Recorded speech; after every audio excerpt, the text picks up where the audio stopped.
There were two little sisters a-walking alone, hey, the gay and the grinding. Two little sisters a-walking alone by the bonny, bonny bowls of London. And the eldest pushed her sister in, hey, the gay and the grinding. Pushed her sister into the stream by the bonny, bonny bowls of London. Oh, she pushed her in and she watched her down, hey, the gay and the grinding. Watched her body floating down by the bonny, bonny bowls of London. Oh, they laid her out on the bank to die, hey, the gay and the grinding. For with the fiddle came riding by the bonny, bonny bowls of London. And he made some strings from this yellow hair, hey, the gay and the grinding. Made some strings from this yellow hair by the bonny, bonny bowls of London. And he made fiddle pegs from a long finger bone, hey, the gay and the grinding. Made fiddle pegs from a long finger bone by the bonny, bonny bowls of London. And he made a fiddle out of her breastbone, hey, the gay and the grinding. Sound would pierce the heart of a stone by the bonny, bonny bowls of London. But the only tune that the fiddle would play was Ho, the bowls of London. The only tune the fiddle would play was the bonny, bonny bowls of London.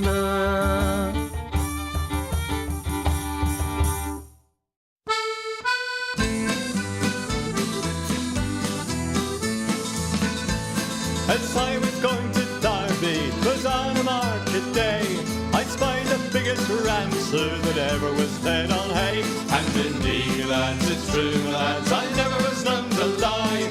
If you'd have been in Derby, you'd have seen the same as I. This rammy had 4 hooves, sir, and on them he did stand, and every step he took, sir, it covered an acre of land. And indeed, lads, it's true, lads, I never was known to lie. If you'd have been in Derby, you'd have seen the same as I. The wool that grew upon him, sir, made 50 packs complete, and that was sent to Flanders to clothe the British fleet. And indeed, lads, it's true, lads, I never was known to lie. If you'd have been in Derby, you'd have seen the same as I. The tail was 50 yards, sir, as near as I can tell, and it was sent to Rome, sir, to ring St. Peter's bell. And indeed, lads, it's true, lads, I never was known to lie. If you'd have been in Derby, you'd have seen the same as I. This rammy had a head, sir, that reached up to the sky. The eagles built their nets in it, I heard the young ones cry. And indeed, lads, it's true, lads, I never was known to lie. If you'd have been in Derby, you'd have seen the same as I. This rammy had 2 horns, sir, that reached up to the moon. A man climbed up in January and didn't come down till June. And indeed, lads, it's true, lads, I never was known to lie. If you'd have been in Derby, you'd have seen the same as I. And all the lads at Derby come begging for his eyes, to make them into footballs, for they were football size. And indeed, lads, it's true, lads, I never was known to lie. If you'd have been in Derby, you'd have seen the same as I. And if you don't believe me, sir, if you think I lie, just ask folk of Derby, they'll say the same as I. And indeed, lads, it's true, lads, I never was known to lie. If you'd have been in Derby, you'd have seen the same as I. And indeed, lads, it's true, lads, I never was known to lie. If you'd have been in Derby, you'd have seen the same as I.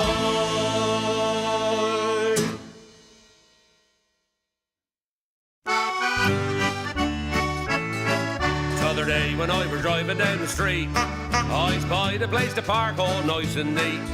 The fact the gap was small didn't bother I at all till the the missus hollered from the rear seat. And she said, Back and back, you're you, back and back round. If he hasn't got the knack and he can't back and back, then you'll have to back up or back down. Now them's the sort of comments that I dread. They makes I see blue and then see red. So I turned right up a light and said, shut your mouth up tight or I'll park the bloomin' car in there instead. Back and back, you're you, back and back round. If the ass got the knack and the gas and back, then you'll have to back up or back down. By this time a queue had formed behind, and me fellow motorists weren't feeling kind.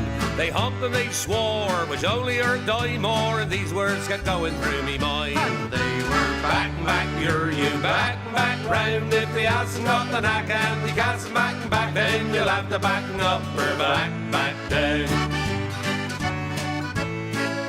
A copper came along and said, Hello? You're causing a disturbance, don't you know? what, me? You'll have to stop this racket, so you better start in the back end. So I backed it up and parked it on his toe. Back and back, you're you, back and back round. If he hasn't got the knack and the gas and back, then you'll have to back up or back down. Back and back, you're you, back and back round. If he hasn't got the knack and the gas and back, then you'll have to back up or back down. You'll have to back up or back down. Yeah.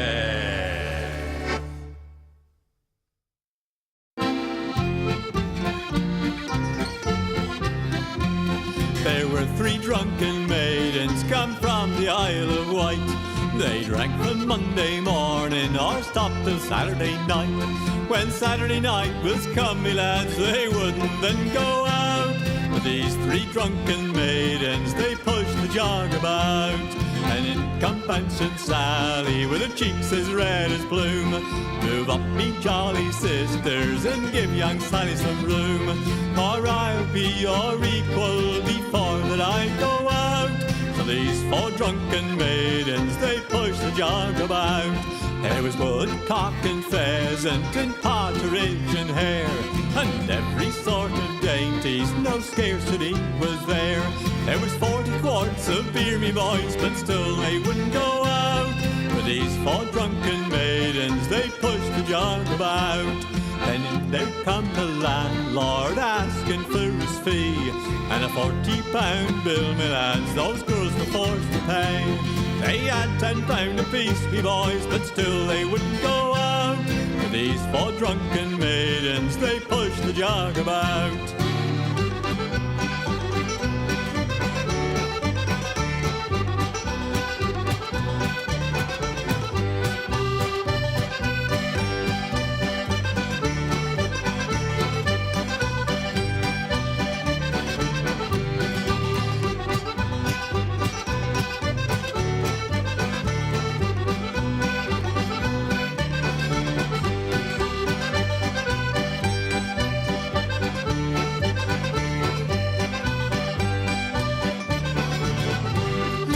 Where are your feathered hats? Your mantles rich and fine.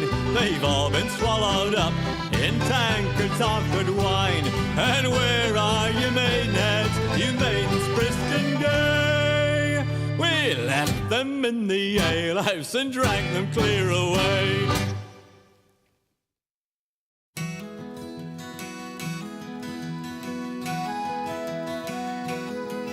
There's a cosy little spot I know lies just inside of Open, whose praises I will sing to you in the rhyme.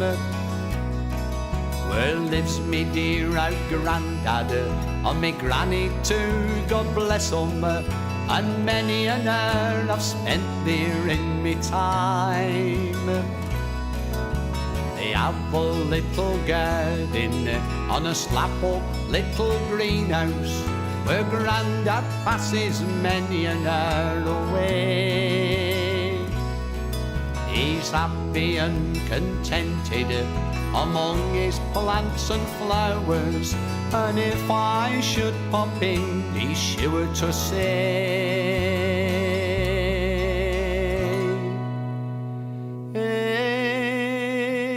"But I'm fain to see this sifted air.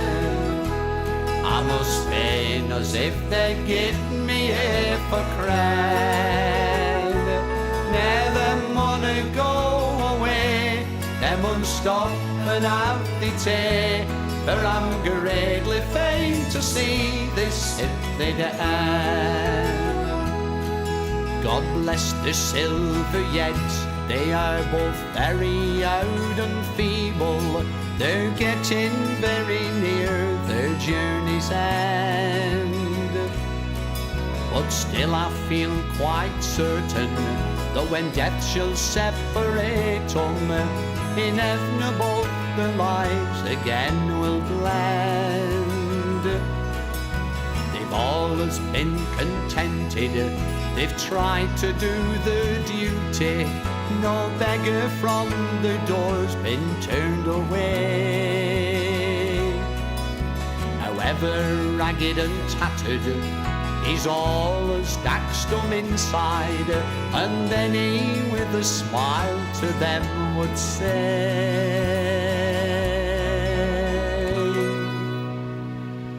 "Hey, mon, I'm fain to see this hit they down.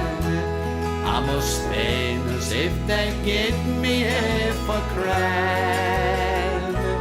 Now them wanna go away, them mun stop and have the tea.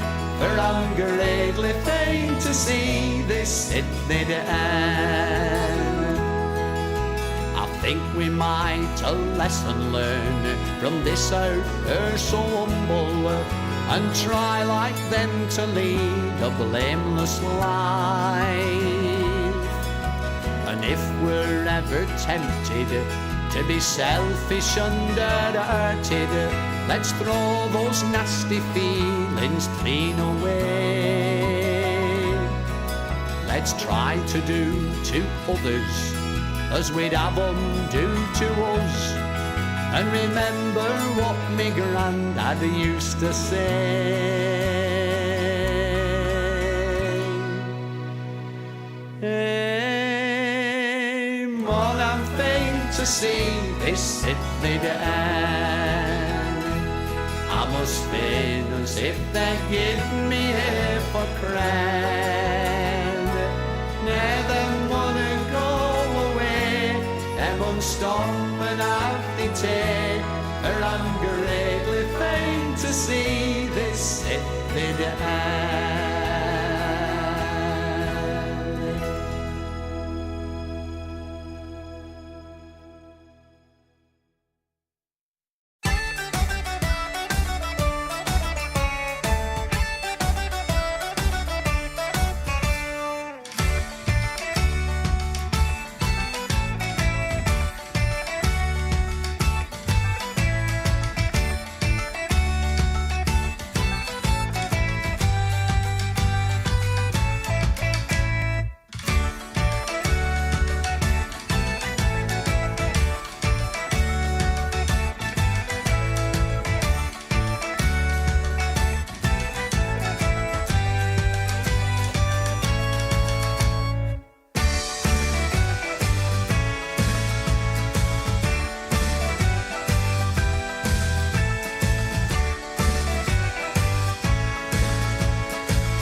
grandfather's clock was too large for the shelf, so it stood 90 years on the floor.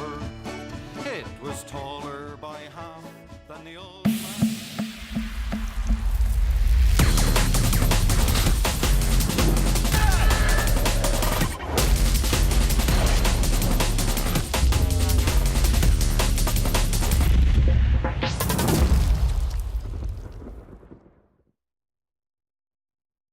Waking up, playing some Dota, it's just been part of my life for 20 years, and I don't think that's going to change anytime soon.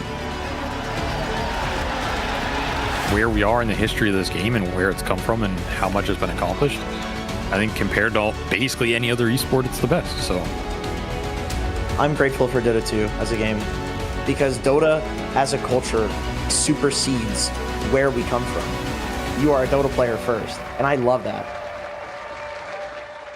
DreamLeague Season 25 is brought to you by Intel Arc, Acer Predator, DHL, Kadia, and 1xBet.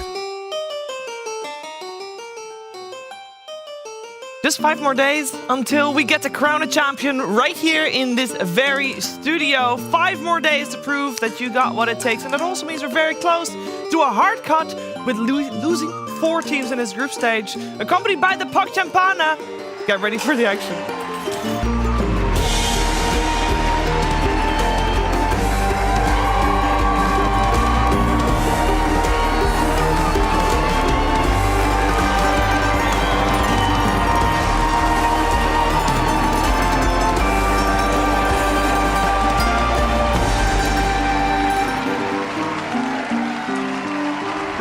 Pandas, there's 3. Actually, there's more than 3, but right now there's 3 on our stage. Welcome, you're watching DreamLeague Season 25, and we're in day 5 of this second group stage. There's a lot to talk about, and I've got 3 wonderful people to talk to right now. I'm joined by Odie Pixel. Good morning, Owen. Morning, good morning. Doing well? Yeah, doing good. Look forward to today. We're going to have 4 fantastic series once again. Yes, we are. As we have been every day this week. Jenkins, you think we're going to go to all 4 today? What? But You think we're going to go to all 4? 12. What? All 4. We're going to have all 4. You think so? Happens. Yeah. Nobody's going to not show up No. or disconnect? Everybody's showing up today. Okay. Yeah. The one, someone showed up. It just was 1 game only, not a whole series. So we're going to have all 4. Because that's what they always say. Are we going to have all the series today? That's what everybody always says. That's Nobody says that. Okay. Who said that? I You thought said. I was just watching a broadcast. Which one? Which one? League of Legends. Oh. They always have all shows. I don't think they ever not have the thing. I don't know. I've never watched it. I'm just getting confused.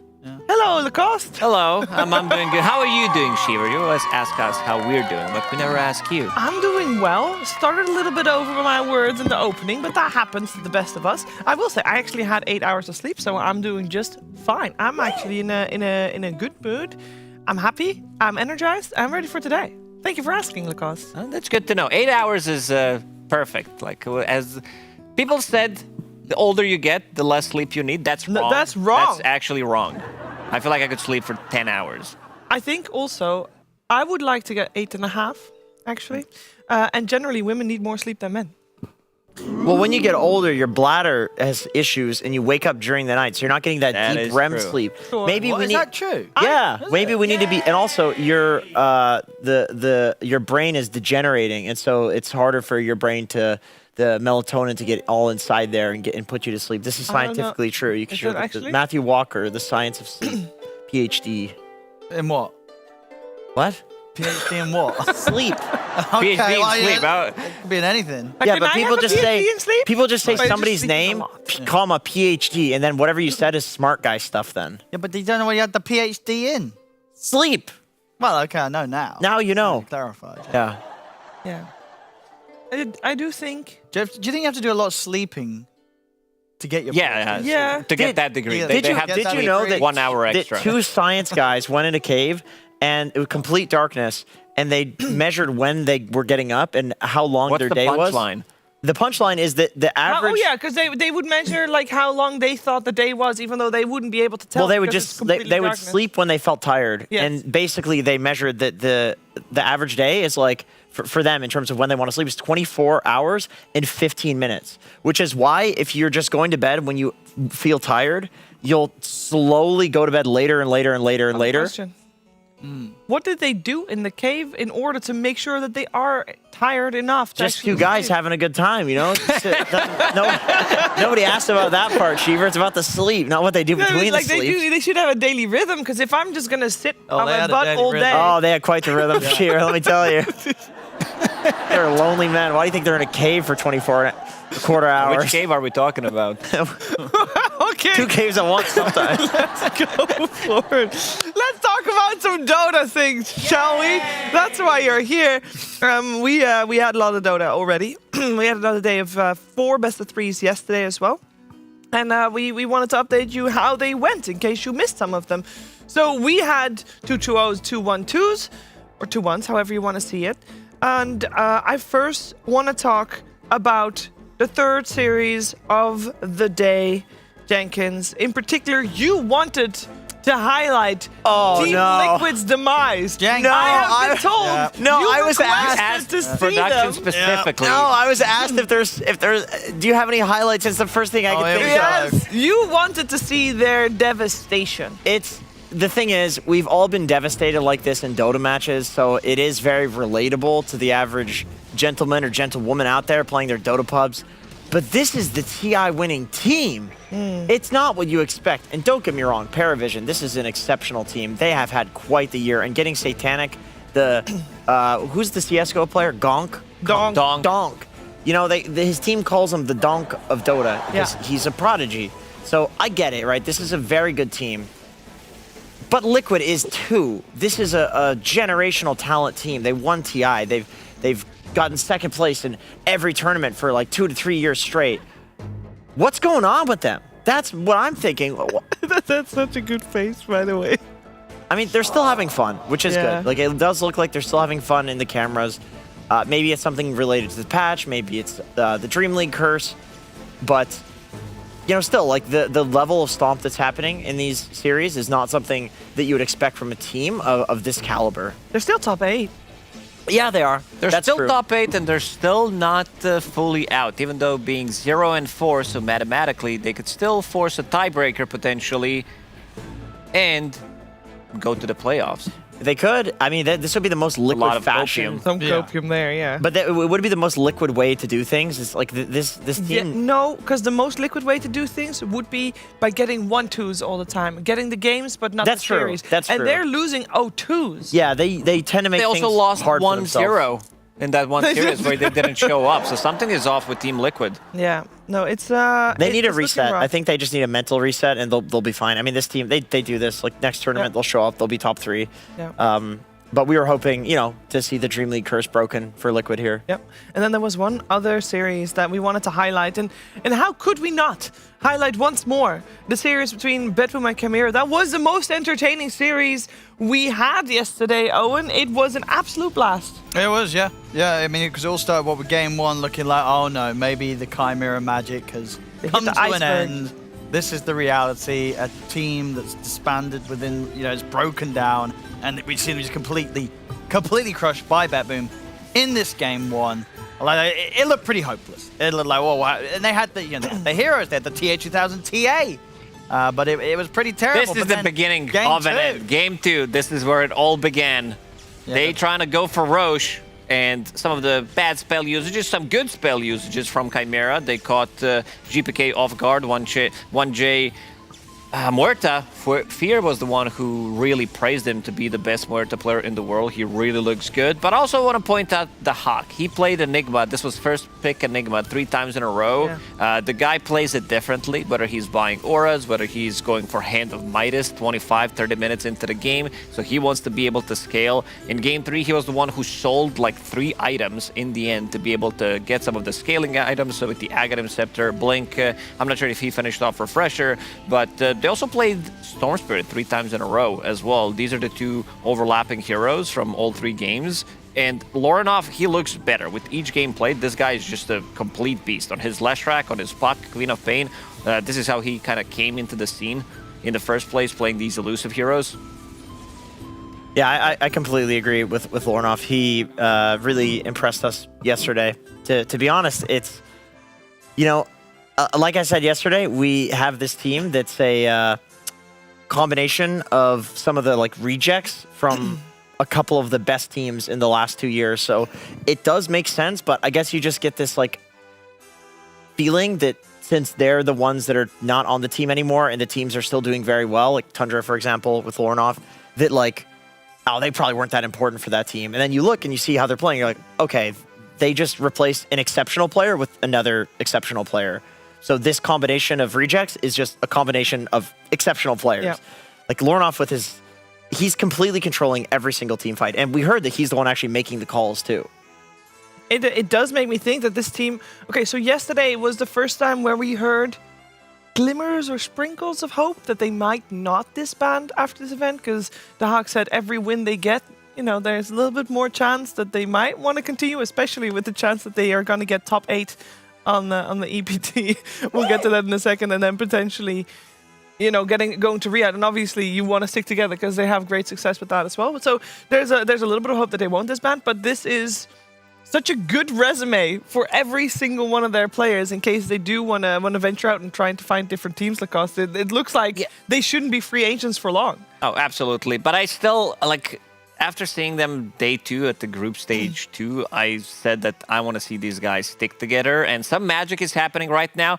In the long term, I don't think these guys, because of course there's some internal issues why they disbanded in the first place, but I feel like we're not done with this magic that they've been doing so far. I think this team, like, imagine the storyline if these guys just win the group stage, they get some extra EPT points as well, and then they win the whole thing. Yeah, and that's just crazy. There is definitely a chance. So it will be very exciting to see where they go from here. And obviously, every series, once again, we think, oh, surely this is the end. And every series, Never once is. again, There doesn't seem to be an iceberg for this ship. No.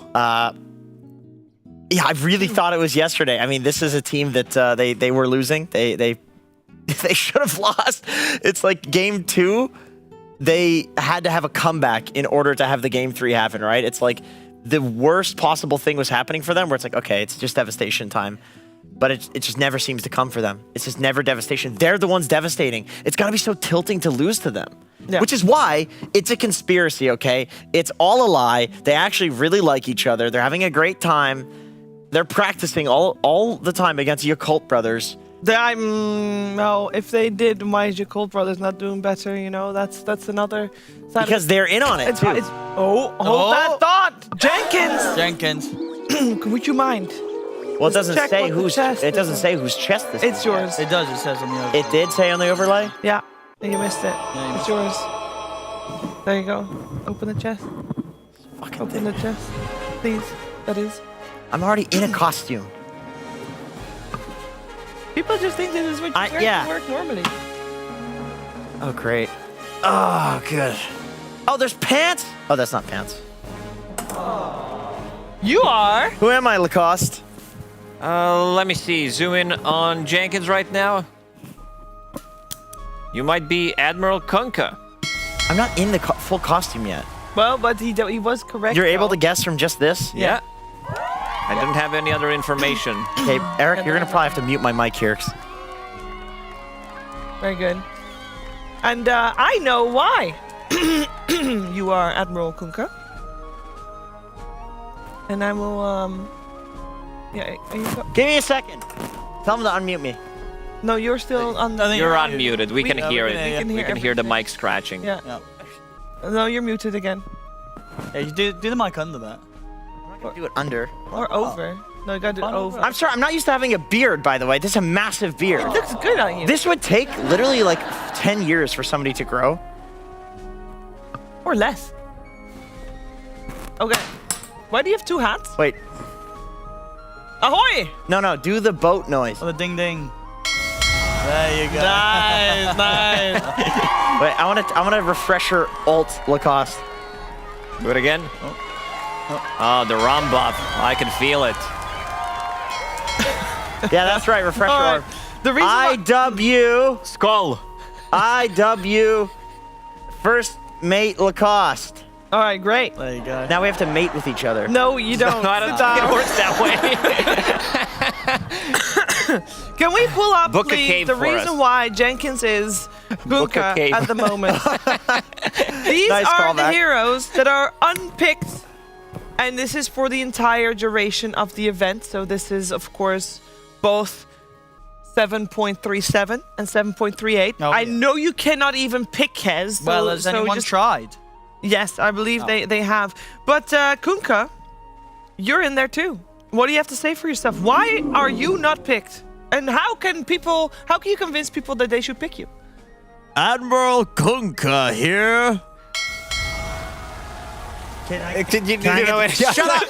That's it. Can I, Do the I'm thinking. shrapnel. I'm thinking. Can I This get is the camera? ability draft. Do shrapnel. Can I get? Gunka model? Can I get the camera?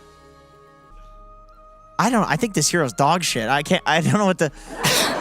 What is the offlane meta right now?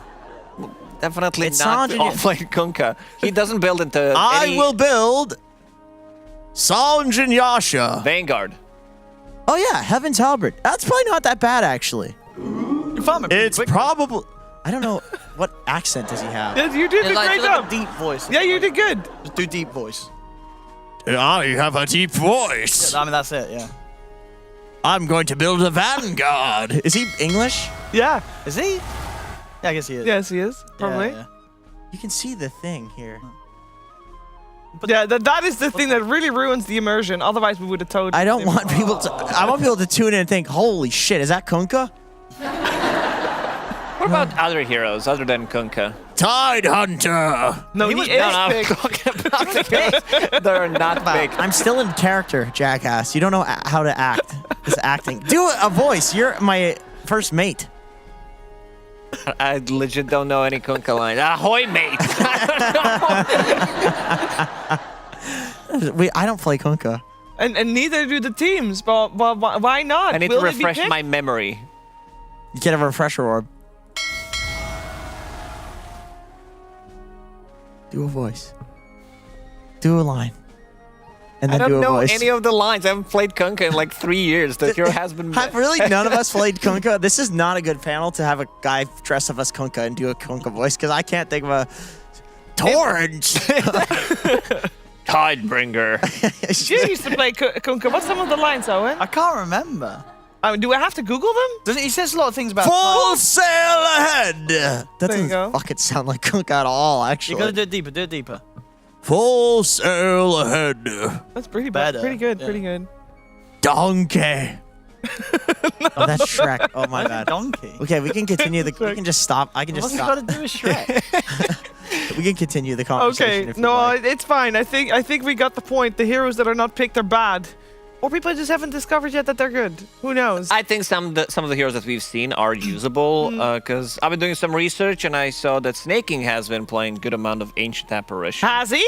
He did, Is yeah. it getting slightly buffed on the lane? Yeah. Now that the There's input, a now chance. that the input lag Wait, is no. gone. Okay, I will say Is it? the input is it gone? Oh fixed shit! it? I don't know. That's not. Because I'm not announcing that. No. Because I did play the AA on the first day, and it was the input lag actually made it unplayable because you press you press the release button and it like goes for a little while longer before it actually hits. It's just garbage. Huge buff But- to Ancient Apparition. He can use his ulti. He can use release Yes, and he he's can. silenced. He can.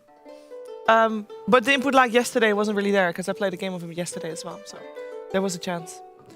Maybe we'll see it today. Who knows? What were the other ones? Can we get it back up again? Get it back up. Wraith King is the one that I think has good potential. His level 10 talent and 20 talents have been changed for Spectral Dagger or Witch Structure's not that bad either. No, but there's so many good supports now, and they're not getting bad. Like you got Warlock Jakiro. Yeah, that's true. It's like That is true. It's a tough pool to be a support in at the moment. Crystal Main. Unpicked is kind of Void is crazy too. This is actually one of the higher win rate gain heroes. Of the Last match. game Amar played yesterday in his pubs, faces Void off lane with Heaven's Halberd, Times Square. Oh my god! It's Lost the so- game. It's so bad. Do you go Gleipnir? Is that what you do on him? But then you have no damage. But if he's an offlaner, I guess that's fine. Like Halberd, Gleipnir, because you have to keep them inside the time square somehow. It's so small now. We'll see if we see any of these heroes pop up. And see if people will use them in their road to victory here. Just like we'll see everybody trying to get their road to Riyadh underway as we are here in a stop for the Esports World Cup. and the EPT. And these are the points you can earn. We already have a couple of teams eliminated, so they know where they stand. And we also know what points people can earn based on their placements. Now, there's a couple of teams, anyway, with those couple, I mean Heroic and Liquid, that are looking pretty rough. So they kind of know how many points they can take away from this at this point if they don't turn things around. They're going to be getting 840 points and 560 points. And if we look at the leaderboards for that, Heroic, they're not going to get anywhere with that small amount of points unless they get more points out of a different event elsewhere. For Liquid, just getting, well, it really depends on that toilet bowl series you were talking about, Lacoste, because the difference between 840 points and the 500 whatever it was actually might make a difference for them depending on how Tundra does. Because as you can see, Tundra is their biggest competitor together with Team Spirit for knocking them out of the top 4. Yeah, Team Liquid will definitely need to step it up. Tomorrow they're going to be playing against Heroic, last series of the day, and they definitely need to win that one. They need those extra EPT points. Yeah, keep in mind, only top 4 gets invited to the next Dream League, and those invites will be decided before Rally. So it will be after this Dream League, we'll know which 4 teams will not have to play qualifiers. And qualifiers in any region, actually, at the moment, are simply terrifying, Owen. No, they are. They are, so... Yeah, I think if... I guess for Liquid as well, because if they don't remain in the top 4 and then they get to play in Rally, there's what's still a chance that even though they're as high up as they are now, that if they don't do well at Rally, they don't qualify to 26, then they might not be getting the direct invite to Rehab, right? Exactly. They need to get a couple of points out of this. We'll see how they do today, if they can turn things around. Same thing goes for Heroic. Heroic does actually have a chance to still come in the top 8, but obviously that doesn't work for the next Dream League, but it will help them towards getting points towards Riyadh for the East World Cup. Did Heroic make it to Rally? I don't know. Jenkins? I don't know. Kunka? I don't. Go ahead, check. No, He's checking. I'm gonna say they did. Yeah. Yeah, they are normally a step ahead of their competition at the moment, right? They usually are, but that might have been during a period. Yeah, where they got to first place. They're Rally. Yeah, so they get Rally as well. Yeah, to get those points. Right? Yeah, Heroic. And obviously the qualifiers for the next Dream League hasn't been played yet, so they have a chance there as well. So actually for Heroic, it's not looking too bad to at least be able to make it to Riyadh based on points. But we'll see when we get there. For now, though, let's take a look at the group stage standings because we talk about Heroic. This is the schedule. This is not the group stage standings. The schedule then. Instead, we got ourselves, at the end of the day, Heroic once again against Team Spirit. That will be a tough one for them. For Heroic and Liquid, both of them without a single win to their name, a series win. Lacoste is pretty grim. They need to step up, and these are tough opponents. Yeah, to do so both with. of the teams. Liquid, they're playing against Tundra. Definitely not an easy matchup. Seems like they have a lot of issues that they need to fix real quickly. From the last couple of days, they haven't been looking good. Same goes for Heroic. Team Spirit, they just look on a different level, and Heroic has been having, I would say, the same issues when they're facing some of these top-tier teams. But the one that's gonna be the hype series of today, Chimera against Falcon. Number 1. Yeah, absolutely. Hell yeah, baby. Yeah. I am going to ask you guys' opinion on it before I let you go. Chimera versus Falcons, Lacoste. You won't get a chance to say anything until you've seen the draft, but before you've seen anything... Chimera 2-1. 2-1. Yeah. They're going to continue. Yeah, I believe so. Oh, okay. I thought the streak was going to end yesterday, but I'm big believer now. All right. How about it, Owen? Yeah, I've got to agree. I think to be more specific as well, I think Chimera will lose the first game the same way they did in the series yesterday, and then game 2, game 3, they'll make the comeback. But I think, yeah, Falcons... They got to be scared of Chimera. They're Chimera's 2-2. pretty scary. They better be prepared. Yeah, Falcons 2-2, so it's also pretty scary for them. Like they're not out of the woods just yet either. You look like you want to say something. I think Falcons is intentionally doing this thing where everybody's like, "Oh, they're shit." Do it in Kunka's voice. I think Falcons is sandbagging, but it's because they're pissed off. People are focusing them. They lost their compass. You want to do the character of Your ship has sailed. All right, guys. Thank you so much for joining us on the panel this morning. We're going to move forward to talk about our upcoming series, Falcons versus Chimera.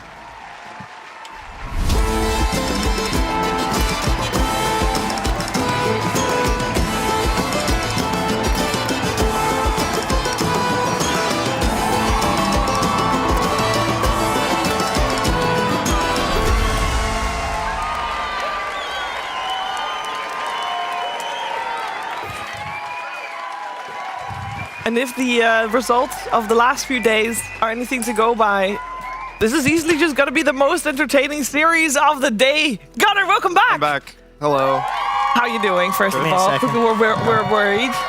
Yeah, I just lost my voice. No Hype biggie. games. Casting is... Yeah. I mean, you casted a lot of Chimera games so far. I did. They're a fun team to watch. Yes, that's why you're on the panel this time around. Can't have you start screaming again about how Chimera is doing really well. And they have been doing really well. They're 4-0 right now, and they're going up against Falcons with a 2-2 score. We'll see how that one plays out. Before we continue talking about it here on this desk, we're going to first hear from Brian.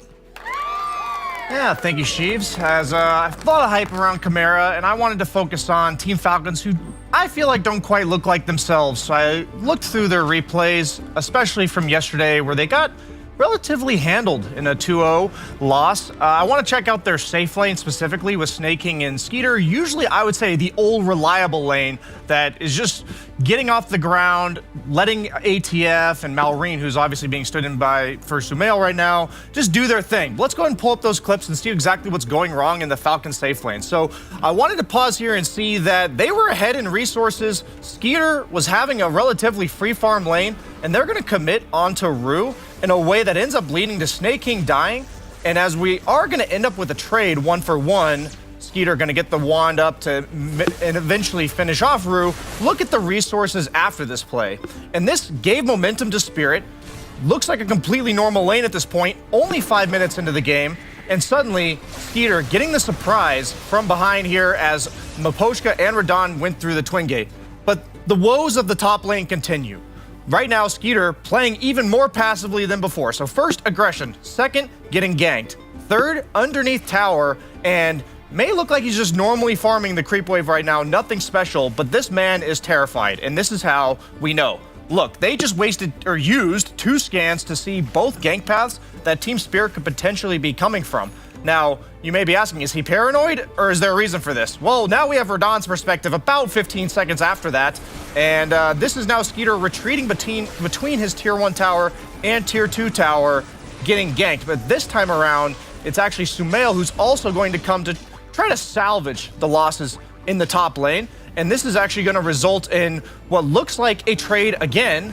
Sumail going to use his ultimate, but this is kind of the beginning of the disaster for Falcons, as he's rolling up, using his bottle charges during the roll. He's going to wand, watch his swashbuckle cooldown as he uses it, and get instantly dead-shotted with none of the damage going off. Rue is going to attempt to narrowly escape. Sumail thinks he can finish him off with the shield crash because he does gain vision of him, but the Abaddon shield comes off just in time. Sumail learns about a new cliff spot, and you say, okay, that kind of sucks that their mid laner died, but then Skeeter comes back, thinking maybe we can salvage this play, trying to finish off Radon, who's also been cliffed, but then Skeeter dies again. And it feels like Falcons has been overplaying their safe lane just a little bit the last few days. Maybe it's the factor of a stand-in, maybe it's the new patch, but they've also been responding a bit too much. So let's keep an eye out for Falcon's safe lane and the stability of that they've always relied on going into today's series against Chimera. I know that system. It's the save your body system. Absolutely. And normally it does not work, so can confirm. Just leave them to die, guys. Sometimes you just gotta know when to abandon ship. As Kunkka would say. As Kunkka would say, indeed. That was a fail boat. Brian, would you call that... You no lines. Yeah, I do know lines. You should have been the guy. We're matching. Would you say that was devastation of the highest degree, Brian? For Skeeter, when he TP'd back in and died? And for Sumail, when he was on the cliff. Absolutely. Cliffings are the most devastating experience you can possibly imagine there, Gunnar. Yeah. I think Sumail did the mid laner where you're like, I'm going to hold my spells, because he had mana for both spells while he was stunned. Yeah. He's like, I got this. One hit doesn't kill him, and then he's like, okay, now I have to swash, and then, yeah. A little too greedy. It happens. I've been there. It happens. It's a cocky move of some mid laners sometimes do. It happens. We should talk also about the two teams in relation to something that is called farm distribution, Gunnar, because we wanted to take a little bit of a deep dive into this today. Yeah, so I thought this was interesting because it kind of shows Chimera is playing like a normal Dota team. When you think of Dota, it's like the offlaner doesn't get as much farm. Yep. And the mid laner gets a lot of farm, and then Falcons, they kind of split their farm evenly throughout their 3 cores. And it's kind of looking this patch, a lot of the teams that are having success, their offlaners are buying utility items. They're buying Glimmer Capes or Lotuses or even Auras. And Falcons usually plays better with these like strength heroes that are just triple cores. And I think that might be why they're kind of struggling, just based on there's less farm on the map, I think. I haven't really done the deep dive. I think there was a graphic that might get shown, but it feels like it's harder to farm evenly between your cores. And 1J is also slamming down, and he's getting a lot more farm compared to Crit. Yeah. Because he's doing things like Venomancer Jungle. He's being a greedy little guy. Yeah, that I would say maybe the Venomancer Jungle is kind of skewing those numbers a tiny bit. I think the supports total are getting similar farm. It just, these days, I feel like 4 and 5 are very similar. Yeah. There's not really a big difference between the 5 having Brown Boots and a stick, like it was back in the day. Yeah. Most teams consider supports like the same role, I would say. Like, we didn't really consider on our last team that Fly and Lelis were different roles. They're both just support players. And so it's just, you could say there's a difference between Falcons giving a Crit like slightly less farm than 1J, but I think overall it's more difference between the cores. I think Chimera accidentally discovered this because they were just fighting with each other for farm. And so the farm was just distributed to whoever could take it better. Just who win the fights? Yeah, and Dahak like just didn't give a shit. Like, it's just personality based, you know? And they happened to stumble upon like what is the actually winning formula. A good farm distribution for this patch. We also saw Spirit yesterday against Falcons. I feel like Radon had a better idea of, okay, my lane sucks. I can't even walk up. I'm level 4. I'm going to pick heroes that go through Twin Gate and make plays. And I think we might be seeing more of that. We talked about like ancient stacking carries potentially having the retreat option, but since most carries don't have this jungle to go back to when you're level 4 or 5 booted out of lane, I think we're going to see more and more rotation heroes. With Orb of Corrosion. Yes. Like, he went Orb of Corrosion on Weaver, and he went Orb of Corrosion on Monkey. Monkey makes sense, but Weaver's kind of like, wait a minute, this is a trend. Yeah, because it's a kill item. So they changed the slow, like the Orb of Frost slow and the Orb of Corrosion, that it's now based on the guy you hit rather than the type of hero. Unless you get, only Orb with of the Corrosion. Frost. The Corrosion's still No, the it's same. reversed. Yeah, Orb of Frost is based on who you hit, and Orb of Corrosion is based on who you're... That's unintended. Yeah, it's probably really That makes Frost better than Corrosion. Yes, it is. on ranged heroes, yeah. Yes. Yeah, I guess, sure. But still, the minus armor element, the agility, like it's The 8 agility is insane. That's why the carries can buy it now, because they can actually lane with it and get... Yeah, so in the past it was purely like a kill item, and so you couldn't lane better. You can now, you're right. It's a laning and kill item now, which is insane. It's Like usually you have to choose. Yeah, They'll it's probably almost do like what- treads. They'll probably do what they did in the past when they're like Orb of Corrosion initially came out and is broken. They added like 100 gold recipe to it. Yeah. They'll probably do something like that because I think leaving the item as is feels good, but maybe just delaying its timing a bit, build the convenience of the buildup. Now, this is a hero that a lot of the panelists have been praising, and I'm just a win rate stats guy. In pubs, this hero in Pro Tracker support is 43% win rate. So something about that to me just says, carry Marcy. Yeah. Has like a 58% win rate. Yeah, I agree. And the thing is, like, Chimera has literally told us they are a win rate Pro Tracker They look team. at the Pro Tracker. They look at Yeah. this stuff. So, and he even said that he looks at the different roles and what the win rate is on the different roles. So I'm almost certain that that there's going to be. I think if you do go carry, it's good. But if you go support, I actually think the correct facet is probably the one that gets the 3 hits, and that people should just play greedier. This seems to be the winning. Even on support? I think maybe. I mean, unless you have like the Darkseer or some reason to actually get somebody in there. Is it even greedier to just max out rebound and use that facet once you're level 6? The biggest difference the map, is like, is that even greedy? You can just do that. it's greedier for the lane, right? Because it's a useless facet in the lane. True. And so That's a good when you think about your supports, you want them to be useful before 6. Obviously, the 6 timing is important, but Well, like if Marcy has a ranged offlaner, for instance, that may not want to be thrown in the lane. Isn't old Marcy still an impactful hero in lane? Like one with Dispose that throws you into them? Of course. So I don't think you're completely useless, but I agree that the other, like most people prioritize facets that are like the earlier on in the game, the better. Yeah. It's like why Alchemist would always take the gold one. Yeah, it's exactly. purely a laning facet. Ember usually takes the double-sided fist purely for the lane as well. Yeah. One of the things we said yesterday about Falcons is that we wanted them to pick their Sumail hero early and protect him with the bans that come afterwards. Ember, I know, can be played on multiple roles, but this seems to be in the right direction, where we got a Sumail Ember, and they have still got the chance to protect him with a ban and another pick as well. I will say, I think the biggest buff to Falcons in this series is that Chimera first round banned Pango.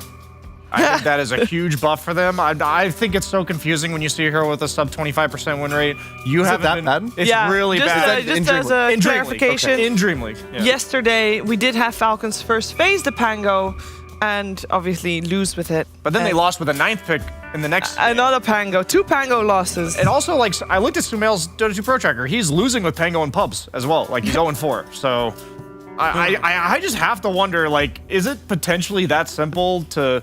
Like, is there stubbornness here where Chimera's like, we see high win rates, we pick those? I know in the past, sometimes people will have low winners with heroes in pubs or in officials, but it fills a slot in your draft. And so sometimes it feels like the Pango's not the issue why you're losing. There's other issues, but you're picking it consistently, and then as a team, you have issues, so you keep that losing. makes sense. Yeah. And so it's like, oh, the Pango looks really bad, but it's just because maybe there's better heroes to pick in that slot, but it's the best one they can find to like first phase of core. Yeah, that's a solid argument. Yeah. So maybe the Ember is a good replacement. I think it is. Agreed. I also think this is a bold prediction. I think a Falcons carry Magnus would be really cool. I think the Empower facet actually isn't that bad. And it's a very good matchup versus Marcy because she hates playing versus BKB stuns. And it pairs well with Ember. Absolutely. It kind of fits like their whole like tanky triple core. So it's very bold. It's really early in the draft, but I think it would be good. No way they don't ban Huskar here, right? Yeah, they have to. That's the one hero they think Chimera is not willing to pick it or Lornoff something? will. Didn't he? Oh, wait, they 9 picked it? Lornoff. I think they 9 picked it, right? Yeah. Versus a first pick Ember. Yeah. So, Lornoff dumpstered with this. Even got countered by Sniper, and he was top net worth in the game. Yeah. Are there any other heroes you want to protect the Ember from other than the Huskar that they could be considering? Because they're in their bonus time debating. Huskar's the big Oh, there one. it is. There Okay. it is. It has to be Huskar. The other one would be Ember Spirit, or sorry, Monkey King for Ember, but that matchup's way more playable because one gank, you kill the monkey once, the lane is fine. And if they want to, they can pick Monkey. Yep. They could Monkey. If they really are that worried about it. You're not happy with that? I don't like the Monkey that much. Ooh, they go for Bat Rider. I would have loved Ooh, okay, that's smart. So Bat Rider is the best hero in the game as a Monkey King response. Against Monkey King, yeah. So you pick it before they pick Monkey. Even it's good versus mid Monkey, it's good versus 4 or carry Monkey. And it's good versus Marcy. It's a BKB It's another piercing BKB disable. piercing, So even if it blocks the Monkey while also being a good hero for the draft, and of course it's a crit hero or a snake It's a hero. flex. Yeah. I wanted to say that perhaps instead of Huskar, they weren't actually debating like another counter to Ember. They were considering banning Io, I think. Oh, what's he eat? Because you've got the Marcy first round pick from Chimera, but they're almost certainly going to take it now, right? Yeah, that looks yummy. I mean, he looks Looks excited like a to be Caesar eating. salad, though. I don't know. I don't think that was a Succulent Caesar salad. delights for Lornoff. I'm hungry. Me too. I think everybody's hungry now. Now I'm hungry. The Io's okay. I like it just because it works well with them. Well, can you go Io Lesh? I know Bat Rider's also good against Lesh, but no. Okay, so they're going to go Enchantress, which they a lot of success this tournament. That's a win rate hero right there. Good hero. 5. Purges the Ember Flame Guard, but I've been seeing Sumail go 4-4-0 in a lot of his games, especially yesterday. We saw it against the Enchantress as well. Yep. I think that build got popularized because of the triple chains. So you could push the lane out with triple chains, and you didn't need Flame Guard. It got nerfed, so now it's only 2 chains again, right? Yeah. I believe. It's 3 with the Fasted, but most people are taking. Most people are taking the double. What do you guys think of this? Picking Storm into Ember Spirit. That's a mid-player thing. Yeah, we saw Lornoff pop up on the Storm yesterday. I think that he just wants to repeat it. He's like, yeah, sure, give me Storm. I like that. You love playing Storm in a bat, don't you? As bat, that's like it's really annoying to play these jump mids that just. If you jump the bat first, he's a bad hero. Yeah, he's a bat hero. I really like the Magnus.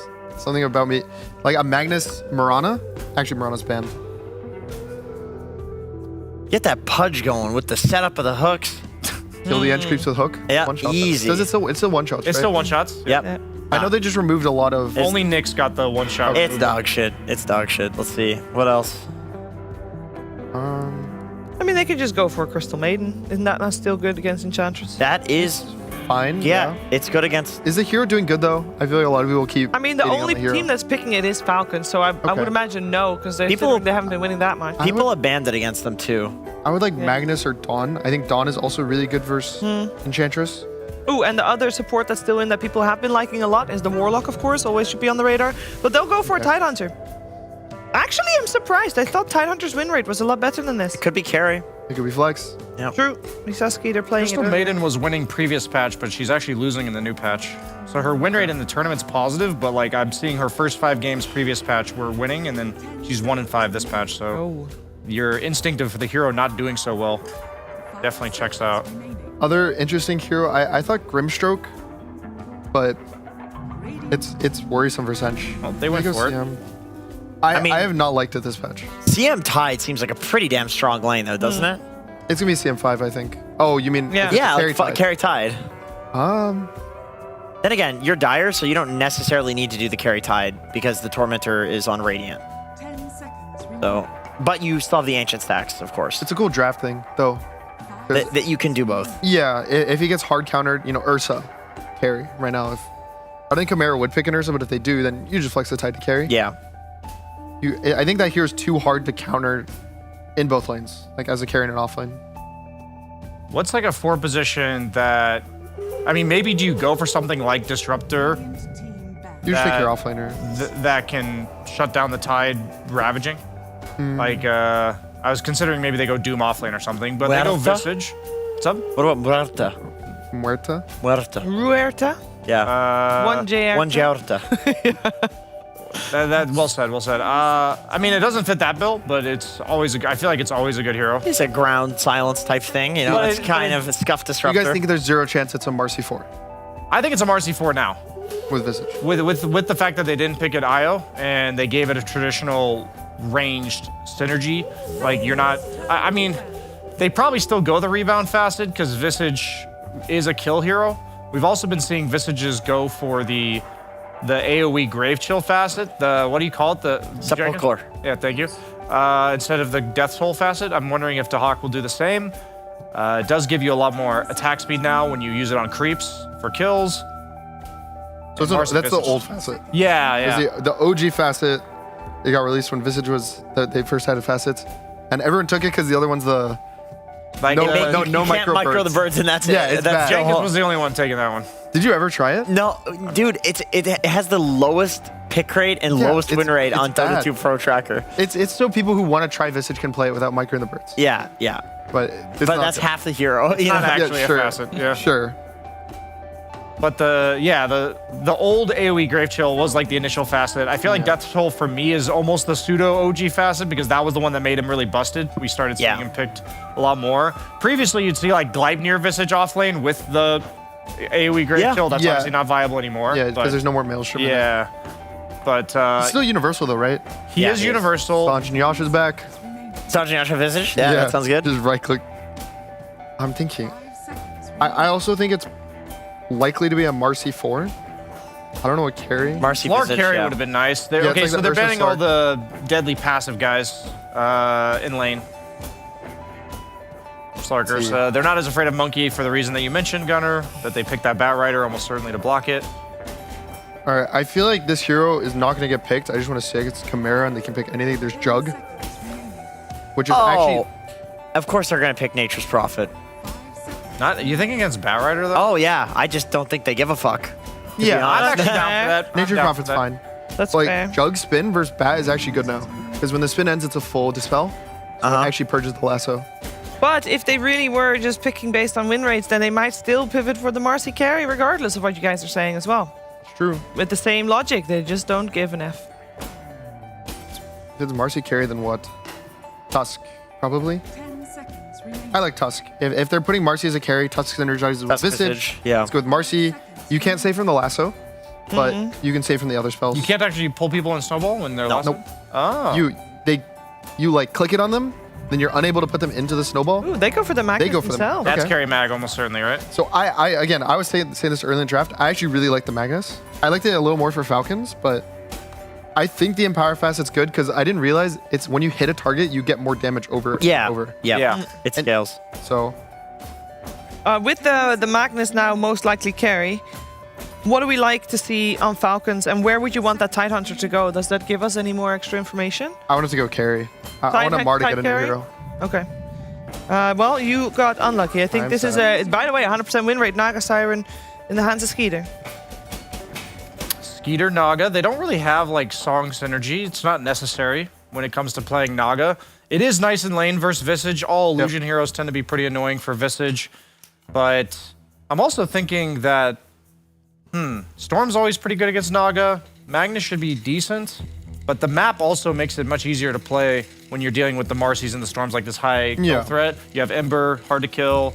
Naga's not really going to be showing. I don't know how her jungle farm works nowadays, but... It probably feels better than other carries because the map is split, and since she farms split, she kind of keeps the same farm as she did last patch. Okay. I think she's also a bit better versus Storm because you can net during those song now. True. So mid-game, if she's... Because also the net goes to BKB still? It does. With Ags, I think, only? I think it's just all the time now. Don't look at me. I don't remember. I don't know. We have I think you can we have the sidebar as song, but not through BKB. Lacoste is looking it up. Lacoste? That's good. I'm looking it up, guys. It's 50-50 whether it works or it doesn't. I don't think it does. I mean, at least in client, it says Pierce's debuff immunity, no. Okay. Okay. I think we're believing the client. Yeah, that means that... And indeed, the Aghanims is allows Ensnare to target and affect debuff immune units. Can we get a zoom in on Gunner? Yep. What do you think about the Magnus carry? I think it's good with the new facet. React. I think with the new facet, guys, it's gonna be good. Overall, it has been buffed. It's the new facet, no RP, no RRP. So overall, it is a better facet choices for Magnus, and this is what I wanted to see. I was talking on the panel as well that I wanted to see Magnus, maybe more for Team Falcons, but overall a good game for it. Anything you want to add to that, Owen? No, I think, I'm excited to see the Magnus play out. And Nagasaran is a little bit more of a boring carry, but one that we don't really see. No, we're starting to see again now, but there was a whole kind of phase where we just weren't seeing it at all. So I'm all for seeing what Ski's going to be able to do. 100% win rate. Exactly. So you know let's who see else has 100% win rate? Panto Enchantress, 7 out of 7 games. There you go. Oof. That is a good stat. But one of those is going to be broken because they're up against each other, and the Naga and Panto Enchantress. And we're about ready. It's game number 1, Falcons Chimera via the PogChamp Pandas.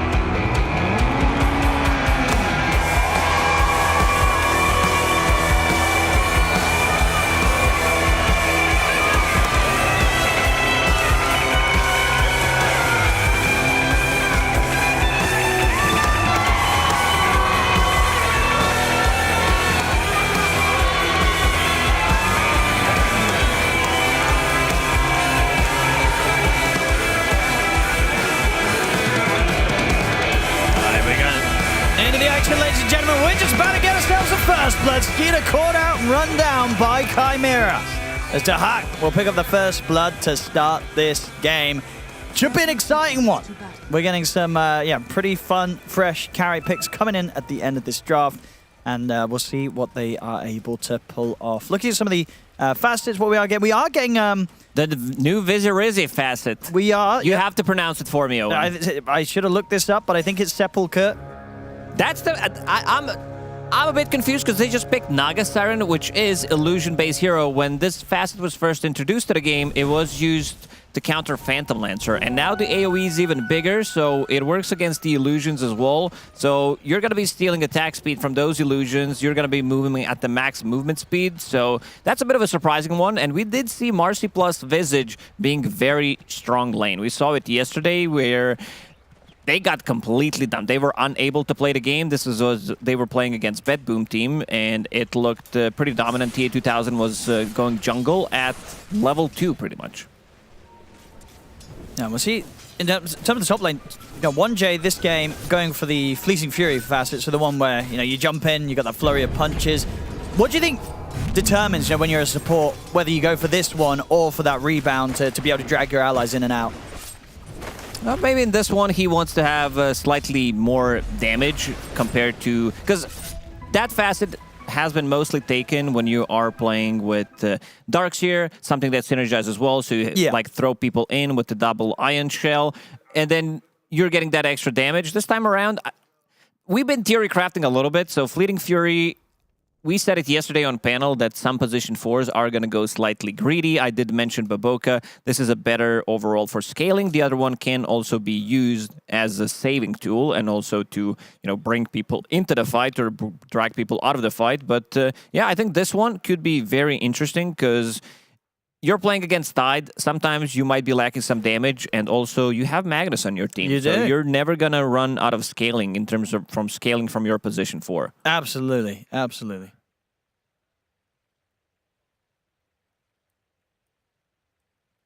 Let's see if everyone's going to be all right here with the reconnects.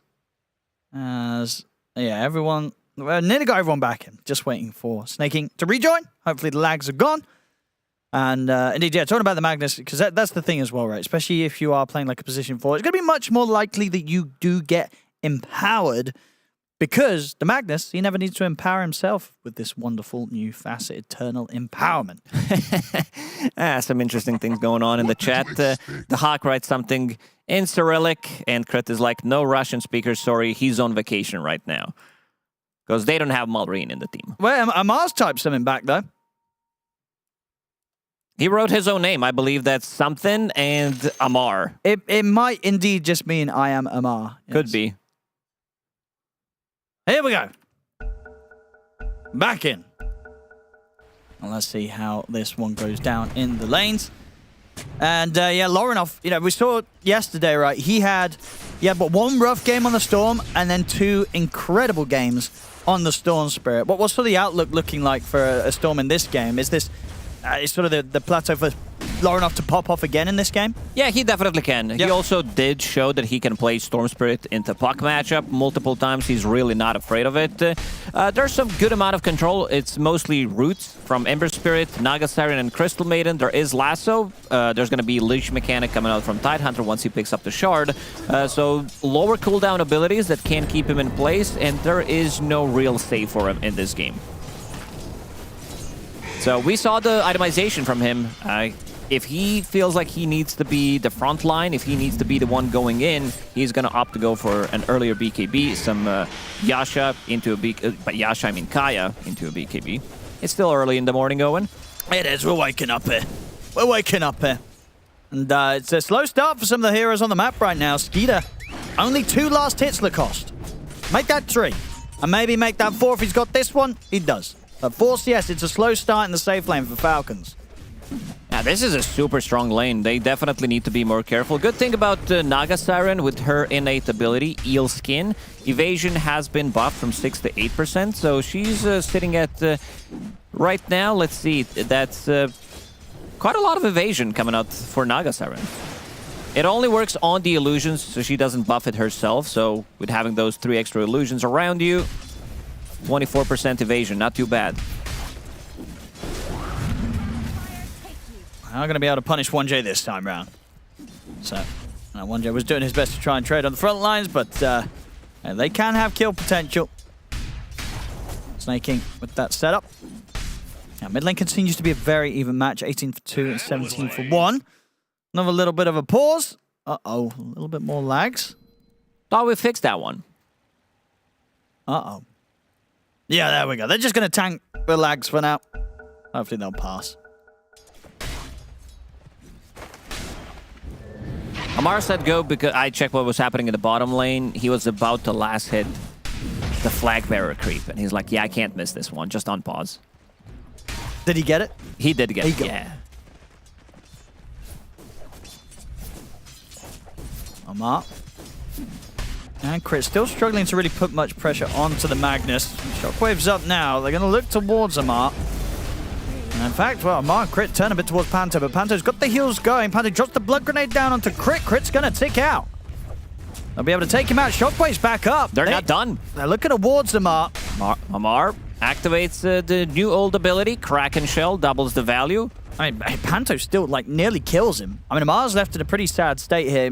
No HP and no regen. Is he going to get some being brought in by Crit? He's got a few tangos and does have a salve out towards him, so we'll be able to refuel and get back to the lane. But heavy harassment coming out from Chimera's duo. Yeah, good start for them. And I was looking... Oh, the Hawk getting initiated on. Marcy's in. And 1J's going to try his best to help out. Maybe they can bring down Snaking. Snaking, who will fall. But only after the kill was already found in favor of Falcons as they take down Dahak. And Skeeter continues to recover after a slow first few waves. A little surprised that the Hawk doesn't have Magic Stick at all, because he got the first blood. He's going into Vlad's as his first item. We saw that being a popular build on Visage nowadays.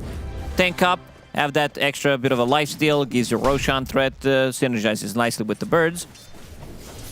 They managed to stabilize the top lane. Visage had a great start, and now look at where Skeeter is, sitting at 17 CS. Also, this is a new build on Visage. You do put more points in Grave Chill because of the facet, say the name. Sepulchre. There we go. Instead of going for Soul Assumption, the Death Toll facet that has been kind of imbalanced for quite some time until we nerfed it. Everybody was playing it, going for that first blood, getting the extra gold, up to 210 or 240 gold if I remember correctly. On bottom, gonna get the skewer back on Amar, but it's pretty beefy with these two bracers. Not really able to kill him off quite at the moment, unless they are able to get him underneath the tower, but Amar being careful with his positioning. See around the mid, Loronoff's backed up, wants to get that sort of safe, journey towards the level 6 secured in the jungle, rather than leaving himself open to the abilities of being ganked in that mid lane. Is very close to having the 6 now. That's same to be said, of course, for Sumail. Already hit the 6 here on the Ember Spirit, and able to get that little bit more out of the lane, as opposed to Loronoff, with Loronoff having to back up to the jungle for a little bit. And you can see something that Loronoff did buy in the mid lane, a Ring of Protection, knowing that he's playing an Ember Spirit, who's gonna buy Orb of Blight, which is the old Blightstone, so people don't get confused. So that -2 armor is not gonna do much, and most of the damage early on from Ember is gonna be physical. And 1J, he's able to steal the Illusion Rune, but he's almost certainly going to pay with his life here. Skeeter also swings across from the top lane, and is actually the one to end up picking up the last hit on that kill. Takes down 1J. We saw that more and more, that carries are kind of making a move 6 minutes in and trying to go make something happen, because you know that there's going to be more heroes, and nice read, manages to TP out. Yeah, it's rather low, but the Lotus is available, and he's got 1 charges, so Skeeter should be able to still remain out on the map.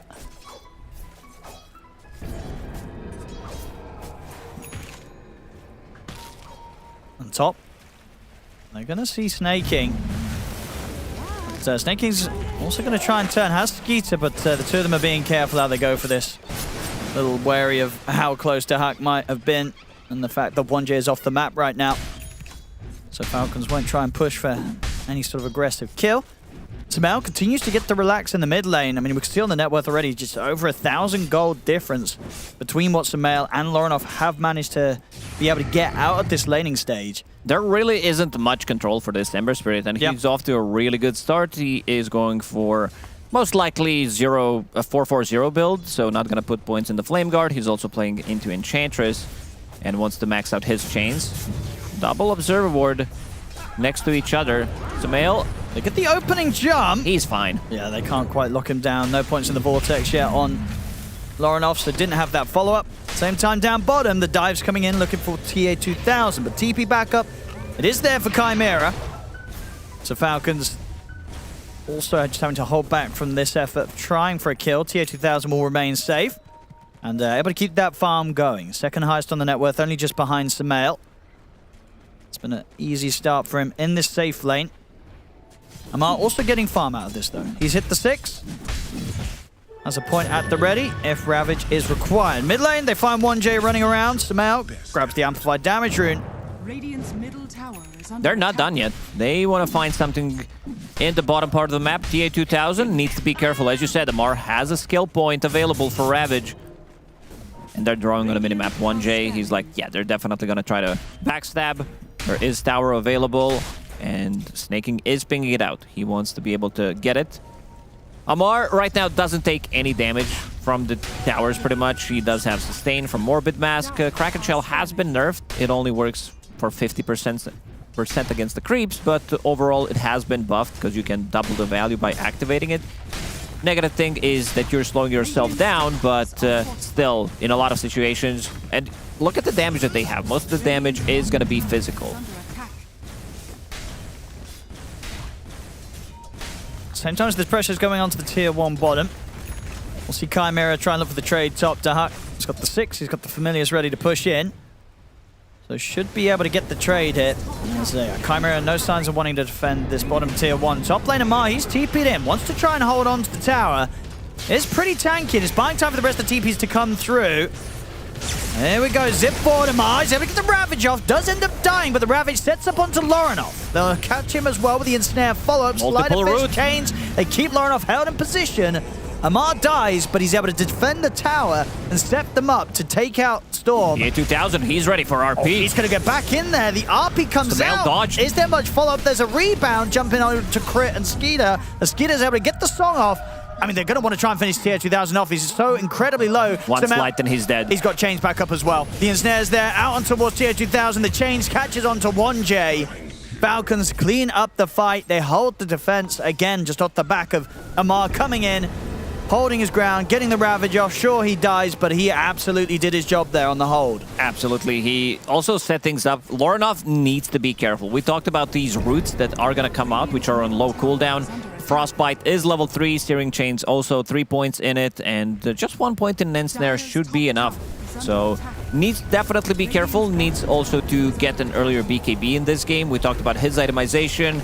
He turned that Ring of Protection into Soul Ring, which is going to give him some extra mana, of course. But yeah, I think Kayap into a BKB has to be the item of his choice, because Witchblade is a bit of more of an expensive side, and I don't think you can get away with it. You can still go back to it once you finish your BKB, but definitely need it, considering with all the stuff that they have. An interesting build on the Hawk. I'm looking at his items, and he wants to go straight into assault. This man is onto something with his itemization. Straight into AC after finishing off Lads. All right, it sort of reminds me, Tom. I think there was a period where when we had like the mid Visages a year or so ago, where you would actually go for the AC rush, even before the Vlads. But, indeed, bringing back the prioritization of getting that AC early in the build here, Dahak.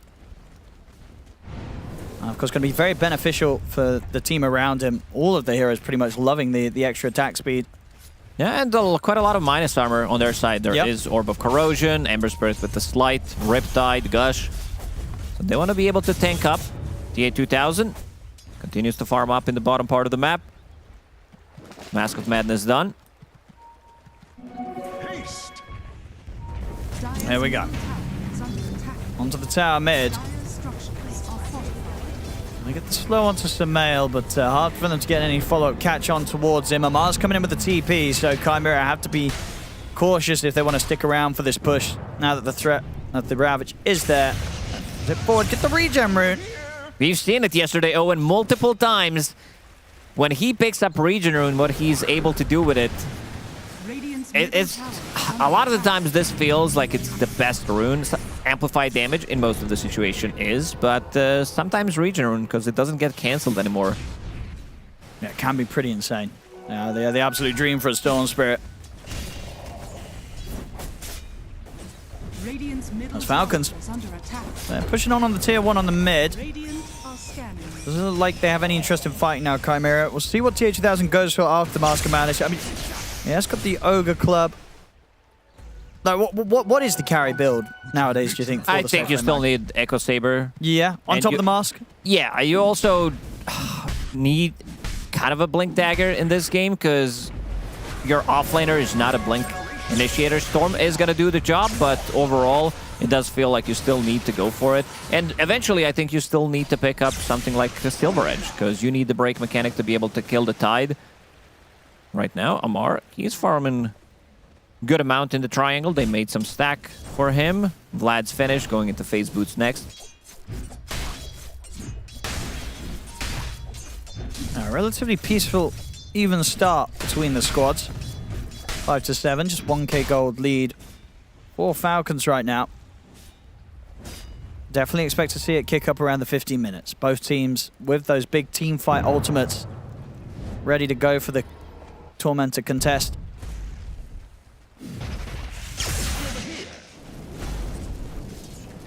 Looking at the next big pickups, what are we getting now for Samael? She's going to look for the S and Y on top of the Mage Slayer. Continue to increase his chance of surviving by that little bit of safety against the RP. Lead him with the chains on Panto. Just teasing around though, doesn't have any further backup. Seeing what sort of reactions they can force out from Chimera. Radiant's top tower is under attack.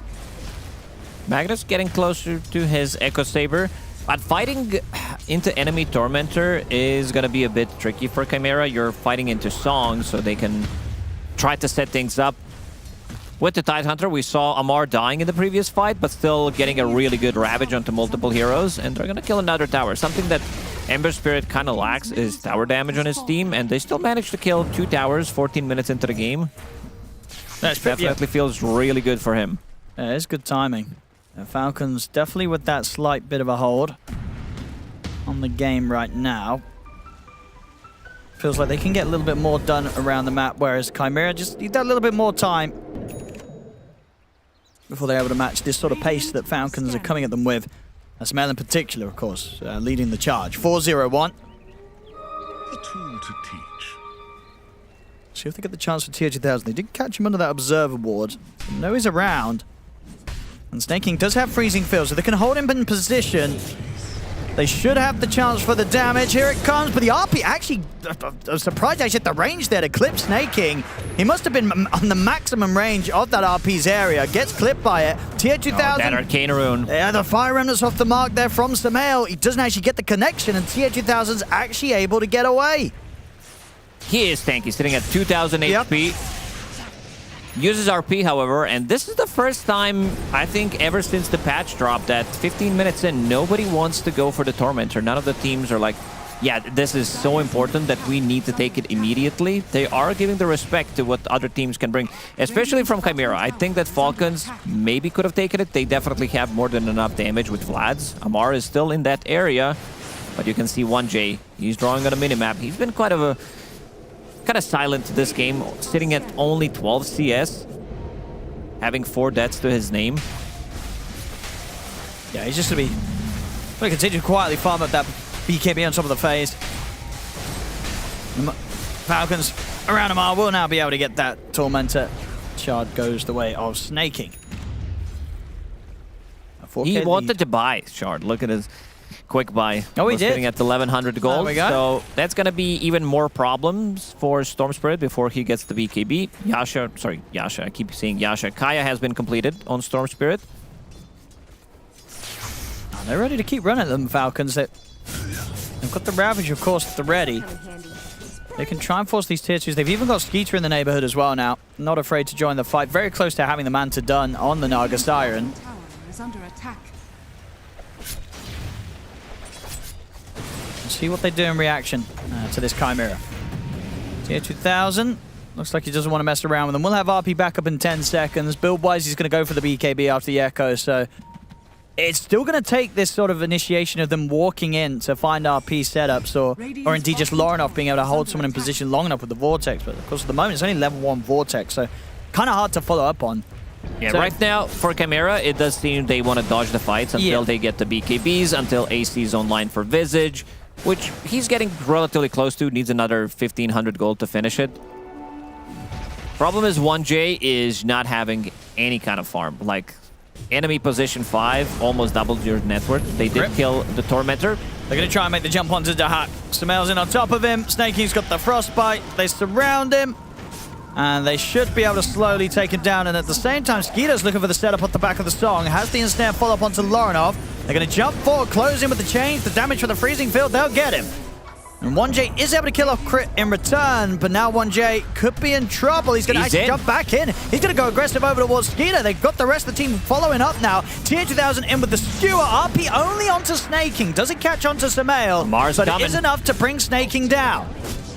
Samael, change onto the 2 of them. Amar's got the Ravage. There it is. Has the follow-up. Is the damage going to be quite there? Panther's going to go for the TP out. Tier 2000's not going to be quite as fortunate, as it's a bloody battle, but one that Falcons do come out on top of, with once again Samael getting the cleanup, courtesy of Amar coming in to join forces with him. Samael now 7-0-2. This fight looked like they're not going to even try to take the fight, but 1J decides to go in. They still managed to get some kills out of it, but still paying the price. I don't think this is worth it for them. They have a big problem on their side, and it's called Samael. This guy is about to finish off his SNY, so we'll have status resistance as well. And you can see that Lorinov can't really do much. If he zips in aggressively, he's straight up going to die. Because of all these routes, it's very hard for him to play the game right. I'll see what they want to go for next now. It's getting tougher and tougher for Chimera. Tier 2000 really needs to just get that BKB done before the next time he's forced to join up to the team fight. And ideally, Dahak can find the money to get that AC finish. They're going to smoke up with the two of them, Panto and Dahak. But they've got to find someone alone, and kind of has to be someone that's not Amar. Amar at this point, very hard to take down with a Glimmer on top of the Vlads. Very difficult to kill. Yeah. He also has Glimmer Cape, the one that you mentioned. Then he also has Shard, so that's going to be another problem for Storm Spirit. Even Magnus pre-BKB or when he's done with his BKB. So Chimera, what they need to do is they need to land some like 2-3 man RPs, kill those targets off immediately. That's taking. He's just going to go for the kill attempt here with a freezing field, and he's going to get it. Well, okay, no, Mark's going to get it. He turns up, takes the kill himself, and he's also got the dead in the water to stop Panto TPing out. As Amar gets himself some kills on the board now. So was running around 0, 1, and 2. And all these kills have been taken away from him. He'd had enough time to get some of those last hits himself. But the lasso onto tier 2000. I mean, he's got to use the RP in an attempt to try and survive this. He'll bring down Crip, but again, this is tier 2000, the carry, dying in situations where he's still unable to farm up that BKB Lacoste. It keeps getting put on hold. Oof. At least he got something from it, but can't disassemble his Echo Saber, and we can see that the Chimera members are not too happy about what's happening on the map right now. The map is getting smaller. Those BKBs are definitely needed. Lorinov needs another 1,000 gold, and Amar, after seeing that he's going for AC on Visage, immediately queues up AC of his own. He's like, yeah, I want to be able to match it. Well, Panto was able to slide into the Shrine of Wisdom just in time to actually get that pickup himself. Now with the back of a 1J, they're trying for Amar. They do have the dust. Oh, no, Lorinov, not again. They've got the lockdown upon him. The Ravage to follow up. Lorinov's dead again. And now Samel's considering if he can maybe chase him for more. They jump forward, dead in the water, on towards Dahak. The Sleight of Fist comes in, tier 2000, hasn't got the RP. The song's going to be there. This is going to buy time for Samel. Slight Chains to come back off cooldown, as he can look to pretty much hit all 4 of them here with the next Sleight of Fist. There it is, catches Dahak. Dahak's gone. Amar, they're trying to kill the Tide. He's going to be able to walk this off. The Glimmer's back up. Amar gets away. tier 2000 surrounded under the tier 2. They're going to get team wiped here, Chimera, and Falcons, they lose nothing. Man, the way they reset, they don't have that big wombo combo because they already used Ravage, but they reset, and as you said, resetting Sleight of Fist and Searing Chains, how much damage was that from Samel? It's not even that high, because the heroes are dying so quickly, not even 3,000 damage. Yeah. Surprised that they decided to take that fight pre-BKBs. I'm going to see it again. It's just the decision-making is really not there. They feel like they need to take these fights, but they have no BKBs, so they're just getting kited by these small, low cooldown spells. Yeah, I mean, it feels like, what, kind of 3 times, maybe even back-to-back, that tier 2000's found himself in the action where he's been a few hundred gold away from this Ogre Club to get the BKB, but keeps getting dragged into the action and is hurting him big time. He can have it. He can disassemble it and have his BKB. He doesn't need to have Echo Saber. Might have made a difference in some of these fights, actually, if he'd had that BKB a little sooner. But he'll have it. Should have it before the next fight. Couple of creep camps here. Should get the job done. Gets the stack here as well. And this stack will give him the BKB, so next time round might have a bit of a better fighting chance. Bottom lane, 1J. Caught out here by Falcons as they continue to rotate across the map. 20-9, 13k lead. Falcons in full control of this game 1. Such a good Ember Spirit game to start with. He's involved in 17 out of 20 kills. He's all over the place, going into Shiva's Guard next. That's going to provide him some extra armor. And finally, they have BKB on Lorinov. But he needs to get a big kill. By big kill, I mean he needs to kill either Crystal Maiden or he needs to kill Batrider when he zips in with a BKB. Because I don't think this Ember Spirit's gonna die. 2000 HP, magic resistance, flame guard on. I don't know if I said status resistance, but yeah, gonna be very difficult to kill. They're gonna smoke. Double BKBs online. Can they find anything, though? Seems kind of difficult, and Falcons seem kind of prepared. They're grouped up themselves, and they've got all of the ultimates as well ready to respond with. The Chimera Not going to find anything with that initial smoke attempt to make a play with the BKBs. Panto in the mid lane. Might be a bit of a bait, but can he actually survive through this? The Dead in the Water leash is down upon him. Another sleight of fist from Samel isn't enough to kill him, so Panto will manage to walk away. Samel can pretty much do whatever he wants in the fights. He goes in, he can test it out, see where everybody is. This Orb of Corrosion seems to be one of the strongest items in the patch because it gives you 8 agility now, and it also slows the movement speed based on the type of the hero that they are. So it's very effective against most of the cores because it is range Storm Spirit, it is range Visage as well, Enchantress, reducing the healing, getting that extra slow, extra bit of a minus armor. Falcons, they're gonna smoke up. Uh-oh. The A2000. It's going to get back in time.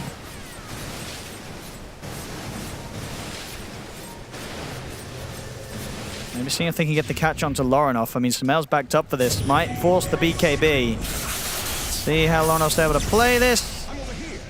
Should be fine with the zip TP. Nothing to close the gap that much. I'm looking at the next set of items that Chimera can buy. Tia2000, he is going for the Blink Dagger that we did mention earlier. Definitely needs to set things up. But this is another round of items. Right now, Storm is sitting at 1,000 gold. 1J, he has only Ogre Axe at this point. So in terms of scaling, they still need a little bit more time. Yeah, this is not going to be easy for Chimera. I mean, we did see, obviously, the series yesterday did kind of have this vibe where game 1, it was a rough one for Chimera. And then game 2 and 3, they started to pull off quite the show. Oh, look at this play. This is a nice play. Yeah. They're still getting something out of the map, Falcons. With the Bloodthorn, they're going to go for Roche. But they want to get some kind of a trade, and 1J is going to be getting it. Good upgrade on Marcy. Increases that damage, and you can use rebound on enemies. Or picking out tier 2 tower in the bottom lane. Not gonna be the easiest thing to do. What is Amara up to? Yeah, he actually finished off AC of his own. He's super tanky, sitting at almost 30 armor.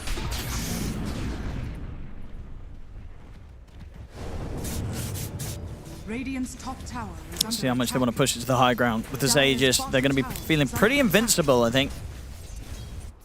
And Chimera is definitely going to have to head back to try and deal with the pressure. And Falcons should be ready to just go high ground here with the Naga Star and Skeeter ready to push. What do Chimera do about this? Fortifications out. So quite a lot of damage. Yeah, no sign of Naga backing started out. with the illusions. Lads plus AC. Amar is just being an aura right now, sitting behind Skeeter, who's sieging the high ground. Smel's gonna TP back. Somebody's got to do something about this. Skeeter taking the barracks. The Crip, he's able to get the jump in onto Panto. That's Panto gone. Somebody else is going to have to come back if they want to push them out of here. Yeah, somebody else has to come in, try to defend, die, because that seems to be the losing formula. It's very difficult. You're fighting into Aegis. There's tier 2 tower available in the mid lane. They can push that one out, but you can definitely feel that they don't have enough. The A2000 did pick up his Blink Dagger, so he needs to land at least 3-man RP for them to be able to get back into this game. Skewer back into tier 4 towers, otherwise I don't see them winning a fight.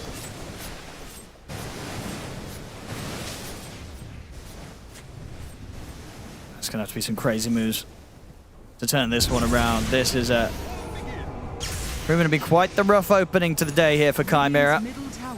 Falcons making this one look pretty smooth and easy.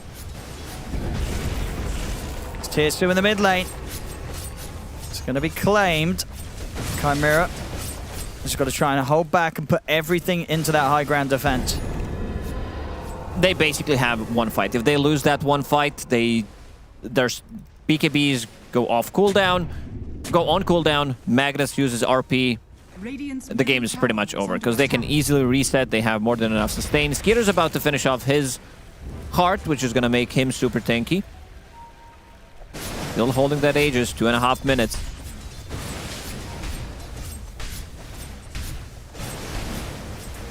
Do they want to fight around the tier 2? They are starting to step outside of the base, Chimera. They'll get the jump onto Skeeter. We'll be able to get the skewer back. I'll kill him off the once. That's one life. Can they go for a second time? They'll try. Ooh! That okay, missed. it was early on the RP, Doesn't but matter. it's fine. It's fine. It doesn't matter that the RP was a little whiffed. Now they're going to try and push on for more. The Ravage comes off, but not before they killed him off. So they get the 2 kills, but they do lose TH1000 to the lasso drag back of crit. Familiar stuns holding back Snaking and Samael, but the frostbite onto Dahak. It's causing him issues. Samael jumps in, gets the double. Now going to turn over towards Panto. Try and slide away with the Hurricane Pike, but Samael closes in with the chains. It's going to be another one there for Samael. Triple kill. The fight still goes Falcon's way. Chimera, they get 2 big kills. They get do? the Skeeter, they get the Tide. Well, imagine if they had that RP on a target. For someone else. Yeah, for something else that it really mattered, but... yeah. Because, They just killed Skeeter twice, pretty much. They did. But, yeah, as you say, like, the RP evidently was not needed because it was missed and they still get the kill, so maybe could have been used elsewhere to have a better shot at turning things around in that fight, because as it stands, Falcons, they still come out on top. They're still the ones pushing in. Chimera, they're going to have to try another defense. And you see power of Falcon's lineup. Low cooldown abilities when BKBs are down. Ears are not moving. Chains into Frostbite, into another Frostbite from her Shard. So that's going to be another set of barracks. They're going to glyph in the end. The Hawk has birds available. All right, let's see if they can get Eater's some coming drag in. back. Comes onto Samael. 30 seconds until RP's back online. They have got Skewer if they want to try and make a Skewer play. So Samael's already gone. Damage is done. Second set of racks is taken. They're going to try to reset. 50 seconds until Ravage is off cooldown. 3 minutes until potential roast spawn. Let's see if they decide to go with Ravage or if they want to farm it up a little bit more. Because Chimera, you can still see that they have the damage. They have damage available to be able to kill the heroes. Skeeter's super tanky. He does have that evasion from his innate ability when standing close to other Naga Sirens. And also sitting at 3000 HP, but still, they are able to kill him. Kill him even twice.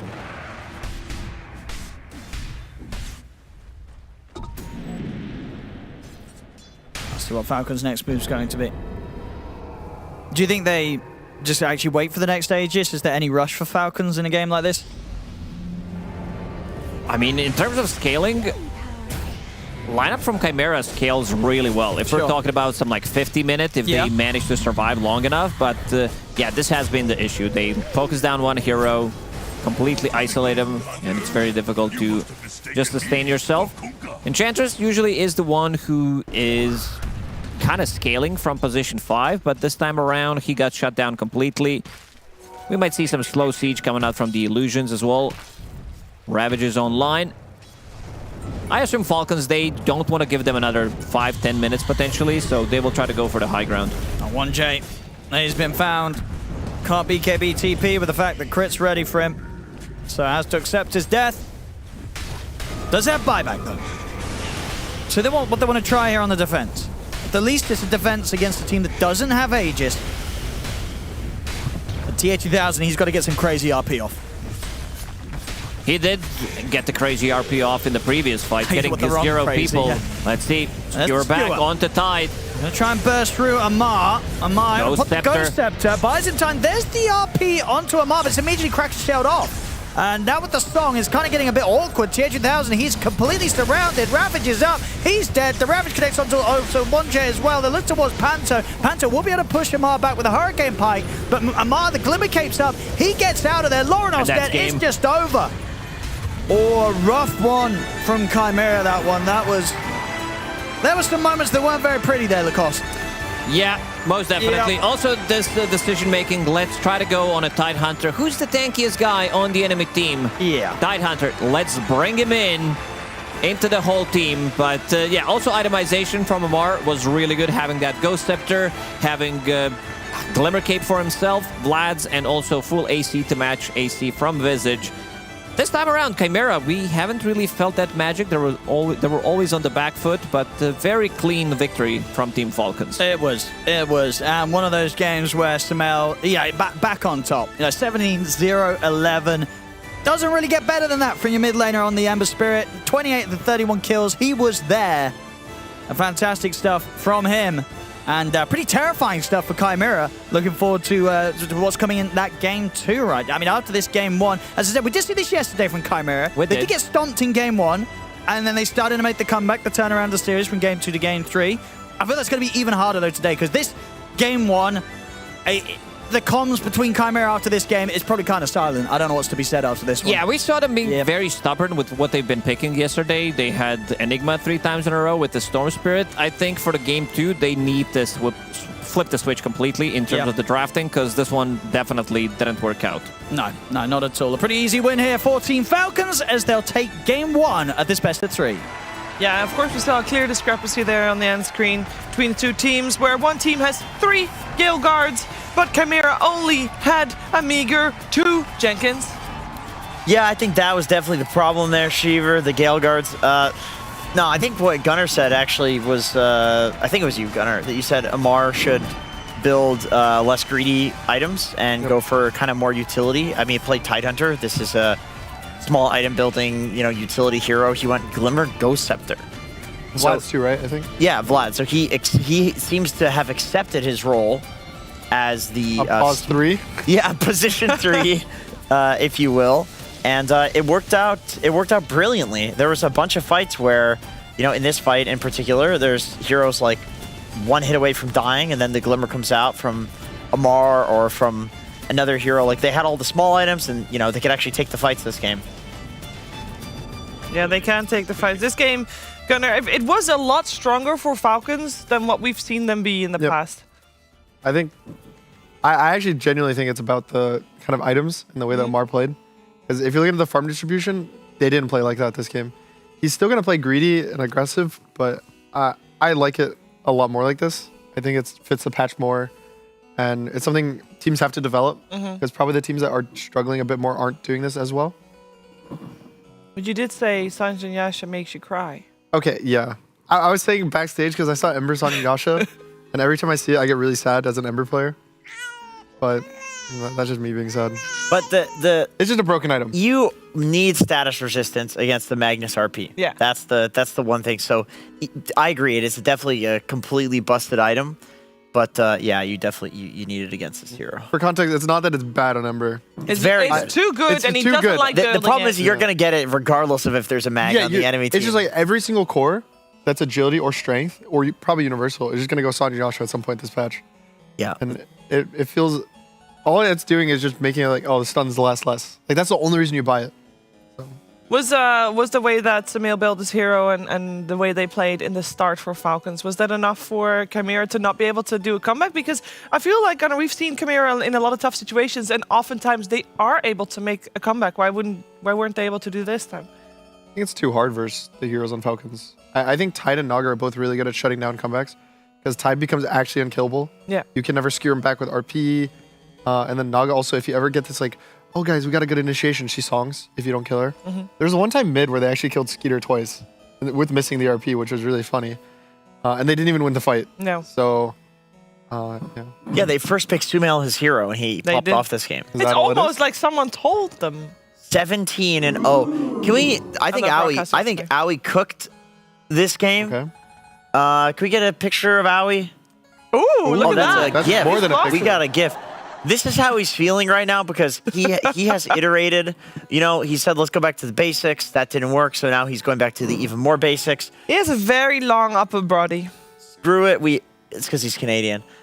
Screw it. We're drafting our stand-in last pick, or we were picking him Pango, 25% winner at hero. Let's just get him Ember Spear first pick, see how that goes. And the Huskar? And it went well. Yeah, ban the Huskar. I do feel like, given the fact that they're up against Chimera, who... It depends on if they're in a state of, like they said yesterday in game 1, they cared. And then game 2, they're like, guys, we just don't care, Yeah. So if they don't care, if they're in that state, and they can actually reset to that, I imagine like an Ember will probably come out as a response, or a Huskar will come out as a response to the Ember early phase. You got Lornoff, may as well do it. They couldn't this game, right? Because it got banned. So it was like Second Ember ended up phase. banning. Yeah, second phase. So they're protecting themselves. Yeah, so you need to think about the Ember for sure if you don't think that you can get the Huskar. Yeah. but maybe first phase pick the Huskar. Screw it. You know, 8-pick Huskar. Yeah, you're playing for nothing. Like they want to disband anyway. Go back to the Chimera we love and know. No, but they had overall first pick, so they couldn't pick the Huskar into the Ember straight away. No, I'm saying you pick Huskar regardless of what they have. I don't think. What if you just take the Ember? They took Marcy. I think if Ember is this scary over here, you can just first pick it. You could. We'll see that in the next game. But before we get to the next game, we're going to check in with Brian, who's sitting there in the dark. There he is for his Kiddie Award of the game. Yes, they have shed light on me as wards do the same. The Kiddie Award of the game for Team Falcons here. As you see, little mini-map pointing out this ward that's going to scout out several cores farming throughout the course of the game. This one particularly being Lorinov, which allows Sumail to initiate this fight comfortably. They have the song set up, net that we talked about on the panel before the song ends, root into root into root, and he's gonna go down. Felt like Falcons always had the informational advantage. This time it's the exact same ward, scouting out TA2000 just a few minutes later. And that's gonna allow Crit to set up on him, prevent him from going through the twin gate with the lasso. Plenty of time for Team Falcons to connect because of the vision provided. And that's the Kiddie Award of the game.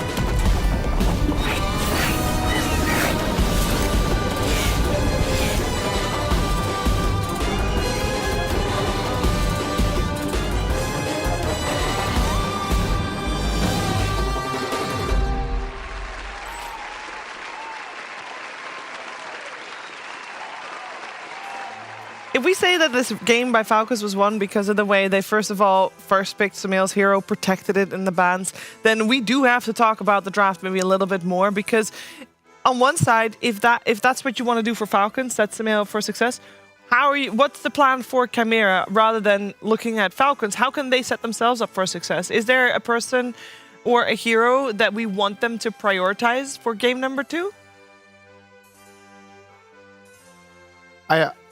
I think the Marcy first pick is kind of, if they're not going to put a carry, I think it loses value for them. Okay.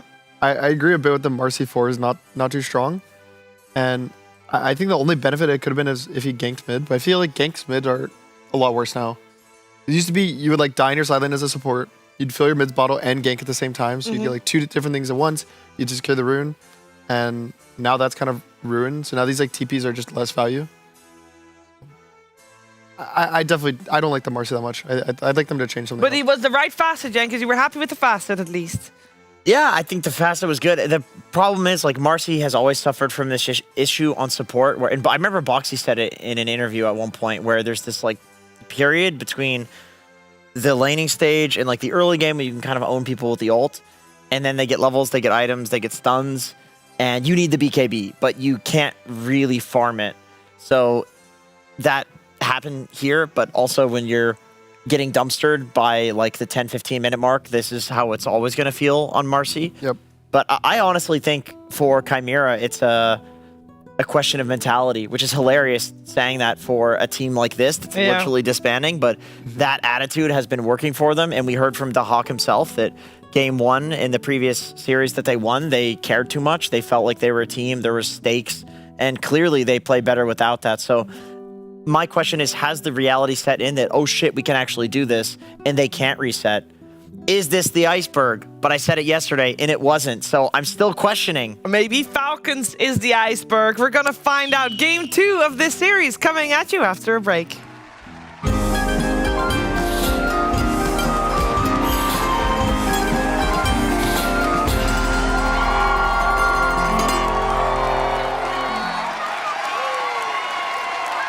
Waking up, playing some Dota, it's just been part of my life for 20 years, and I don't think that's going to change anytime soon.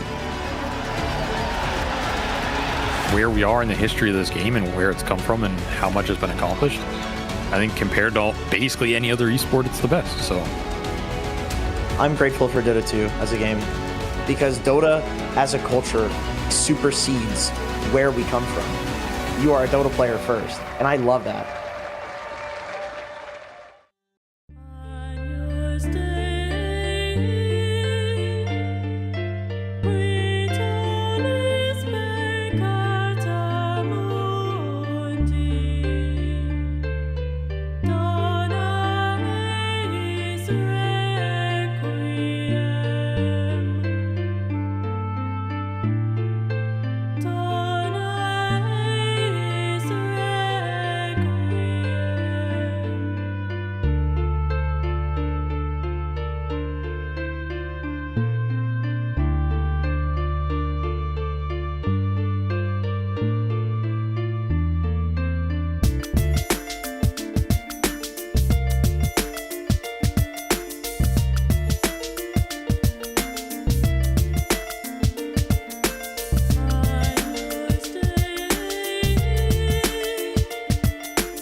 There was an old farmer in Dorset did dwell, Lily Valera, la, and he had a wife that many knew well, Lily Valera, la. Lera, lera, Lily Valera, Lily Valera, la. Lera, lera, Lily Valera, Lily Valera, la. The devil came to the old man at the plough, Lily Valera, la. One of your family I must have now, Lily Valera, la. It's not your oldest son that I crave, but 'tis your wife, and she I must have. Lero, lero, Lily Valera, Lily Valera, la. Now welcome, good Satan, with all of me heart, Lily Valera, la. I hope you and she will never more part, Lily Valera, la. Now Satan has got the old wife on his back, he's lugged her off like a peddler's pack. Lero, lero, Lily Valera, Lily Valera, la. He trudged away till they came to his gate, Lily Valera, la. Come and take in this old farmer's mate, Lily Valera, la. She saw 30 nymphs all dancing in chains, she ups with their boots and beats at their brains. Lero, lero, Lily Valera, Lily Valera, la.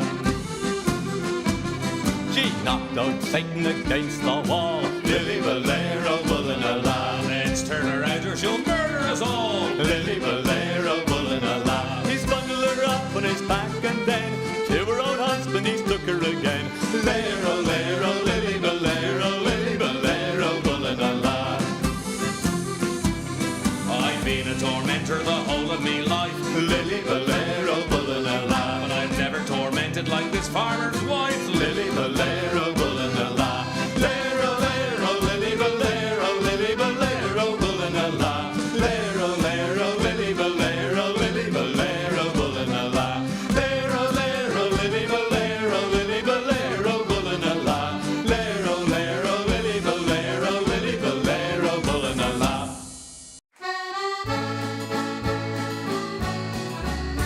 As I was a-walking down Paradise Street,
you to our resident bards.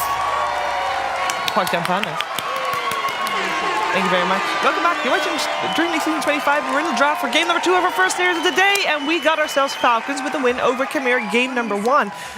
And Chimera has been in this position before, and oftentimes we have been wondering, oh, this is it. This is going to be the end of their hot streak.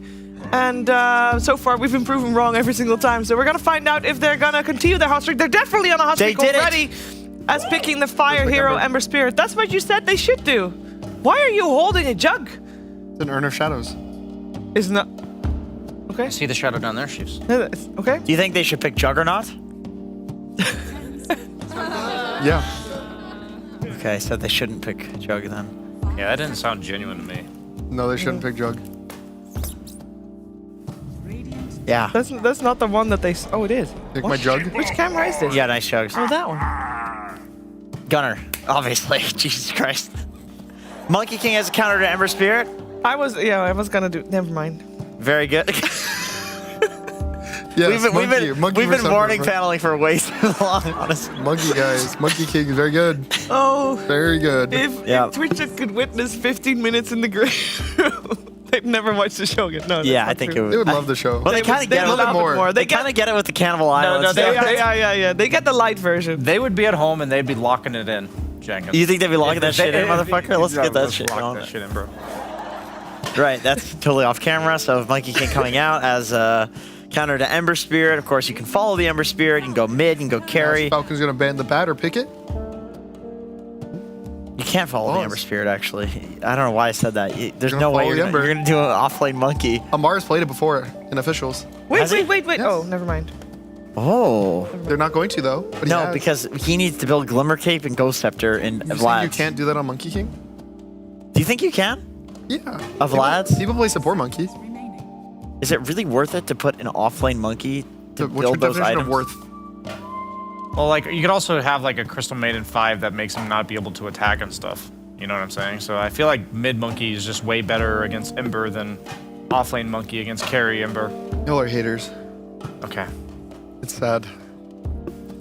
Where's the new patch? You see Monkey put it off lane. Experiment. Isn't Monkey just... Is this matchup... What do you think of the Jingu nerf to making it not heal as much on creeps? Because I know with Ember... It matters a lot, right? It would matter a lot, right? Yeah. Because you usually, like, trade down to low on each hero, and then Monkey King stuns the creep wave for HP, yeah. Falcons, Bat Rider. Do you think they've played this matchup several times? Like, since the new patch comes out? Like, are they still very confident? Monkey Ember? Yeah, like, in the past, it was obviously No way. you owned him. This is probably the first time they're playing at this new patch. I'm a little surprised Chimera did not pick the Bat Rider. We left. What team? Chimera? I'm surprised they didn't pick the Bat Rider. It's a Chimera. Bat Rider. It's Chimera. Because, I mean, they could still bat... Is Falcons gonna bat? No. At this point, you just don't take the bat. You don't care about it. Snake King 5 bat? You pick Phoenix? Crystal Maiden. Are we just making you're listing a lot of heroes. I'm thinking... They have to pick one support hero. They should pick something that either builds a 4-stuff or has a dispel so that you can purge the Dark Seer. Ooh, well, the Chain's Arrow. Snake King is not really a big Oracle player, and to be honest, not really in the pool at the moment proper. Or rather, not picked. Run back the Skeeter Troll. Give Owen a chance. Give Chimera a chance as well. Yeah, exactly. Oh. Oracle is actually pretty good though, versus Dark Seer and Ember, but it's a bad hero, I think. I like the Troll. Wow, you said that so hesitantly, as if you couldn't believe what you were saying. Yeah. They'll go for the Tidehunter first. Okay. It did work out very well. I thought it was a great addition to the draft. Could very well be a carry tide as well. Yeah. You just never want to pick a carry with a good illusion, right? No. I don't know if you want Tide carry versus Dark Seer, just because there's so much damage with magic. Your passive doesn't really matter in that lane. But Skeeter loves his Glimmer Capes, so... Sure. It's just about the laning stage. I see. You'll give Dark Seer a free lane, I think. Just some snaking range 5, something boring. Just go Crystal Maiden again. Yeah, it just Yeah. it makes so much sense. Dark Seer, you can frostbite the creep if he puts an Iron Shell on it. If he surges himself, you can frostbite for the surge duration. Okay, I believe Surge doesn't work versus the Tide Shard. I believe the Tide Shard sets your maximum. I think to like that's right. 100. Yeah, well, I it think eventually that's roots you, like, in place. Like, eventually you can't move It doesn't anymore. root you. It just sets your mood and pseudo. Oh, okay, You're fair leashed. enough. Like, You're yeah, leashed. you can't out-haste it, is what I mean, it works. like, it works on the Lycan. the Lycan dog. Yeah. So yeah, it definitely works on Surge. Lycan dog. Yeah, got that dog in him. Roof. I don't think that's good for your voice, Gunner. Brian, do a bark. Very good. Very good. Jenkins. Yeah, there's That's a mine. better That mark. was good. Thank you. That was pretty good. That was way better than mine. All right, so what do we feel like Chimera is needing? They Nature's actually do Prophet. go back for There their we Nature's go. Prophet. There we. And There's it- no Bat Rider. And it will be played as a carry. I don't think there's any flex potential, right? Because his Darkseer is going to be going on the No. offlane with the Hawk. Or do you feel like they can still mix and match with Nature's Prophet Ember and swapping that around? I think they'll leave the Nature's Prophet carry. I think our TA 2000's been owning a bit too hard on this to warrant the swap up. I'm also skeptical. I'd almost call the bluff and say, like, this Monkey King matchup is not nearly as good as it was prior. I think they picked the Mirana so that it's maybe a bit weird to go to mid lane right now because of the reasons Gunnar mentioned, where it's not as convenient to fill the bottle and everything. But you have the chain set up into the arrow, and the one gank on Monkey King is what you said would heavily tilt the momentum of that mid lane matchup. Monkey King, I also think, scales very poorly against Ember. Like, it is a hard lane counter, but later on it sucks. So if they just get past that first 5 minutes, then Ember, I think he'll have the same impact. Maybe not the 17-0 performance or whatever it was from Sumail last game, but I think Lornoff will be just fine. I would love to see something like a Spear Breaker, personally. I was going to say Spear Breaker. I'm thinking a Spear Breaker or Clockwork might be a fantastic treat for Chimera to pick up. It's Chimera. Something succulent for them, because you're going to be putting the Ion Shell on one of these units, and honestly, if you run down a Tidehunter with an Ion Shell, if you're a melee guy like a Spirit Breaker or a Clockwork doing additional magic damage with that rundown potential, he's going to go down. Crystal Main especially, that hero's going to feed. But really, the Spirit Breaker, the reason I like this is because this was the original counter to Monkey King. You see him for just 1 second, boom, you charge. He gets knocked out of the trees. He's dead. It's the Tusk that gets removed. Just like that. The Tusk Darkseer combo did get better since they buffed the Quick Wit facet with Intelligence. I did notice that when Team Spirit played yesterday in lane, like, usually the Tusk is nice because you shard them in with the Ion Shell, but it's actually Darkseer with the tag team attack and pretty fast. So I like that ban. Because you prefer to go for a hero in combination with the Darkseer rather than putting Mirana 4 and go Nah, for different 5. I think Mirana's a way better 5 than she was in the past, and we even heard Dahak saying that don't overthink the whole double melee, double range lanes. Just some heroes kind of pseudo-operate as a melee, and I do believe Mirana is more of a melee hero now than she was in the past in lane because of the fact that she doesn't mind being right next to you to Starstorm you twice and take the favorable trades. blind, yep. Yeah. I like Bounty Hunter. Bounty's good. The Bounty Darkseer combo is a classic, that's for sure. Been picked up a lot less in 738 than it has been in 737, though. Did he get changed that much? Well, track amp was slightly nerfed, but I think that's enough about to it. warrant it being bad. I also think Bounty Hunter's stock was even higher because Nyx and Ricky were popular in the 4 position, like other I actually think Indus Nyx was heroes. good versus Bounty. You think so? Because the innate. Ah. Oh, yeah, because you detect them. Yeah. What's that called, Gunner? Nyx sense. Nice, nice. Yeah, I like that one. That's a good one. Do you know what Bounty Hunter's innate is called? I know what it does. I don't know what What's it's it called. called? Big Game Hunter. Big Game Hunter. They actually Very buffed good. the level 1 damage amp on BH, and then they nerfed the end game damage amp by only 2%. Better early, worse late. On the side of Falcons, we are still looking for... Well, it really depends on where you want Skeeter to go, or rather, what you want Skeeter to go with. Do you want him to go with the Tide? Do you want Amar to have the Tide? I think we're still assuming Monkey mid. But there is still a world where Skeeter's playing Monkey, Amar's playing Tide, and we're looking for a new hero for Sumail, but I don't know if that's in the cards. Maybe if they... I don't think Chimera has revealed, like, a rotation of the Ember lane, so I think you'd leave the Monkey King mid. You 100% put Monkey. Yeah, and so Okay. Clockwork, that was one of the ones you were really liking out there, Jenkins. Just that rundown on the Tide and That CM is quite devastating. I mean, even against the Monkey King, with an Iron Shell and a Clock, he's going to be an absolute... Do you think when Clockwork uses Cogs that he's going to be locking them in with him there? I think he's going to be logging that shit in, Dude, brother. Lock that shit in. Off camera again, Off guys. camera. It's not It's one. okay. It's okay. I We're like locking it in. Beastmaster for Falcons. Either as a safe lane or an off lane. What makes you like it? I mean, if they put in the safe lane, it's really good versus Clock. It's very good versus Nature's Prophet in both lanes, like either as an offlane or as a carry. Gives him BKB piercing stun. I think Monkey King is their ideal scaler. Okay. And it also is not a carry that suffers too hard versus Darkseer, just in the whole game. Like the wall is not really gonna do anything crazy versus Beastmaster. And there's no save for Roar. Like right now, if he roars Ember and there's any follow-up, he'll just kill the Ember. So it's just a really nice hero versus Nature's Prophet. I think Nature's Prophet is another one of the cores that suffers a lot from kind of needing to win the fight during a BKB.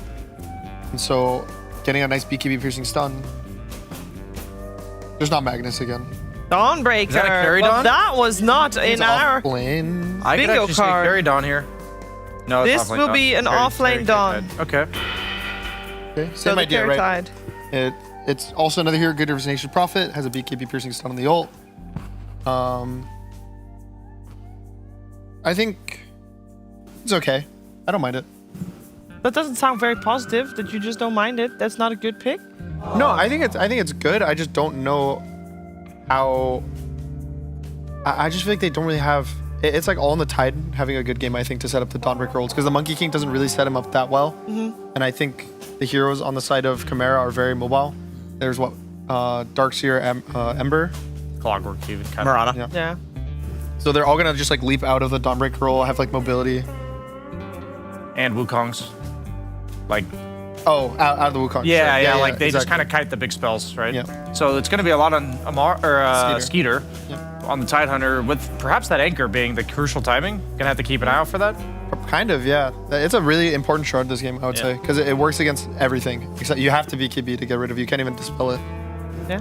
We want to have some extra opinions on board here as we look to our right. You guys is left at home. Odie Pixel and Replacement Gunner.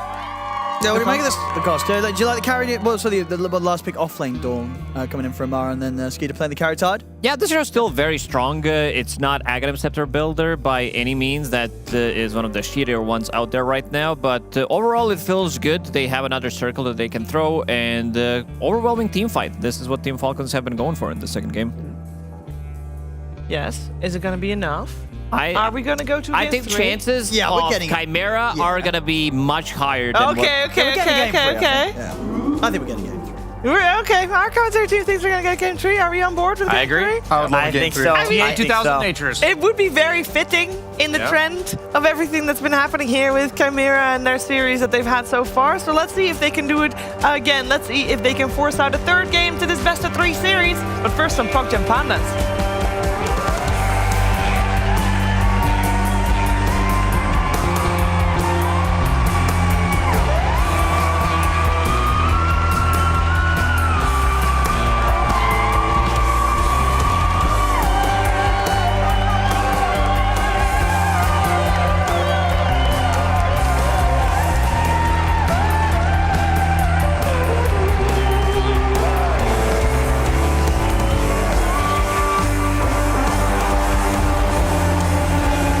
There we go, ladies and gentlemen. Time to get to the game 2 between Chimera and Team Falcons.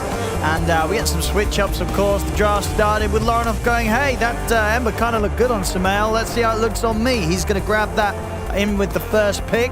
Might actually see some early action off the back of this wraparound from Falcons down bottom. Panto should be okay. She starts to back off just in time. And yeah, overall, we're going to see Falcons do what we're starting to see some teams do, right, where they get like this Tide. Yep. They run it in the safe lane for the carry with Skeeter.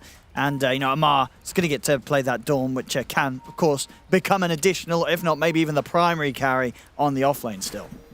I think Amar is, because he tried to theorycraft a bit of a new build with the Dawnbreaker back in the previous patch with Bloodstone, so bigger AoE. You take that level 20 talent as well, Octarine Core to lower the cooldown. But this time around, Aghanim Scepter is definitely out, so you're going to be building more for yourself. Blade Mail, SNY, Satanic, this type of a build, maybe throw in casual Glimmer Cape, but he did go for Solar Charge, which is the old facet on Dawnbreaker. She has 2 new facets, Star Surge and Trailblazer, one giving you extra movement speed, and the other one giving you extra attack speed. So he opted to go more of kind of a Mars style where he's focusing on himself. I think attack speed could come in pretty clutch when you're playing with Muerta. And with the Monkey King, right? Yeah, as well. It's more lane-oriented rather than game-oriented because you're getting that extra bit of attack speed when you're sitting inside. 1J needs to be careful. This lane is going to be very, very difficult. A lot of slows. They also picked Crystal Maiden one more time, so they will have Frostbite, which is going to keep Darkseer in. And I think Panel had a really good point about picking up that early shard on the Tidehunter. Rip! He's just dead. All right, first blood for Panto. It won't be the last. There's going to be a lot of harassment in this bottom lane. You're playing against Mirana. She has one of the best attack ranges in the game, other than Sniper, one of the best harassment tools. 630 attack speed. Now also with the Starstorm facet. It's called Starstruck, pretty cool name.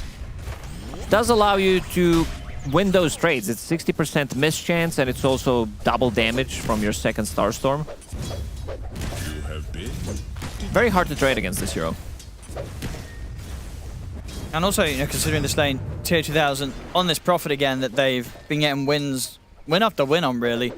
What do you think it is about Chimera's playstyle that kind of fits this carry nature's Prophet so well? Gives them a little bit of a global presence. If they are the ones putting in pressure, we saw how aggressive they can play, but it's also a stall hero. A lot of times you would see them lose some of the early game. 1J, he still wants to bounce them back. It's a very dangerous move. Has a Tango up and running, snaking. Does not want to chase him. And then this mid lane matchup, and so far, seeing the outcome that Falcons would have definitely hoped for when they picked this Monkey King for Samel. 11-5 against the 6-2. As expected, this is Monkey King's favorite matchup, but also have in mind that with the recent changes to Jingu, this matchup is not as good because you want to lifesteal off of the creeps when you're battling each other. Also, I want to see a gank coming to the mid lane. I want to see Clockwork. I want to see, because this is a hero that he doesn't like. You can also bring in Nature's Prophet with the TP. Setup with Mirana is pretty easy against the Monkey King as well. So they have a kill combo, and he's definitely going to need some kind of a help in the mid lane because he's playing in a relatively bad matchup. And as you can already see, 17-5 against 6-2. Yeah, this is not going to be easy for long enough. We have seen him make good recoveries off the back of bad lanes, but on Ember, definitely not one of the easier heroes for him to make that sort of comeback on. So it's going to be a very slow start for him. And also one thing to point out is the build-up, because in this matchup you would build into Orb of Venom, or Old Orb of Venom did slow you down more because you were melee wearer. And now you're playing against melee heroes, so you're slowing him for less, because Orb of Frost works on the type of the hero that he's slowing. So if it's a range hero, it will slow for more. If it's melee, it's going to slow for less. You can already see in the mid lane that he didn't get that extra bit of a lifesteal from the creepway once he used the Boundless. Yeah, gone are those days where, at least in the early levels, you kind of Boundless and creep wave in your full HP. Nice little dead shot there from Crip. It's going to stop Lorinov. Okay, yeah, Lorinov tried to go for the water and pick up the slight. Still doesn't get it. Crip able to deny it. Panto's going to jump forward, look for the that kill. First one missed. Yeah, didn't get the full He also was fine. Crit had Healing Lotus available, so we'll save it for later. Lorinov will be able to scramble the water rune at the top. So still not a fun start for the game for him.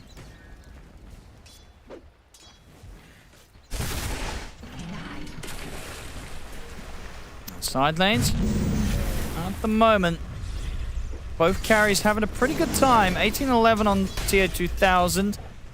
Up top, Skeeter, 8-19 and 6. We're getting equal amounts out of this bottom lane. Amar, he's got the salve at the ready.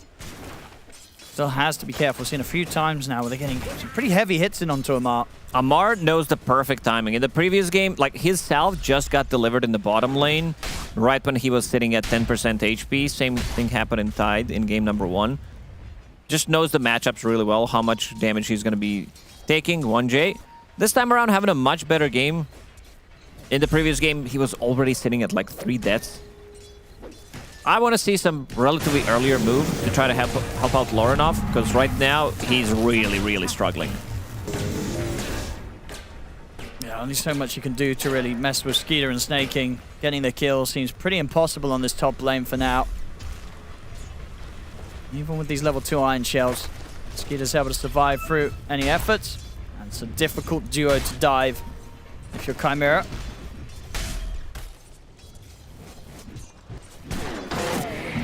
Bottom lane. Nice dead shot. They're in onto TA2000. And he is not going to be getting out of this one. Starbreaker comes in from Amar. Able to pick himself up the kill. Well needed as well. He wasn't getting a huge amount of CS down here at the moment. Amar, top lane, they go in for Skeeter. They will get him. Cost 1J's life. So Panto, with that movement, of course, leaves TA2000 vulnerable on the top. Does allow them to get the kill on the enemy carry up on the top lane. Turnaround potential for Falcons in this lane is pretty good because you have Kraken that you can use, which doubles the block, and also that Crystal Nova with Glacial Guard gives you that extra bit of a protection, so that's really nice. So you could try to bait a little bit with it, pop a magic stick.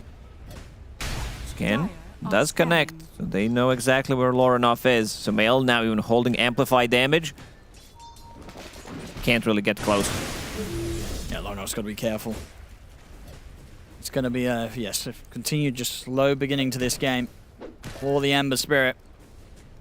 At a full level advantage here now for Sumail off the back of the matchup. Of course, in terms of the gold, quite the lead as well. Already 1,400 gold ahead of the Ember. Sumail getting everything out of this laning stage that he could hope for.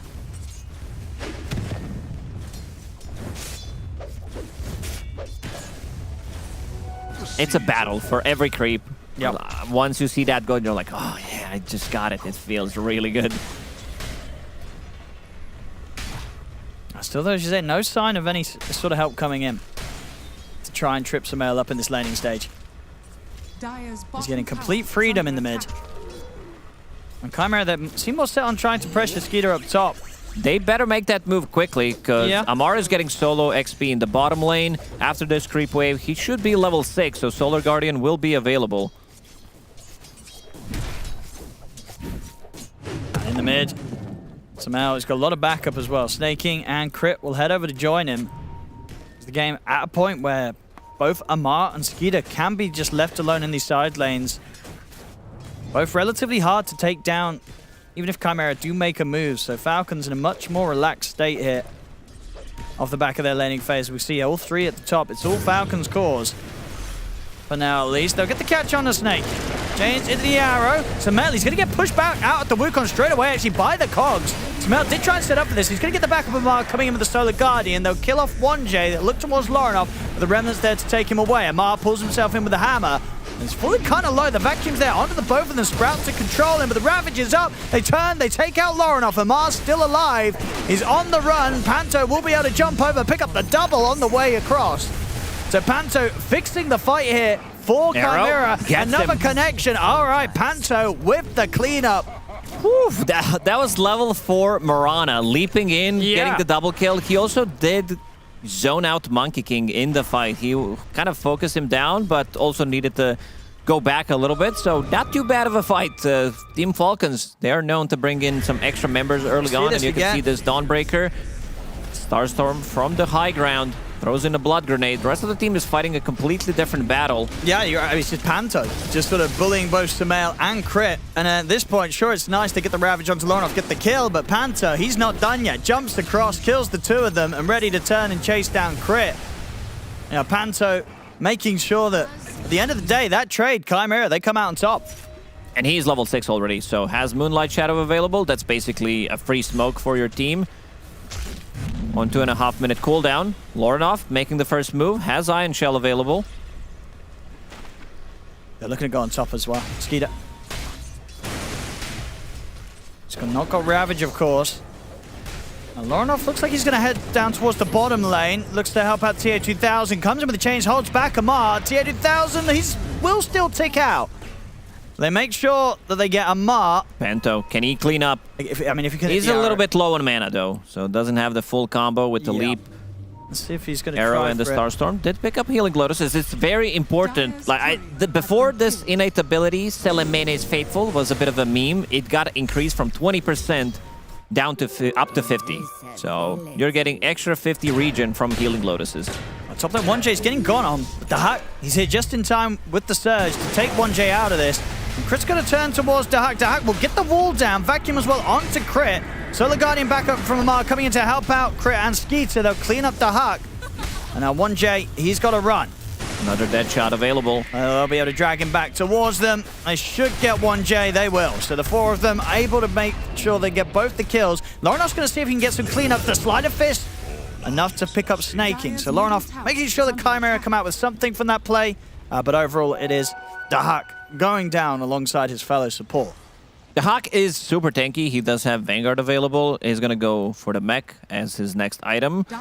We've seen quite a lot of Dark Cheers nowadays rushing Vanguard and then also upgrading it to Heaven's Halberd because this is the build-up nowadays, and it feels really good most of the time. It is dispellable, but still you're playing against Monkey King. This arm always comes in handy against him. TA2000 has been farming in this bottom part of the map for quite some time now, going into Maelstrom. Has that global presence if necessary to match what Dawn wants to do. And they're trying to set up onto the mid here. Look at the Loronoff to get the Boundless Strike into the Wukongs. They try and get the follow-up silence there from Crit on the Muerta, but it doesn't quite connect with Loronoff. So Loronoff is out of this. Turns with another Sleight of Fist. In fact, he's going to jump in with the Remnant. Not enough to finish Snaking, so close. Snaking will survive. But at the end of all, that is Loronoff living. After Falcons do try and use a couple of ultimates there, the Wukongs and the Freezing Field to get a big kill. They only get the support kill. Loronoff, he lives. Second Blood Grenade on Snaking is what made the difference there, having that extra 50 HP. Playing for the 12-minute power in. They're thinking about trying something on Samel. They get the hook shot in. He's into the cogs. Loronoff's ready to close the gap. Samel will turn with the Boundless jump forward from Panto. Comes in with a burst of the Starstorm. They'll be able to bring down the Monkey King. Dawnbreaker ulti was not ready. He needed extra 5 seconds. And using that global presence coming in. Arrow did miss, as you said, but still managing to get the kill. They're never going to lack damage. This type of lineup from Chimera, they're very ready to fight at early stages. Double Ion Shell on your Clockwork and yourself or Ember Spirit is definitely going to be enough. The one who's struggling the most, of course, is going to be Loronoff. Arrow does connect. They're going in for this. Chris watching from the side. TP's coming in as well. They have the stance into the Fear. Blood Grenade as well thrown down, but the leap is up. Doesn't matter. The tower hits come in. Panto will die. Loronoff able to drag the creep wave away, and this did require Falcons to turn up to the mid with the 4 heroes. Still having to kind of answer in the numbers whilst Chimera relatively split up across the map, keeping the farm going. Spot it. Looking for Loronoff. He's got a Remnant up in a second, so should be able to dance away from these two, no problem. Same time, Falcons. They do have Ravage at the ready to maybe make a play top. Looking towards 1J and Dahak. Dahak's already going to be well out of there. 1J might be the one to get caught. Snaking TP's over. They should be able to punish the clock once again. They find 1J. Still, Chimera, they're getting really good farm out of the map considering the start that they had, especially on Ember Spirit. Your Ember Spirit has the same amount of farm as Mirana. And can we look at the neutral items one more time? Level 1 neutral item, Trusty Shovel. This item has been imbalanced for a really long time. Just such a strong item because it gives you extra regen. It allows, especially after the recent changes where you always dig water rune so you can fill your allies' bottle easily, and also providing like creating gold out of nothing. So that's gonna be good.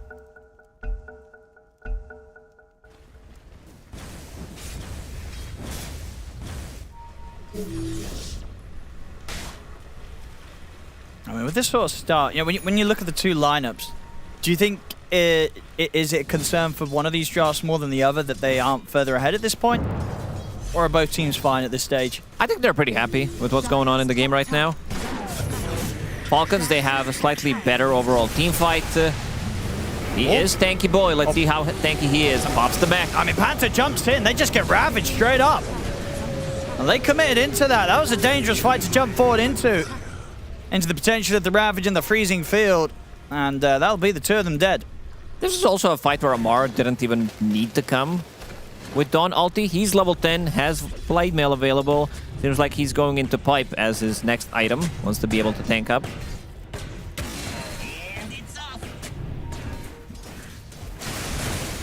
Lauren, all top lane.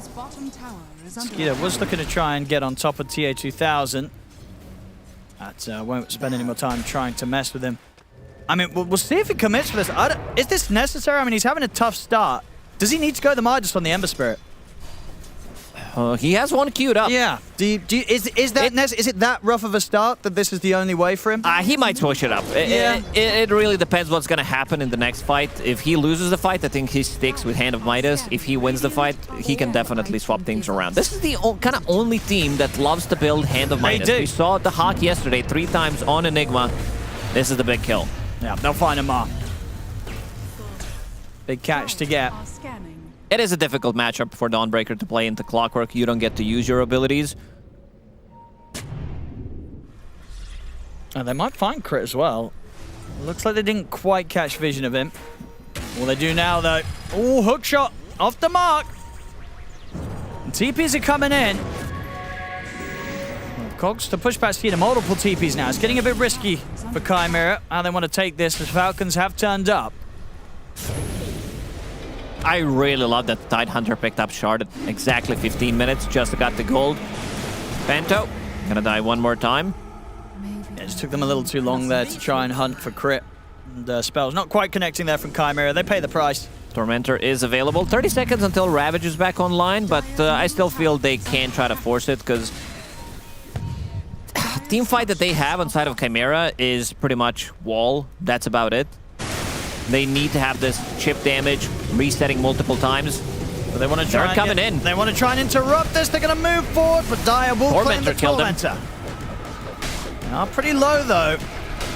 Who's going to fall off the back of this? Chains out on both Crit and Skeeter. Crit's gone.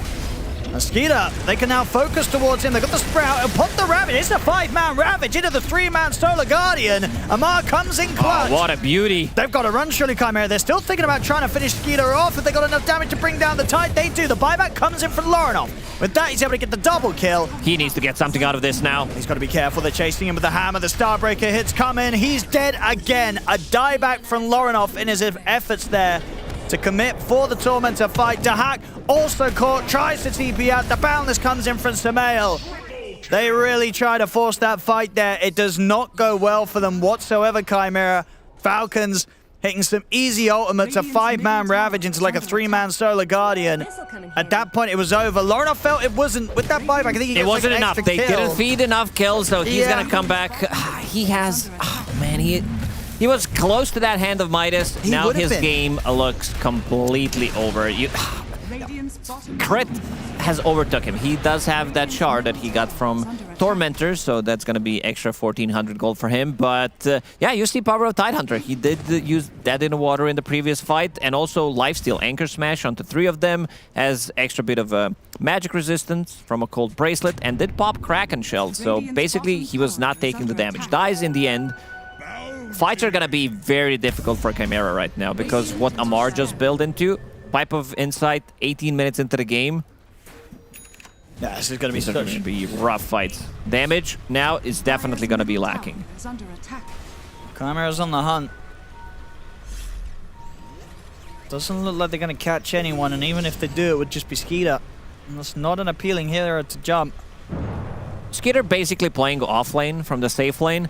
Not opting, at least not for now. He's not going for Radiance, knowing that Dawnbreaker can carry the game, and also it's going to be Monkey who's going to be dealing most of the physical damage.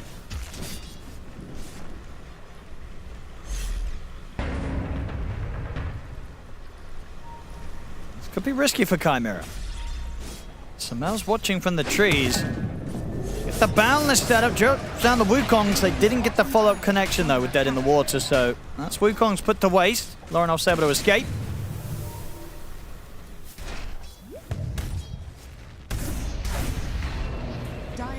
It's 2 on mid. Willful. Able to claim the tower.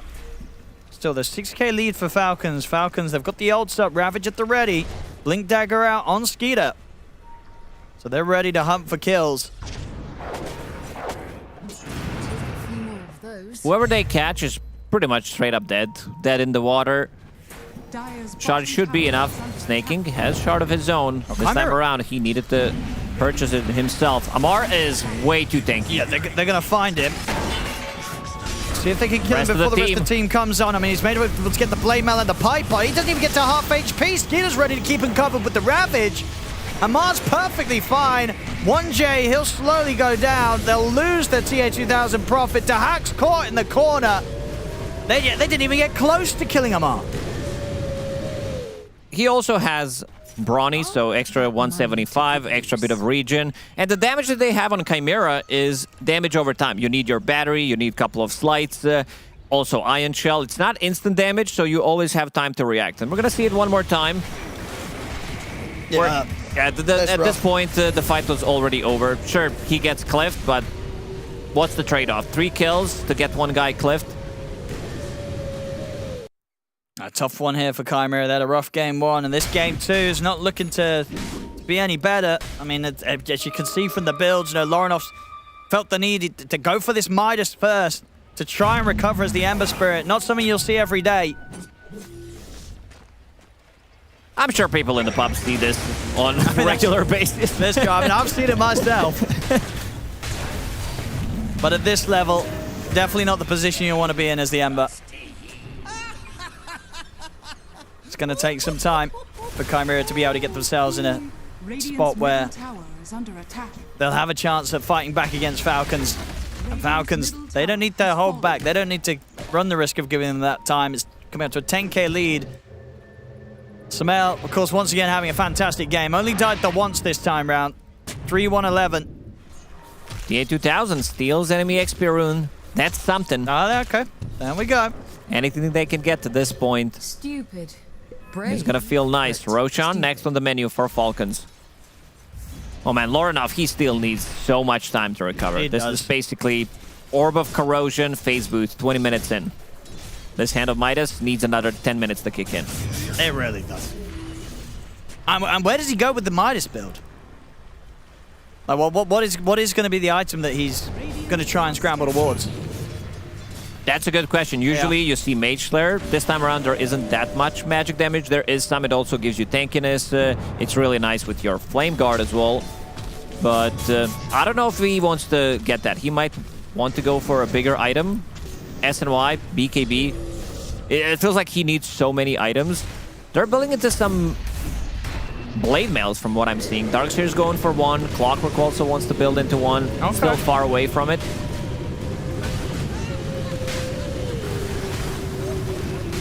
And Falcons in the pit. Getting the free Roche. Chimera just trying to maximize what they can find out on the map whilst they get a bit of breathing room. At the least, need some of these BKBs, TA2000s in particular, before he can feel that he can have some sort of impact in the fight. As it's been the last few times, getting clipped by the Ravage of Skeeter. Pretty similar to what was happening in Game 1. They just missed their timings, and now they need to recover. They need the BKBs. And Loronoff finally queues up his item, what he wants to go for. It's going to be Shiva's Guard, some extra armor. Relatively cheap components, other than, of course, Shiva's Guard recipe. Because most of the damage on their side is magical, so I guess he wants to amplify that a little bit more. And full SNY now on Dawnbreaker. They had problems killing him in the previous fight. Now with status resistance and that extra HP, they're definitely gonna struggle.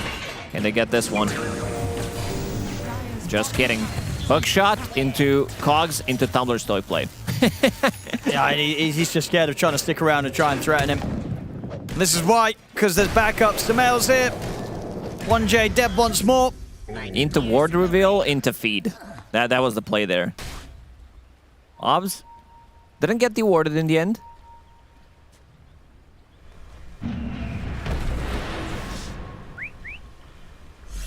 It's not going to be an easy comeback for Chimera.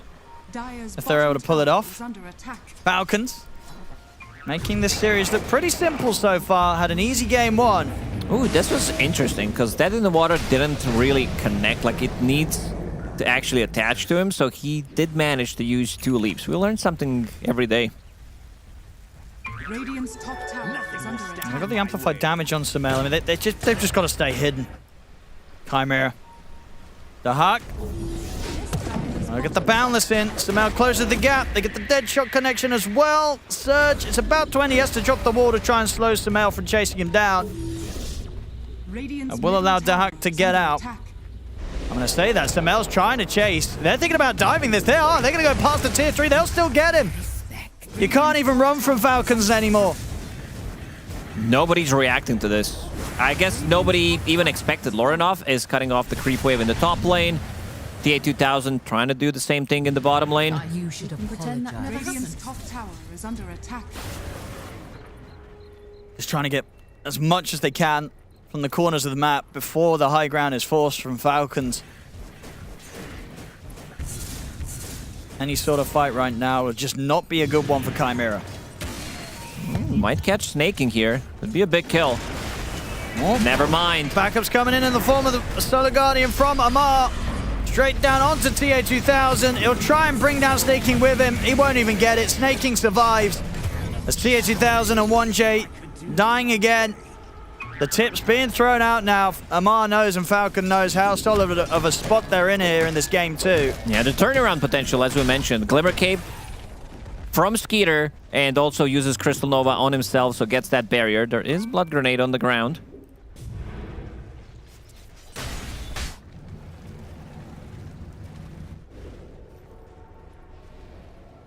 It is a very rough one, Owen. I'm just trying to think what they need, which items they're gonna be able to get. Lorinov is slowly recovering. Like, he's catching up to the Hawk, who's also underfarmed, which is not a not a good sign.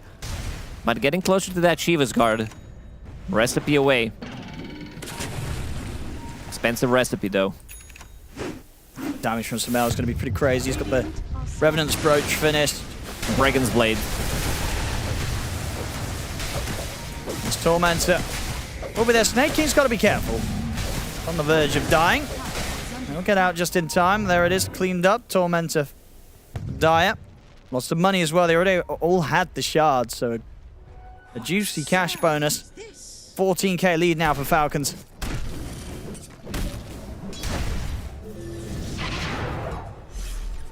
Heading back to their side of the map now. Maybe see if they can catch Chimera. I'm looking at Monkey's attack range, because he does have Vast, which gives him extra 60. He also has higher attack range. So basically half melee, half range. Red snipes him. That's going to be Aghanim Scepter completed on him. Road of Atos now going into Gleipnir, which is going to be even bigger AoE for his dead shots. Just a very difficult game.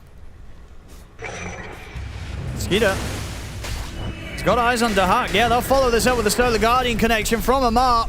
Ready to join forces with Skeeter to try and threaten Dahak. See if he's able to run. The hammer's there. Boundless Strike will catch him on the retreat. Samael claims another kill. 7-1 and 13. Chimera just continue to just get completely smashed across the map here by Falcons. Wherever they go. I just don't see that play. Like, in terms of heroes that they do have, your heroes are very good at picking people off with Clockwork, Nature's Prophet, Deep is in. Your heroes are elusive, double Iron Shell. Problem is, Amar comes in with Solar Guardian, drops that pipe, and suddenly you don't have enough damage. Crystal Nova, Glimmer Cape, all these barriers are adding up.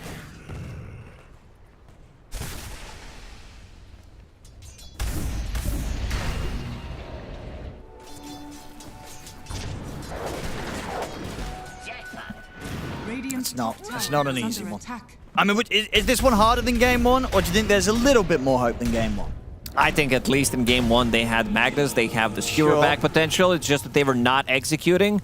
This game is going to be definitely much more difficult. Nice. Instantly. He's gone. Anybody that shows out in the lanes, especially if it's this deep, they will die immediately. Such a valuable shard. Skeeter basically playing assassin type of a Tide Hunter, where he's hunting people down, whoever's showing in the lane. And his next item is Echo Saber. Basically, at this point of the game, anything would feel good, whether he builds into Deso, AC, whatever it's necessary. It just feels those items are getting way too quickly on their side. Because I'm looking at Chimera. Clockwork did finish off Blade Mills, so they have 2 Blade Mills. In terms of damage that is uncontrollable, it really isn't that much. It's not like you're playing against some Leshrac, some like big AoE damage. Skeeter. He's trying to hunt people down. Clearing the way for them to get this bottom wave pushed onto the tier 2 tower, Falcons. Radiant's bottom tower is under attack. Radiant structures are fortified. Eyes on the mid. I get the Atos follow-up here, but the silence. Samael jumps in, bringing in the damage. Lauren off Another guard. silence. Radiant's bottom tower is under attack. They're just still not at a point where they can fight back. I trust everyone was close. Mosquito. He's going to end up walking into 1J. Got Crit with him. Samael cleans up Panto. 1J's going to get the chance to run, so he'll be fine. It's been a while now since Chimera has been able to find anything against Falcons. They'll hold on to the tier 2 at least for a moment longer here on the bottom lane. Pushing back Amar. But Amar, his next time about to fly out. Pretty much has the Satanic done on the Dawn. Yeah, he's not dying. I don't see how they're going to be able to kill him because he has Shard, so Starbreaker with debuff immunity, has Pipe, also has Gale Guard. How many Gale Guards do we have in this game?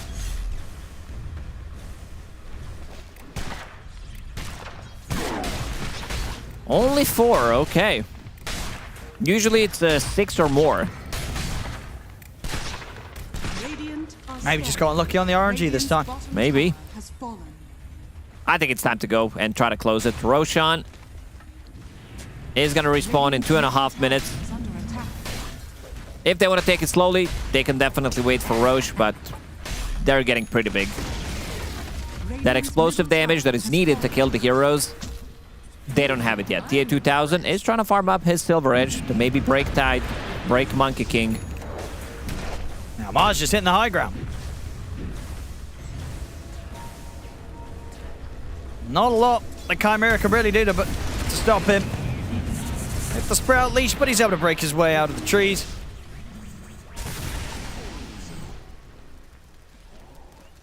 It's not possible to really make any sort of catch happen. Right now, if you're Chimera, they still just need to hope that the game goes on and they can find space to farm up.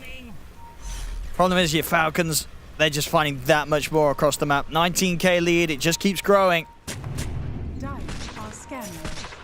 Classic Falcon style. When they are ahead, they're gonna choke you out for good 10-15 minutes if necessary. You're gonna feel miserable. If you play some of the longer games against Team Falcons, you actually feel drained because there's not much you can do. You know the state of the game that you're in right now. 3 heroes hugging to farm 1 creep wave or watch TA2000 farm 1 creep wave, then everybody's going back. Bottom lane, Panto. Scouting things out here with the Moonlight Shadow. Will show himself now.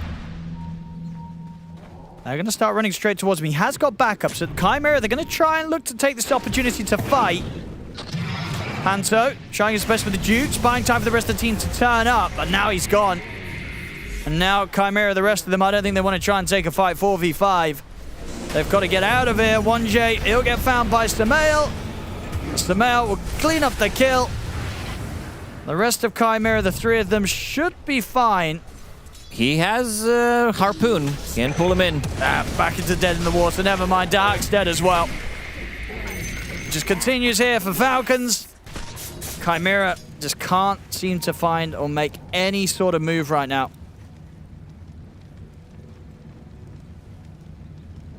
Many Torment are going to spawn in like 2 minutes. That's going to be a big amount of gold for Team Falcons to take it one more time. Roshan is available in bottom. Yeah, they'll take it. End of the bit they go. Dire's top tower has fallen. And up top, Samael on the hunt for TA2000. Don't have any detection. Okay, they've got the jam on Samael, so just needs to have Samael close the gap. Trying to predict which way it will go. Now he's not going to waste any more time chasing. He wants to head over, help the team potentially finish up the Roshan. That Aegis. Or maybe they look for a fight first. They've smoked up Falcons. Prepared to see if anyone was hovering around the pit. You don't have enough. Like, you really can't contest this Roche. And that's going to be another kill. 500 gold for Samael. Beyond godlike. Dude, I think so, dude, someone's doing this. Is someone on Falcons just like leaving blood grenades around the map? Because there was one like, near the Lotus Pool on the right. Where did you find the other one? Yeah, it's like a bit of a mini game.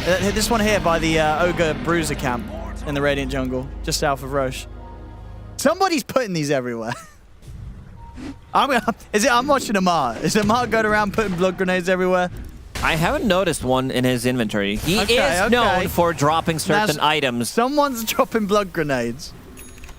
Because, once... Okay, fair enough. Someone was cleaning up their inventory, didn't want to... Whatever. But, yeah, they're getting put here and there.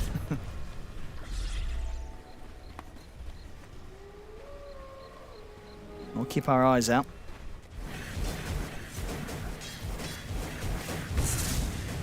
So now, with the Aegis on Sumail, level 24. A lot of money to go as well. Can look towards his next item if he wants to swap out the tread, so I have something ready to switch him for when the Aegis expires.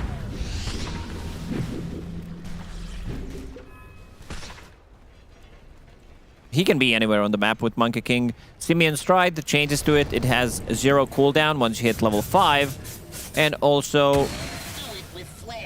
Wait, what am I missing? Because you have Simian Stride, level 5, and then you also have level 20 talent, which is 0 cooldown on Primal Spring. Well, talking about Sumail. Sumail does get found here. Blade Mail's out. Sumail, he's nearly kind of losing the fight to 1J. He'll survive, so Aegis is going to stay intact. Nemesis Curse, receiving that extra damage. Almost made the difference. They get the catch in the mid. Panther also to be caught. Jump forward for Skeeter's able to get the dead in the water out and towards Dahak. Falcon step up. He's going to try and surge away, but the harpoon drags him back in. Just getting completely leashed by this dead in the water. Dahak's gone. And the push will come in. I think this game might end where we don't even see a full team wipe. We might team fight from Chimera. They are randomly dying on the map right now. Not a very competitive game, not a competitive series. Team Falcons seems like they got their shit together after having a couple of bad days. Radiant structures are fortified. Chimera. 20 seconds and they can go for a 5-man defense. Tidehunter is broken. And they do have the hook shot. Can they finish him off? They can. A big kill, considering all things that have been happening or not happening for the last 20 minutes of this game. Can they get anything more, though? Silence on towards Lorinov. He's got to be careful. Gets caught by the Starbreaker. He's not able to jump out the roots there. Lorinov's gone. But they did kill someone. They killed the Tide. They killed Skeeter. Well, break mechanic coming in clutch. The Hawk. Oh, he got nullified as well. They turn straight towards him. Can he get out of this? Guard. He can't. Or maybe he can. If the heals are popped, he can. And Sumail, he's caught in the cogs. That's the Aegis gone. Lorinov did buy back for this. So they can go for round 2 on Sumail. Sumail's got the BKB. He'll jump out with the Boundless Strike. Maybe seeing if they can chase on. They'll have slight change in a few seconds. And Lorinov is not going to be able to close the gap. But hey, they push them back. Does cost them the buyback on the Ember Spirit, but the game ain't over. They keep it alive just a little bit. 26k gold lead. They lost the Aegis, they lost Tidehunter, so showing that they can still kill the heroes. The A2000, Silver Edge, Pike, he's getting some good damage out now. Sprout leashes, that's also going to be very handy. And what did he pick up as his neutral item? Seraphed Shiv. True Strike, not too bad. Extra bit of a damage. It's very good to, like, when you start bursting the hero, this new item with the Silver Edge, so you can see Tidehunter is dying. Let's see what he's, or how Skeeter's gonna approach this one. So it seems like BKB is gonna be the item of a choice for him. Be able to get the next Tormentor here, Falcons. No team fight gonna happen around it this time. They need to just get their next set of items done. Chimera, Panto, he's closing in on the Aghanims. Lorinov still a little bit away from the BKB. TH2000 still trying to scale up on the damage front. Looking for the Daedalus. Falcons, they're ready to start hunting. Lorinov still has no BKB. Oof. Needs to be careful. Those 2 buybacks. He has the same amount of farm as Crystal Maiden at the moment. Snaking. That's available. Oh, Panto. He's trying to out-juke the entire team. He won't manage to do so. Ooh. Oh, it's a good check. Okay, he's asking, I think, about the Pyrrhic Cloak, because there was a bug with it, where indeed if you used it on someone, they used it on you, it would crash the server. That bug has been fixed. But fair play to Dahak, checking, just to make sure before he picks it up. which he indeed will. But yeah, that's why I was asking there, because there was a server crashing bug. But it's here no longer. It was fixed, I believe, a day or so ago. So he's going to have Blade Mail, and this is basically another Blade Mail that you have that you can cast on yourself or your allies. No, you cast on the enemy, right? Because you're choosing who you want to redirect your damage to. You're right. Yeah. So it's like additional, just like, well, Lauren he's dead for 100 off the back of that because he, of course, did buy back. All right, they're going to try and hold 4 versus 5 now.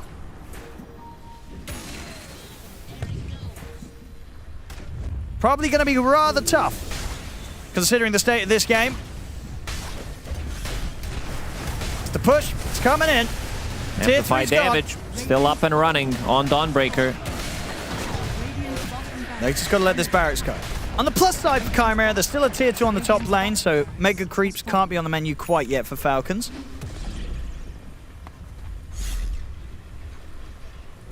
Aghanims on 1J will help keep the creep waves pushed out. Be able to spam that rocket flare that little bit more. Just keep that game alive, keep it going. Well, what do you want to see? Another like 70k net worth lead for one team, and then they close it out? Honestly, it could end up being that kind of game. I could see Chimera stall in this one. But maybe, because of the Chimera magic, this is going to be one of those games where the enemy gets 70k ahead and then a turnaround happens. We've seen crazy stuff from Chimera. Winning this game would be the craziest thing we will have seen. So can they do it, Chimera? Problem is, they don't have like any big combos. They don't have instant stun hexes other than Clockwork going in with his hook shot. It's just like they don't want to give them another fight. Roshan is dead. It may respawn in 50 seconds. Let's see if Falcons decide to go for the high ground. Amar's playing on a different side of the map. Having Solar Guardian available. He did hit level 25. Dire are scanning.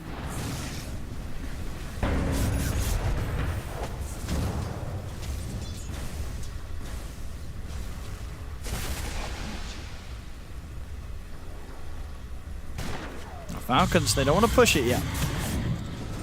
Not feeling under any sort of pressure or rush to close this up. And with the sort of lead they have, understandably so, they can then play it as safe as they want. Are scanning. They're ready to dream of big items. Snake King's already got his Hex queued up. Fair bit of gold to go until he will get there. Moonshard for Muerta. So Falcons definitely starting to have a little bit of fun with this one. Knowing that the chance of letting this one slip away is pretty slim right now. Yeah, and another long Roshan respawn. 3 minutes. We haven't seen Chimera contest Roshans at all.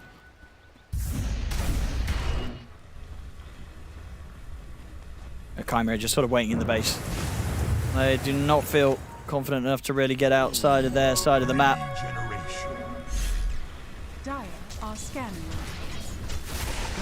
Year 2000, he is getting closer to level 25, about to crack level 24.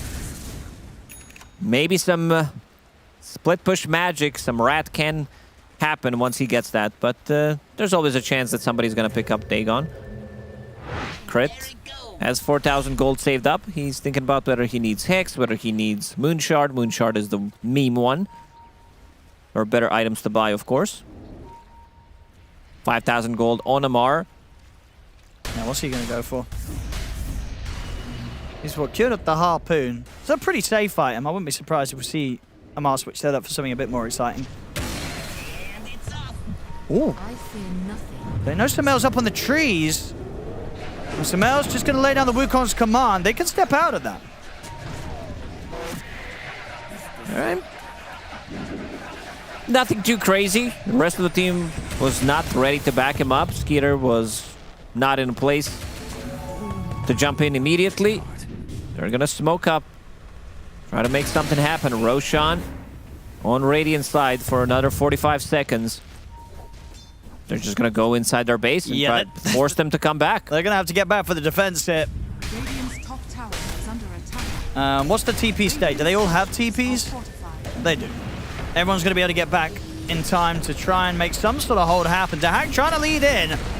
Straight away, though, getting focused, silenced. They're able to remove it for now. They get the slight change off on towards Amar. Amar pretty low in the midfield. 1J comes in with a hook shot. The Ravage is there, but only catches onto 1J. The BKB is already out from TA2000. Beating into Skeeter here with a Daedalus. Is it enough to take Skeeter down? No, he's away. Up to the high ground. They'll try and chase on, but he's able to blink out. Skeeter survives. TA2000 caught now outside of the base as he tried to chase on forward. He's gone for 90.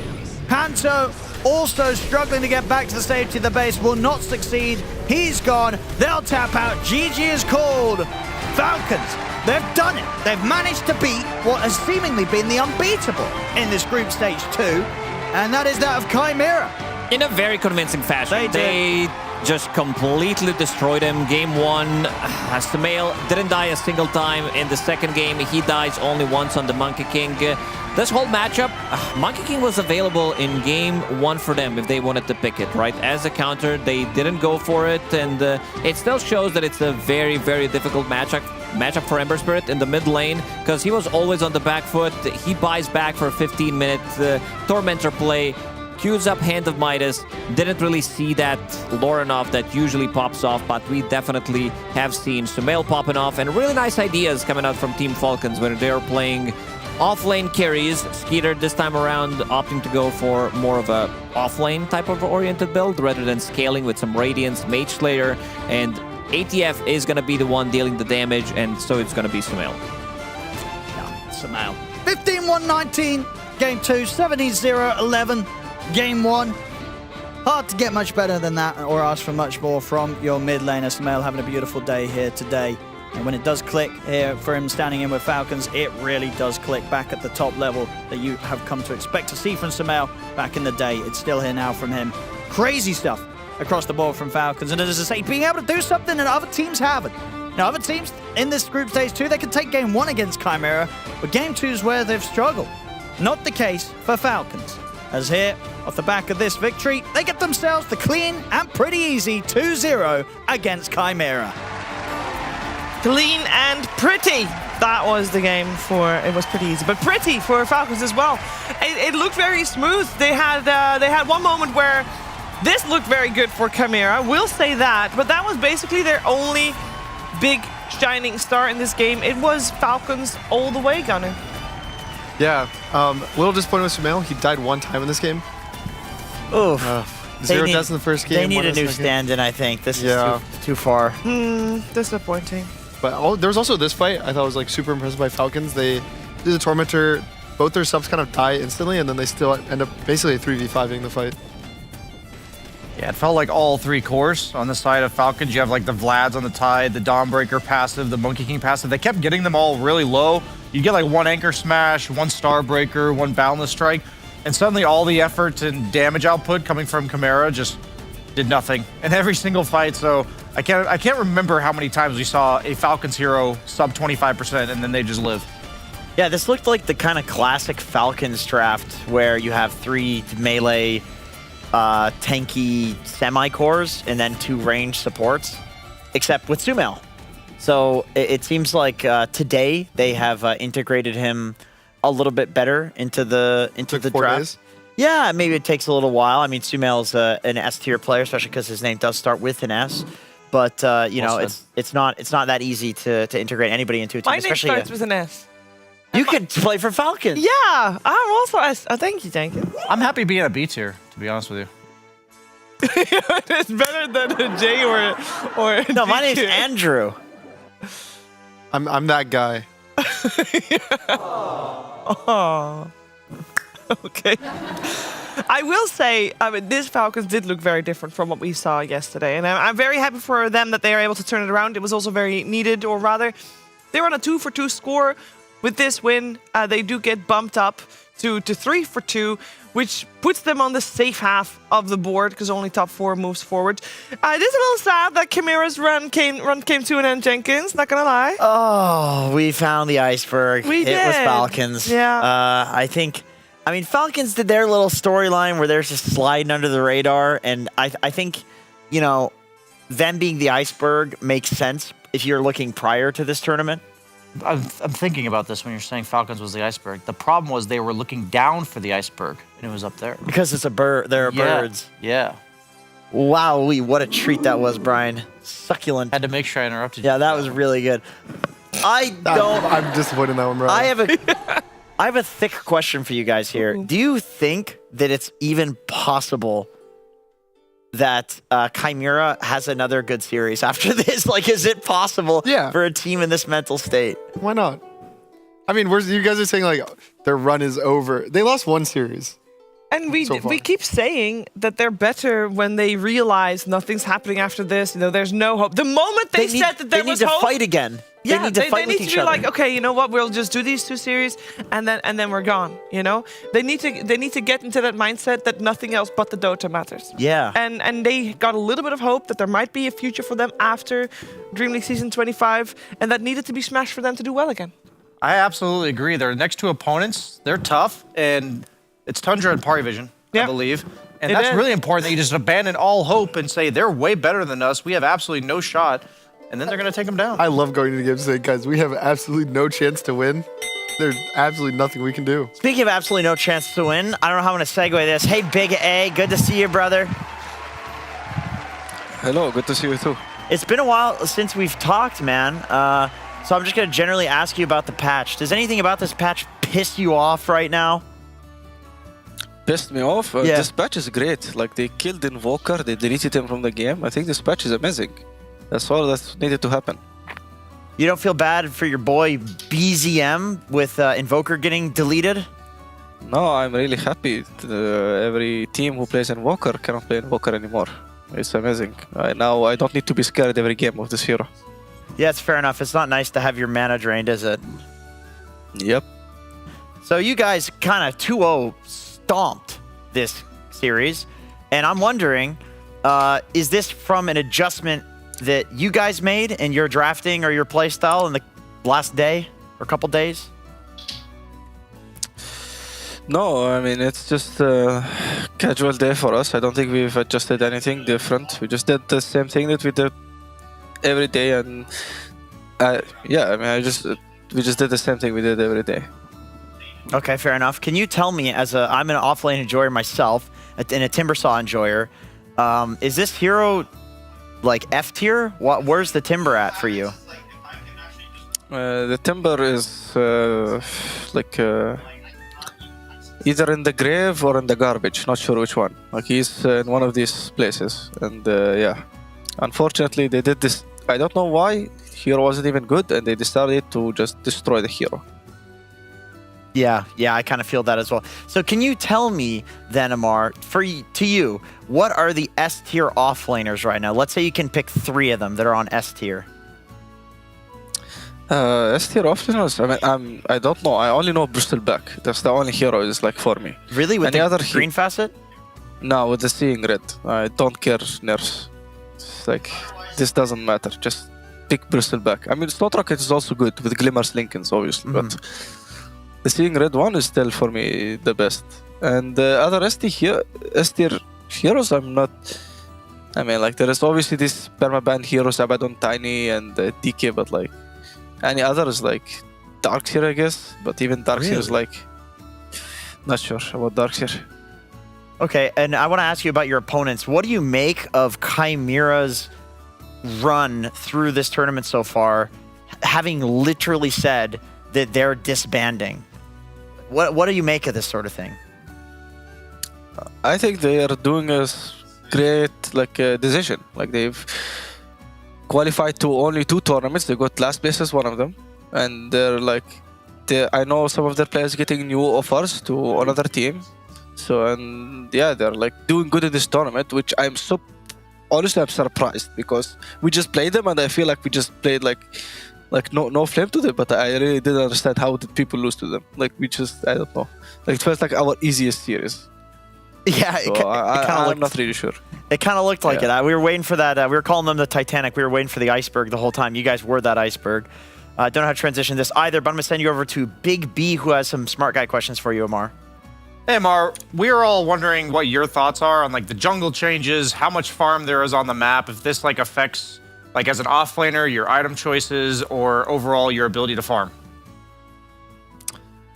I mean, the new change to farming is like, it's a bit confusing because it's the start of a new patch. It's the same when the new big map came. Like you don't really start to farm these like the water camps right now. Like I forget they even exist, so I don't even farm them.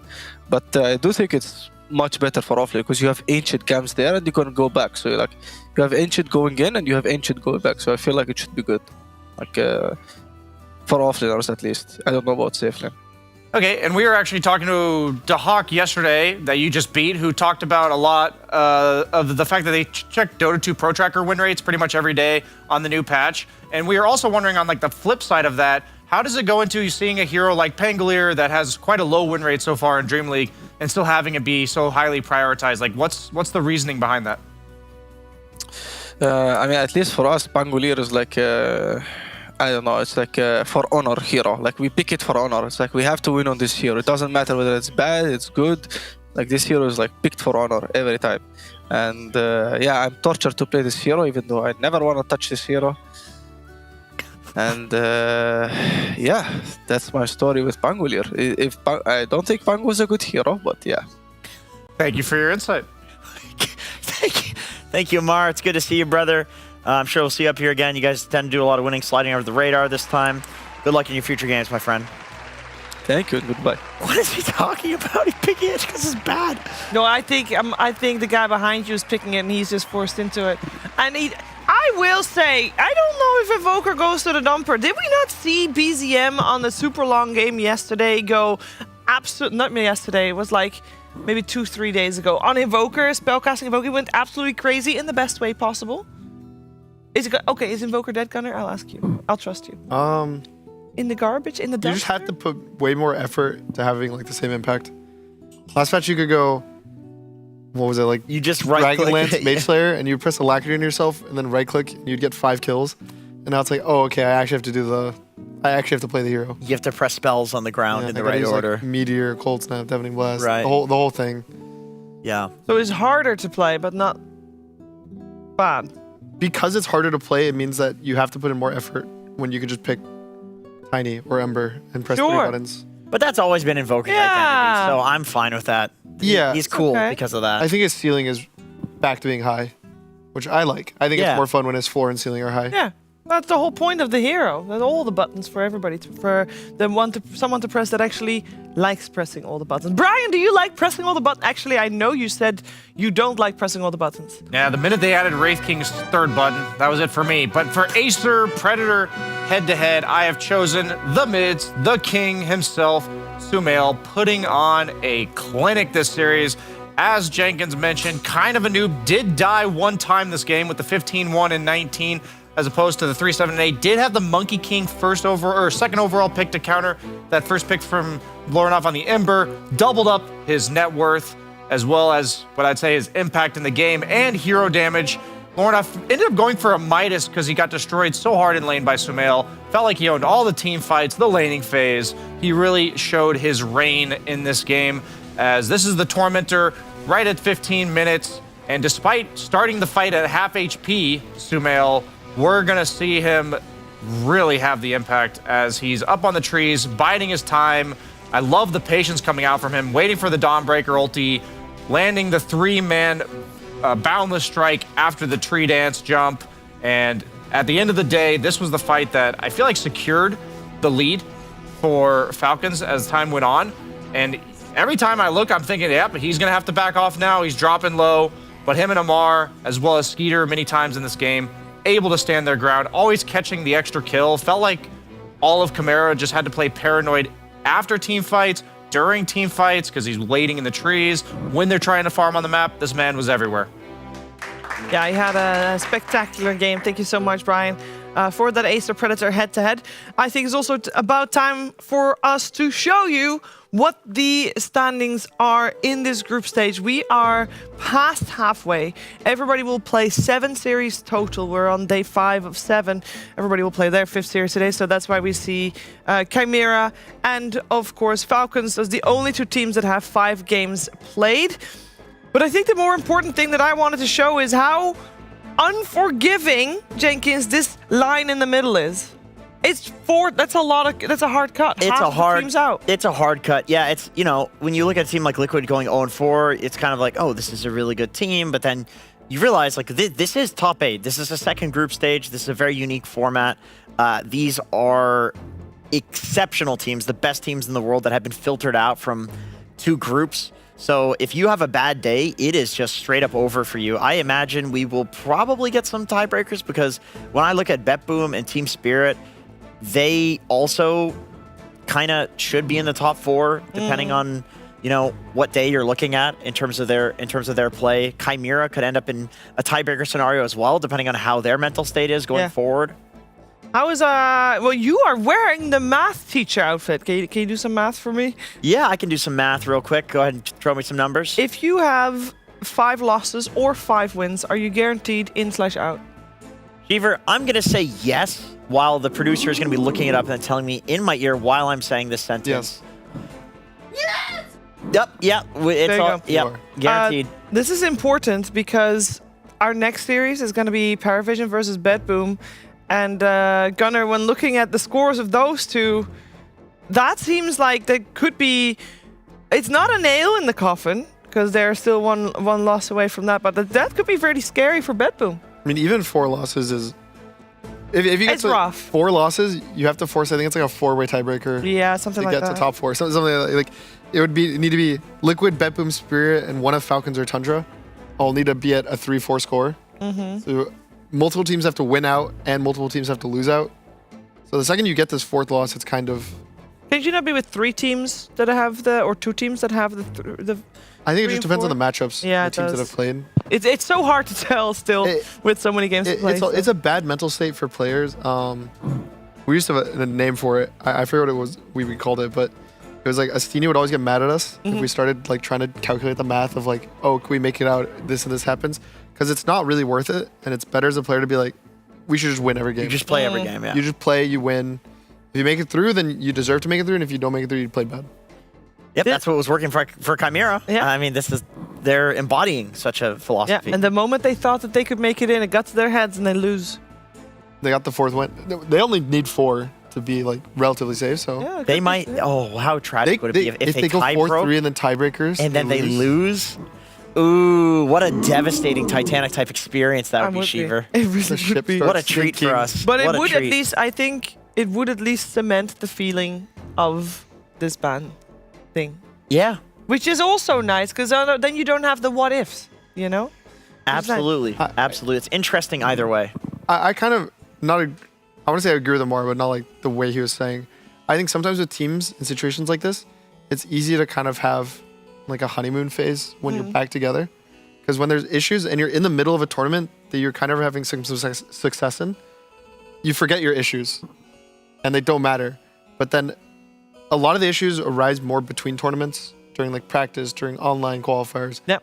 And that's why they're not scrimming right now. And oh no, maybe they did start scrimming. Oh, because we're like we're winning. Yeah. But when you get it to those phases, it's like, we're gonna do good in this tournament, but even in the future, our problems are still gonna be there. People are still gonna be the same people. And so if there are internal issues on the team, it's not going to get better with time.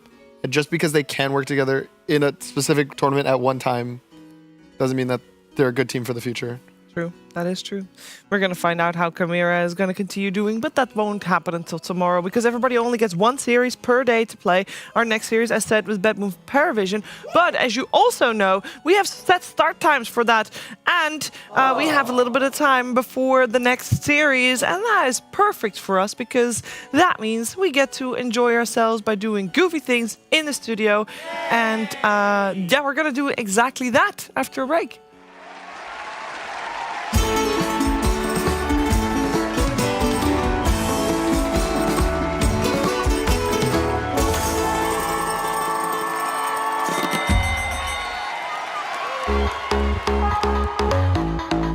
We have it here, the golden ticket to the DHL Super Drop. I'm gonna get the box over here.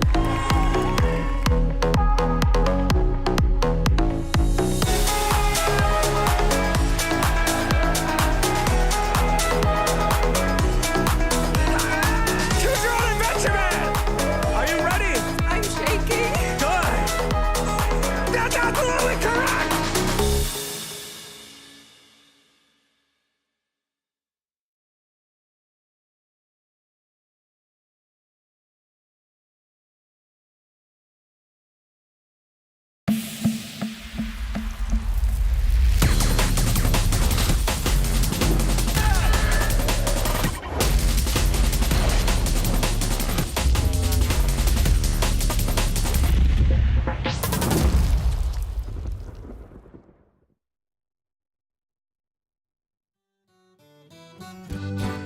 Come landlord, fill the flowing bowl until it doth run over. Come landlord, fill the flowing bowl until it doth run over. For tonight will merry, merry be.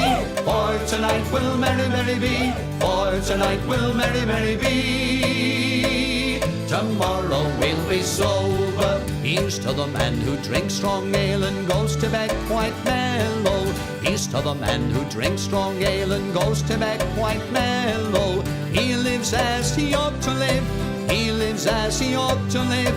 He lives as he ought to live. And dies a jolly good fellow. For tonight will merry, merry be. For tonight will merry, merry be. For tonight will merry, merry be. Tomorrow we'll be sober. Here's to the man who drinks water neat and goes to bed quite sober. Here's to the man who drinks water neat and goes to bed quite sober. He fades as the leaves do fade. He fades as the leaves do fade. He fades as the leaves do fade. That drop off in October. For tonight will merry, merry be. For tonight will merry, merry be. For tonight will merry, merry be. Tomorrow we'll be sober. Here's to the girl who takes a kiss and goes to tell her mother. Here's to the girl who takes a kiss and goes to tell her mother. She is a very foolish girl. She is a very foolish girl. She is a very foolish girl. She'll never get another. For tonight will merry, merry be. For tonight will merry, merry be. For tonight will merry, merry be. Tomorrow we'll be sober. Here's to the girl who takes a kiss and comes back for another. Here's to the girl who takes a kiss and comes back for another. She is a boon to all mankind. She is a boon to all mankind. She is a boon to all mankind. She'll very soon be a mother. For tonight will merry, merry be. For tonight will merry, merry be. For tonight will merry, merry be. Tomorrow we'll be sober.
makes you like them. I's the boy that builds the boat, and I's the boy that sails her. I's the boy that catches the fish and brings them home to Liza. Hip your partner Sally Taboo, hip your partner Sally Brown. Folk of Twillingate, Morton's Harbour, all around the circle. Sods and rind to cover your flake, cake and tea for supper. Codfish in the spring of the year, fried in maggoty butter. Hip your partner Sally Taboo, hip your partner Sally Brown. Folk of Twillingate, Morton's Harbour, all around the circle. I don't want your maggoty fish, that's no good for winter. I can buy as good as that down in Bonavista. Hip your partner Sally Taboo, hip your partner Sally Brown. Folk of Twillingate, Morton's Harbour, all around the circle. I took Liza to the dance in faith that she could travel. Every step that she did take was up to her knees in gravel. Hip your partner Sally Taboo, hip your partner Sally Brown. Folk of Twillingate, Morton's Harbour, all around the circle.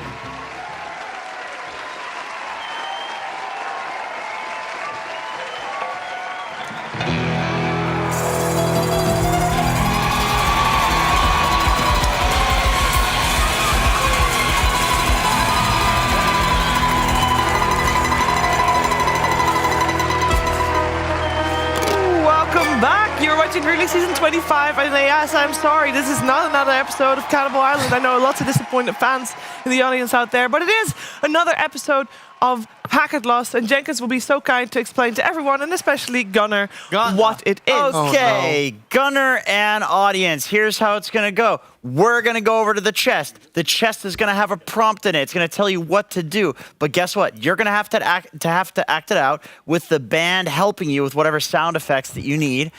And then, first, everybody's going to be turned around. So you act it out, but in front of one person that you choose. Then that person chooses another person and then acts what they think they saw to that person, and so forth. And the chain continues until we get to the last person, and then they have to guess what the original prompt was. So it's basically charades, telephone charades. Telephone charades. Yeah, it's like telephone because the things get lost. Things don't get lost on my telephone. Well, they certainly will on this one, I can tell you that much. Who wants to go first?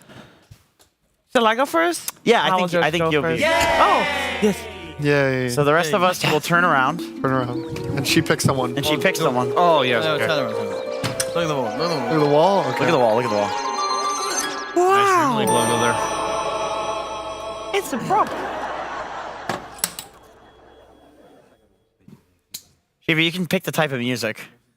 Yeah, well, give me a second. Oh, okay. And by the way, the audience doesn't know what it is, Gunnar. Oh. So They got to guess as well. they have to guess as well. Can they play our song, Jenkins? That's pretty good. I'm going to let Bob read it. I forgot the Because if I lyrics. say it in Dutch, everybody knows as well. I think there's a clear theme in this one. A clear theme. Yeah, there's a clear theme, but I can't say the theme because that would give away the thing. So, yeah, Interesting. very cool. Don't I know what the prompt. He already knows. He's a competitive. Brian. Oh. I have to think. There was one port that wasn't. Yeah. Okay, you've got to be on this side. Oh, okay, fair enough. Yeah. Okay. But I'm going that way. We're using the. And I'm like allowed to like kind of follow along. Yeah, you should. Okay, You really should. Yeah. Okay.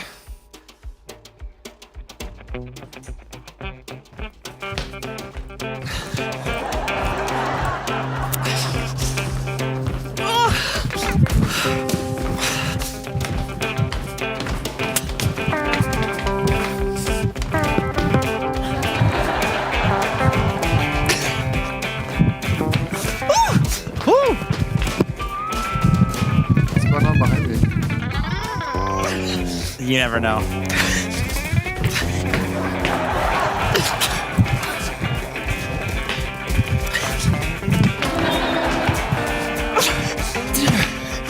This is the longest one. It can't be this long.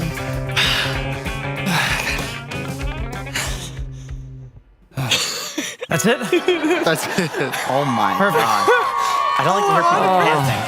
Okay, we'll do Lacoste. Get in here, buddy. All right. Okay.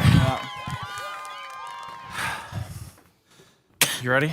Ready. Okay.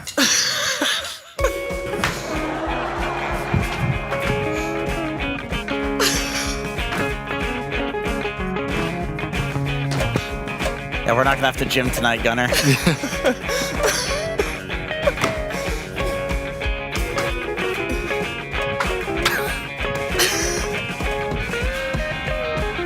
you have any idea what's happening? Not a clue. More?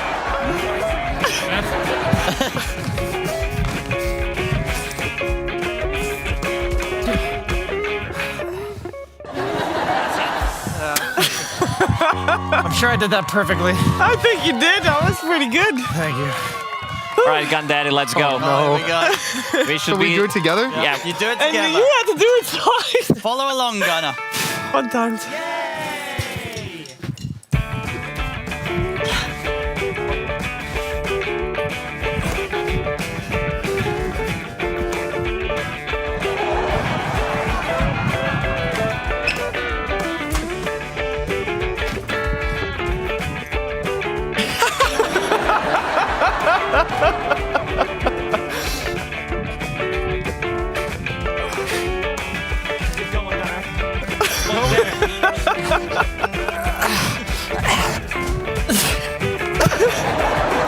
That's it. There, Jenkins, you want in? Oh, no problem. Yeah, all right. I think I gotta put my stuff down. Perfectly executed Lacoste. Okay. I'm excited to see this. Are you? Not really. Okay. Yeehaw! Okay. Yeehaw!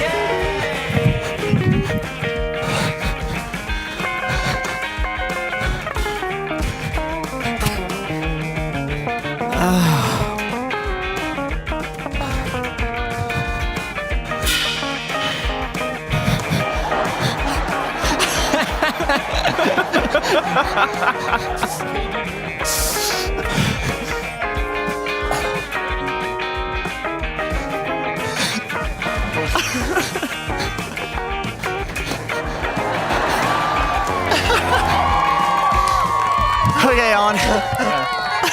Oh, it's got a good view. It's got I should have worked on my cardio. Okay, ready, on? Ready?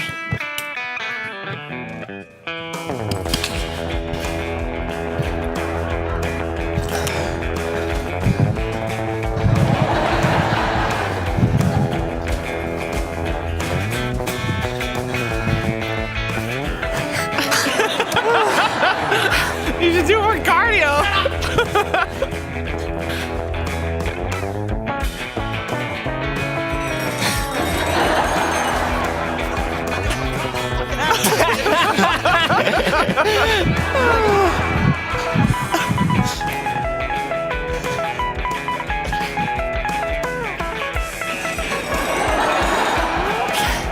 Listen. Don't look at me. I don't know what that is. You walk and then you get on a horse and then you ride the horse, you catch a cow and then you ride again and catch another cow and then you're happy and you go home. Final answer? Final answer is that you did try to catch the first time, but you missed completely. So you could see you finding the ball. Well, you didn't look disappointed. What are you looking at me? I was the fifth guy. I don't know. And then your second attempt lands. Yeah. And you got dragged along by the bull. And that got lost because Lacoste forgot about that part. He was too busy doing. What was this part about? Which one? Yeah, Brian showed me this. You did that? You playing Fortnite, buddy? Oh, dude. I think we need a 10-minute break. Go to a 10-minute break again. We need to catch some air. It's good. Does that mean Owen starts this one? Yeah, I think it does. Well, do we really want Owen to should start. Yeah, Yes, Owen yes, should start. absolutely. Okay, then at least, I won't mess up the message because I begin the message. I think this. I copied Lacoste. Bar for bar, I did Jenkins. the I want you to You know. did? Bar for bar? Pound for pound? You first. Word for word. Let's have a look. Lacoste led me Oh astray. my goodness. All right. I don't think we have to turn I'm around. going to read it so the band can read it because it's probably useful for them. Too much. Too much. Jeez, I think you could shorten that last one. I really could have, but what's the Why fun was in it so that? long? She knew she only had to do it once. Yeah, this is true. Why'd you just keep looping? I thought I'll just continue until I'm tired, not realize I She's tested it mad twice. we're not doing cardio with her at the gym. She's mad. She's trying to get back at us. Look how No, lazy you guys got are. cardio now. Yeah, let's see if my heart can handle. Let's take. I will start with Jenkins. Ooh. All right. Uh-oh. Jenkins, keep adding stuff.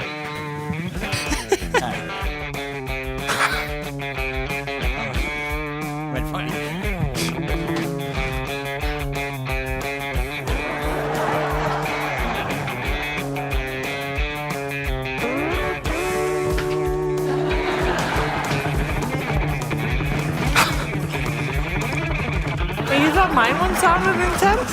Yours was more intense than this because you're galloping.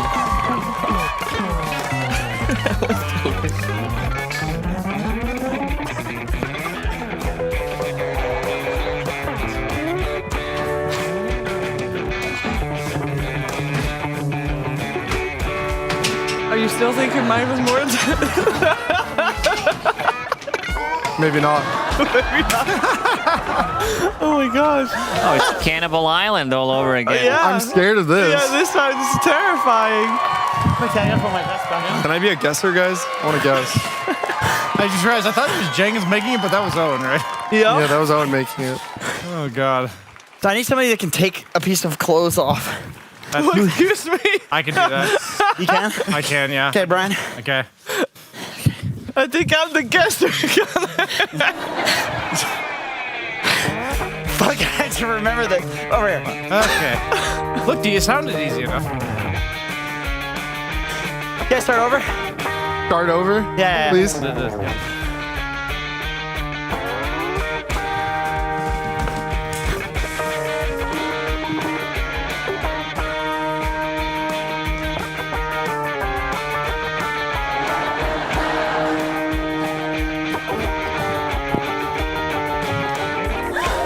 This one sounds tame. So.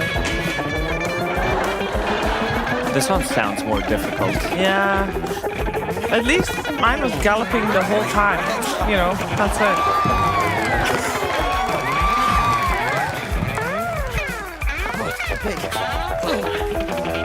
You're making so many noise. You guys are panting though.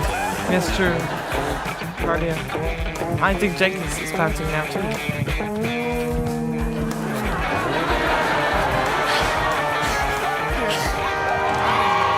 Okay.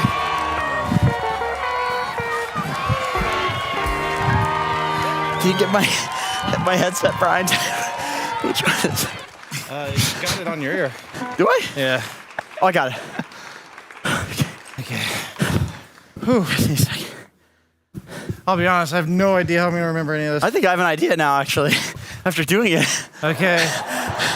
I'm pretty sure. We'll go Gunner for this one.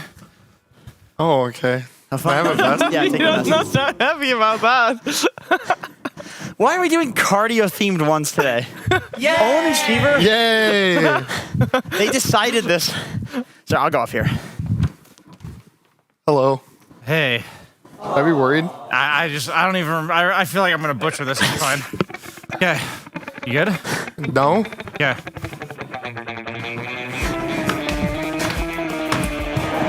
It's a good tune with it though.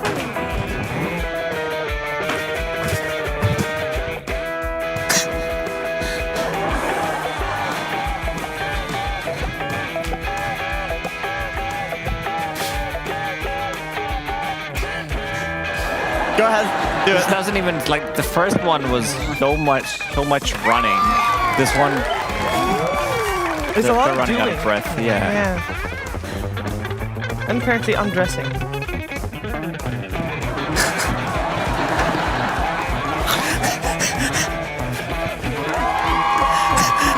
Nice job, Brian. That's it. What is this? Nice job. Good cardio, bro. Good workout out there. Lacoste, you went in? Yeah. Good work. What do I need? Give him the vest, Gunner. Wait, he needs a vest. No. Oh yeah, here you go. Give him a vest. Do I need to I put it don't on even understand immediately? this. Yeah, put it on. Put it on. Yeah, put it on. Put it on. I don't know what I'm doing. That was... Dude, trust me. Same thought. Don't worry. Okay. I think there's a really important hint you guys aren't thinking about. Just think. Use that. What do you mean think? Just what does it use, think? Use the brain cells. I don't have any. All at once. I've in the been paneling neurons. with you. That was a I've good been one. playing Dota for 20 years. You think I have any left one to spare? Let's go, Gunner. Yeah. You locked in?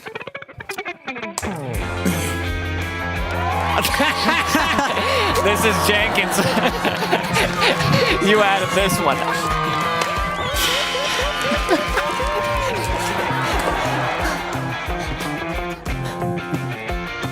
You forgot the door. Keep going.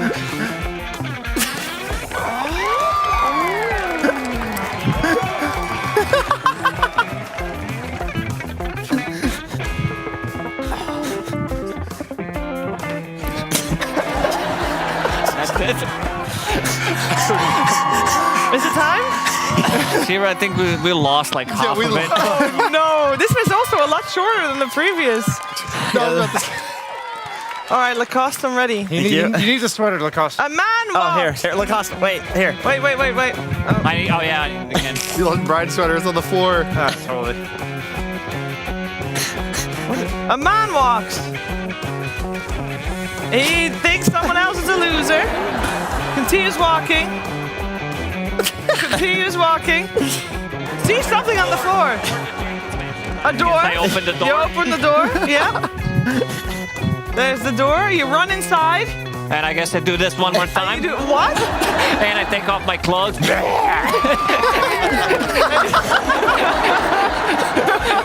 Yeah, we really You got butchered this into one. a room. It's you getting home from a hard day of work, and you're like in your hotel room, and you're like, "Suck it, losers! I'm off work. Let me walk around in my birthday suit, naked in my house." Actually, kind of a guess. Can I get the? Can you guys play the song one more time? Listen to what they're playing. It's a Blues the Brothers. Batman theme. Oh, Batman theme. Oh yeah, Blues Brothers. Batman.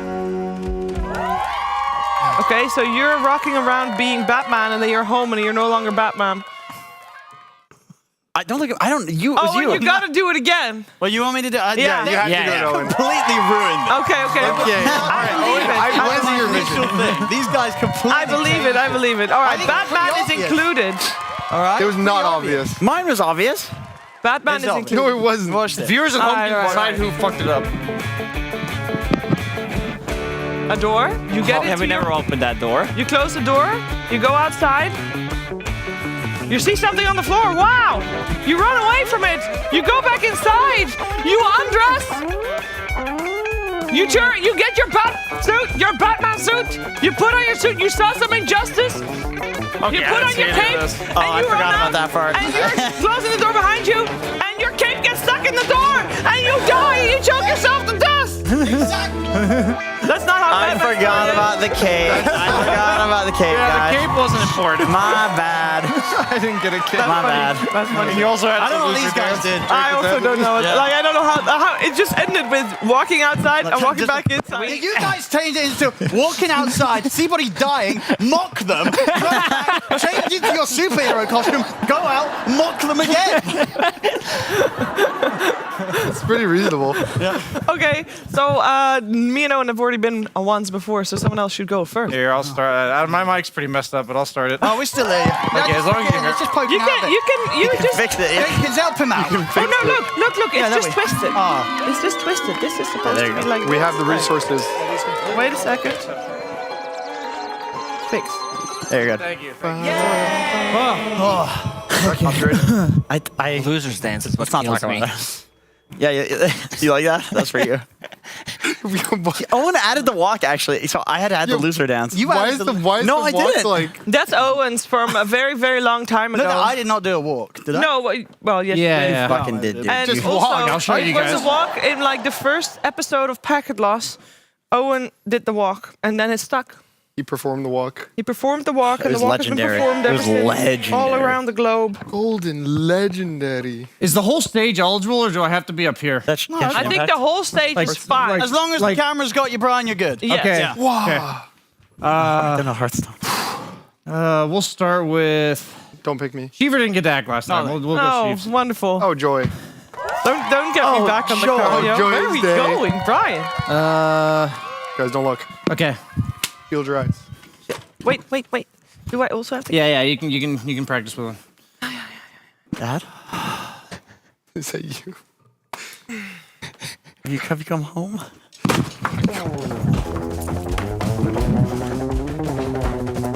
Oh dear. Everyone is cardio, dude.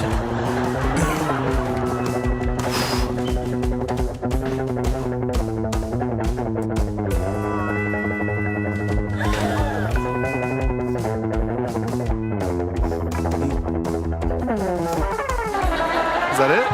Yep. I feel like that's very grim. Well, isn't for it? now it's short. When we start adding stuff, it's gonna be extra 45 seconds. Don't worry, there's a loser gets in every one of I them. got up guys. too far. It's in the Why is prompts. this- It's in the No, prompts. there's not. It is. It's in the Did you not read the contract, Gunnar? Oh no! Oh no! Oh no. What do you mean? Oh no! No, don't put Owen. You guys Oh. messed up mine. Owen did the first one and the last one, and he's never been in the middle. That's true. What do we do? We lost. Wait, am I following? Yeah. Oh, you. Sit over here. Why do you guys? That's what he does. Always. Him? No, Quiet on set, please. Quiet on set, please. That's not part of it, dumb. Not part of it, dumb. Quiet on set, please.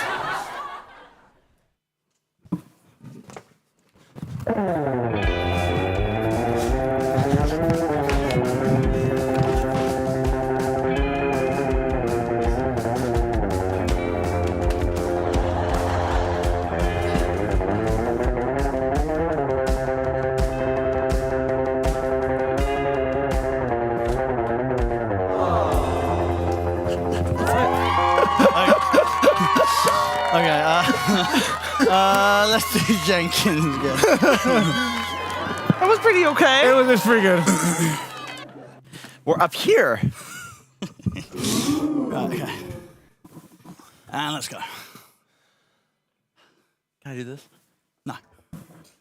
Save it for later.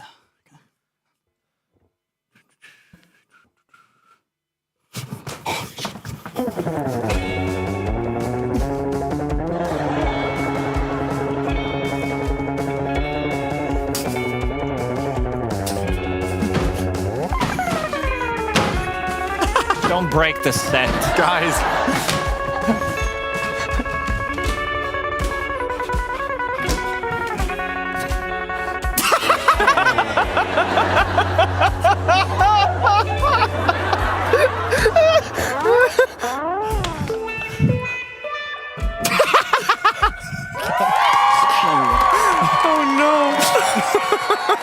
Okay, look awesome. Okay. I realized I missed a crucial part. Yeah. Sit down, big boy. Oh my goodness. Oh. Okay.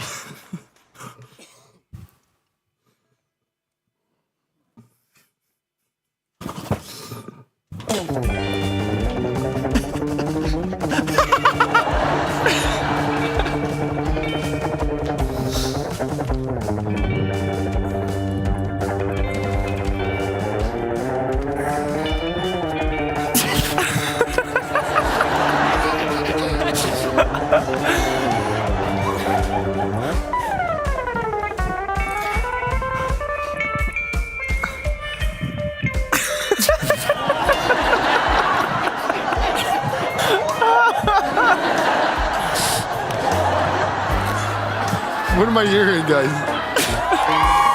That's it. I don't know what the fuck you guys are doing.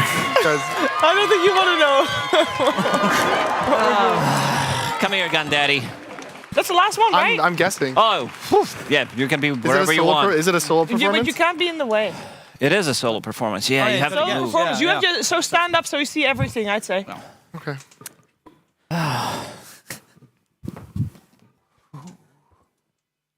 Lacoste spots someone. A victim. He runs over to them.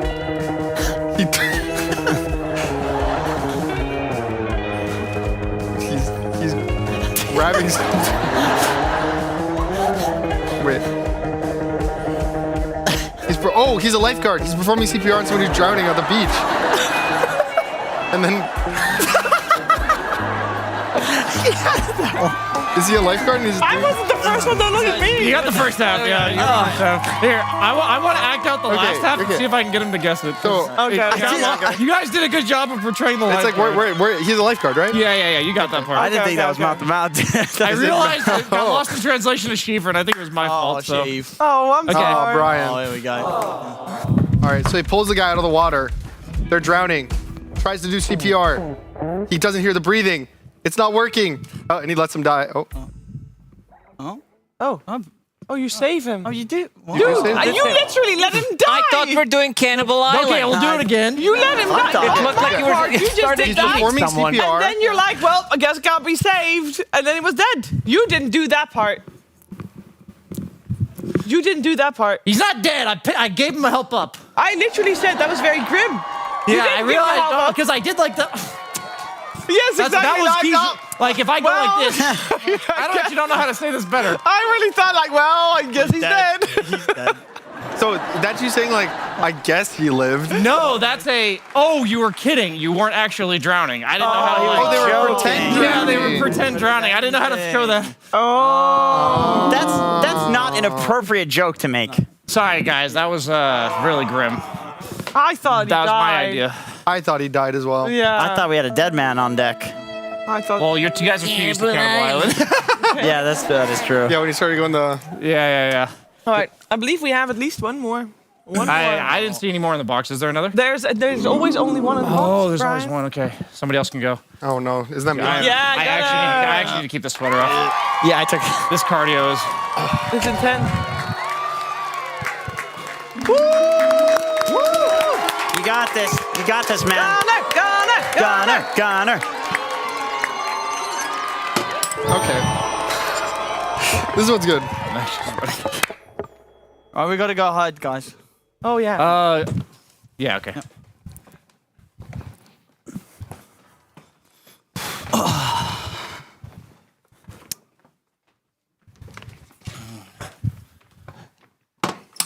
Okay. What do I want? Oh, and okay. He's new. All right, you ready? Is this a bad idea, Owen? No. You gonna let me down? He doesn't know. Okay. He doesn't know. Look, there's Mentos. Okay. Mentos. Half of it. Oh, that's the other half. Where's walking?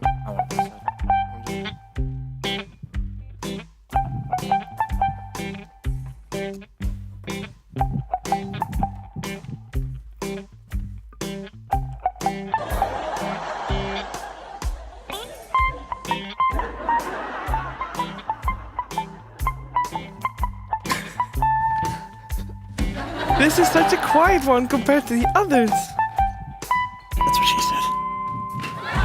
Jesus Christ. You jinxed it. Just because it's live doesn't mean our mics aren't live.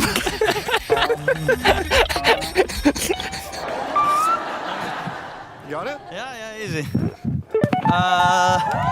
Let's go with.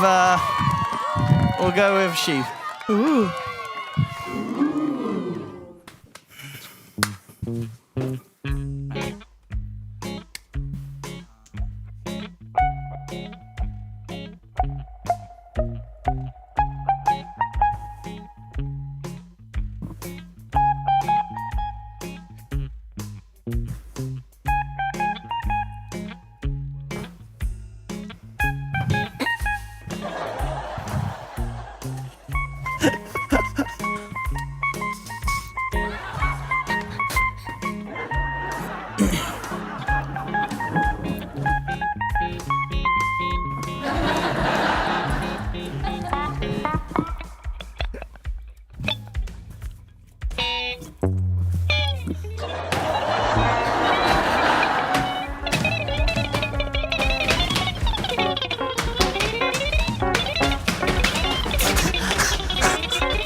Gunnar, this is why you don't choose Owen.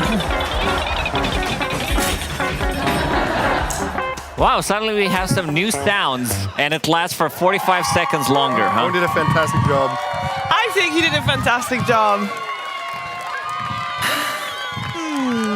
Brian. Oh, now I have to live up to this Owen job here. You can do over there. Okay.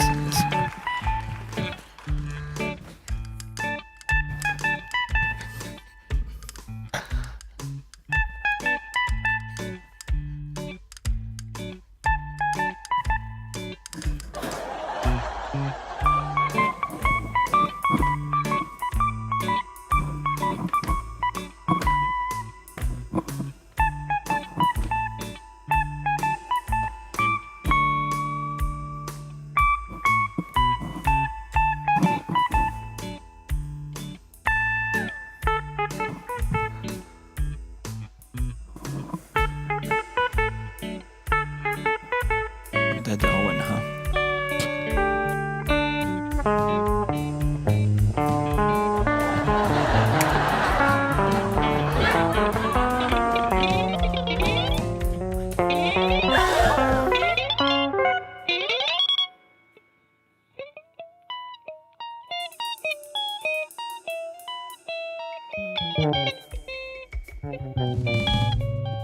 So sweaty right now.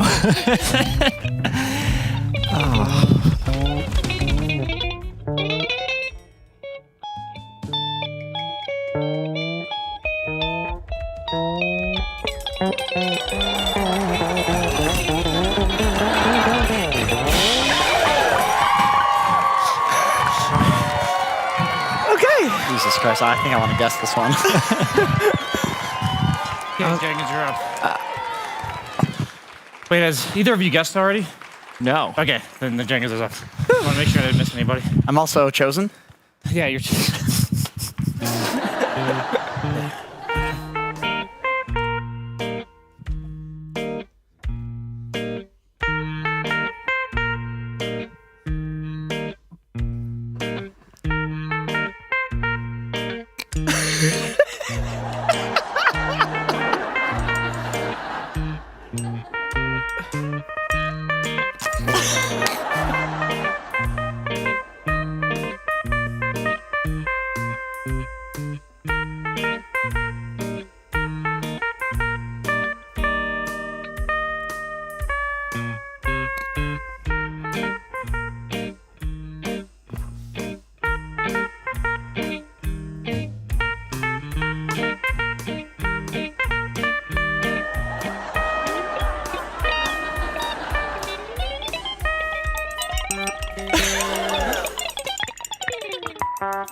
Oh, I do this alone, huh? Yeah. Perfect. All right, Jenkins. Do it immediately so you'll remember. Okay. Ready? Yeah. Walking in casually. What are you doing, Jenkins? Where's the music? Oh, the microphone didn't work. Shame. Why not playing?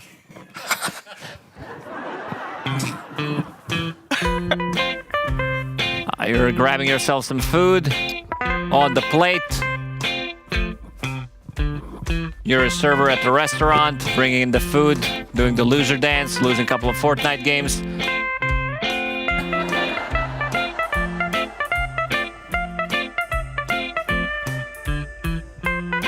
Putting in some more food on the plate.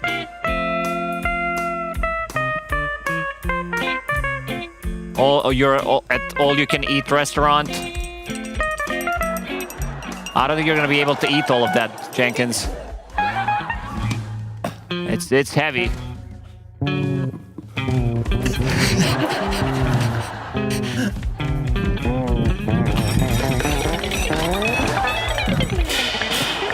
I feel like this one could have been 10 seconds. It was! It was. There was food involved. Was there food? There was never involved? food. I did this for sure. There was no food involved. What else could it be? You were going to get there at the start. Yeah. If you watched less of Jenkins, you would have gotten it. What's cylindrical, dude? The glass. Yeah, you're grabbing yourself a drink. No! You grab multiple drinks when you're at a. And you Well, give it to yeah. other people? You want to get the value back out of your money. He gave. Who gives drinks to people? Server. He said it. He said it already. Yeah. No, the server is what crashes when you use And then two you items. crash and you're like, oh, you were collecting the glasses in the restaurant and then you like fall down. Look at him. I don't know what the fuck I was doing. Kinda. Close, yeah. Anybody else has a better idea? That's about it. I thought. Yeah, that's I about- thought you gather the glasses, you give them, and then you start stacking, and then you realize, oh, you can stack all of them. And you can stack all of them, and you can stack so many that it's hard to carry and then fall over. That's what I thought it was. Yeah, that's pretty much it. Yeah, okay. It's like you're a waiter at a store and you have to collect plates or like just collect stuff, and then you have to bring it back to your crowded room. Yeah. While it's a high stack of plates. Sounds about right. I think you guys. Well, All right. Well done, guys. Well done. Well done. There was a well little done, food well involved. Done, well done. No food involved. from Jenkins, but overall, That was some cardio. I think Owen and Cheer did a great job. Yeah, seriously. You guys actually kept the spirit. Nope. Quick, Gunner, point at it. Gunner, point at it. Point What at am I? This? Yep. Yeah. Not the laptops, dumbass. Jenkins, this one. Yep. You guys see the timer? Stay on it. Oh. That's a timer. That timer is for our next series. Oh. Bedboom versus Paravision. And that means What are we gonna do in the next 14 minutes? 13 minutes, 58 we seconds. are going to get food involved because we're going to eat when we're in a break. Because we're going to go break and then we're going to go I series. thought we were gonna eat good in the draft. We're going to eat good in the draft. I'll see you in a little bit.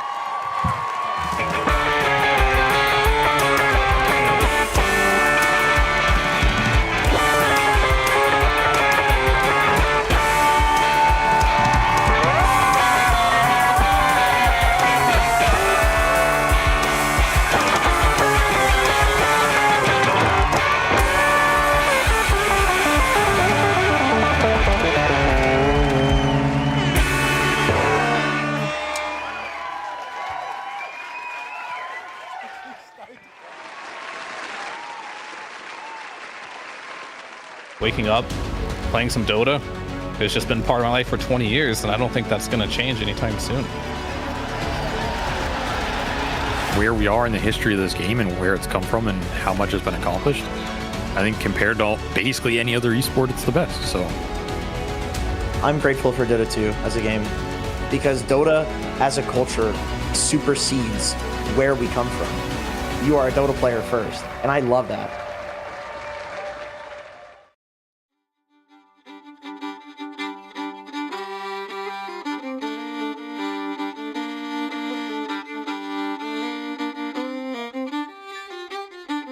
There were two little sisters a walking alone. Hey, the gay and the grinding. Two little sisters a walking alone by the bonny, bonny bows of London. And the eldest pushed her sister in. Hey, the gay and the grinding. Pushed her sister into the stream by the bonny, bonny bows of London. Oh, she pushed her in and she watched her down. Hey, the gay and the grinding. Watched her body floating down by the bonny, bonny bows of London. Oh, they laid her out on the bank to die. Hey, the gay and the grinding. For with the fiddle came riding by the bonny, bonny bows of London. And he made some strings from this yellow hair. Hey, the gay and the grinding. Made some strings from this yellow hair by the bonny, bonny bows of London. And he made fiddle pegs from a long finger bone. Hey, the gay and the grinding. Made fiddle pegs from a long finger bone by the bonny, bonny bows of London. And he made a fiddle out of her breastbone. Hey, the gay and the grinding. Sound would pierce the heart of a stone by the bonny, bonny bows of London. But the only tune that the fiddle would play was Ho, the bows of London. The only tune the fiddle would play was the bonny, bonny bows of London.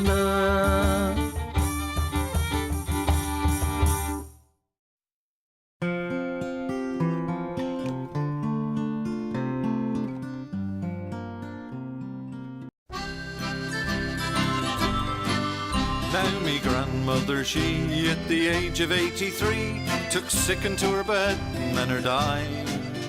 And after she was dead, why the will of course was read by a lawyer as we all sat by her side. To me brother it was found she'd left £100, likewise to me sisters I declare. But when it came to me, the lawyer says, I see she's only left you her old armchair. How they tittered, how they chaffed, how me brothers and me sisters laughed when they heard the lawyer declare, Granny's only left you her old armchair. Well, I hardly thought it fair, but I said I didn't care, and in the evening took the chair away. How the neighbours chaffed, me brother he laughed, but said 'twould come in useful someday. When you settle down in life and find yourself a wife, you'll find it very handy, I declare.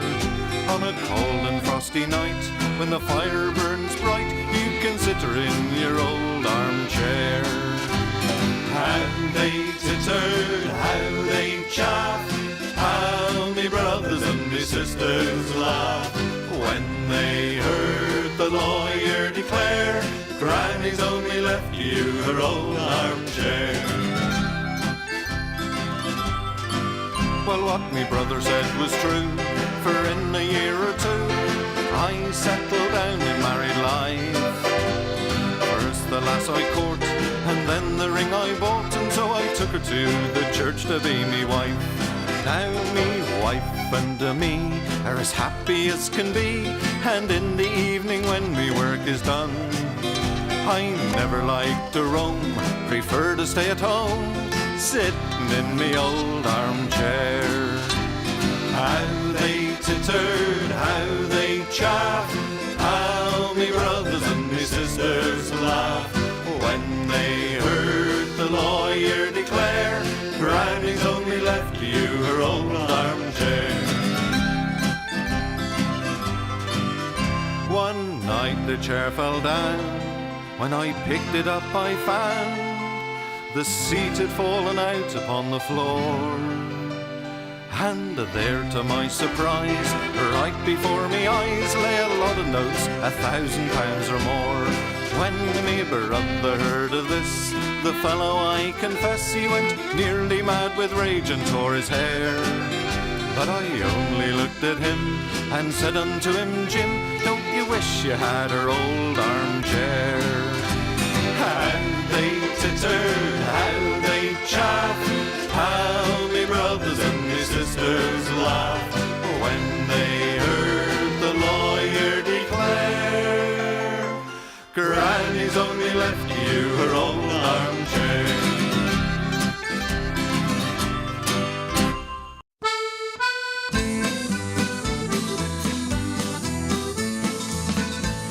As I was going to Derby, 'twas on a market day, I spied the biggest rancer that ever was fed on hay, and indeed that's a true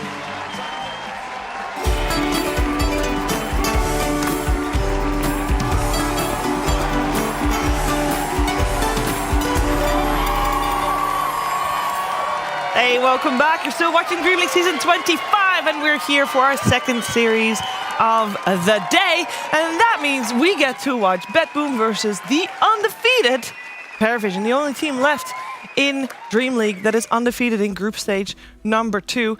And here with Jenkins and with Lacoste. Lacoste, how you doing? Doing good. I think my brains are working better now because of all this workout that we did during charades. Yeah. Yeah, me too. My brain's been working better because we finally saw Falcons look the way we expected them to look. Finally. It was about time. Yeah, it is about time. And I'm wondering, is today the day for BetBoom to come back and look the way that we expect them to look? It could be. It could just be. But if we want a little bit more information on the series, why don't we check in with our tech analyst, Fear? Absolutely, and I've got some interesting information to share on Parivision especially, and how they've been performing in their last matches, and it's going to be around the Tormentors. It's been added to the new patch. There's only one of them. It spawns on the Radiant side at nighttime, and Parivision has had the success of getting it in most of their games. So to show you a little bit of clips of their last about 5 games, what has happened. So versus Liquid, 15 minutes. What time is it? It's Tormentor time. They get the Tormentor in this game, and it continues throughout, and this is a pattern I'm seeing through Parivision. They are getting the Tormentor in almost every single one of their matches versus Liquid. Yet again, right at that 15-minute mark, they get the Tormentor. And to no surprise, against Heroic, the same thing happens. Whenever they are Radiant, they are 100% of the time getting the Tormentor on this new patch. And even versus Tundra here, they will get the Tormentor. There was only really one outlier here when they played on the Dire side. And what did they do when the Tormentor was up at 15 minutes? Tundra, they're there doing the Tormentor. They send spiders through the Twin Gate, and they take the fight. Maybe they don't get the Tormentor, but they take the fight to them regardless. They get the fight, and I think a lot of these teams have been struggling to find this 15-minute window. Parivision, so far, the best team at this tournament, has had a very significant pattern of getting this Tormentor at 15 minutes or taking the fight at the 15-minute mark to contest this Tormentor every single game. Thank you very much. Fear, does that also mean that in the upcoming game, do you feel like they draft for it as well? Like specifically? A little bit. I think the drafts are always going to like cater towards getting a Tormentor in a way, but I think the Tormentor is just an objective you can do with any 5 heroes. You don't have to have like a Tormentor type of draft. Since the Tormentor does drop like the AoE at the end where it heals you 2% per second, you can have any lineup to do it, and you'll just heal up even if you don't have a good Tormentor draft. It's more about being there and having the team fight. It's not about the heroes that can kill the Tormentor, it's about the heroes that can take the fight around the Tormentor. Yeah, and hoping that you're not a man down by the time the Tormentor happens. Gotta be ready for it. Gotta be ready for it. Very exciting. Hope you can join us also here, because we are moments away from the draft for this series, and we have a lot to talk about here. And one thing that we gotta talk about, Lacoste, is gold, I've been told. Yeah, I wanted to check some of the statistics for the gold, because the map has changed, the camps have changed as well. And the big part for me is that every 5 minutes, one of the creeps is in that camp will be forever upgraded to a next tier, starting at minute 5. At 15, easy camp completely turns into medium camp. Both medium camps will become hard ones. At 30, medium ones will become hard camps, and hard camps will become ancient camps. So there's a comparison between 737 and 738. Wait, you used to get more gold? You used to get more gold. It comes down to those 2 camps that you had access to on your safe lane, because you could easily farm it as a carry. Nowadays, it is a camp. It is an ancient camp, so you can't really farm it as quickly. As we can see, 737 had a bit more gold up until 35-minute mark, and then you start to see these fluted camps being upgraded and getting more. So post 35 minutes, you're getting more gold compared to the previous map. I have a dumb question. Yes. Void Spirit and Wind Ranger, is there a reason they're there, or is that just? I think these are just filler here. Maybe they need a little bit of a buff. Void Spirit, Wind Ranger, I think we're gonna be seeing some maybe from position 4, but yeah, Void Spirit could definitely get some of the buffs. They definitely could have some of the buff. What kind of impact does this have for us viewers and for how the teams are creating their strategy, Jenkins? I mean, maybe it's okay. I'm looking at why this could possibly be other than the camps. Because combining what you were saying about the Tormentors and not necessarily drafting to kill them, but drafting to team fight around the Tormentors and fight around them, like you have a lot of people just gathering in the Radiant safe lane. Like legitimately everybody from Radiant, including the mid laner, will just go to the Radiant safe lane.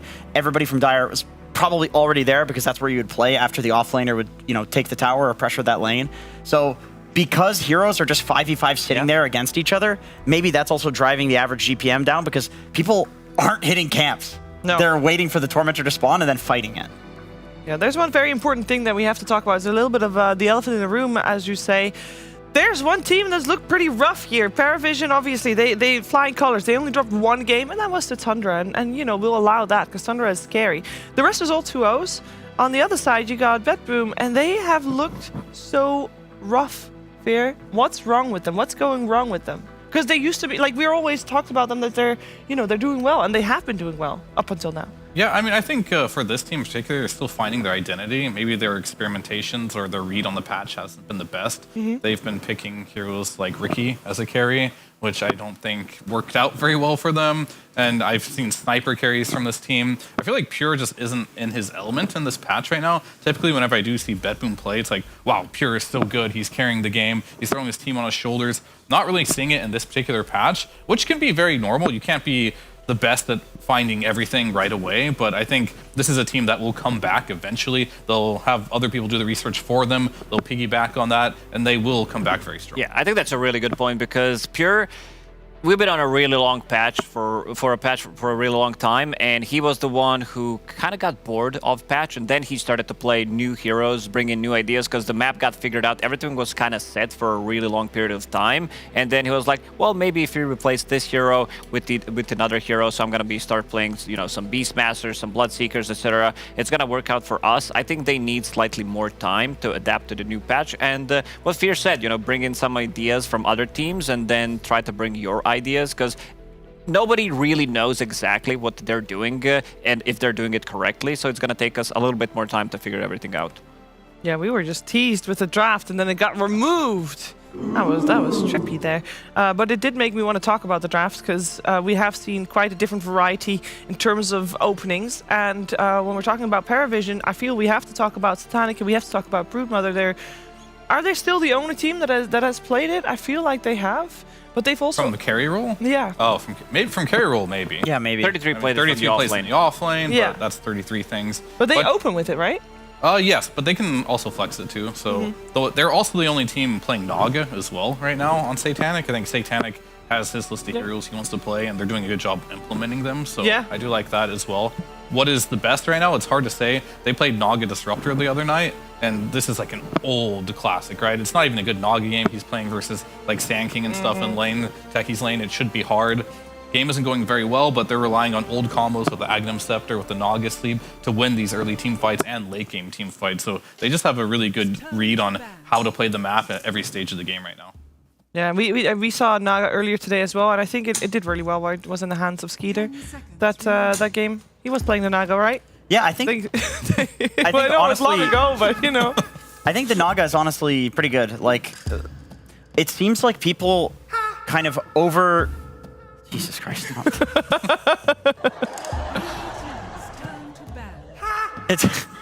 I can't. Anyway, it seems like the Naga... They're professionals making music, Jenkins. I understand. What's your problem? No, this is art, Sheever. This is what that is. Yeah, it is art. Why are you laughing at it? I'm not... That's not nice. Mesmerized by the art. You don't understand it, Jenkins. No, I'm trying to understand. Do something, Bob. Do something. Let's talk about the draft. Bob, you got some more of those candies? I think I need the candies that Tom is having. Fear, you might not have known this, but Bob has a little pouch. Let me open that bag. And those candies are legit sugar-based. I just want to point out that that is the... You want a candy, Fear? I think he does. Yes, he gives me a thumbs up. These are good, Bob. All right, so we got ourselves BetBoom on second pick Radiant, and we got first pick Dyer going for Paravision, who opened with the Jakiro. So we got a little bit of a change up in terms of what we saw earlier today. I don't want one, thank you. 10 seconds. And yeah, curious to see how BetBoom is gonna reply to this based on the heroes that we've seen banned. Normally, are there any usual suspects across that you still expect BetBoom to go for in their opening pick here? Usually, BetBoom opens up with like Monkey King. I don't think it's like that good of a Monkey King. Their Monkey also got destroyed the other day, I would say. Pure was the one who played it so many times in the pubs. I think I brought up the stats yesterday where he won 9 out of 9 pub games on Monkey King. And he's going for different item builds. He's still experimenting. It's their bread and butter. Pretty much they can run it from position 1, position 2. Gives them quite a lot of team fight. Gives them the carry that comes, or a mid laner that comes online quickly. Yeah. And it gives you that 15-minute timing that you can... Big circle that can fight around Tormentor. I think that's exactly the most important thing about it. Like, of course, we talk about the Monkey King nerf and how you can't Jingu off of the creeps anymore. Yeah. You can, but it's less effective. This is a big nerf, but you also have to consider this is arguably the best Orb of Corrosion buying carry in the entire game. And being able to go through Portal and gank, like I think people have realized you can pick Monkey King as a safe laner, say 100% this is going safe lane, you counter me in lane, guess what? I go through the portal and I counter your carry. That's because exactly I'm going to kill them. Yatro did yesterday, where he was laning against Viper. He couldn't really do much in the lane. Level 4, he ganks Razor 2 times. Suddenly, the game flips. And I think it's very important in this patch that you're bringing in numbers. You want to have those extra heroes just to be able to get the kills and then farm a couple of camps, go back to your own lanes. It feels like in this patch, people are just bringing in that +1 hero most of the time to be able to get some kills. Back to you, so Fear. well now. The oxygen feels so clean. Just in the studio? My nose. It comes from the studio. It comes studio type It's a oxygen. good ventilation system in the studio. Yeah, it's very You're not good. getting oxygen poisoning? Anyway, what's happening here? We got ourselves a Winter Wyvern ban, which makes sense because we've seen Kataomi play it a lot. The Darkseer also banned just because it's a strong hero, but I kind of mostly think that it's because of something that they are planning on picking, because I don't think we've seen Bedouin play Darkseer that often. Darkseer has just been incredibly strong this patch as well. Typically, I would be saying Darkseer is a hero that you have to counter like some Terrorblade or some illusion-based hero to make it really strong. But it feels like his timings in this patch are just so incredibly strong. Halberd is incredibly cheap now. Vanguard is the build-up to it as well, which Darkseer really does enjoy. And that 15-minute Tormentor fight, Darkseer having a vac wall in that area is incredibly nice to have, as well as the Ion Shells. I just think this hero is just going to be pushed up and up in the priority as far as like drafting goes right now, and especially with Jakiro being popular in the meta too, it doesn't really hurt. And Fear, guess what? Yeah. Chicken butt. You can, that's very immature. Grow up. Grow up. You're a father. Shouldn't do that. That's probably why that's where I learn it. You can disassemble Vanguard into Shivas plus Lotus Orb if you want to. Bloodstone. Very smart. Not Bloodstone on Darkseer. Don't do Not that. Bloodstone. Don't do that. So Lion is gonna be like, this Lion doesn't say anything right now. It's not countering anything. It's just gonna be Save, who loves to play the hero, strong laner overall. He got nerfed in terms of dealing with the illusions. And I was gonna say, has he been buffed at all or just nerfed? No, he's just been nerfed. Let me just double check if he received. What's happening here? They also both looked up at the same time. They're gonna need some head patches too. They're communicating telepathically. Like football players, they have like signals for each Yes. other. There's actually something in psychology where people mirror each other like this. It actually shows that they're in the same room, right? They're empathizing. But their mouths are not. They're communicating. They're empathizing with each other. See, he answered what he was saying. Bulk is empathizing with it. Well, now he's That's not. just called draft fidgeting. Okay. Oh, there's the switch of the hands. Jenkins, do you think they need some kind of a turret to deal with all these flying creatures on Paravision? Maybe some sniper? I think they need some water to deal with all the fire heroes on Paravision.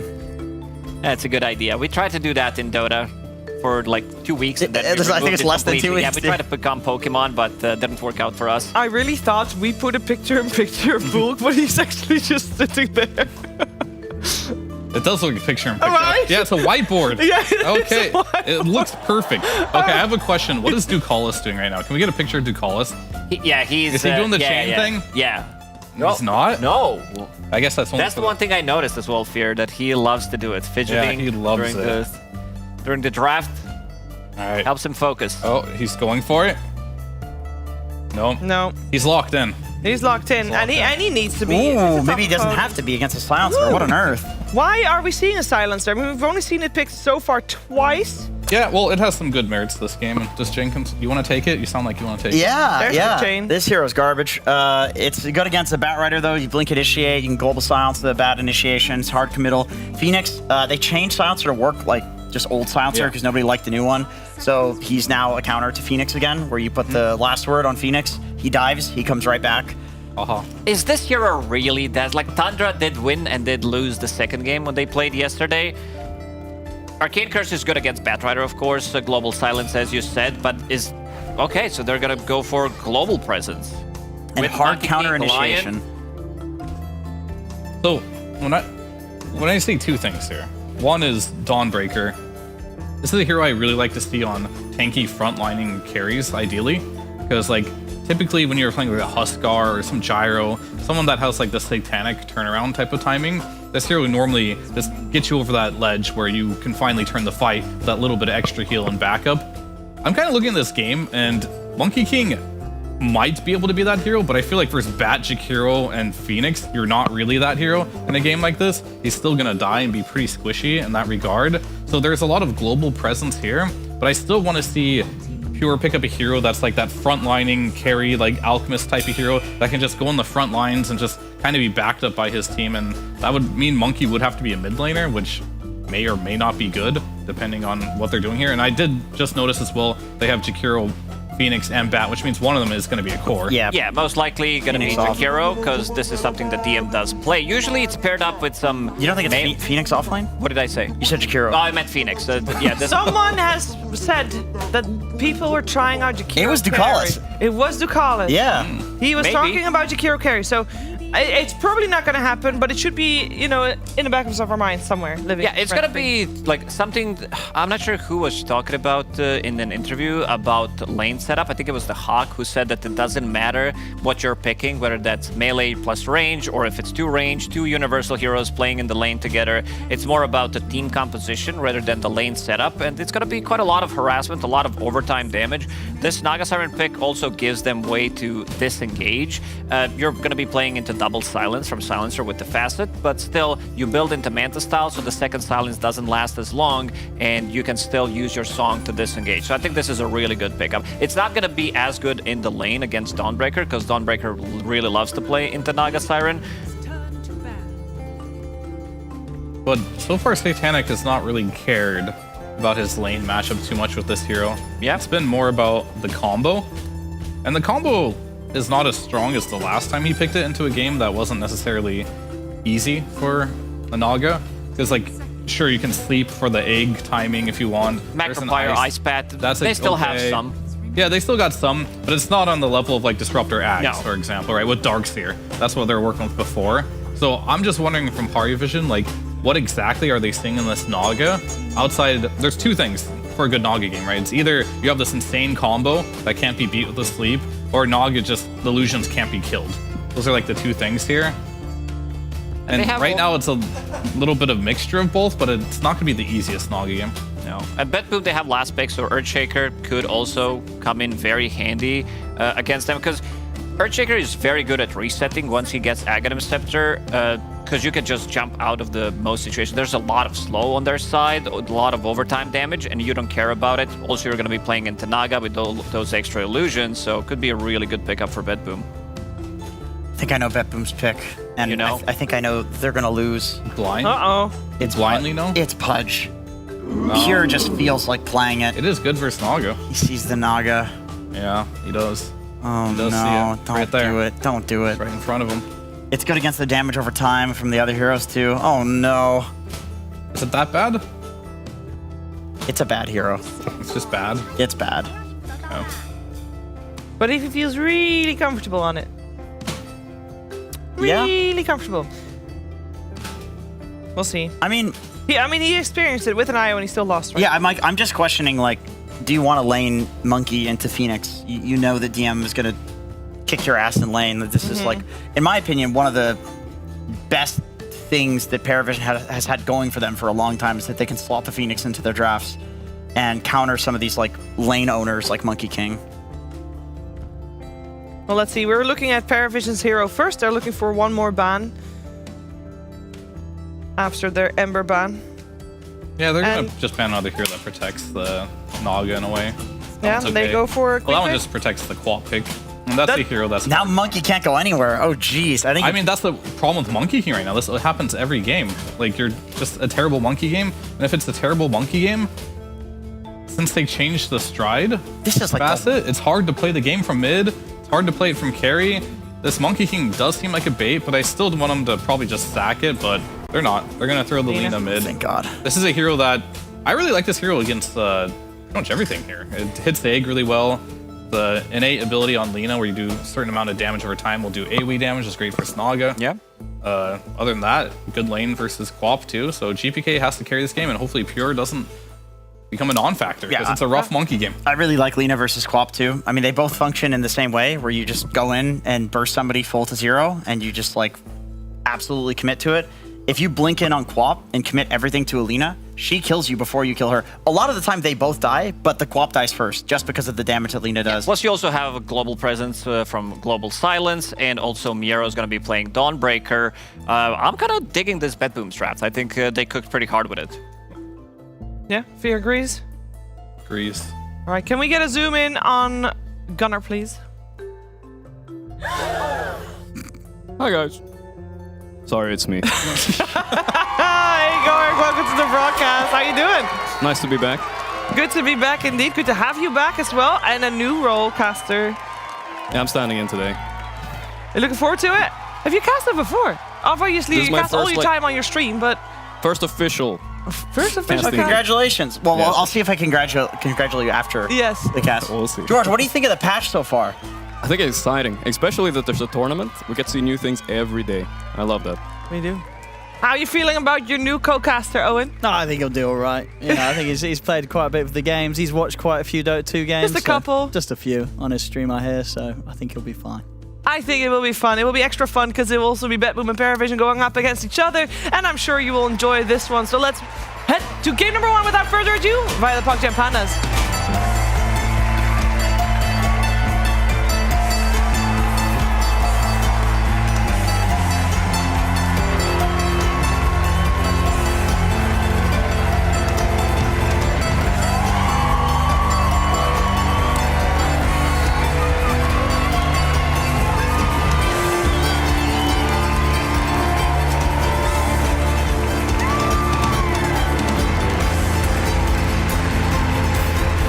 Hello, ladies and gentlemen. Yes, time to get into the action of Game 1 between BetBoom Team and Paravision. I'm ODPixel, joined by Gorg for this one today, and I'm looking forward to seeing this. We're getting kind of some rarer heroes. Silence are coming into the mix for BB Team. The question is it going to be enough for BetBoom Team this overall draft? Because so far in this group stage 2, Paravision, they've looked kind of unstoppable, Gorg. Oh, they've been really strong. The nasal serps haven't been helping BetBoom a lot. They try and cook here with the silencer pick, but I feel like as soon as you see something untraditional like this is where you punish with some cheese like Naga, and that's exactly what Satanic is doing right now. Yeah, because what Naga Siren's been having a pretty crazy win rate so far. I mean, what is it really about sort of this patch that's kind of bringing back this Naga Siren in so many of these games? It's a fun killer, Owen. I think as soon as you see something, people experimenting, just pick Naga, buy a pipe, and they're still like thinking about, oh my god, what am I gonna pick as a tier 4 item? I don't know.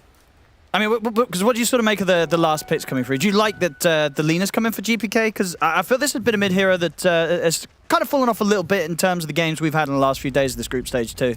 Oh, definitely. I think Lina was kind of a clever pick because they don't have that many gap closers on Paravision. So I don't think GPK was completely out of it when he picked this, but I think the only problem with it is, again, it gets really countered by the pipe. I'm expecting one to come out here and they're going to ball up on Paravision. Yeah, we'll see what sort of build comes out from DM. And again, also a treat to kind of see this. I feel like in the Phoenix games we've seen it's been more so support, but still very much room for this hero to be played in the core capacity. I mean, I've heard rumors of the mid. I don't think we really got treated to that too much here at the official level, but some off-lane Phoenix from DM. I'm a big fan of Phoenix mid as well. I think as a core it had a big place. Last patch it was kind of underutilized. Yeah. Now they switched it from universal to strength hero, so I'm curious to see if that's going to matter at all for DM here coming into the lane.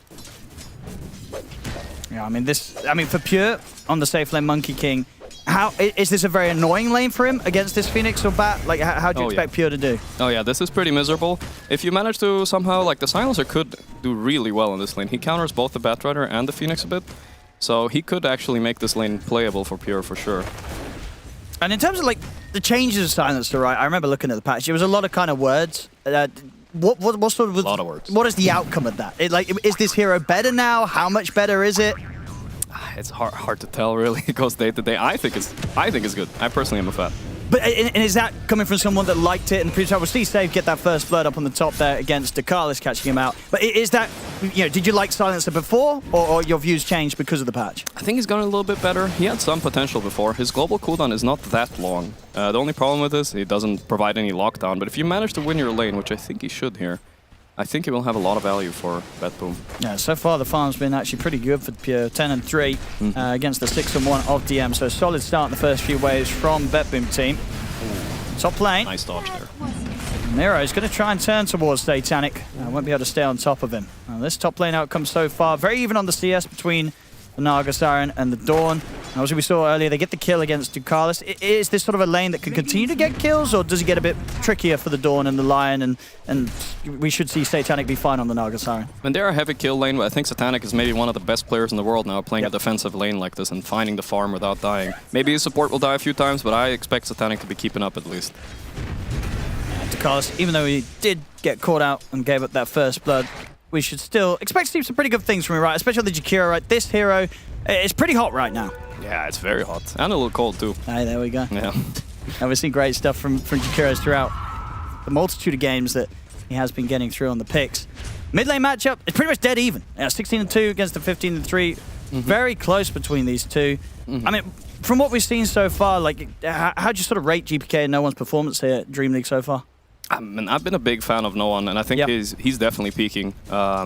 He's just so good mid. He wins these hard matchups, similar to Sumail. He wins a lot of hard matchups where they counterpick him, and somehow you look mid, and he's equal on CS. Yeah. He got bullied back to base now, though, so GPK has a little bit of free reign. Should be a Lina favorite matchup, but later on, Quap could help gap close a bit and kill Lina as well, so goes both ways a little bit. Yeah, I guess, yes, No One should have a game where he's going to get quite a lot of freedom. The biggest sort of struggle for him will be if Save's in position to lock him down, and outside of that, maybe the ultimates here and there, the global, the light strike array, if GPK is able to get that sort of catch. Yeah, that's a nice part about having Silencer. He actually does combo break a lot here and gives a way to kill Quap. Surprising, you know, like nobody's thinking about global anymore. It's been years since this Silencer here was relevant, so might be caught off guard by that. One grenade on Katomi down bottom. Able to turn with the curse, but D9 class DM will be able to push on, take him down. They'll try and turn towards Pure, but Pure will be fine. So Paravision get themselves a kill on the scoreboard. Well needed. I mean, they're doing really well down here on Betboom. I'm not sure they expected this with the Phoenix bat lane. The Silencer's doing work, I think. Pure definitely happy with the CS that he's been getting so far top lane. And they go on to Satanic. Should be able to run. And they're going to have the hammer back up in 5 seconds if Miro wants to keep chasing, but he won't. A little scared of the potential of Ducalis to fight back. They'll just have to continue to focus on the creep wave and be happy in the knowledge that Satanic's pretty low on the HP in terms of regen. They've still got a couple of tangos from Ducalis to pass over, so should be able to get back up to the creep wave soon. Still has to definitely be careful of the combo damage that Mira and Save can throw down upon him. They're definitely doing a good job keeping Satanic low here to make sure his illusions can't tank anything for the lane. Look at that. Is he just dead? Oh, let's see the juke. He tried to dodge it, but Miro knows exactly which one the real one is. That was just a bit risky there from Satanic, right? Stepping up like that. Completely underestimating Miro's ability to just turn and kill him. He didn't have much regen left, so it might have been one of those forced deaths. Sure. He'll be back in lane and hopefully be able to farm a little bit. Otherwise, they're going to get a run over this game. Yeah, I guess, by the looks of it, with the respawn time, he's going to be able to be back in the lane before the next creep wave comes in, so at least doesn't miss out too much on the CS. Or is he? I'm going to say that. Yeah, where's he heading? I don't know. Sure. Where was he going? Is that you almost forgot where the creep wave was? Is he all right? There we go. Sometimes. Back to the creeps. Yeah, there we go. Yeah, meanwhile, in the jungle, No One and Ducalis, they're going to find Save. This is looking like a very dead Lion. Save. Unless he's able to get some crazy neutral deny. Yeah. But unlikely. Tornado. There we go. No One finishes off the kill. An easy one handed for him over towards the mid. And still has that potential for the Sonic Wave with that 6 hit and also finds the power rune. So have to watch out in these side lanes now. Highly likely that No One will be ready to turn up and turn around any attempts if Betboom themselves get aggressive. Overall, do you imagine one of these lineups is trying to speed up the game a little bit more? Like, who's looking to snowball this game? Well, I was just thinking about that. I think both teams are kind of lacking that blink stun early game. The offlaners are not really those type of heroes. So it's going to be either the Lion or the Batrider in each team making the moves. And right now, the Lion's game is a little bit better. I think he's slightly better at roaming in with the smoke too, so I'm expecting Betboom to be able to play a little faster this game. He might get the blink first too. No One. There's some pressure bottom. He's coming in. He's ready with the jump. Gets the beautiful angle with the Sonic Wave onto the two of them. That's the easy rotation there off the back of having that haste rune secured. 9 class will die. The Paravision are going to be very happy with this continued success of No One's early game on the quad. GPK, of course, continues to get free farm in the mid, but No One definitely making the most out of this matchup, being able to abuse his ability to gank these lanes early on. Yeah, that's the difference with the two mid laners this game. GPK is a bit greedy. That might pay off later, though. We'll see. And what's sort of the bit on GPK? So we're seeing the Maelstrom come out. Is the sort of the spell damage Lina dead? You know, what's happening with Lina in this I mean, patch? I have not seen much of it, personally. No. I think it might be pretty dead, and its win rate is down low, but the Maelstrom part did not change too much, so I can't see why this wouldn't be good. And also, I think it's a way to have a dedicated egg killer as well. That's true. Very good at killing Phoenix eggs with Lina and attack speed and all that. Because in that sense as well, where do you go with this build? Because obviously you can't really, Gleipnir doesn't exist from the Maelstrom extension anymore, and I imagine you're not rushing like a full Mjolnir unless you want to be really greedy. Are you just getting this and like some sort of Dragon Lance, or you have to get the BKB early? Yeah, I think something like Dragon Lance BKB sounds really good to be able to focus that egg down. I think maybe a Shadow Blade could be in the works as well later on. See them get a way to initiate. Get the curse onto the two of them. Yeah, this is a and little they do proc the silence. They'll be able to just step up and blow him up. Nobody knows what Silencer's doing nowadays. It's like, oh, suddenly I'm silenced. I guess that's how the spell works. Well, meanwhile, Ice Path and a Solar Guardian coming in, though, to try and back up BetBoom. Miro's here, trying to keep GPK alive. GPK does die. The Supernova was used, but BetBoom, they're able to keep well out of the way of it. So, Paravision turning up, they're able to put an end to GPK. But overall, kills getting the 2 there for BetBoom. The rest of BetBoom able to back off safely. And, of course, this is giving a lot of space for Pure down on the bottom lane. He's getting a lot of free farm. And yeah, it's kind of just one of those rare setups where I feel it's been a while when you have a lineup where you're getting your 2 cores both going Maelstrom. Yeah, no, for sure. They're ready to gear up for the Naga here. Yeah. I think it's correct. I think Monkey is actually one of the better heroes against Naga in the game. Once he gets like Mjolnir, BKB, she won't be too much of a threat. He can stick on her. She won't be able to song. Later on, there are a few things that are a bit tricky for Monkey, but in general, yeah, they are ready for her, it seems like. And what sort of tips the decision as a Monkey King player between going for the Maelstrom or going for the Battle Fury as your farming item in a game like this? I think Mjolnir is kind of the obvious choice here. Yeah. Can they kill him? He's so out. Close. He's going to feel good about that one, able to tank the decently long cooldown of that Sonic Wave as well there, Pure, and survives. Still level 5 on bet. Top, trying for the setup here onto Satanic. The backups here from Dakalis. The Ice Path, Satanic's going to be okay. They don't have quite enough damage here between the 2 of them to burst through Satanic. Maybe once Save hits the 6. Katomi's turned up to the top lane as well. They might look to go again onto him, and the stun is back up. Satanic not expecting them to have that second attempt upon him. They get him. Silence kicks in, and there's no backup this time. Dakalis, he started to back away. No, they're bullying this young kid. They're punishing him. They're punishing him a lot for his greed right now. He might need to just go to the jungle and accept the loss here, leave the lane for Dakalis so he gets level 6. Yeah, the lane's looking pretty scary. And other parts of the map as well, especially with Miro, having the Solar Guardian back off cooldown. BetBoom definitely have a lot of ways to set up and make these plays. 6 has been hit on Katomi, so they've also got ways to react to Paravision making aggressive moves. So no one, whilst he's got away with some good early movements, the next play looks towards, it's going to be a bit more tricky. BetBoom, they're going to have answers. Oh, yeah.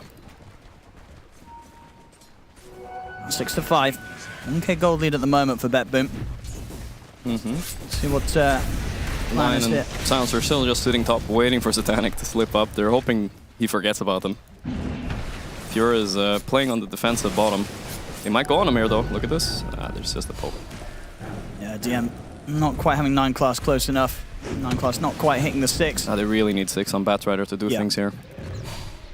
But even then, right, I imagine Katomi is going to be ready with this global, trying to break the combo of whatever gets thrown down onto Pure.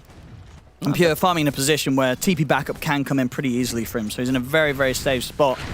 And as you know, well, Satanic, you reckon at this moment, he's not going to be showing his face on that lane at all. He's just going to completely stick to this top line of jungle creeps? I think so, yeah. It's a little bit worse than it used to be, it feels like, with these top lines. There's an Ancient there. Naga is luckily pretty decent at farming them at least, but as you can see here, she is taking a bit of damage doing it. It's not super free. But she's able to hold. She's a good defensive hero.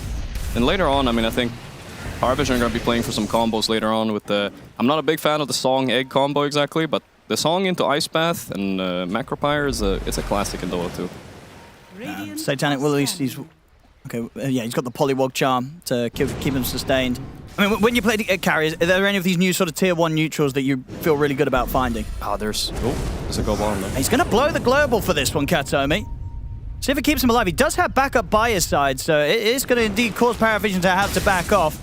Global used, but he'll live, and maybe BetBoom will even find kills from this. They get the jump forward on towards 9 class. Also back up with the Solar Guardian over towards DM. They've got the burst to bring the Phoenix down. 9class tries to deny Tarosh, but Miro will be able to clean him up. Good reactions from BetBoom, and just a simple global silence, and suddenly Paravision, they can't make that play happen. Yeah, it's really impressive. BetBoom's lineup, how good they are at countering these ganks with the Dawn ulti and the global always coming in. Quick responses. Hard to see an opening right now for Paravision except for sitting back and farming. Yeah. And it's costing them a lot. We have the 15-minute mark coming up pretty soon, and we know how important that is. So might have to clutch up a play there. This could be a pretty good smoke, though, if they can strike whilst the ults are on cooldown. It's good. They get the setup on towards Miro. They'll drop the Macropar. They'll drop everything. Sonic Wave as well. They'll be able to make a move whilst those globals are off cooldown. Oh, you take those. Phoenix working on that Shivas.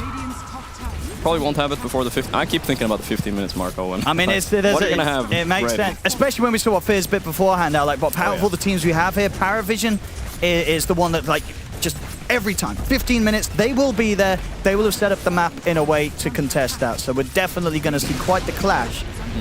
I guess at that point, when a couple of minutes, all the ults will be back up. Global's going to be there again. Yeah. So if anything, I would imagine that does mean that kind of the 14-minute mark, BetBoom ideally won't want to be using these globals. So maybe Paravision do want to try and poke out like the global silence, the Solar Guardians, so that 15-minute mark is kept clear. That's a good point. They could definitely do that.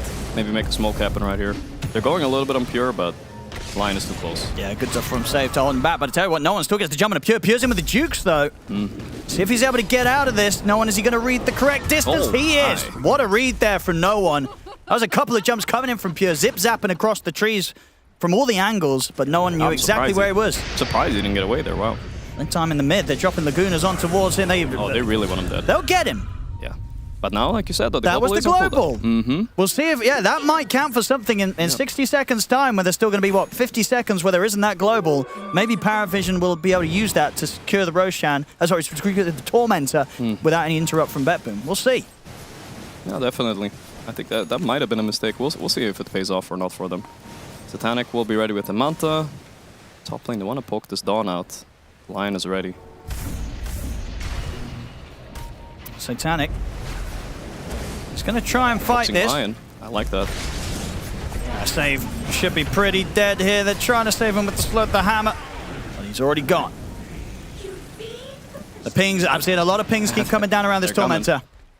Dire have the ward ready there. Yeah, and tricky ward spot right there as well. And with these TPs up top, they're going to be able to connect through the Twin Gate. Paravision get over here in a manner that BetBoom can't really match. BetBoom are not in any sort of shape to make the move over towards this Tormentor. So as we saw in the replays and the highlights, this is going to be another classic Paravision. 15 minutes, they're there. They'll take this. And BetBoom, they just don't seem to care. They're not here at all. Yeah. Now this is the comeback. Look at the goal swing. There it is. Back in Paravision's favor again. Now we'll go back. They got a pretty decent shard as well, the Jakiro.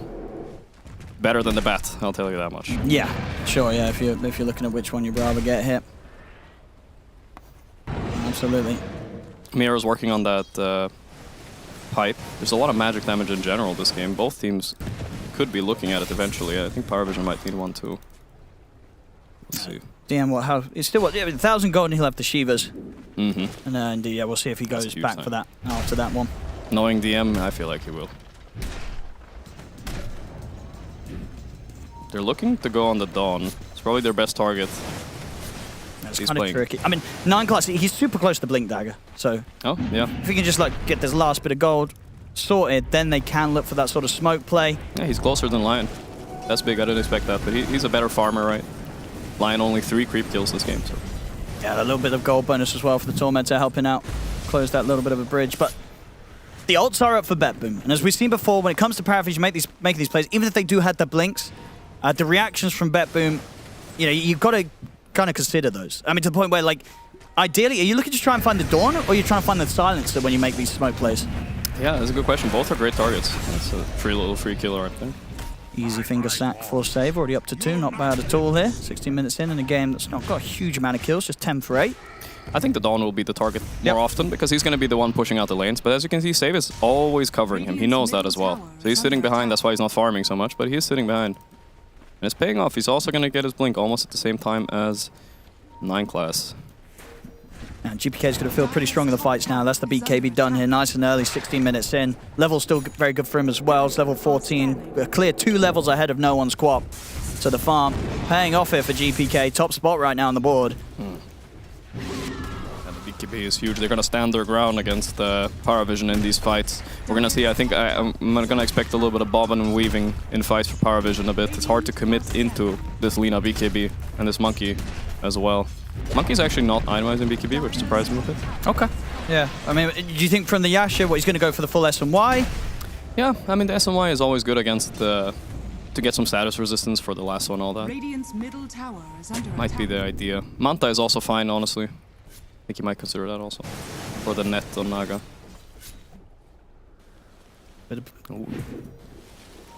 See what we get here next. I mean, I think, yeah, GPK, he's looks to be the target, maybe. Paravision, they're watching around the mid.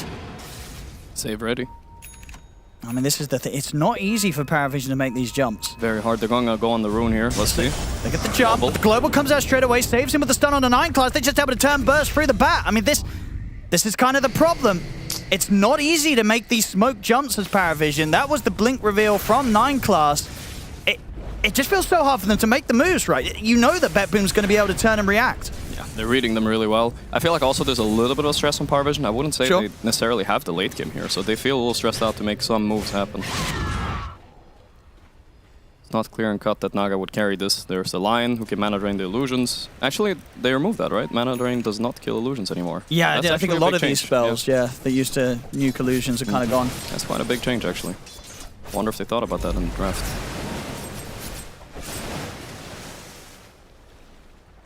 Pure. Yeah, indeed, as you say, he's going to go for the Manta into the BKB, so there's 2 ways to keep himself safe. And further ways to react when Paravision do make those jumps. I mean, Paravision, they had a pretty explosive early game, no one getting these 5 kills. 5-1-0 on the Quap. That has slowed down. Feels the necessity to get that BKB online before he starts looking to get involved in these attempts from Paravision, but even things such as the Global with the reverberating silence are still going to cause issues. Oh, definitely. That's a great facet against these BKBs coming out. Yeah, it's so annoying when you're playing against a silencer. Even DM is buying one. He is. Yeah. I mean, I guess, yeah, you do feel you have to. Even though you're going to get hit by that second round, you've got to try and speed it up so you actually get the chance to get your spells off. Mm-hmm. And right now, as I can see on BetBoom, the Miro has a pipe, so I don't really know how they're going to fight this on Paravision right now. Smoke is coming in. Yeah, BetBoom's ready to look for them. They're really just trying to farm as much as they can on this map on Paravision because they know the jump isn't there, like you said, Owen. It's hard to start the fight. See if they can maybe turn this around. This is kind of deep. Ooh, we got the dive. Yeah, he's able to get out of that setup. And now they'll look to 9 class. They get caught with the Hex. The curse kicks in. The finger's there. Yeah. They'll get the bat. Tried to counter initiate, but instead just gave him a free kill. How are we doing on the brain drain for Silence at 8 at the moment? The brain drain. All in here. I mean, he's going to get the Force, but I think once you get the Glimmer in the Force, then you can treat yourself to a Shard, right? That's how it works. It's quite greedy still, I think. You've got to get that permanent +3 to the +1. It'll triple the power of your innate. Oh, it triples now, yeah. You know. That is tempting. That is tempting. Actually, yeah, because it used to be 2, right? Yeah, 2 to 4 or something like that. Yeah. Oh, wait, it went up to 4, did it? I believe so. Oh, okay. Yeah. Oh, something bugged? Okay, never mind. I guess it's unbugged. Yeah. We're good. Dire's top tower is under We are good. No one's got his BKB ready now. I mean, yeah. What is the plan for Paravision? Like, are they panicking, or do you think they've got some sort of late game strategy with this lineup? Well, like I said, I think the Naga with the heart. I would have liked to see a pipe on them maybe to tank up even a bit more. But the Naga with the heart is their timing to maybe hopefully like bait on initiate by BetBoom that goes wrong. Okay, here they come. They're going in with the BKB right now. Okay, Mikado-Omi's got the Glimmer. It's a great Glimmer right there. And yeah, he's gone.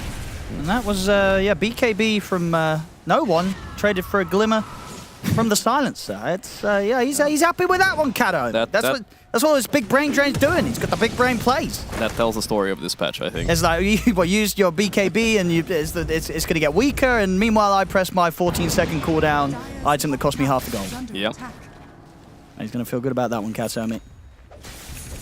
They're doing another smoke. Well, it's actually the same smoke, but they're going to use it maybe to catch the Dawn. Okay. I mean, that's the one to get, as you say. Yeah. But Miro's very tanky. He is. They need many heroes. They need more than just the Bat and the Jakiro. This ain't a support job. No. with the blade mail, the pipe, and now the Sange. This is a huge Dawnbreaker.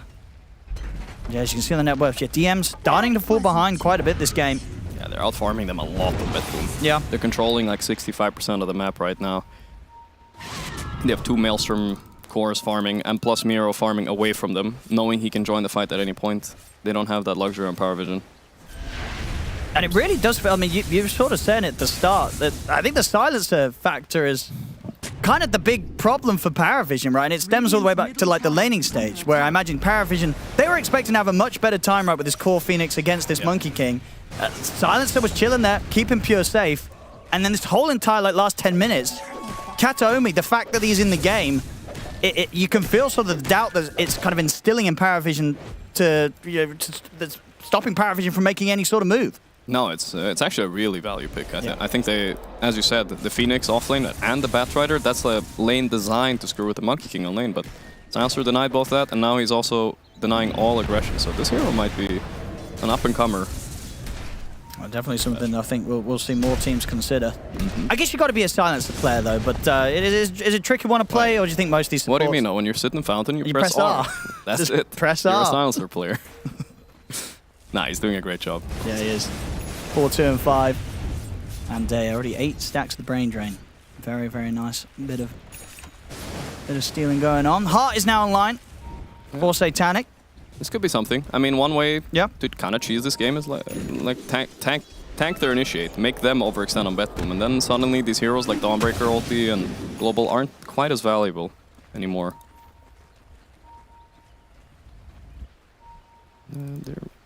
They have set up a ward down there for Tormentor again, the same ward as before.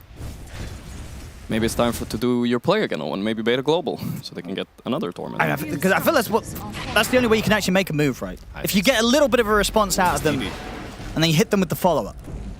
He's got a DD now on Lina. I don't know. I don't think they can fight. Yeah, GPK is pretty terrifying. Yeah. Still, the gap continues to grow massively between him and Noah, just from how fast GPK is farming. I mean, he's got 290 CS against the 180 CS, and the levels. He's nearly level 19. No one's level 50. So only this Lina's just taking over. And what Naga Siren is a hero. It's not really one of these kind of super ultra hyper carries anymore that can kind of 1v5 a game. Not quite, no. He can bait fights better than most carries, and he can counter-initiate quite well with this song. But he shouldn't be able to carry this game, but Satanic has surprised me before. Sure. Yeah, he has pulled off some fantastic shows. They're on the hunt for him. Break. Save. Oh, he's going to be in there. Yeah, this might be but a lot of backup comes in. The Global Stylus comes out. The last one was down to GPK, but now he's ready to try and turn and chase down 9 Class. 9 Class, he goes down. No one jumps in for this. Save survives for this whole effort. And Paravision, they just have to run. They don't have enough in the tank to get any kills themselves. And GPK, he's chasing. Still has the BKB ready to press. Yeah, there's no threat for him. Paravision just having to get out of there. And maybe they'll at least use this. They only did lose 9 Class, and Global and Solar Guardian are on cooldown. So maybe when 9 Class is back in 10 seconds, I guess they don't have Lasso, they don't have BKB and Quap, so it's still hard.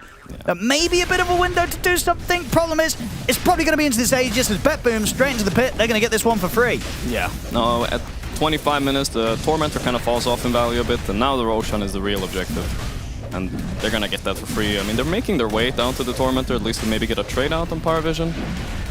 We'll see. Now they know. They're gonna go do it as fast as they can. Yeah, this will be something for them. Yeah, it's something.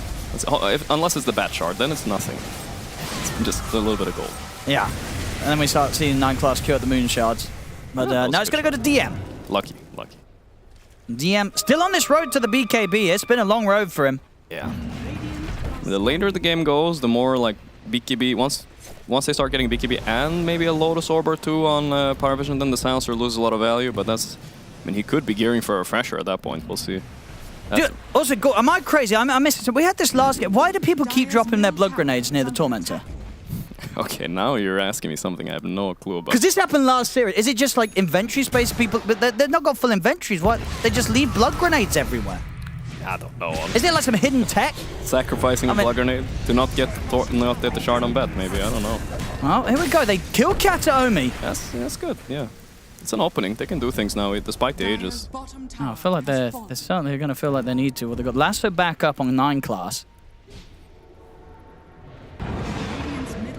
GPK and save, though. He's really hoping Miro shows on this wave here, maybe. But Miro's too clever. Oh, Pure. He's got eyes on Ducalis. Another kill. Save.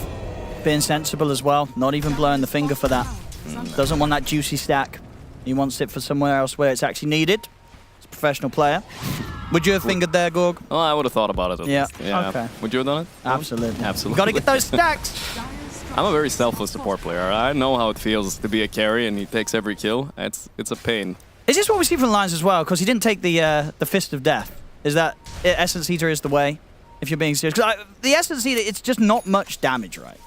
But no, not that much. No. Yeah, I mean, honestly, both work. I think. Sure. They've both been viable. Yeah. They forced a few TPs up here. 9 class still has that lasso, but yeah, Katomi's back up and has Global ready to press. Using those Naga illusions to scout. Oh, Pure's on the chase. Ooh, no one's able to TP out just in time. Nice escape there.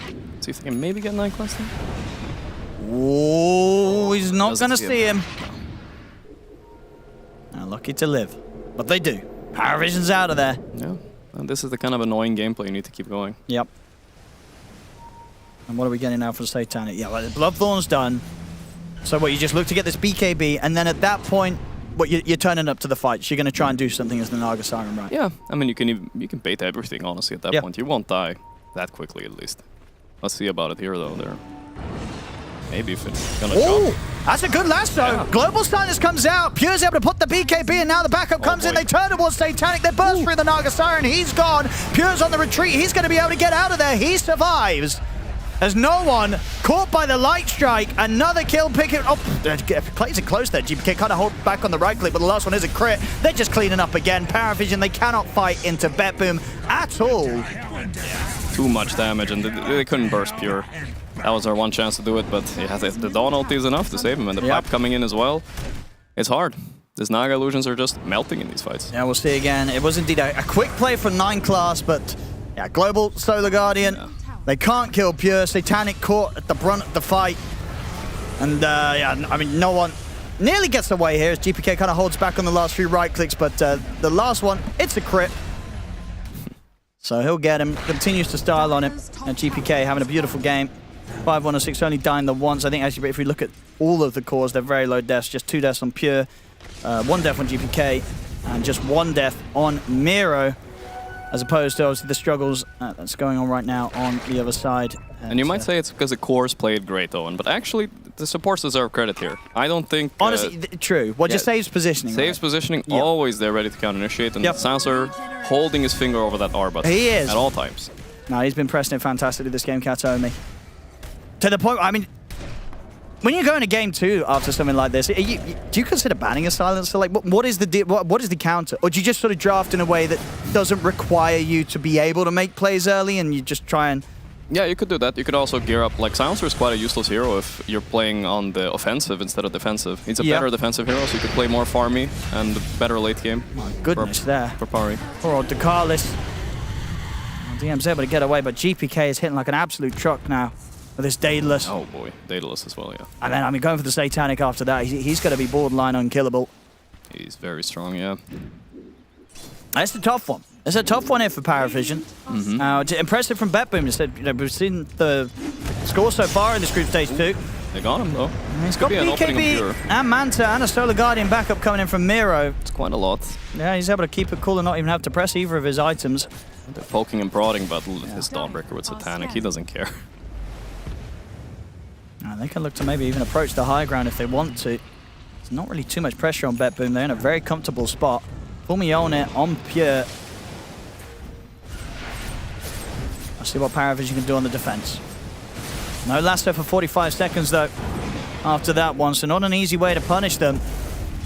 And again, even if they make these moves, the Global's up. I'm ready. They got the stop. It's a strong combo, but Ice Path was already used. Yeah, no Ice Path. So what's the follow-up? I don't know. Okay, Song into Shut Up from Katomi with the Global Silence. That's right. They'll make the jump on a mirror, see if they can try and burst through this Dawnbreaker, but Mira, he's too tanky. Oh my god, GPK's damage. I mean, Mira's just back up at full HP. No one has to blink away. Jakira's coming in with the buyback here to Carlis, but they're just getting cleaned up inside the base. And nobody is getting anywhere close to dying on BetBoom. There's so many threats. GPK is just melting them with like 3-4 hits each. They don't actually have any defensive items on the supports. They can't survive this. Oh, they're diving in. They're ready to go underneath the tier 4s here. Sonic Wave will come out from no one. He will be able to kill off Save, but Satanic just dying side by side with the Ancient. It's over. GG is called. BetBoom, what a fantastic draft and fantastic play. It really did seem like Paravision were locked in a position where they could do basically nothing this game. Yeah. The oxygen strips worked. I guess it did this time. Yeah. It was some big brain play, big brain strats. And I mean, even looking back, like, what could Paravision have done differently to give themselves a better shot here? Because it really did look kind of hopeless. It's hard to say. I mean, they didn't really put themselves in a good position. The Silencer really dealt with the lane and the game, and BetBoom knew when the Snaga comes out and they have these two carries that out-carry her, that they were just put in a spot that was really hard to play unless they start snowballing, which they didn't manage to. No, they didn't. Yeah, those early ditch attempts just did not work out. You know, no one tried his best. N7 2-0, not a terrible looking scoreline for him, but just goes to show that even with those early kills, it really didn't matter. And yeah, this pesky silencer, Kataomi, 5-3-14, and as you say, I think it's kind of silently the supports that did just enable this massively. Save consistently in position behind whoever was farming in a spot right where they might possibly be jumped. He was always ready to react. Yeah, that's all they needed to do to win. I mean, no one was desperately trying to make a lot happen early game, and he did a good job. I mean, 7-2, right? He tried. He was working it, but it's still, like, he will never be able to keep up with this machine on GPK farming. Yeah. No, absolutely, yeah. You see some of the net worth at the end there for GPK with 25k, 10k ahead of no one. Just look at his damage though, too, 20,000. Like, just double any of his teammates. Yeah, he really did pop off. The Lina getting in as that last pick for BetBoom to end their draft. Yeah. I think next game we're probably going to see a more real offlaner coming out, maybe from DM. Sure. Something that initiates. That's also the problem when you're playing worse late game. And you don't have a great initiator, just one Batrider. It's just, you can't force the issue enough. Yeah, well, there we go. Ladies and gentlemen, BetBoom, they do make it look pretty easy here. Coming in hot around the Silencer draft. It looks great. They take game 1 against Paravision. A strong game coming out from BetBoom. They tried something new with the Silencer, and at the other side, Paravision tried something new with the offlane Phoenix. One definitely worked a little bit better than the other, Gunnar. Yeah, I wasn't too... I didn't have high expectations for the Silencer, but I think it had a lot more impact than I thought it would.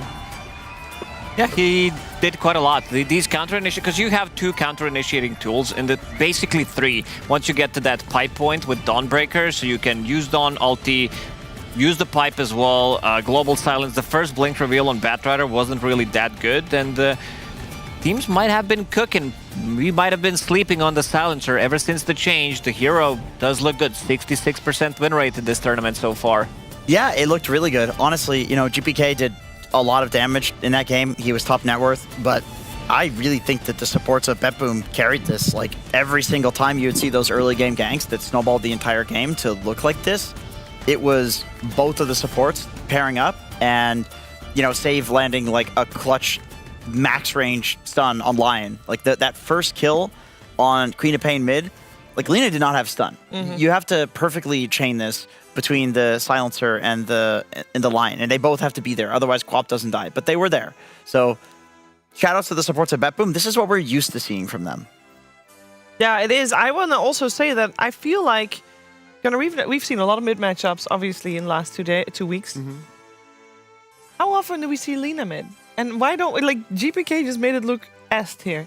I think all the mid players kind of, usually on a new patch, everyone wants to go back to their heroes. Sure, and none of it is Lina.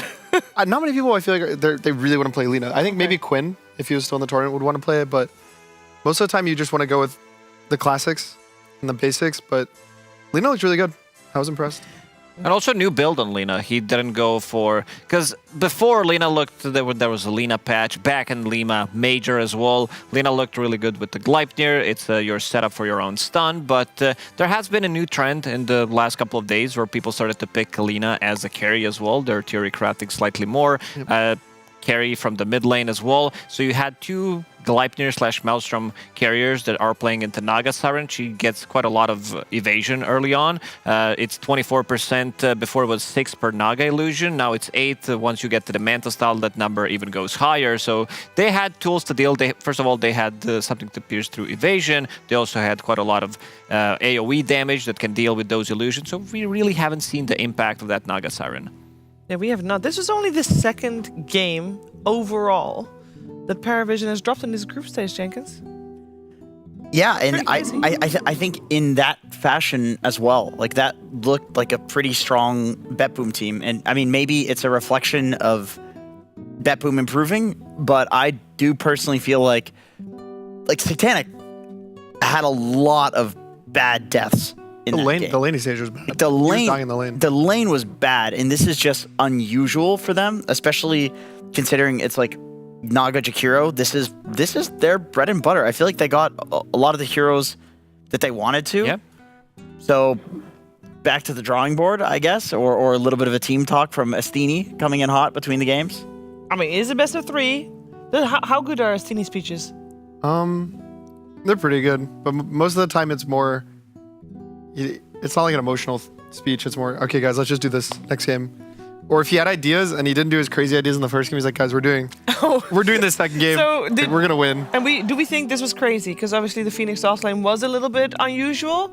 Was it crazy? Was that a crazy Estini idea, or are we gonna see that next? I feel like DM wanted it and Estini said yes.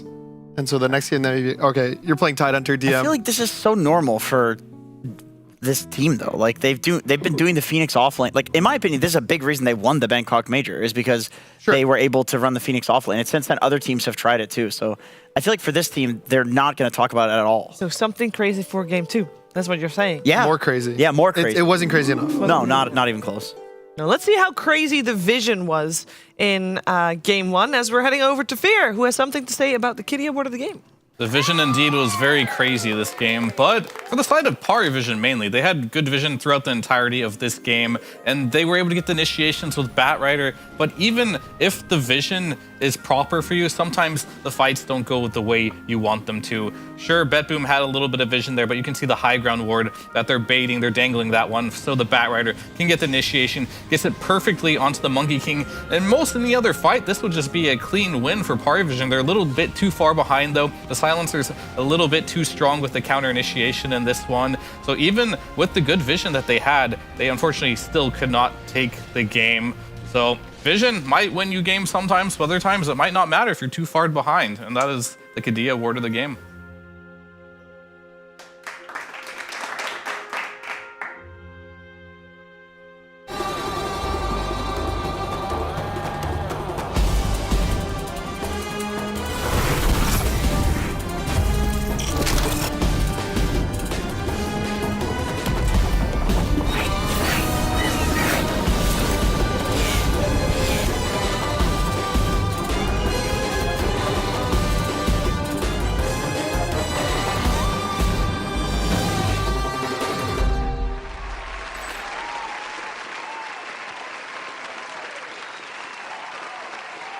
I feel like Paravision has been the team that have come out with some unusual things already.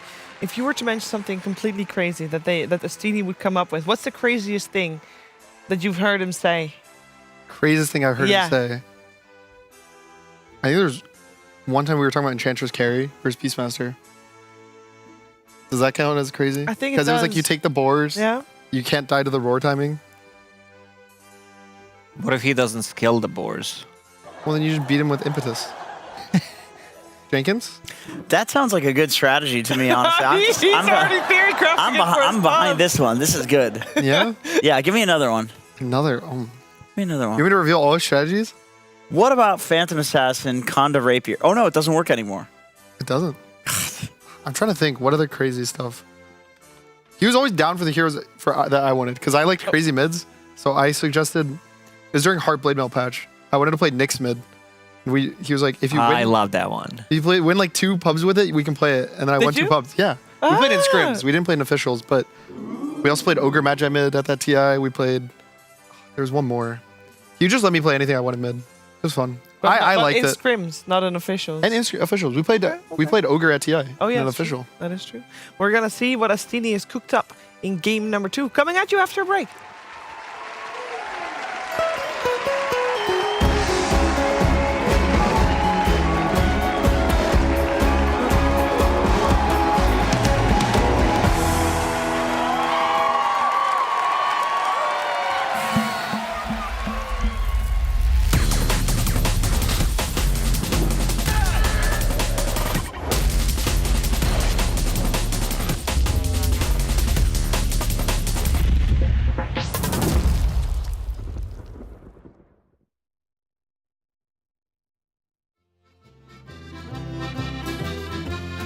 I's the boy that builds the boat, and I's the boy that sails her. I's the boy that catches the fish and brings them up to Liza. Hip your partner Sally Taboo, hip your partner Sally Brown. Fogo, Twillingate, Morton's Harbour, all around the circle. Sods and rind the covey a flake, cake and tea for supper. Caught fish in the spring of the year, fried in maggoty butter. Hip your partner Sally Taboo, hip your partner Sally Brown. Fogo, Twillingate, Morton's Harbour, all around the circle. I don't want your maggoty fish, that's no good for winter. I can buy as good as that down in Bonavista. Hip your partner Sally Taboo, hip your partner Sally Brown. Fogo, Twillingate, Morton's Harbour, all around the circle. I took Liza to the dance in faith that she could travel. Every step that she did take was up to her knees in gravel. Hip your partner Sally Taboo, hip your partner Sally Brown. Fogo, Twillingate, Morton's Harbour, all around the circle. Susan White, she's out of sight, her petticoat needs a border. Old Sam Oliver in the dark, he kissed her in the corner. Hip your partner Sally Taboo, hip your partner Sally Brown. Fogo, Twillingate, Morton's Harbour, all around the circle.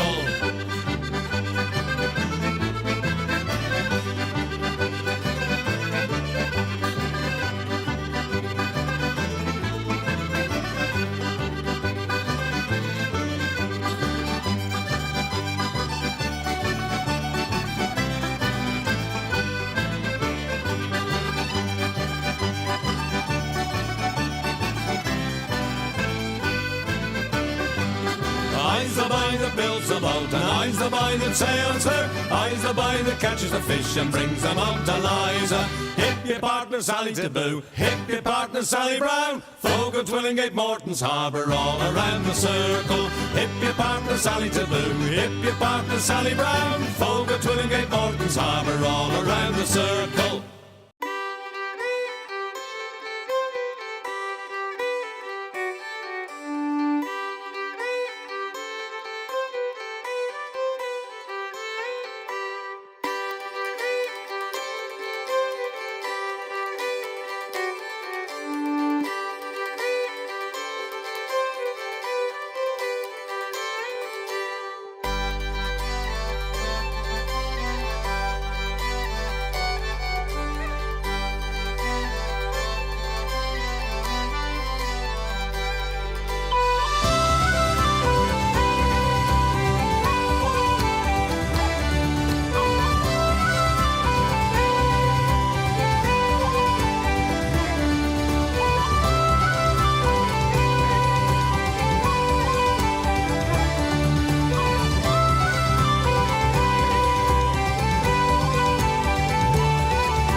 mountain.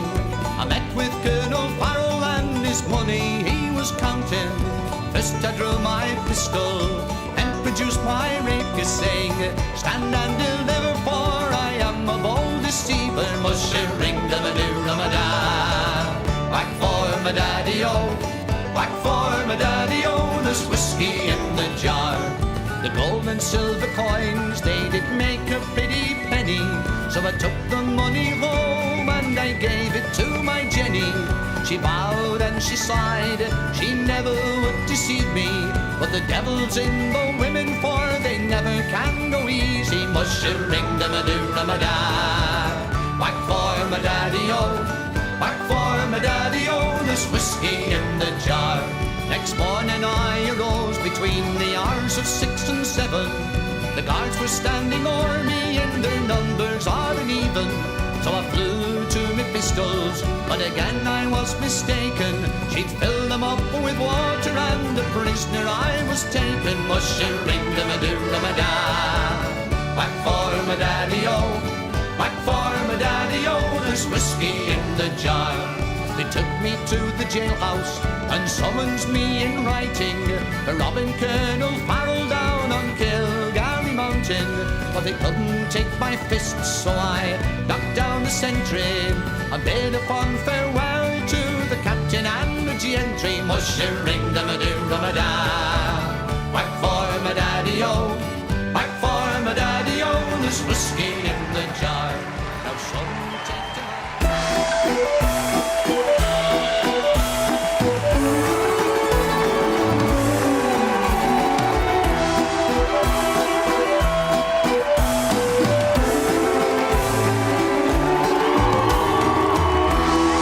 Hey, welcome back.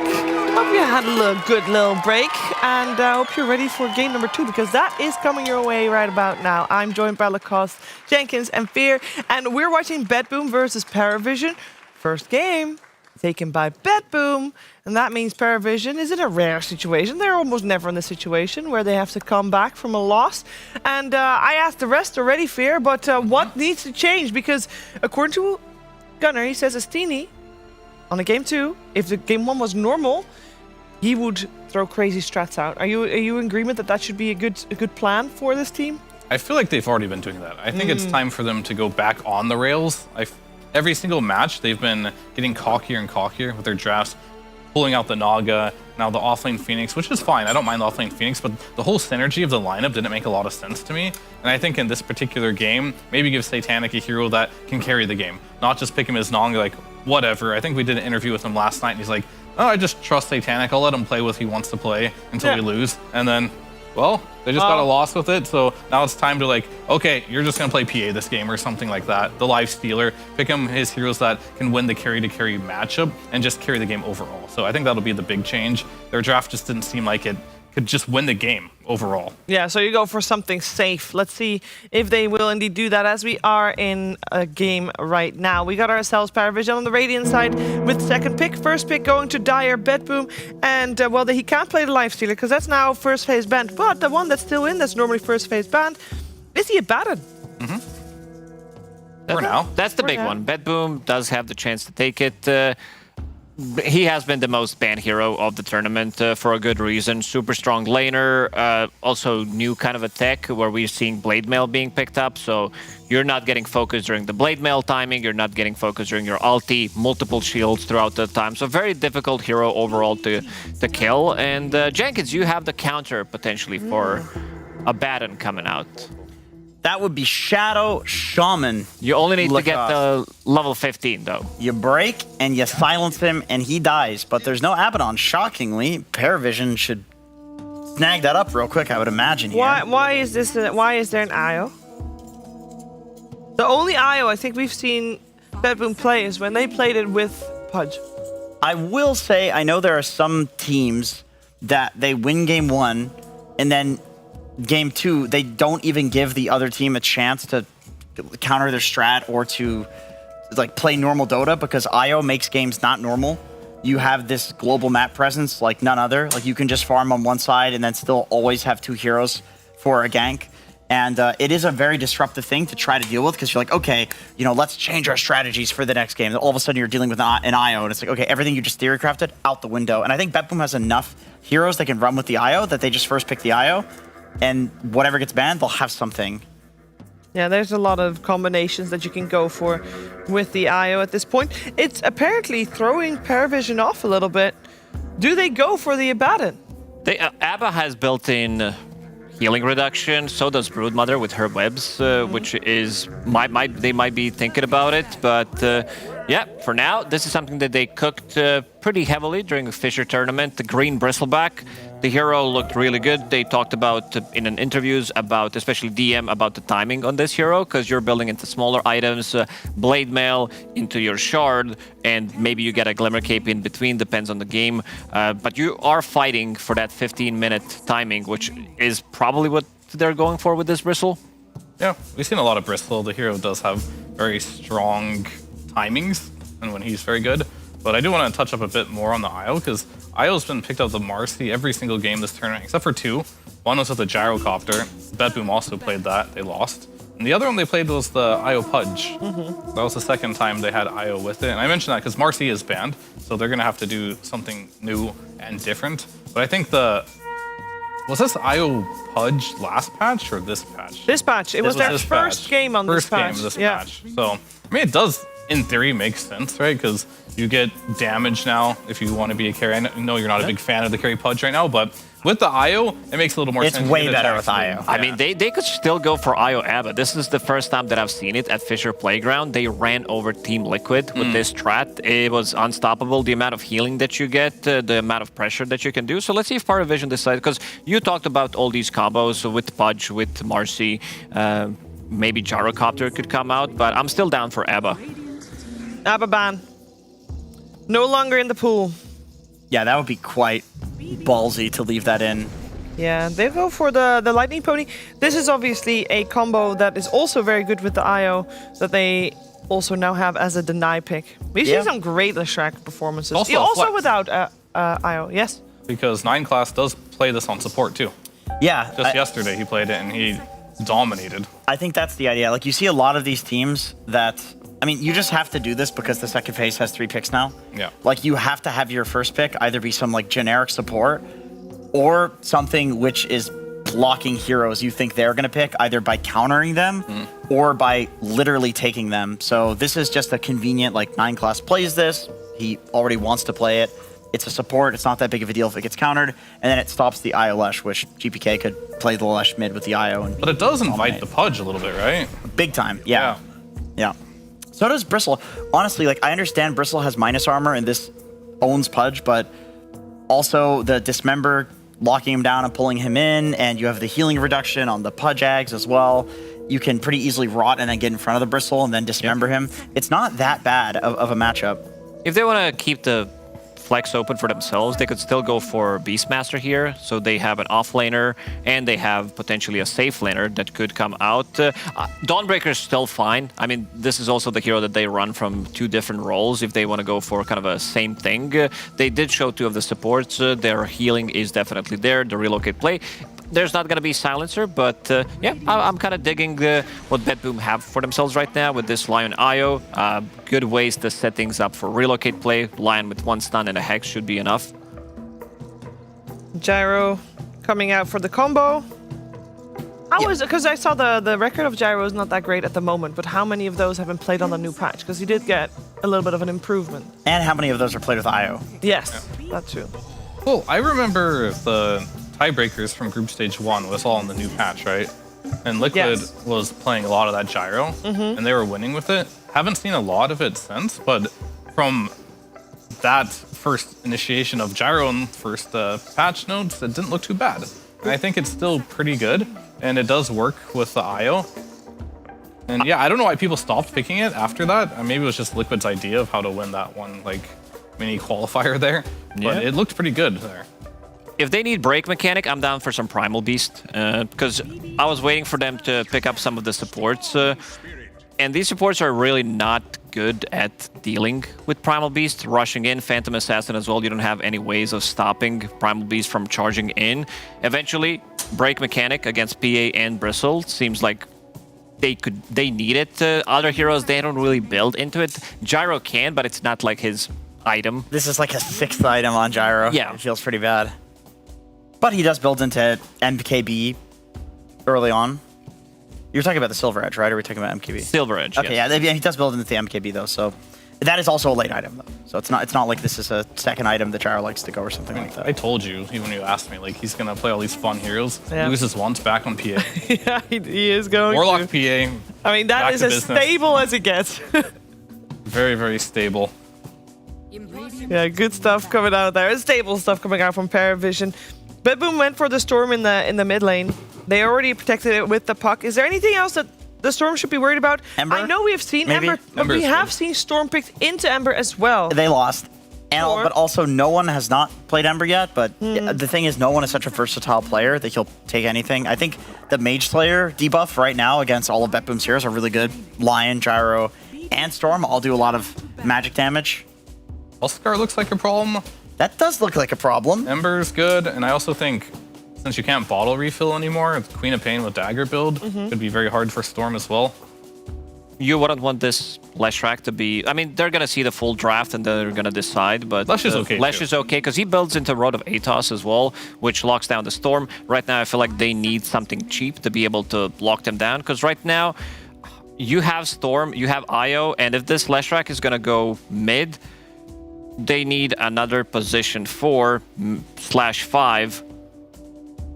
But I want something that devastates Storm, you know? That's what I'm thinking too, because you're already gonna lose against the Io Gyro. Yeah. Like they're already gonna farm. They do remove the Ember. And then, like, if you manage to get a good lane mid and Lesh runs with a facet that doesn't hit the towers, it could just be so hard for the Storm to come back into the game. And if there is one player I believe in the position for Leshrac right now, it is going to be 9 class. Yeah. He does make this work. Sand King to lane against the Warlock PA lane. I was thinking Pango just because I was not. Why is that good? I could honestly see him getting a Mage Slayer. Like I really need.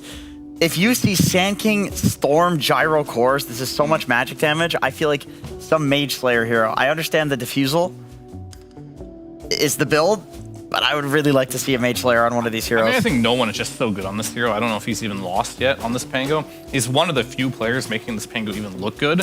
It has like a really bad win he rate. actually has 100% win rate out of Like, 4 games. This hero has like a 30% Is he win the rate. only one that's been winning on it then? He's the one making it not 0.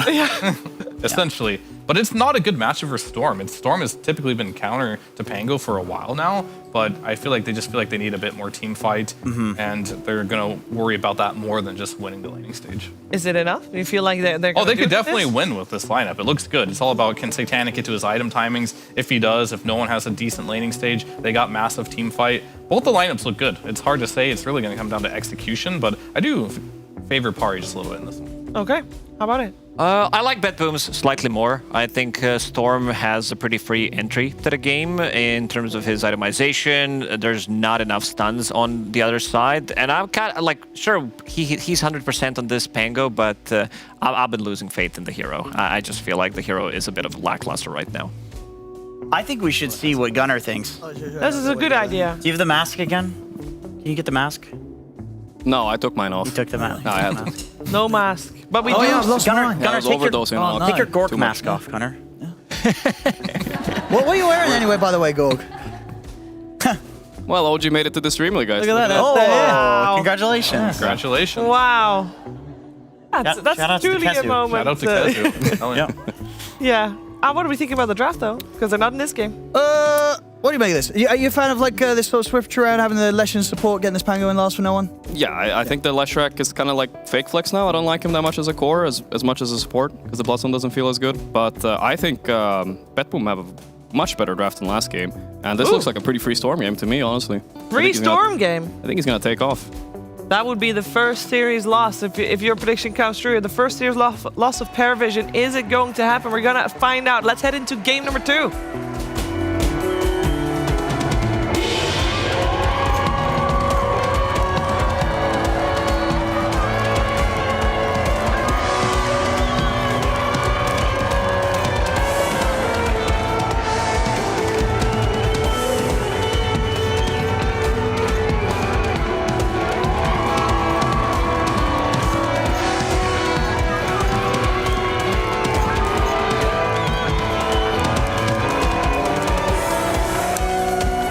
Hello, ladies and gentlemen. Time for game 2 here between BetBoom and Paravision. I'm Buddy Pixel, joined by Gorg for the commentary on this one. Let's see what we've got. Is that what you like, BetBoom's team? I mean, there's a lot of things to like, right? They get this Io Gyro combo. I mean, even on top of that, the Io Storm combo that I feel like we saw the other day, right, from Chimera with Laurenov. He popped off when he was enabled by his Io. The save on the Lion once again. He's just had a brilliant game 1. Paravision is a different approach from what they did last game. And surely overall, it feels like a bit of a safer approach, right? They're not going to kind of get stuck in a position where they can't do anything. Yeah, the one thing they have going for them, even though it's a free Storm game, they might actually outscale BetBoom on this one. Sure. They're not in a rush. They have the PA, they have this Bristle, also insane late game hero. Pango also will scale. So they're not so worried about late game. That's huge. They're not feeling rushed. We'll see. I think BetBoom are the ones bringing the tempo to them this game. 30 seconds to battle. Most definitely, they're going to be playing a little bit more defensive, but in a good way, where they feel secure about the late game. See smoke on smoke. Yeah. It's going to get dispelled. GPK in position to not get jumped here. And obviously with this last pick as well, no one, as we heard from the panel, you know, he's one of the players that has been winning with it. But overall, the win rate has been pretty atrocious across all the teams. Well, why is it that so many people seem to not be able to win with Pango? You know what? It surprises me too, because conceptually his hero is very strong. I think he should be winning a lot of games. And it shows that the top teams, they don't care about win rates. They know this hero is strong. They're still picking him. And as the panel said, definitely a game where the Pango can feel pretty good. I mean, it's sort of elsewhere. So this change up now with Satanic on the PA as opposed to the Nagasari. And this is just, what, a drastically different carry hero in terms of what it offers and what timings it has? Yeah, definitely. He can play way more aggressive, and he's stronger at that 50-minute fight. I think this hero fits Satanic better, and they're doing the classic Warlock PA combo that we've been seeing a lot. Oh, yeah. I have seen a Sanking lane beat it before, though. That's one of the few lanes that I've seen during DreamLeague here do well against Warlock PA. Okay. And why is that? Just because they have just such a consistent output of damage in this area where Miro farms with the Sandstorm, or? Yeah, I mean, PA and Warlock, they kind of thrive on going with the bonds, with the wave here. But as you guys can see, like, they can stand their ground with the Sanking Sandstorm. They don't. They push the lane out faster than you do. So the Fatal Bonds don't hurt that much. Oh, we'll see how Satanic does. Mid lane is already looking really good for Storm 6 and 3. Top lane, the goo is stacking up, but... Now, this is because you're quite an aggressive lane. I mean, I'd imagine if DM's able to get that goo stacked up and 9 class can close in, chase them down.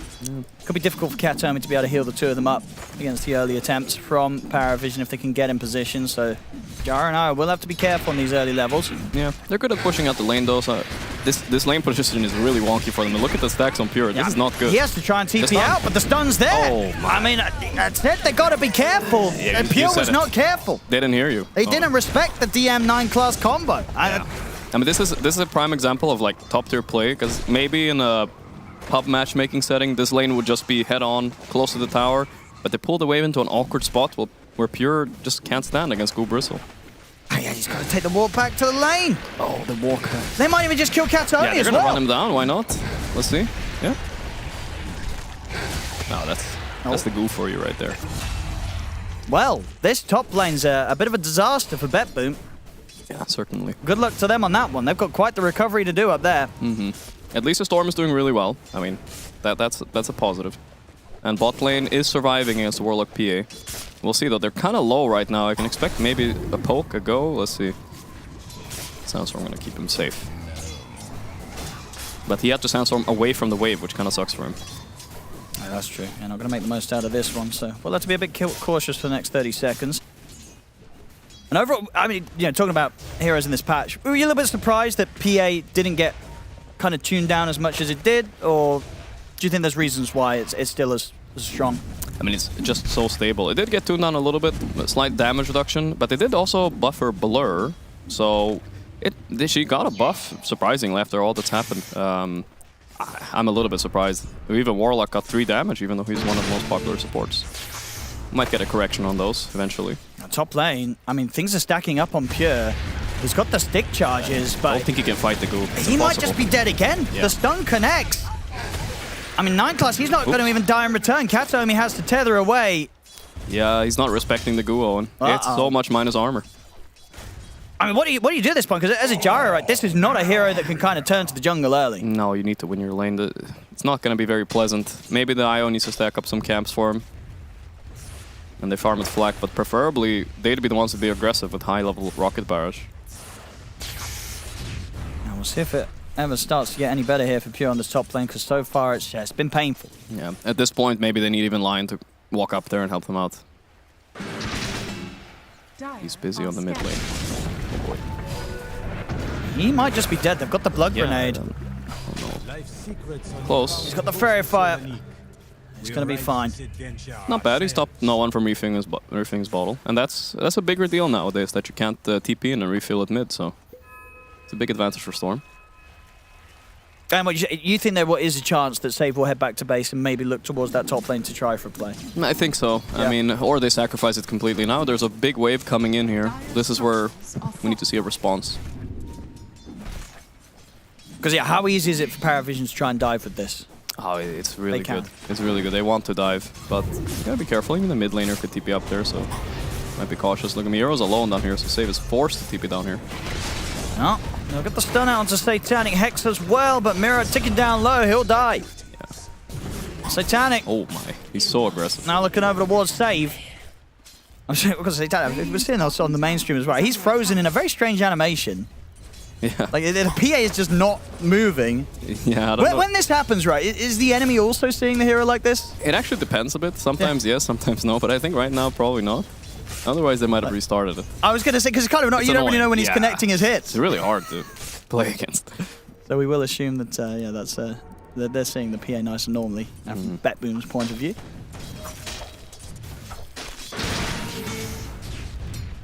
This top lane.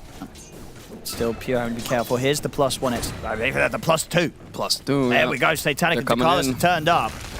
They're standing up onto Pure. They're not ready for this. Oh, look at that as well. Oh, Satanic even popping the voice lines before he shows himself. They're going to get the both of them. This top lane, I can't remember the last time where I've seen one get crushed this hard. A complete massacre. Also to a first pick Bristle as well. They knew this lane was here. Yeah, that's very. Yeah, this was not a surprise that they were going to have to lane into. I mean, is it expected that Gyro don't have an easy lane, or? I mean, I would say Bristle is definitely a bit favored, especially if they manage to pull the wave out of position. Ideally, they'd be pushing in the lane all the time on BetBoom, and they wouldn't be worried about getting gone on like that. But once they die once or twice, it's so hard to return to this lane. Satanic just doing Satanic things bottom.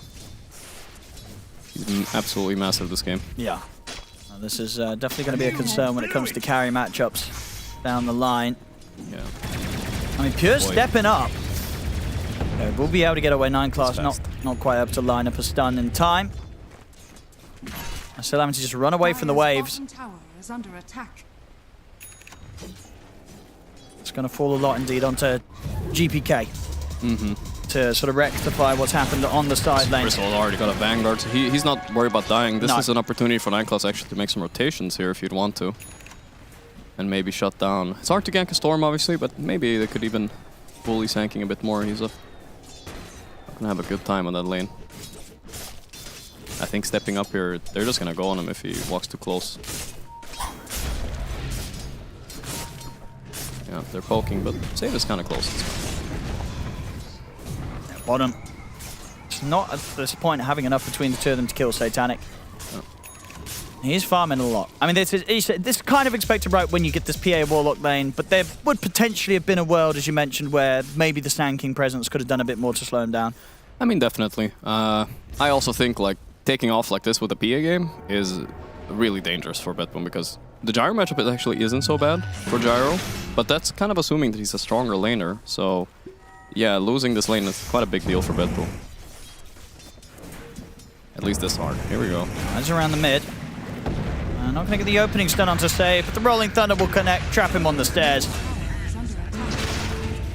So another easy kill for Paravision, 7-0. Well, only 8 minutes in, they have a 3k gold lead. I wish I didn't say free Storm game for the panel. At least he's doing good on Storm, right? I mean, yeah, you're not wrong. Storm's the only one doing good right now, and here he is. GPK is going to look to try and close the gap in onto Satanic. The golem's going to be dropped, though. Satanic's able to throw a dagger out, and GPK's got to use the rest of his mana to try and get out of there. That is sad. He missed as well on Satanic. That evasion kicking in. Dire's middle tower is They under needed that. attack. At least the rock was forced. It's something by Warlock.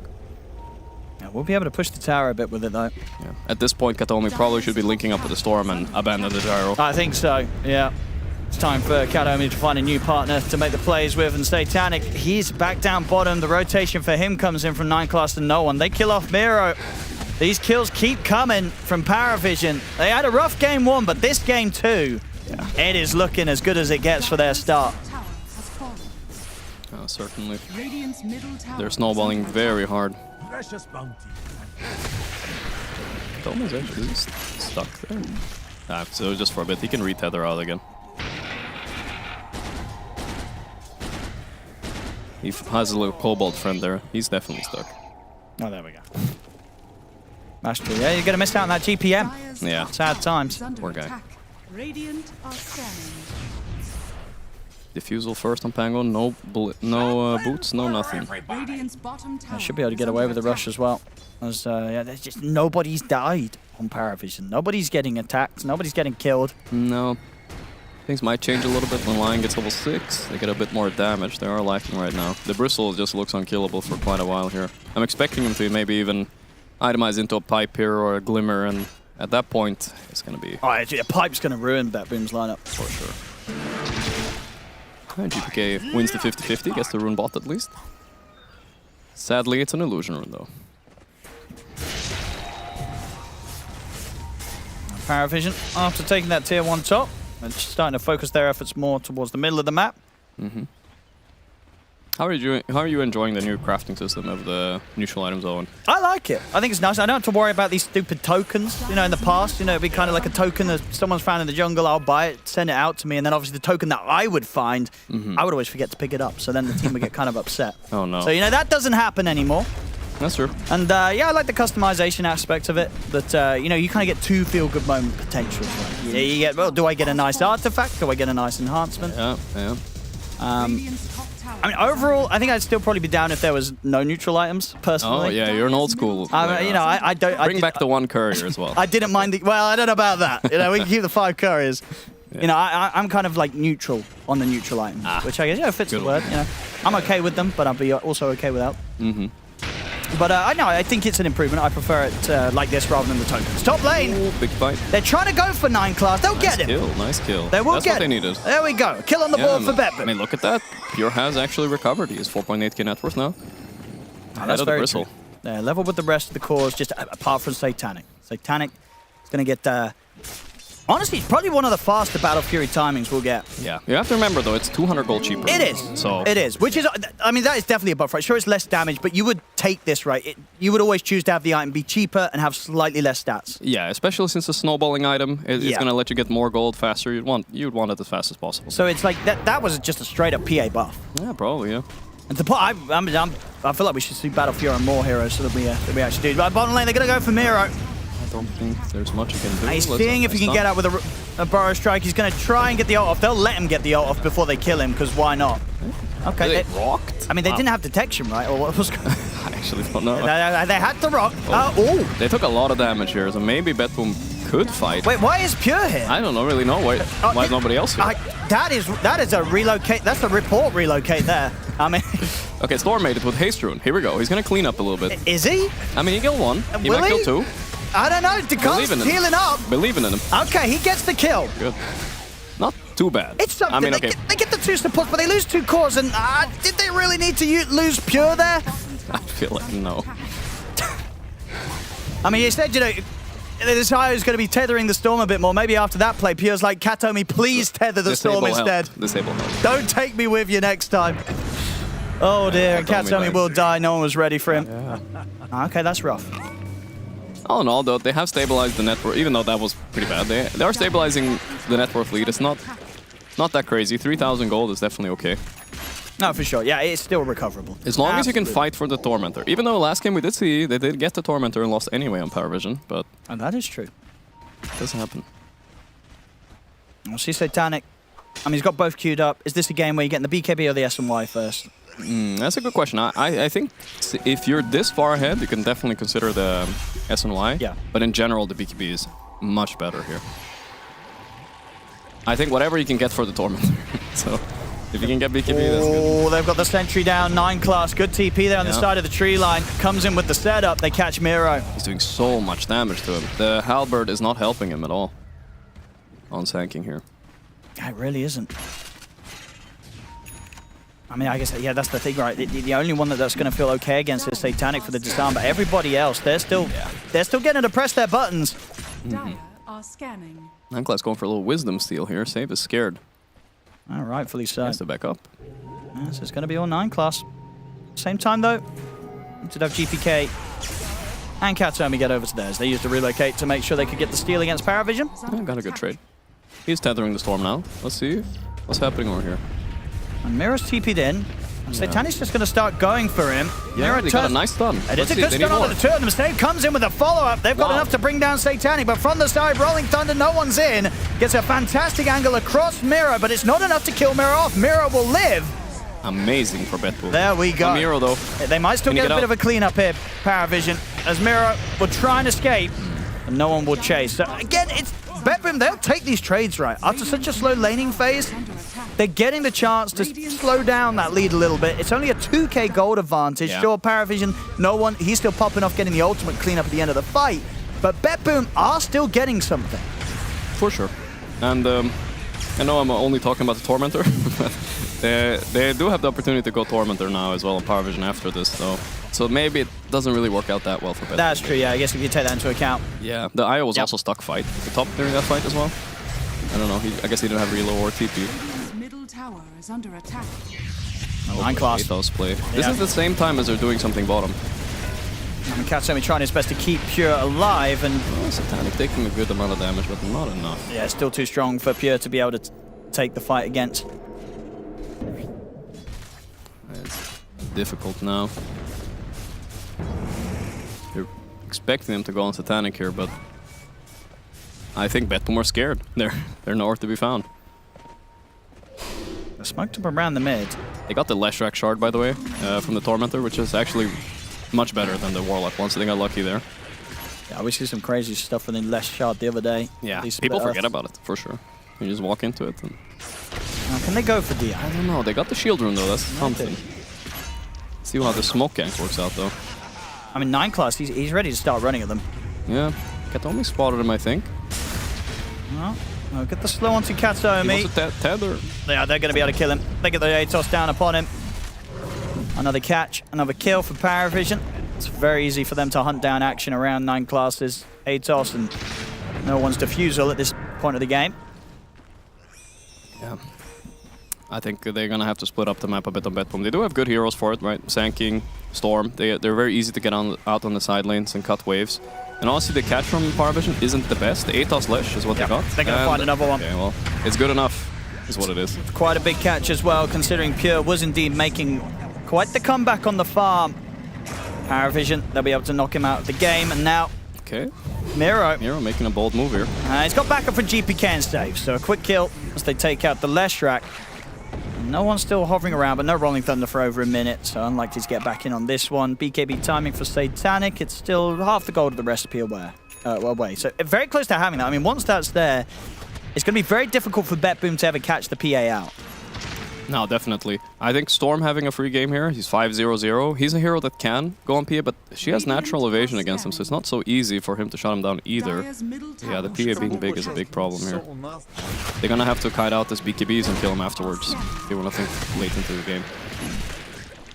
Radiant's top tower is under attack. I'll say, he did hit the scan here. Oh, interesting item choice. He has a Shadow Blade queued up on save, I think. It does look to be that. What's sort of the reason for that one as going for the Shadow Blade for the tool for initiation? Yeah, I'm not exactly sure why he's prioritizing over Glimmer or Blink. Maybe he's doing a little bit of trolling, but eventually he could get Silver Edge for the Bristle. That is true, I guess. That's something. And bottom lane, Pure, he's going to be able to get back to the safety of space just in time, and he does have backup, so they can turn towards 9 class. It's a good kill. Galvanized stacks every time. They go might. For more. Oh, can they get no one? He's going to have Rolling Thunder back up. Decent amount of mana. He's going to get caught by the Vortex. Not enough. Yeah, still able to roll up. In fact, he's thinking about rolling back in. Yeah, probably wants to continue to roll away. He's poking a little bit.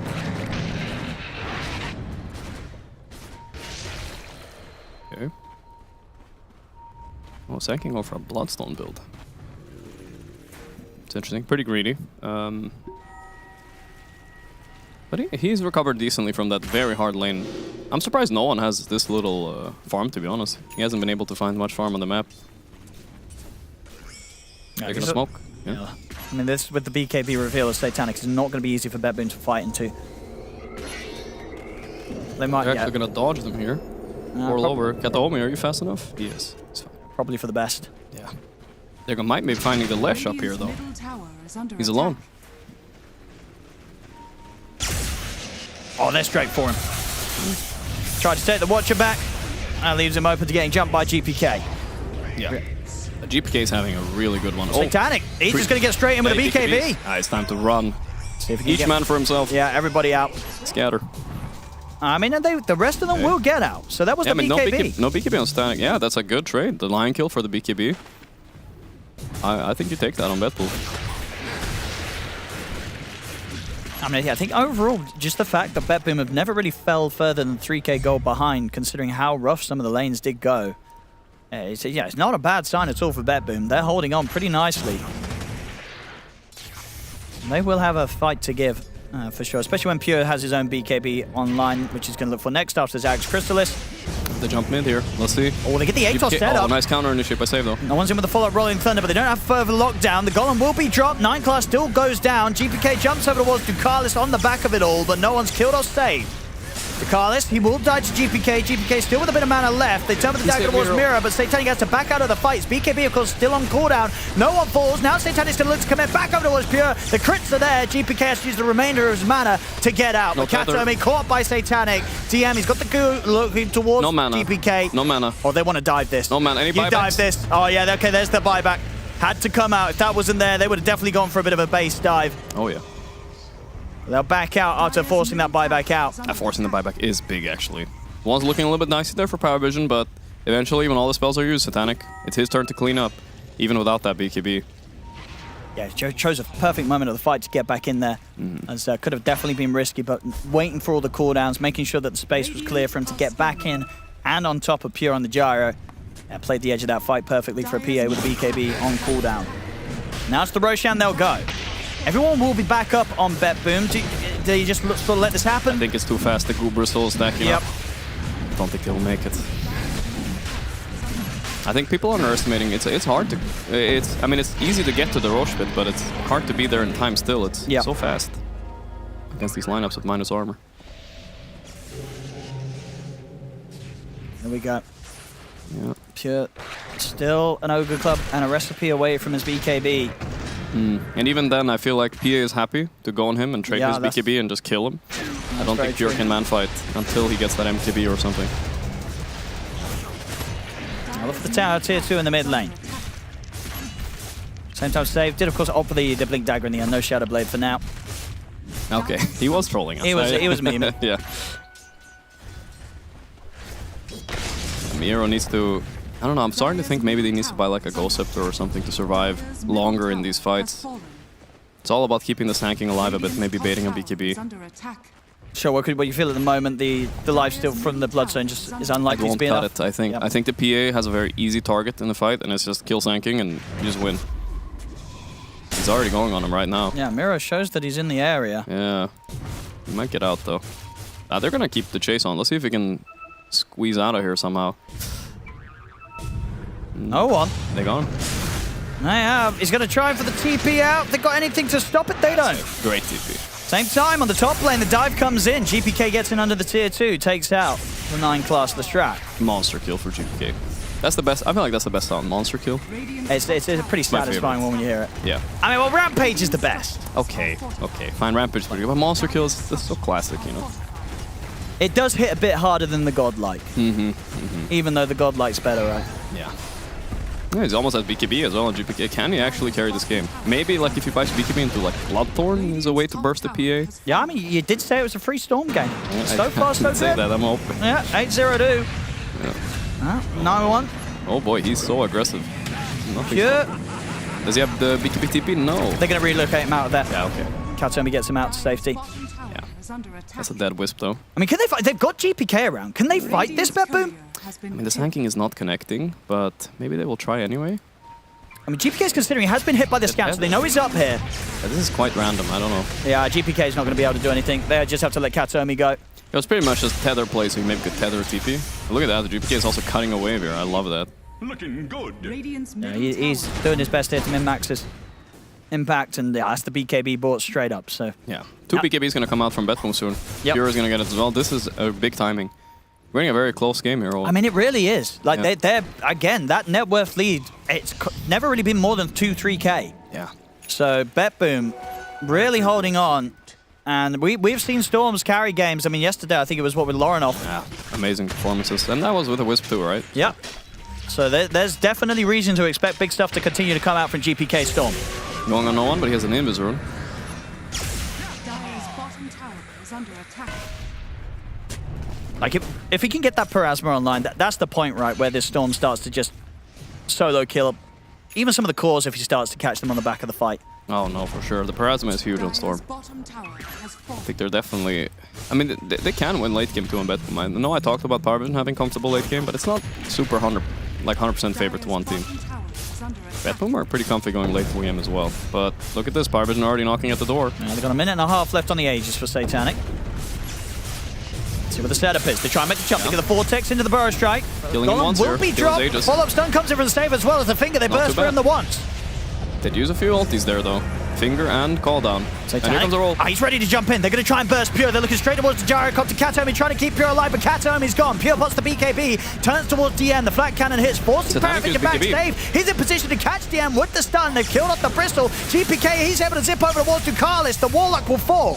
GPK, can he get anything more? Satanic jumping over to the stage with no one. Still got a little bit of mana left here. GPK closes in onto no one. Double kill for GPK. He's still got more mana. They close the gap on the Satanic. Satanic needs someone to jump, but he's not going to get the chance. Save in with the Hex. The stun to follow up. 9Class trying to assist, but the stun only connects on the save. Still though, the disarm holding back Satanic's offensive potential now. Tries for the TP, but the Burrow Strikes back up from Miro. Satanic, he'll get a kill, but he will end up dying as GPK gets the ultra kill. Jesus. It's a free Storm game, Gorg. It's a free Storm game. I'm going to stick to my guns. What a free Storm game. I mean, that was a amazing fight by Betboom. I mean, Satanic committed his BKB just for Wisp, and the Gyro kited out Satanic's BKB with his own. And when Satanic doesn't have BKB, they just have to get on the run, right? They don't really have much to fight back. They're scared. Got a bunch of 3 Glimmer Capes, but yeah. The fighting inside of Betboom's base was very cocky by them, I think. Yeah, we'll see the replay again, because as it started, it was like, all right, they're diving in, they kill off the IO. Yeah. But at this point... All of that for an IO? It's kind of tough. You know, DM, he's kind of caught in an awkward spot. Yeah. And then GPK, this is where he starts to go to work, right? Target to target. Storm in the base, so he can jump wherever he wants. Starts with full mana. Gets 4 kills this fight, I think. Yep, gets the Ultra. And then at this point, you know, Satanic gets a little bit of hope from 9Class coming in, giving a chance for him to pop his stick, turn a little bit, but the disarm's there. Yeah. And at this point, there's no TPing out to be had. Stuns are plenty from Betboom. An ultra kill for GPK. Yeah, he has 25 galvanized stacks now on GPK. That's a lot. Right, that's pretty crazy. Amplified damage rune as well in the bottle for the next play. So if you show on the map anywhere near GPK, he'll just go straight for the solo kill. Yep, that's And, another. here we That's have a 3 galvanized stack right there. Easy kill. He's even carrying the dust. Wow. He's carrying everything right now. Look at the KDAs, right? GPK 1303. Pure, he's struggling. 275. Miro, he's struggling. 269. GPK trying to do his best here to get the win for the boys. Radiant's middle tower. He's 2,200 gold ahead of Satanic. Satanic falling behind a little bit, forced into some... GPK might zip this. Yeah, I mean, he's thinking he has DD. Yeah. Another 10 seconds or so. Satanic shows anywhere close. Satanic's too aware. Yeah, he's being very careful. Yeah.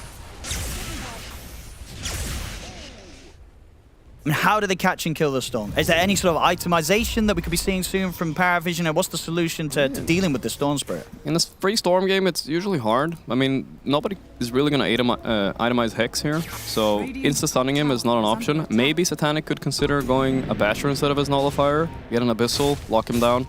That could be a way. Otherwise, it's just you have to survive. You have to survive his mana, and that's a tough ask, I think.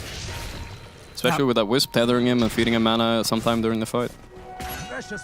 Yeah, it's tough. I mean, is Nullify the way for sure? Like, you think there is a chance he will consider other things after the Satanic? I think he should definitely consider, because he's jumping supports now. And the nullifier is pretty much just for the Ghost Scepter on Lion, so it doesn't feel like that amazing of a nullifier game for Titanic. I think you should consider the Basher, yeah. Because nobody else can deal with Storm, so... And as we've seen, if you don't deal with the Storm, he'll deal with each and one of you. He's even got that Nemesis curse on Storm. He's so cocky. I love it. Looking for that Shiva's Guard next, making sure he has got that armor. So even if he does get interrupted or caught by something, it's still going to be quite likely that he survives through that initial burst from the PA. Yep. I'm surprised. One thing about the you mentioned it too. I thought the pipe was going to come out here. I think that might have helped them survive longer. But he went for the more selfish route of the Glimmer Cape, the third Glimmer Cape of the team. That is even. Maybe he regrets that a little bit. I mean, what's the cost difference? What's the cost of 3 glimmers compared to a pipe? You know what I mean? Let's do some math. Yeah, the math there. Glimmer Cape's 2150. A pipe is okay. No, still a pipe is much more valuable than that. So it's obviously just not for exactly the same things that a glimmer can do. No. But a pipe is like 1.5 glimmers for a team. Yeah, that's quite good. Yeah. Quite good, especially when you don't have these catching tools. Surviving is the name of the game, right? So, I mean, I wouldn't even blame him if he went back for it right now. Radiant structures are fortified. Some kind of smoke here on GPK and Save, trying to catch out the rats farming, but they're actually... Only Satanic is out on the map. They're actually closing in on him a bit. Wonder if they can find him here. On the bottom side. Oh, they're going to try for a move, yeah. Arrow Vision. Arcane Rune at the ready as well that they can grab for this play. Oh, that is big. Maybe they can bait Storm with it. Nah. They did have vision on that as well. Oh no, they didn't actually. That one not catching the worm. So they might still be unsuspecting of this. They've hit up with their own smoke and Bet Boom. Yeah, they're going to smoke up as well though. Yeah, Satanic doesn't really want to fight now. There's a Satanic purchase. Curse going to be coming in. Okay, we have both teams smoked their own. This is going to be a bit spooky. Radiant are scanning. Last few fights haven't gone too hot for Paravision. Something needs to go different ground, this time. They do. Anakin. GPK is going to be able to jump in first. Baits out the Rolling Thunder. No one. He'll turn towards Pure. Pure survives this. Does have the BKB ready to press if he can get it off. The Tether comes in, they'll take him out to the side of the fight, but not too far away, so Pure can return to the action. GPK has already cleaned up the 2 supports, and he's now ready to start looking towards the claws. Save survives it with a Ghost Scepter. GPK jumps it over towards no one. Save does die, but Mirror lines of the Burrow Strike on both DM and Satanic, gets the epicenter off. GPK continues to chase down no one as no one gets taken out. Triple kill for GPK. Pure is getting beat down by Satanic. Double kill for Satanic. Now to Katomi. Satanic trying to do his best to clean this up for Paravision, and he gets the triple kill. Save, holds him back with the Hex, has the Ghost Scepter as well. We'll see the TP out from GPK. He'll bail out of the fight now. Satanic is this time his turn to pick up an ultra kill.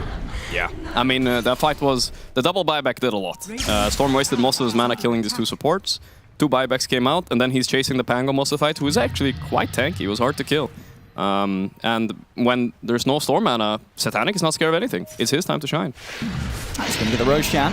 Ages for him as well. I mean, it kind of feels like, you know, Satanic against GPK on this one. Yeah. Who can outcarry who? The Storm or the PA?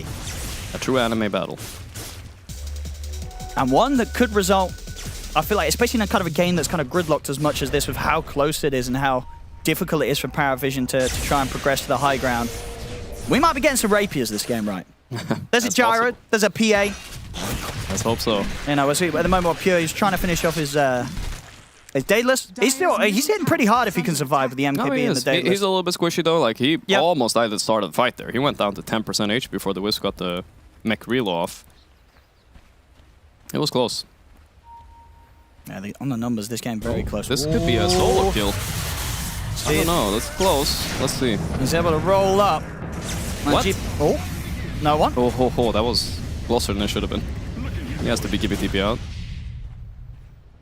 Yeah, it did start to look a little dodgy, but no one's fine. Making these moves is always good when enemy has Aegis. You don't really maybe want to group up and fight, so getting even a pickoff or forcing a bunch of TPs is actually a winning move for Betboom, even though he did use BKB. Now they don't have to worry about roll. They can probably relax a bit. It's going to be the big one next for GPK, trying to get the Aghanims. Excellent spells to combo up with that. I mean, we've already seen the Burrow Strikes on Mirror and Save. Yeah. Typically catching 2 heroes minimum each time in these team fights. Well, even easier once that Axe is online next for GPK. It's an exciting game, Odin. Yeah, this is a close one. We've had yeah, kind of 3 one-sided games so far today, right? The Falcons series was not a close one. Falcons getting a couple easy wins, and then that game 1 was a very easy one for BetBoom team. This time round, very close on the numbers. BetBoom definitely having the more impressive kind of hold on the game in the terms of like recovering from rough lanes. Yeah. But definitely one that can still go either way. Paravision still with a chance and a hope, as there always has been last patch, and there always is this patch still when you have a PA on your team. Yeah. I don't know if we can bring up the win percent graph, but actually it was quite a big comeback here by oh yeah, you're right. They evened out the game pretty much from 84% at some point. Still no telling which way it will go. As I say, mainly if you're watching at home, if you put your belief in Satanic's PA or GPK's Storm. He did go for that nullifier in the end. He will finish the Abyssal afterwards though, but it's going to be delayed quite a bit. They're relying on being able to kite out the Storm a bit. He is a little bit lower damage though. He did go for that Shiva, right? So he's not like too scary. Maybe it's okay. They're going to try and poke the base. See what happens. Yeah, again. And they've creep-wave coming in on the mid lane, so there won't be any backdoor protection. And they're going to have to respond to this, BetBoom. Yeah. Surely you don't let this Rax go, right? I feel like no. Gyros are TPing in. They don't want to reload in. I think this is smart. It's too obvious. He might want to be the one that starts the poking. But they know they got the TPs back. Paravision are going to step back. That's a win for them for now. Ooh. The smoke here. They're trying to be a little bit sneaky, maybe. He's around the Shrine of Wisdom. So DM, we had to claim that one. Same time, Katomi uses the relocate to safely take that away from Paravision. Yeah, that's nice. No relocate to save now, though, if a fight breaks out. That is true. They'll show themselves in the mid, though. Still, yeah, just a minute and a half left on this. They might try and do a sort of move around this mid tower. That last moment of the Aegis, see what happens. You're just standing and waiting. He knows it's coming. Sanking out, farming a bit. He's the one that has TP ready, so Pure has to stay in base. He doesn't have the luxury. Yeah, it's scary approaching the high ground, though. Even with that many left on the Aegis, maybe Paravision don't risk it at all. There's still a tier 2 to be taken on the top lane. Yeah. They're doing fine. GPK is out on the map farming, so they're not losing too much with this. Oh, level 25 Storm's doing this. That's a big one too. He's getting a lot of XP. The overload attack bounce is going to come out with the Aghanim. That's a hell of a combo. Gonna be the first 25 of the game, I think. Yeah, the second is Satanic. Probably Satanic, yeah. I think the Storm one is honestly even bigger than his nowadays. 25 talent. What about Satanics? Pure's got his online. Yeah, he's not that scared now. Now he can actually stand there. He chose not to finish the Daedalus despite buying the recipe. Yeah, I just wanted to accelerate that Satanic. Yep.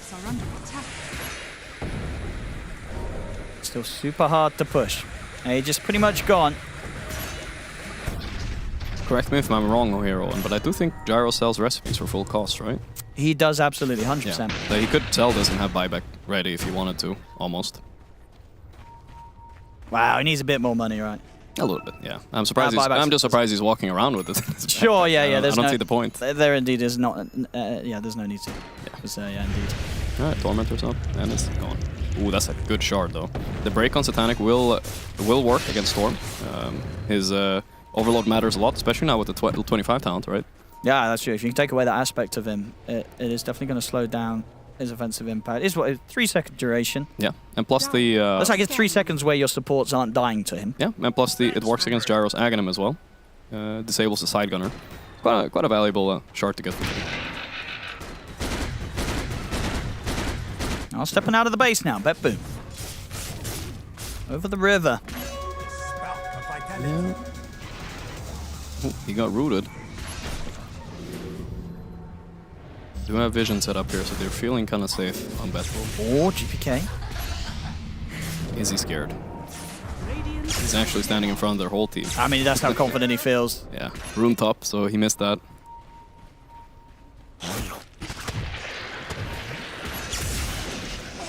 And just watch it, 200 gold, 100 gold, and he's going to have the Agnums. They go. Ooh, they get maybe the for rod. BKB. Yeah. All right, BKB forced. I mean, with that in mind, do you now try to push high ground with no Storm BKB? I think it's very risky, but they might do it anyway. Yeah? Yeah. They do have buyback on Satanic, so even if they lost this, they might not lose the game. Might be worth poking, but I feel like it's too risky even without that BKB. And I guess that's the thing. Both of these teams, right, neither of them are going to feel the pressure to try and make a crazy play, right? Because Paravision's going to be like, up here's got this. BetBoom's going to be like, our Storm's got this. And obviously on top of that, Pure, because Pure is still, keeping up there at the top. And still, you have to account for how much damage this Gyro will do if he goes unanswered in the fights. Yeah, both teams have merits in the late game for sure. Yeah. It's not going to come down to execution here. Here he comes, 9 class, starting the fight maybe. Look at the opening. Pure, he's not going to get the BKB off immediately. They're in with the burst, but he's going to be able to bounce out to the side. They'll take him out. He didn't even use BKB there. Yeah, he kept his cool. Yeah, and Satanic did. So this is a huge fight. Back in gets the Vortex onto the two of them, but no one's in with the Rolling Thunder. Comes crashing through the three of them. BetBoom still trying to pull the fight back up to the high ground. Mirror caught outside of the base. He's gone for 2 minutes. Does have buyback available. Will obviously be pretty huge from Paravision if they can try and force that one out. Yeah, they got a little bit overexcited on BetBoom there when Satanic wasted his BKB, but he has a team too. Oh, no one's in. They know they can tease around with Pure, try and spook them. I mean, he still has that BKB, as you say, ready to press after keeping his cool in that last attempt when they jumped him. Paravision are onto the barracks. So they might get a little bit baited here. 6 stacks of goo. He can purge it with Satanic. He will. But didn't get many hits off. And there we go, back up to full now. Creep wave coming in. 6 stacks though. Now again, they're back. And GPK's in. He gets the connection onto no one straight away. No one's in trouble. There we go. Safe the Eon Disc. Put together allows him to get the chance to roll up. And maybe just enough to get out of there. BKB for Pure comes to an end. 9 class gets the Atos into the stun. Jump forward. The Hex comes out on towards the PA. They're controlling Satanic. The Vortex that follows. Satanic's in trouble. Can he get the Satanic off? He can, but the Burst Strike was saved perfectly from Miro to trip the PA up, stop him from getting the hits off. As BetBoom, they'll hold. They will. They can't stop themselves on Paravision. They keep going high ground here. Poking the bear. Very ballsy move, but it's not paying off. They keep losing fights against BetBoom in their own base. They're underestimating them. Did require the buyback from Mira, but absolutely worth it. Yep. And pushing them back. What I'm feeling right now on Paravision, I'm looking like I see no one has an Eon Disc, and so does Warlock as well. There are very many defensive items, and like they're all in on the Satanic carrying them. Basically, it feels. They are. If he gets kited during his BKB, I'm worried for them. I mean, we'll see. At this point, is it Basher or is it Rapier at this stage? That's a good question. I feel like when you see the Storm zipping around, you might have to get the Basher. You still think the Basher, you can't afford to just go for the chance of... I mean, you know... If you hit him with that, like, 1 Atos and stun, and then you get in... That's the one thing you can do, right? But other than that, who's going to lock him down for it? Maybe the Pango could roll in, and then it could do it like that. I could see it happen. This Storm fears nothing right now. And I guess as well for DM, he's got 3.3k gold. Is the AC still worth it at this stage, or could you even say, screw it, and buy like a Hex on the Bristle? I think AC is a really valuable pickup here. I don't think he can skip it. It also makes him like hit really hard. The level 25 talent is approaching for him, so is the AC. And here comes the third Roche, right? So that's a refresher. Who's taking that? GPK? For Storm, yeah, 100%. There we go, the double vortexes. Oi, oi, oi. Okay. And he's going to have a slot as well, right? He's got the Ag's Blessing recipe coming out. Yeah, all eyes on GPK this fight, that's all I gotta say. He's going to be able to maybe solo the whole fight, we'll see. And he's been able to do a crazy amount, 17-0-6. Yeah, it's really felt like this tournament, and obviously BetBoom, they've not been winning all the series, but GPK's been back to coming out with these games the other day on the Queen of Pain performances where he's looking better than ever when he kind of hits his stride in this game. Yeah, no, I've always been a big believer of GPK. Yeah. His laning is impeccable, and obviously if he gets his hero, like a Storm in a free Storm game, he's definitely one of the best in the world. There's no doubt about it. Pure, look at his net worth. He caught up. He did. Yeah. Pure's my 4 and 8 carry. Literally, top net worth. I mean, that was the thing, right? In the beginning, he was like 1-6-1. He had as kind of as rough as a start as it could get as the Gyro. Yeah. but has absolutely made that recovery. Looking towards the disperser next for him. Yeah, that's against the goo for sure. It's just too annoying getting gooed up. So, I mean, I'm seeing I'm looking at Power Vision's heroes right now. I don't see any damage. Like, they have a bunch of Glimmer Capes and a bunch of Aeon Discs, and one Satanic with a Dream. It's looking kind of hard. And what do you get rid of? You get rid of the treads for the Abyssal? Yeah, I think so, yeah. It's going to be what? Treads out, Abyssal in, and then? And then? Then you're Rapier. Battle Fury out, Rapier in. Yeah, something like that. Surely. It feels bad getting rid of the Battle Fury, even late game. Because this is the thing, I don't know if I see Paravision winning this game without a Rapier PA. Yeah, you might be right, you might be right. But Rapier PA is just not as strong as it used to be with this facet. Once you have Methodical, you can't get that random double crit that just wins you the game, right? Yeah, you still have to live long enough and be able to stay on top of someone long enough to get those numbers counting up. Exactly. He's on the hunt, Satanic, but... oh, he's in! Found someone. Okay, there we go. And that's a dead lion. Can they turn this into anything more? It feels like they certainly have to try. As an amplified damage rune, that's quite a nice find. Oh, GPK, he'll take that first. But look at his mana, though. He doesn't have that much, so... Still, though, with a Storm picking up that damage rune, you get the hell out of there if you're Paravision. Yeah. No further fight here.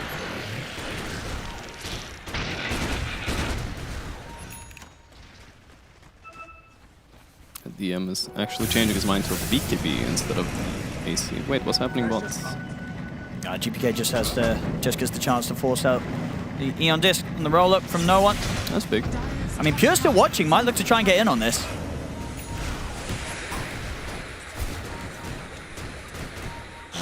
Difficult to fight, though, for Satanic. Yeah. Sure, there's no Lion, but even when they have the number advantage, it's not easy or clear for how Paravision can jump into the action. 40 seconds left on that BKB. Now they're the ones sitting in base.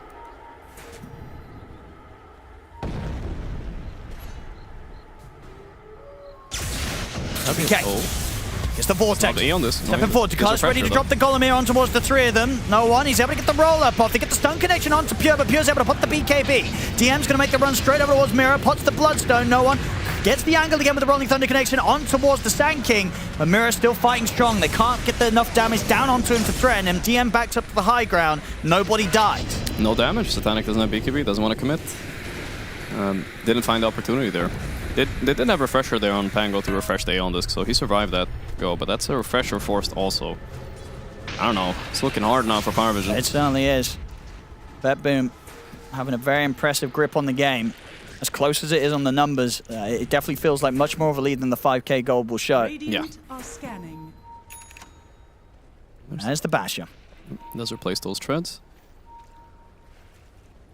They're looking to jump. The first guy was defending here. I mean, it's oh, they put a ward down. They might see 9 class. Look at that. Can they jump? Gonna try and step up. Gets the stun out. And there's the zip. GPK. He's gonna find Satanic and 9 class. Gets the Vortex down the turn. There's the follow-up. Bro strike. Satanic just immediately pops. He's dead.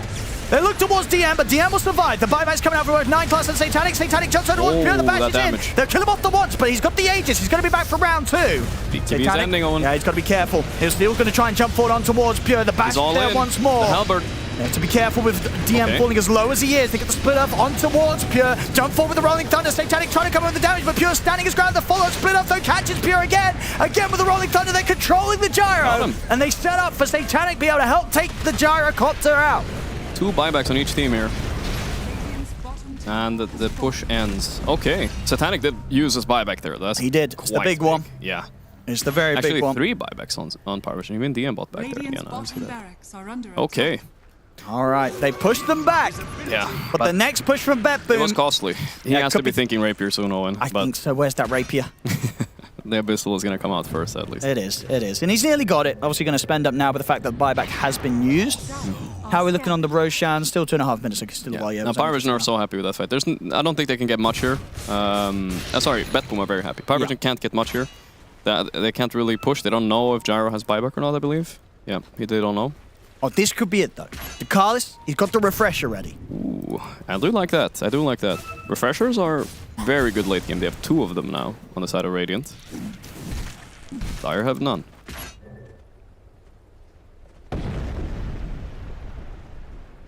They're already setting up bottom. But 9 class is reading this. He doesn't want to step up there without buyback. Barracks are under attack. He's just letting the shard defend. That's a pretty good defense, right? This shard's pretty handy. Not too bad. Yeah, very nice at being able to safely deal with the creep wave pushing in. And there it is, yeah, Rapier queued up. Okay. My vibe is if he can't get Rapier before the game ends, he will lose. If he gets the Rapier, I think they might be able to do it. Okay. So it's a bit of a timing out for BetBoom. Can they end the game before the Rapier's online? I think it's I mean, Roche is spawning soon. I think they're going to be focusing on that. But after that is their time to go. It's going to be a big Roche fight, I'm guessing. I'll take the Storm into first here, BetBoom. Or maybe they want. It's a scary one. They are a little scared.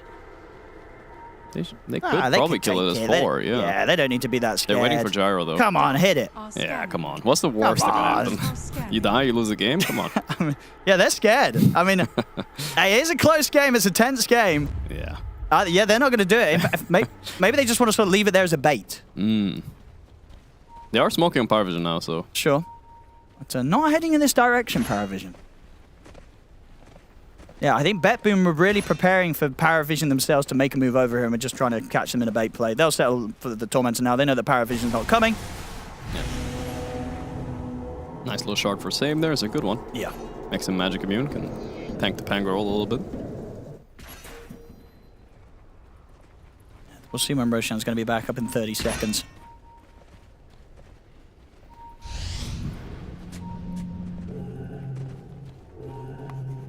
Steal another wisdom. Seems like they're just taking wisdoms on each other's sides every time. Like, you take mine, I take yours. I guess, yeah, at this point, Katomi doesn't want to risk using the relocate to take it. No, it's a little too risky, I guess. Does have the buyback, but... Yeah, so Tanit's just got to get hit on those creeps. How much money do you get from Battle Fury selling? That sells for what? It's 3,900, so you should get half of that. You do indeed, so you get 1950. Yep. Okay. So it's close. It's about, what, 2k gold away. And then he's going to be able to have the chance to switch that Battle Fury into that Rapier. It's very close, actually, yeah. I mean, GPK does not have his refresher yet, at least. I still think it's... Oh, they get the Vortex. On the spot. He's going to be able to slide away with the swashbuckle. Miro still catching him with the Burrow Strike. Power Vision, they're going to be forced in the fight. They drop the Golem. Jump forward from Satanic. They're trying to burst through Pure, but Pure's able to put the Satanic in the BKB. Satanic continues to try and stand his ground against the Gyrocopter. He's in with the bash, but he needs help. Satanic, the BKB is going to come to an end soon. GPK jumps over towards him. Satanic looks towards Miro. Rolling Thunder from no one. Catches onto the Sand King. They've killed Miro off. Wow. The fight is theirs. They have to run now, BetBoom. He's going more. He gets the catch. Pure, BKB of course still on cooldown. Satanic also on cooldown for 10 seconds. DM trying to close him with the goo. A further buyback comes out. Both sides using a buyback here. No one on the Pango buying back for Paravision. Miro on the Sand King buying back for BetBoom. But with that kill, he's pretty much got the money. He's got to go do some shopping here, Satanic. I mean, that worked out. Honestly, like, baiting with no one, he used a lot of spells on him, and he had buyback. So the fight actually worked out pretty well for Paravision. How many spells do they have left for Roche now, though? I believe the refresher of double Warlock got used. Yeah. Double roll as well. BetBoom should be able to get it for free. Yeah. Yeah. That's not so good for Power Eyes, isn't it? Do you miss the free Aghanim from Roche, or do you prefer the refresher shard? Which one do you like better? Wait, you still get the free? Did they remove that? I don't remember, honestly. Don't put me on the spot. But you still get the free axe at the top one, don't you? I haven't seen it even once. Dude, I think, it's always a refresher for Dude, me. I'm pretty sure you still get the free axe at the top maybe one. Maybe right. You gotta read your patch notes, Gorg. Let's not look in too deeply into this. I was just meant to ask, which one do you prefer? Which one do I refresher? prefer? Yes, no, let's give it at that. I prefer getting the axe, yeah. Yeah, that's what I meant to ask. Paravision. Where did we get the Rapier purchased? He did! Yeah. There we go! Yeah. So here we This is go. the moment. They're smoking. They want to surprise them. I said, as was foretold, now that the Rapier's there, maybe BetBoom's in trouble. Satanic has played the last few fights pretty nicely, and now he's going to have the damage to get that. If he gets that jump on this Gyro, the Gyro will die. Yeah. He will. It's much... I think it's double the damage, it feels like. Maybe even a little bit more with this Rapier. But still, like, I think Gyro could survive. I mean, he has the Aegis now too, right? Who is he going to focus? If he can somehow catch the Storm off guard, he doesn't have a link in, he probably dies in an Abyssal pretty much. That would be a huge catch. Storm's first death of the game, if he can get him. And what they have been doing a good job of in the last few fights, Paravision, to be fair, is they have been making sure that GPK doesn't find easy ways to get some crazy multi-man vortex, right? He's maybe getting 2 people at most. Yeah, they're splitting Paravision are up. pretty careful with their split. Yeah. 100%. Yeah. The refresher's coming out soon, though. Even the 2-man vortex is huge then. They are still good for sure. If he can get kind of that double lockdown onto the PA, I mean, they kill Satanic, it's game over. Yeah. They're waiting for some buybacks right now. A minute left on Lion and IO. Well, the refresher's going to be back online for the Warlock in 10 seconds. Oh. And 25 seconds for no one. I think, honestly, when they have that, Paravision will not be afraid of looking for a fight. I guess the Aegis is still a little bit scary, but I don't know. Do you take that risk? Do you fight into the Aegis or you wait it out? It depends on which angle you can get at. I mean, they put a ward down here, right? So they're waiting for them. If they come into the ward with the right target, yeah, you can fight. I mean, you know that Lion doesn't have buyback and Wisp, so if they go up there to D-ward, you take it. Otherwise, you probably sit in base. DM, look, he's seeing the gyro first. They're gonna actually try to pop. Storm! They get the jump on Storm! They find GPK! GPK's in trouble! They get him! The crit comes through! GPK's gone! He's gonna buy back! Feels that he has to do something to try and get over and make sure the Pure is not in trouble. Paravision, they can back off. They're happy with that one. They made the jump. They forced out GPK's buyback. All they need to do now, wait for the BKBs to come back off cooldown for Satanic, go again, and now they're in a position where they kill this Storm. They'll have a pretty clear road to victory. Yeah. And that was a huge catch. First death of the game for Storm. Great play there, sitting on the ward and just waiting patiently. They could have jumped gyro and like popped his Aegis. He would be a valuable kill too, but no. They were patient. Storm using that buyback is costing him a lot. Now his refresher is delayed. And still at least has the shard for that single play. Yeah. I mean, yeah, for Betboom, do you really try and go aggressive with the fact that you have no buyback on Storm or the Sand King? They will try. They're stepping up here with Pure. 2 minutes left on the Aegis. Pure's going to be right in front there. With Aegis and buyback. He's not scared. Here's the roll. They want to maybe pop him once. Like, it's not bad. But he actually slinks away, so... Yeah, just seeing what sort of reaction they get, but as it is, he's able to just step back. GPK waiting in the wings. It's ready to zip forward if necessary. Pure wants to go for the objectives, get the range racks. He's getting poked a lot on Pure here. The lash stuns are adding up here. And these hexes from 9 class also causing issues. Oh, nice stun by They get the jump, they get the burst. Satanic's in trouble. Gets pulled back by the Vortex. Can he survive through this? He's able to jump. The heals are there. Satanic's healing up. They'll be able to bring GPK low, but GPK is not able to get out. Is he able to lift the mana? It's enough to get out of the side, but the Fatal Bonds kills him off. GPK's gone for 2 minutes. Miro, Burrow strike onto the 2 of them, but they've got the Hex follow up onto Satanic, but they can't kill this PA. Satanic's able to reset. Survives. Miro's dead. 2 without buyback. Pure's trying to BKB TP out. He'll get away. Oh my god. But now, no buyback on GPK, no buyback on Stanky. It was such a risk to take right now. They went for this push. They went for this high ground jump. They didn't hear you again, no, and they don't hear you. No buybacks. Why are they pushing? I don't know. They died. The risk does not pay off. We've seen this game. The story of this game is one team goes high ground, then they lose that fight there. It happened twice to Paravision, but this might be the end of the game now. This one is very costly. Well. Amplified damage room for the PA. Satanic can grab that. He's even going to get himself a casually on this to switch him whilst his BKB is on cooldown. Okay, never mind. He's switching instead of the Nullifier. Just make sure he's got it in the inventory. He knows, makes one good jump now, the game will be over. Yeah. There's a minute without GPK, without Miro. Of course, Pure, he did buy a Rapier. He's going to try and do it on his own, but he's getting jumped. They're straight in on top of him. They catch him with the Hex. They've got to try and keep him alive. Katomi doing his best to keep this gyro surviving, but the bashes come through. Satanic comes in with the crit. He's got to get the kill. There's a second Rapier for him to pick up if he wants to. And there we go. Dual wielding the Rapiers now, Satanic. 3 against 5, Betboom. I don't think they've got much left to play with here. Save. He goes down. Double kill for DM. Double kill for Satanic. This game's over. They're ready to dive the fountain. In he goes. Cleans up Kataomi. Triple kill for Satanic. It's over. GG is called. Paravision will take game 2. What a game. He got the Rapier. Yeah. And you know, that was it. You were right. And GPK, the free Storm game didn't pay off. It didn't. He died once, and then a second time. And that's sure. And then there was game over. What a game, though. Crazy game. Yeah. Betboom doing fantastic to be able to hold the game open and kind of get themselves into the spot they were for the majority of this. But those last few calls, the pressure, it built up. they got a little bit ahead of themselves, and they went for that high ground play. When they didn't have the 2 buybacks scored, it was a massive risk, and it hurts them hard. Yeah, Radiant had a few buybacks to use to expand there, and they were surviving on such low HP. I think Satanic was slinking away with 10% there in his own base. I understand why they went for the risk. It was really close. Sure. But maybe they didn't have to. Oh, What a performance still by GPK, I will say. Like, he played amazingly this game, despite them losing. 17, 2, and 12.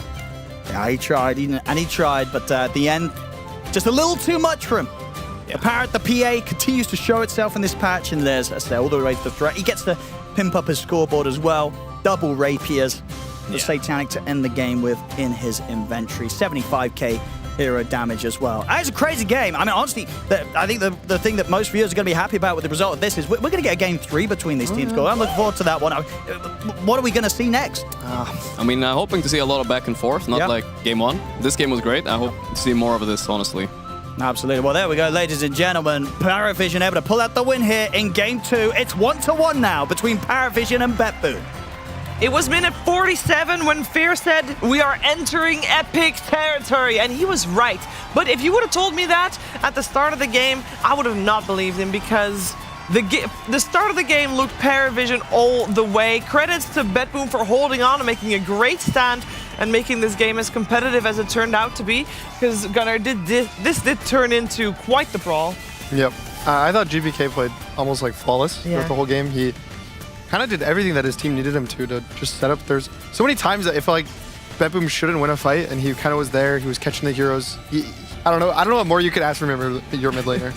He did everything. I think we need to point out some of the neutral items that they did have. The reason why GPK was doing so much damage is he was holding onto Nemesis Curse for a really long time, and Satanic as well. He was the one who wanted to have more damage, kept Nemesis Curse throughout the whole game pretty much ever since he got it at that 25-minute mark, because it gives you that insane amount of crit. And after watching this game, Phantom Assassin Stonks probably are on the rise one more time, because this is the hero. This is pretty much the throw that they do, going for the high ground. And I think BetBoom as a team also needs to figure out some of the objectives, because if you remember when they played against Chimera yesterday, that second Roche, they could have maybe even took it earlier, or just take it slowly, and they would have that game in the bag. And now forcing the game 3 here as well.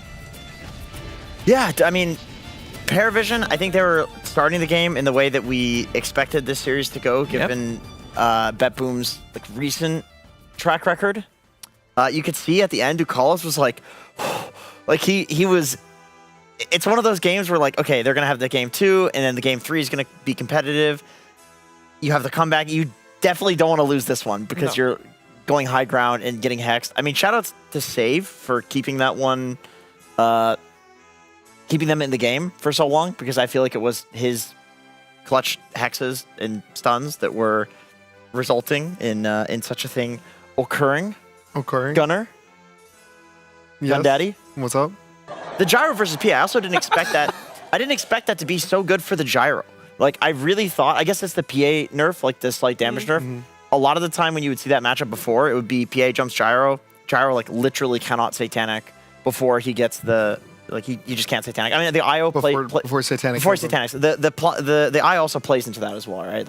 He was doing a good job saving. I think it's what, 50% less damage. There's Satanic in this game. There's save. This is very confusing. 75%. That's a lot of damage that PA is kind of missing. And gyro, I was not expecting it to kind of do as much as it did. I didn't think it'd be as strong in the game, especially with the early game.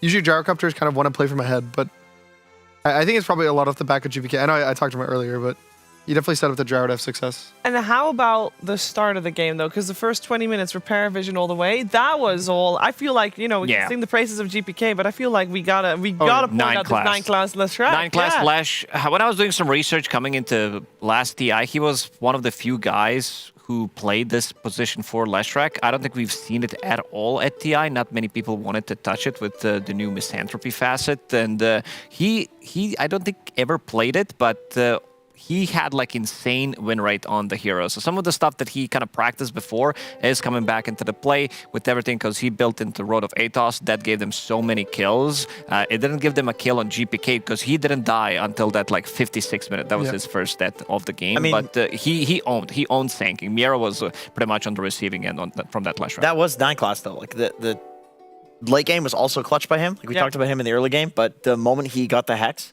this is when the game started feeling a lot easier for Paravision. Yep. And the like throws, the high ground throws stopped happening because then when GPK zips in, like he has to be worried about getting Hex. You can't just hold your BKB. Yeah, if Gyro gets a Rapier, he has to be worried about the Hex. So 9 class late game and early game. I also thought that because he got lucky, he got the first shard from the Tormentor. Yeah. That's just stupid. That also made it hard for Beppoon to go high ground. Yeah, it literally made sure that Puri was sitting on the high ground and he was, okay, he gets stunned to one, he moved to the side. And then he gets stunned and he can't move anywhere else because both sides are getting stunned one after the other and he's just stuck. Yeah. We saw also, who was it, Loranov, who played Leshrac the other day, and he did buy that one relatively early on. So definitely something up with this shard because AoE, like especially if you have Road of Athos / Gleipnir, then you have that AoE increase. So you also have more AoE coming up from your intelligence, from your innate ability, because that one has been buffed from 0.4 to 0.7 per intelligence. So the AoE is much bigger, which means that your shard is better. Yeah.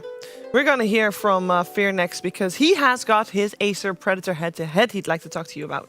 Indeed I do, Sheever, and it is going to feature 9 class playing that Leshrac. You have to take this one with a little bit of grain of salt. I am comparing him against the Gyrocopter, so both the stat lines will be slightly different here. On KDA, they're pretty similar outside of like the assist here, both with 8 kills and double-digit deaths here. But on top of that, looking at damage, Pure, he did manage to put out a lot of damage towards the end. That normally happens in like a 60-minute game, but a respectable 36.3k for 9 classes Leshrac. But what 9 class really did this game was in the early game here. These plays here, a lot of it had to do with the Bristleback being incredibly strong with the goo, but getting these stuns off and making sure Pure's life was absolutely miserable. I feel like without this early game performance here by 9 class, this could have been a completely different game if Gyro and Io really took off for this game and GPK had an amazing game. Maybe this would be a completely different result here in a 2-0, but luckily 9 class did have an amazing performance on this Leshrac, just shutting down Pure entirely and stopping his snowball in that early game, making this a much more competitive game for Paravision to take it in the late game. Yeah, I feel like this is probably the most Paravision has sweated in this group stage so far. Yeah, they almost got 0-2. Yeah, you know, the thing is, like, prior to this tournament, I think this is pretty much what you would expect from this series. Beppoon is an exceptional team. I think they've been considered, like, top 4, top 5 for quite a few months, and it just happens it's a new patch. They haven't exactly figured themselves out, but they look good in this series. They do. So far, the only other series that they've won is the first series in this group stage, which was against Team Liquid, and it was a series that went the full distance. Based on track records, that's not something that is necessarily extra good, because considering Liquid is 0-4 right now. So Beppoon definitely has struggled a little bit, and this game number 1 and 2 as well, they just looked really good of them. So I'm hopeful. Norm, what do you think, Gunnar? Is it gonna be a close game 3? Because sometimes game 3 just, you know. I hope so. I know Beppoon in the past, I think, was one of the teams that kind of fizzled out. They would always get that like top 4, top 6 in tournaments, and then they would always just crash and burn at the end. But I like this new roster a lot, and I think that it's a long time. You can't just crash and burn for years straight, and so. Maybe they're trying the reverse strategy. Yeah. They but fizzle like, in. Do really? Yeah. They start. Oh, it's like the Liquid. The Team Falcons or the Liquid. The Liquid. Yeah. Man, they're doing a great job at it so far. Let's see if they can close out the series. Can they be the first team to take a series of a Paravision game 3 after a break?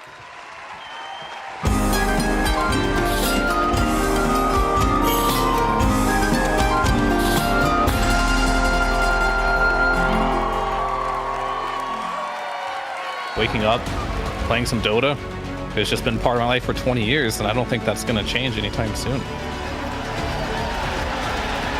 Where we are in the history of this game and where it's come from and how much has been accomplished, I think compared to basically any other esport, it's the best. So I'm grateful for Dota 2 as a game because Dota as a culture supersedes where we come from. You are a Dota player first, and I love that.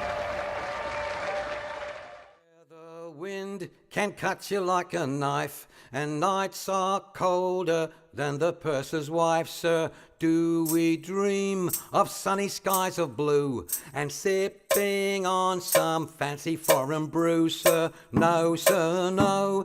We long to sail where greyer English skies prevail, and we would face the wind and snow and hail for just one pail of good old English ale, sir. Just one pail of good old English ale, sir. Did we choose to fight the foreign foe for England's glory? We must answer no, sir. An English ale house, that's where we would be, not dodging cannonballs upon the sea, sir. We're only risking life and limb because old England's too far to swim. But we would chance an iron arm or leg for just one keg of good old English ale, sir. Just one keg of good old English ale, sir. Many days and many lonely nights without one woman hoving into sight, sir. Now it won't be long till we see our wives and sweethearts lined up on the quay, sir, with their arms all open wide. But we will push them gently aside, for they will have to wait for us until we've had our fill of good old English ale, sir. Had our fill of good old English ale, sir.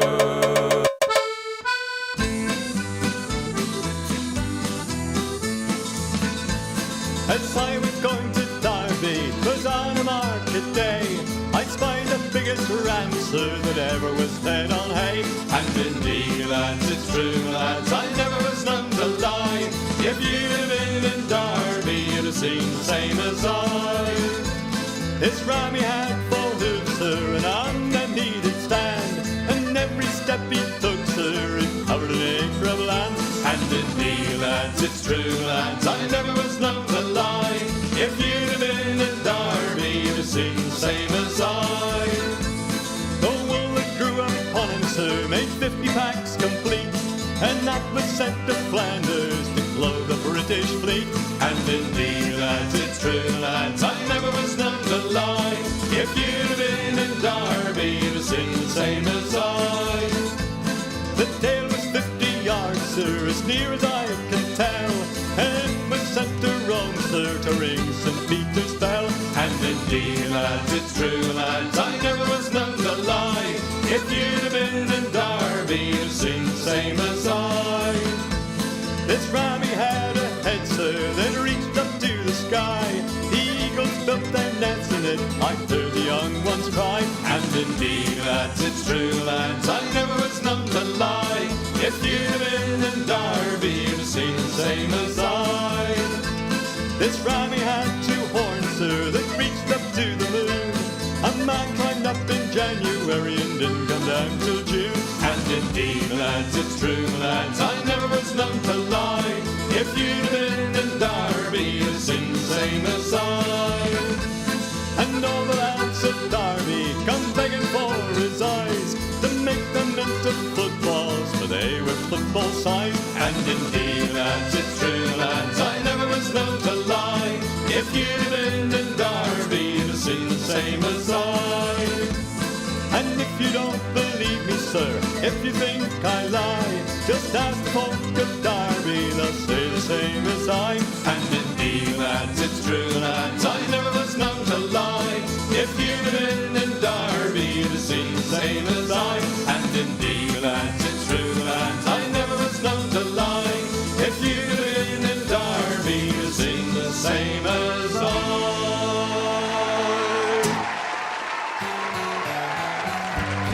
Come landlord, fill the flowing bowl until it doth run over. Come landlord, fill the flowing bowl until it doth run over. For tonight will merry, merry be. For tonight will merry, merry be. For tonight will merry, merry be. Tomorrow we'll be sober. Here's to the man who drinks strong ale and goes to bed quite mellow. Here's to the man who drinks strong ale and goes to bed quite mellow. He lives as he ought to live. He lives as he ought to live. He lives as he ought to live. And dies a jolly good fellow. For tonight will merry, merry be. For tonight will merry, merry be. For tonight will merry, merry be. Tomorrow we'll be sober. Here's to the man who drinks water neat and goes to bed quite sober. Here's to the man who drinks water neat and goes to bed quite sober. He fades as the leaves do fade. He fades as the leaves do fade. He fades as the leaves do fade. That drop off in October. For tonight will merry, merry be. For tonight will merry, merry be. For tonight will merry, merry be. Tomorrow we'll be sober. Here's to the girl who takes a kiss and goes to town. 1, 2, 3, hey!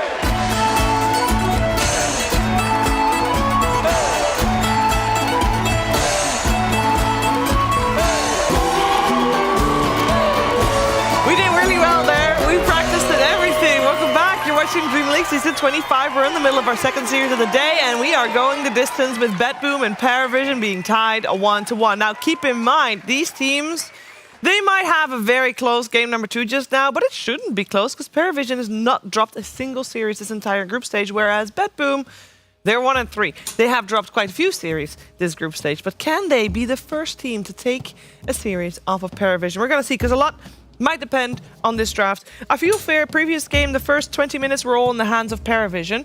Was that because of the laning stage and the setup in terms of draft for that laning stage? Like, what made that so easy for Paravision? Well, it was mainly just the off lane, right? That did really well with the Bristol back there and go back for that. It completely destroyed the IO plus Gyrocopter. So the lane that didn't go well, though, I have to go back to is the mid lane, though. I feel like this Pango, sure, it did win, but you saw how big GPK was in this game. That's a loss in my book, the way this game played out and the matchup as well. But Bristol, I feel like they overperformed on par. 2 games in a row.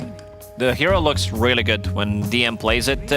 They kind of underestimated how much damage / minus armor this hero can do with the green facet. Was this hero? Yeah, it got banned in the second phase because they had IO. So BetBoom, it did. Instead of picking up IO this time around, they will take ABBA for themselves. You know, Bristol hasn't looked quite great for these other teams, and maybe part of why it works so well for Paravision is the uniqueness in 9 classes hero pool. Yeah. They'll pick the Lesh, they'll pick him Techies, he'll be Jungle Veno. That gets me every time, by the way. The Kunkabo? Yeah. Yeah. There you go. Kind of a forgetful guy when this thing keeps coming up. Anyway, you were saying? I think that this works for this team because of the lane They domination. recognize the colors. Instead of seeing red, they go with the green. They go with the facet, green. which does look better, even though Amar still feels that the nerfs that happened to red facet It's not are so bad, according to him. Yeah, he still plays it. He still wants to be the carry. Ooh, they removed PA this time around. With IO also banned, and that makes sense because last game we also talked about how you don't want to give away a ban and IO together. Yeah, they did split up the combo in a different way. So no IO, but they do have ABBA. I think this one's going to be played by Miero. Save, even though he did play it, I still think that Miero wants to put slightly more pressure onto the lane, considering what happened in the previous game where the Slashrack rotated to his lane multiple times and he just died straight from 100 to 0. So wants to have a little bit more survivability for himself. You know what is also good against Bristleback? What? Break. It's good against Break. Yeah. Why don't we go for that Shadow Shaman that we've seen? That's you mean the one you mention every time? Oh, this time it actually came out. Yeah, I like that shit in, brother. I mean, it had to happen at some point. Happy to see it pop up. It's also a bit of a steal pick because we do consider Shaman to be a counter to a Baden because of the break talent on level 15. Plus, it also silences, so you can just hex him and pretty much kill him from 100 to 0 if there are no saves that come out. I definitely like it a lot more versus the Bristol than the Baden because it is good at bursting him, but you do have to burst him in that window. And he can remove like put on his allies and the shackles as well. But either way, I like Save on this hero quite a lot. It's one of his better heroes that he hasn't got to play for a very long time, because this hero's been like incredibly bad for a very long time. Can we show Save on camera real quickly? I'm sure he's excited. Yeah. Oh, we don't need the lower third of Luke there. Yeah, we don't need the picture. Yeah, no, I wanted to see if he has chicken fingers or if he's gonna go with the other facet. That's just the innate at this point. No, that's the facet. Oh, is it? Okay. No, So it it doesn't looks have the chicken fingers yet. Could still go for it. still go for it, Yeah, the though, game yeah. didn't start yet. Yeah. Good call on the cost. Thank you for that. Very happy cluster to have plan here. facilitated that. The Tusk coming out on the side of Paravision. We talked about the Tusk a lot, and we talk about it mostly in the sense that it adds a save to the team. Well, I don't think you can You're take not save gonna because do- he's you're on. not gonna do- Oh he's my on that- goodness!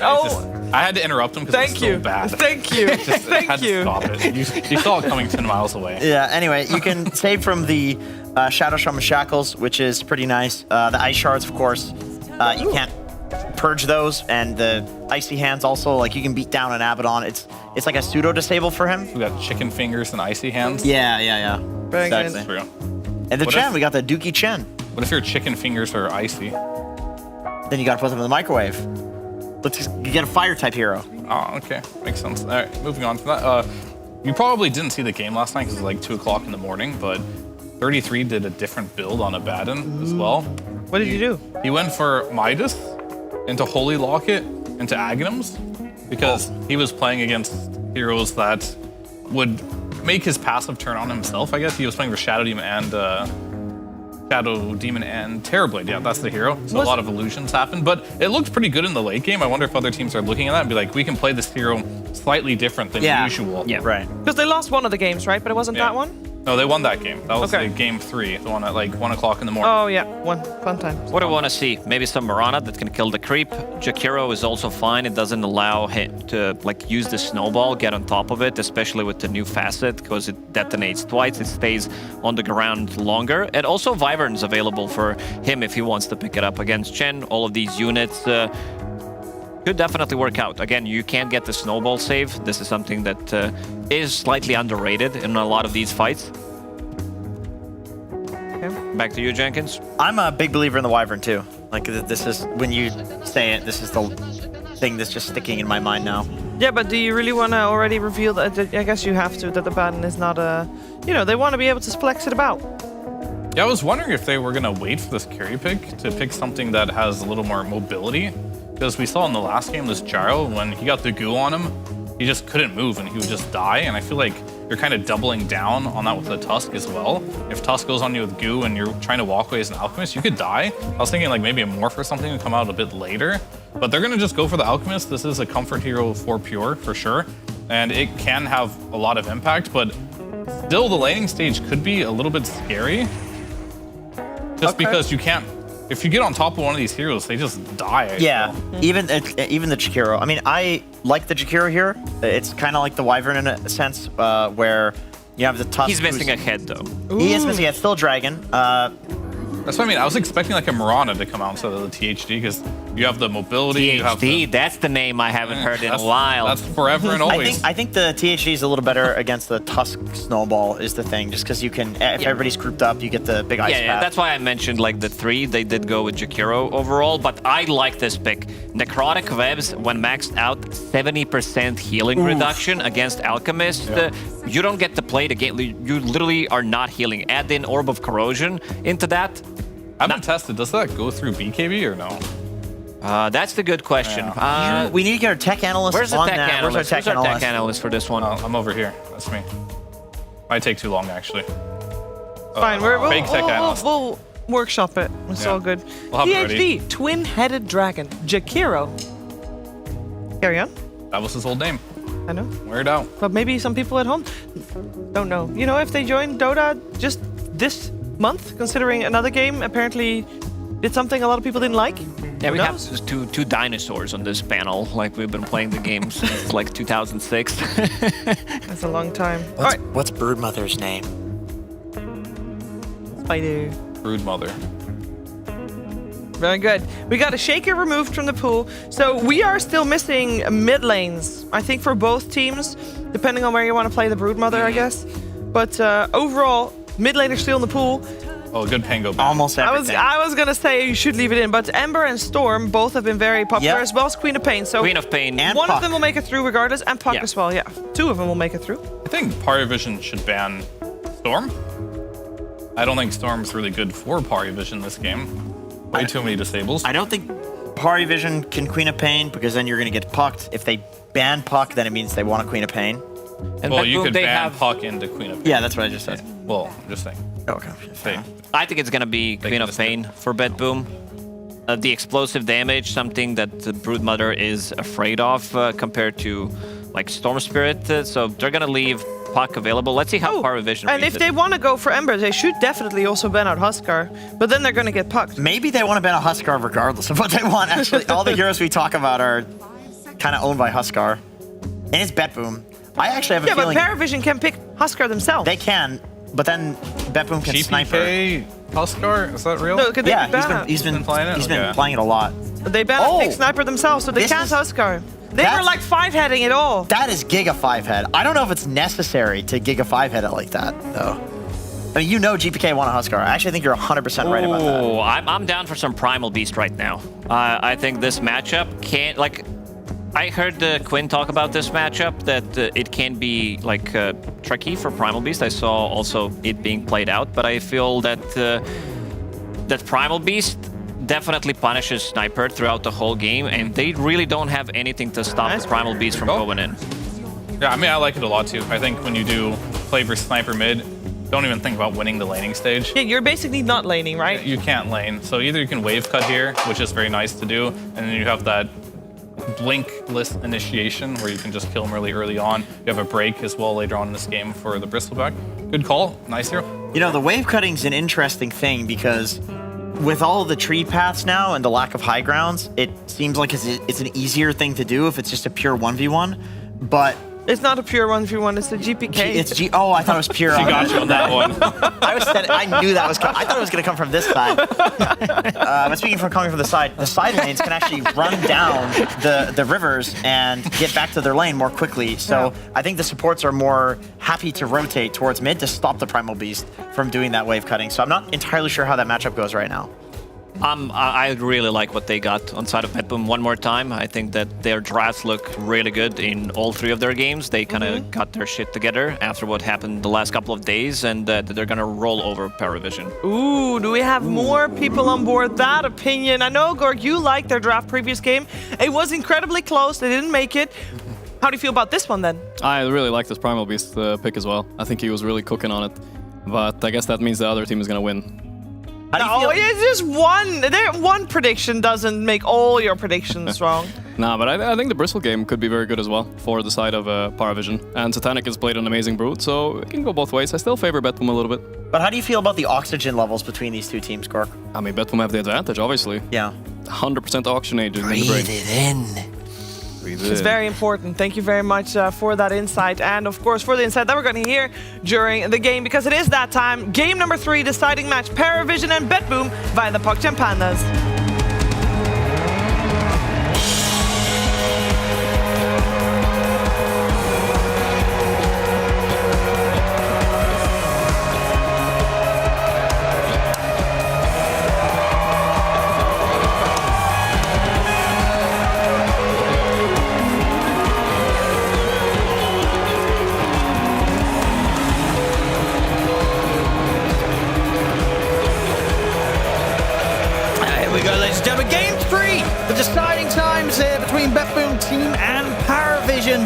And indeed, we're getting the Satanic Brood, but Bedboom, they've certainly come out with sort of a multitude of counters and ways to deal with it. And in particular, as was foretold by the panel, that Primal Beast coming through. Do you think this was something that Paravision forgot about, or they don't care about? I mean, I think so. I think it might have been on Bedboom's mind. As soon as you see Bristle, there aren't infinite amount of counters to this hero, but Primal Beast is definitely one of them. He's got the pickup that turns Bristle around, actually, and also he has the Ag later on. So it really fits, especially since Sniper doesn't really have that many counters mid. Whatever you pick, you're going to suffer a bit. But Primal Beast doesn't really care, because he can cut waves, he can farm anyway, he can gank really early. So he'll have things to do.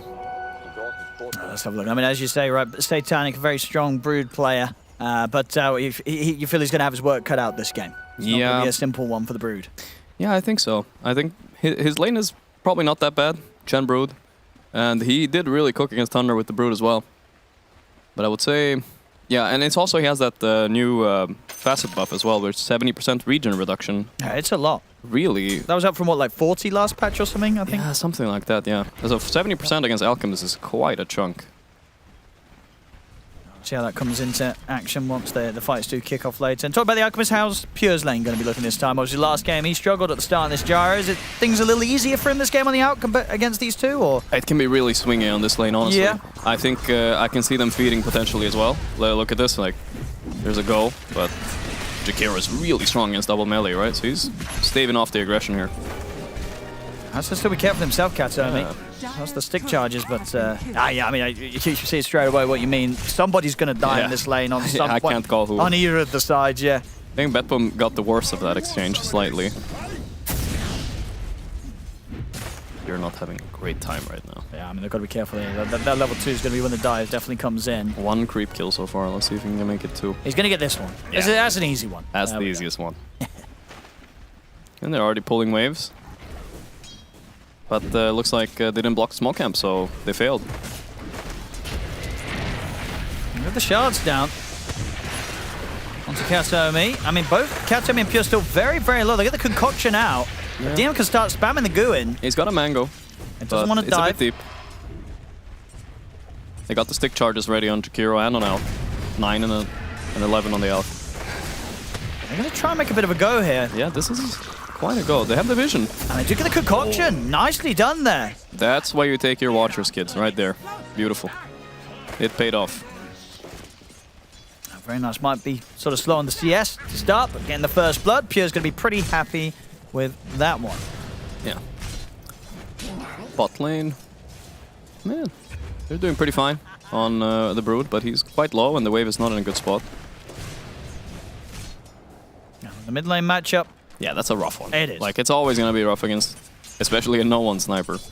When do you sort of start going round and grabbing the creep wave? What's the plan as the bid primal? I mean, honestly, Mallorin is the one that does that a lot. I'm not expecting too much of it from GPK. Okay. He might just roam instead. And that's also an acceptable thing to do.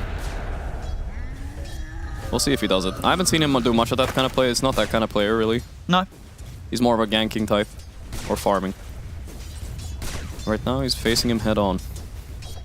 That's going to mean that this is just going to continue to be a pretty easy lane for no one. Yeah, fairly.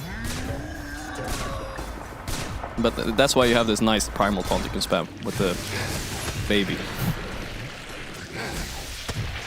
That is a nice and annoying one. Or goose. Oh, can they get him this time? I mean, Katomi's trapped in. This time round, they'll be able to get the kill with the combo. Pure able to walk, though. It's a volatile lane where I would rather have my Jakiro dying instead of the Alk, so I think Betboom are happy with these trades. And so with this mid lane matchup, as the primal, you're not too concerned about the fact that you're kind of getting nothing because you can still just have impact with your levels, or? Yeah, exactly. I mean, he's going to be able to roam on a side lane. I think both top and bot are gankable for him. Yeah. So he has opportunities to do things here. It's no problem. He's going to have to catch them by a little bit by surprise, though. You're maybe overstepped, let's see. The goo ran out, so he only has 2, but is it enough? I mean, 9 class coming in with the blocks, has the snowball. Pure is able to turn, though, get the concoction off. Insane Pure turn. lives. DM, no stick, he's dead. Yeah, he's gone. Outplayed there on the top lane. More kills close, for Pure. Close. Now 2-0-1 as the safe lane out. He's super happy with the outcome of this lane. Yeah. GPK's doing well. Now he's gonna maybe try to pull a wave mid even. Oh, bot lane. The 9 class coming in with the rotation. Shards missed. Still be able to close him with the snowball. Save's able to turn with the Aftershock. Satanic's really low. Satanic has to back off. Last right click will follow up and get the kill, but Miro, he gets one of them. Yep. Won't be able to get Satanic. And is completely out of regen himself. Still though, Satanic's got to be careful stepping up. He's also low on the regen. Yeah, we'll start to heal up a little bit. Top lane. I mean, at this point, with the way that they've got these kills, I guess it's getting harder and harder for DM to sort of fight and lane up here, right? Now that they've got the level advantage on Betboom, yeah, they can normally turn I mean, there was a reason why we saw Alchemist first ban for months. He's actually quite a strong laner even. And despite teams not picking him up that much, now they're starting him the past few days. He went up a bit in the win rate after the patch. And this has got to hurt a little bit, right? GPK's coming in with the rotation, And doesn't didn't find work. it. Just TP's mid again. It's okay. He lost a bit, but nothing crazy. Has to somehow find some sort of play that succeeds, though. As, if this continues... Mid lane is not good. Maybe he needs to stack for himself at this point. 5 minutes in, it's more valuable, you know, like, you're gonna get some neutral tokens. Madness tokens, I think they're called. Something like that. Madstone. Mad Stones. Mad Stones, yeah. Radiant are scanning. We're still all learning. On top lane. Oh, that's a nice goal. I mean, they keep just picking up kills now for this out. 3-0-1. Yeah. Pure is taken off with this game. It's a little bit less valuable being Alk in this patch because the Ancient Camp above you, those double stacks you were getting above you were much nicer before. But I still think like he's a very decent hero to farm Ancients as well, so it's okay. 3.7k net worth already. Wow. I mean, can they make a go on mid? They've got amplified damage and they have 9 class. It's a little bit risky. I don't know if it's worth the risk. Sure. Just get the damage onto the tower instead. Mm-hmm. So no one just continues to have a completely free time in the mid lane. Yep. Bot lane? Yeah, bot lane has been working out for Abaddon as well, honestly. He's holding his own. When he hits level 6 on Brood, though, I don't know, not sure if Abaddon can stay there so freely. Did you have a sort of a preference on the offlane build right now for the Abaddon? You know, you like the kind of these echoes or these blade mails? You know, what way do you think is going to be appropriate for Miro this game? Yeah, I mean, that's a good question. I think you do still go the Harpoon build even if you're offlane. Yep. But the blade mail could be valuable this game. I can see it. Top lane, they dive in, they get nice DM dive. again. They do get 1 counter kill, and they will secure the wisdom, so it's still okay for Pari. And they've got the assassinate. They're going to be able to get Katsomi as well. Yeah, not bad. No one's game continues to go very nicely. So same to be said for Pure. 3-0-2. Yeah. It's DM getting heavily slowed down on this top lane. I'm definitely more scared of an Alchemist than I am of Sniper. I think Sniper, a little bit of a fraud hero. Like, he will fall off eventually. He basically is playing without level 20 and 25 talents, it feels like, so compared to a lot of other heroes. And that's when the Brood steps in.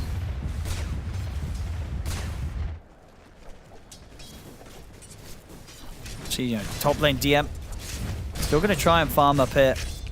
Has to be very wary of wherever Katsomi goes. Katsomi for now has looked to join save down bottom. They want to maybe try for Satanic. Not an easy one to find. They brought 3 down here, but this Brood is fast. Yeah. Maybe they'll sort of just settle for like power rune here, 8 minutes in. That could be the play. Radiant are No, they're not. I don't know. I guess they're scared. They're too ready. Yeah. They're too ready. Support still working on their 6s. No stacks on the map right now. Nothing for Bristle, nothing for Alk actually. It's a bit surprising. Man, looking at GPK in the mid, they get the root set up. Okay. Assassinates in. Shrapnel's at the ready. They should be able to find him. Kill. Good patience there. I mean, Betboom were kind of Same aware. time, bottom. Yeah, that the supports were there, and indeed they're trying to make a move themselves, bringing in Pure to get Satanic. 9 class TP's in. Oh, what's that TP? I don't know if he's getting away with this one. He gets caught by the Hex. He's going to try and run from this. Looks to push his way out with the shards, but Pure's still in on top of him. It's going to be more action. They're coming in from top. That Pure's getting involved in. Yeah. They get the kills. The sniper is close, but I don't think he can approach this, can he? No. It's a bit too spooky. The creep have spotted him as well. And Miro's got the level 6 ready to skill. Oh, indeed. Smiley face is coming out. Quite early here. Yeah. There has been quite a few tips and stuff, especially early into the game. I mean, what's that smiley face for? Well, what are you asking? Like, you mean it's positive? Is it negative? Well, who's he smiley facing at? Is he smiley facing Satanic? Well, I mean, my Smiley best face- guess is, haha, congrats, you ganked me mid. Now you're carried. I see. So, oh, it's smiley facing 9 class. Yeah, I guess so. Okay. Yeah. The TP as well. Yeah. 9 class is not really known for his Tusk. I mean, I can't say I've seen many official games with 9 class Tusk before. I'm surprised he's playing this hero, honestly. No one. Yeah. And Katsomi does have the macro the power at the spiders ready. Ice Path off the mark, though. And so's the Dual Breath. Satanic's going to get the freedom to run down Save. Aphotic Shield's out. Save's able to turn with the Shackles, but he looks pretty dead. And Miro will have to skill. Yeah, he has a skill point ready. Holding it. Surely has to skill it.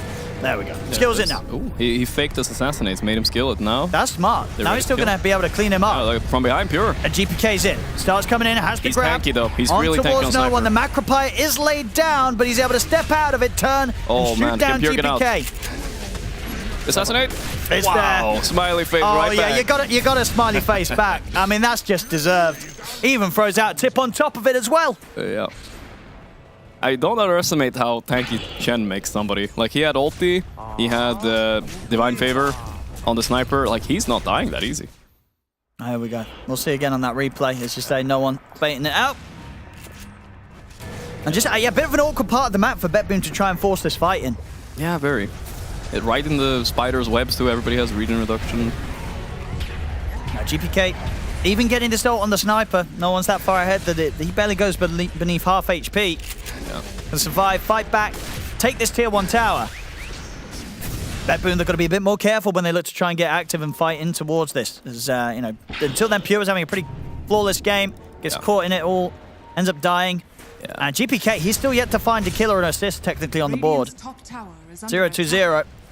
He's not having the game he did last game on Storm, that's for sure. We might have overpraised this Primal. Sure, it looks like a good Primal game, but his lane is really shutting him down here. Miro, they make the move towards him. 5 seconds until he has the ult back up. They're going to be able to get him 1 second. And it would have been there. 9 class will die in return. No, you take that. That feels bad for Miro. And they keep this pressure up. I mean, 11 minutes in, Satanic, he's beaten into the tier 2 bottom. The pressure from Paravision continues. And DM getting some space to recover up top with the focus that's been elsewhere. Yeah. Probably gonna get a early halberd this game as well. There's too much value in that item. See around the mid. There's a go on the Primal. It's quite deep though. Probably won't look to chase up to the high ground. They do manage to catch Kataomi. So no need to dive up there for now. Yep.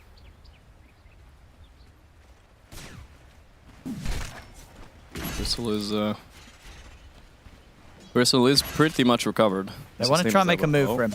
Yeah, let's see. This next to a tower, and it's a Bristleback. They drop everything. With Vanguard. Yeah, they're dropping everything, but let's see if they can get a turnaround. Sniper's here.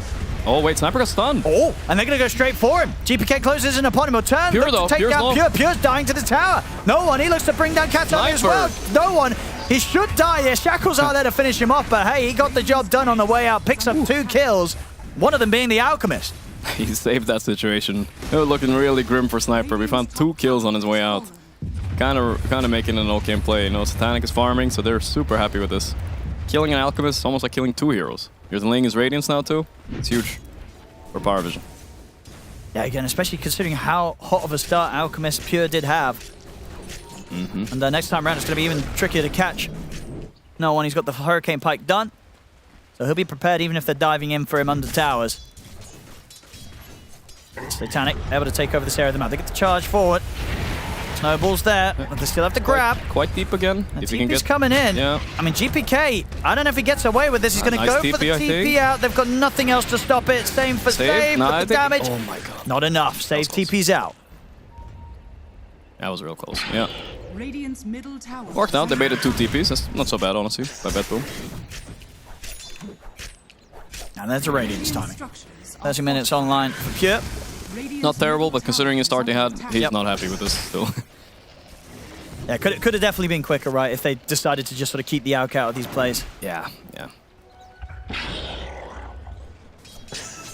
Nero's working on his blade mail. For 15 minutes coming up, Owen.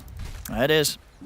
Yep. Radiance being ready is big. I still think Radiant have a bit of an advantage, though. The Brood Webs should be really good in these fights. And as long as sort of no one can find his position, this Sniper's still super strong. Yep. They're going to make a smoke play here, trying to get an opening kill. So they can snowball it into Tormentor on the Dire Triangle. Kataomi is honestly good enough of a kill here. Yeah, they'll take it. Shards. It's not clean, though. And still Pure's kind of coming in. Look how little in he's the reaching. corner. This damage from Sniper too Stun much. himself. And then with the Oh my god. assassinate. He's under the tower. He's dead. Oh, that's bad. I swear, I'm looking at this Alchemist pressing ulti in these webs. He's not even healing him.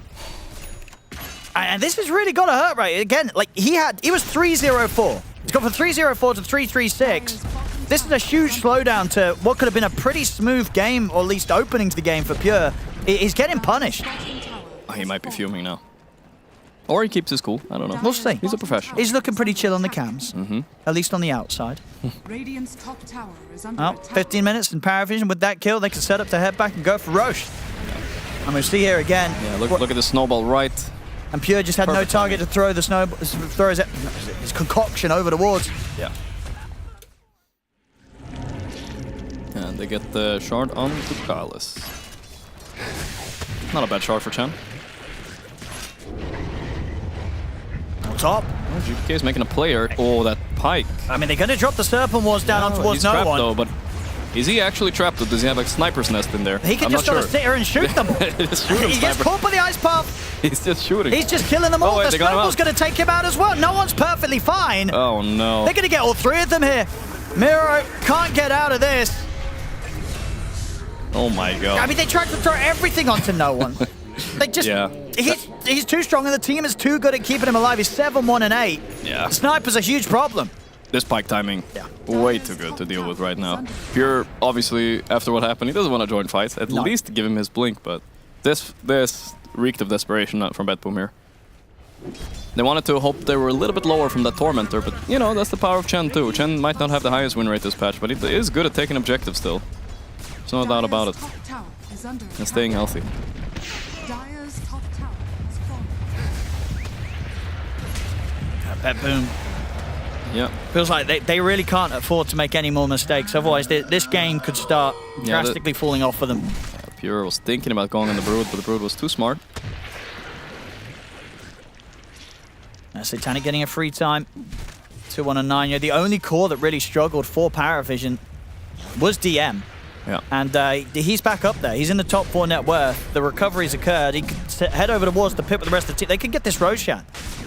So these timings for Paravision, they're hitting them all. And it really did feel like Betboom had a chance to do a little bit more earlier. Or maybe, honestly, just a little bit less to secure farm on the cores. Yeah. But as it's happened, Paravision's just outplayed them in the moves that Betboom went for. Yeah, 100%. I mean, they definitely didn't, like, if anything, the Paravision is a team that should be stressing out. They're playing as an Alk with 3 kills. Instead, it feels like Betboom are the ones rushing. It's maybe because GPK, it could be, partly because GPK doesn't really have a great game and they kind of want to do something to recover it. Because right now, he's falling behind the Chen in net worth. Yeah, it was a rough start, rough lane. Yeah. First few rotations were kind of hard to get off the ground for GPK. Yeah, then you really need to work out when you have such a bad mid matchup. The pick looks good in theory, but that's only with net worth. I mean, because this was the last pick. Yeah. No, you usually want your last pick to win lane when you're second pick. It's almost always the case. And Tier 2's got, I mean, it's 18 minutes in. They're looking at the high ground. Yeah, I mean, we saw last game, they don't fear the high ground. Sometimes that could be a bad thing, though. They are stalling this out with Jakir. All the spiders are dead. Pure! Whoa, Pure is kind of deep. He's in the web. They He's just dead. go on him! He's dead. Oh. I don't know. What do you have to say about that goal? What's going on? Smiley face, I guess. Any more smiley faces? I don't know. That? What else can you say? He just walked up and died! Yeah. Now they're going to lose the barracks! Oh, goodness. Oh. I was worried when I saw Brood, the Chen, and Bristol. This is what's going to happen. Yeah, 18 minutes in. They take a melee Rax. Yeah. Oh, Betboom, what can you do? What can you do? What can you do? The 2 other cores surrounding Pure, both walking around with the Blade Mail, and he's kind of alone in this game, but it's so hard for him.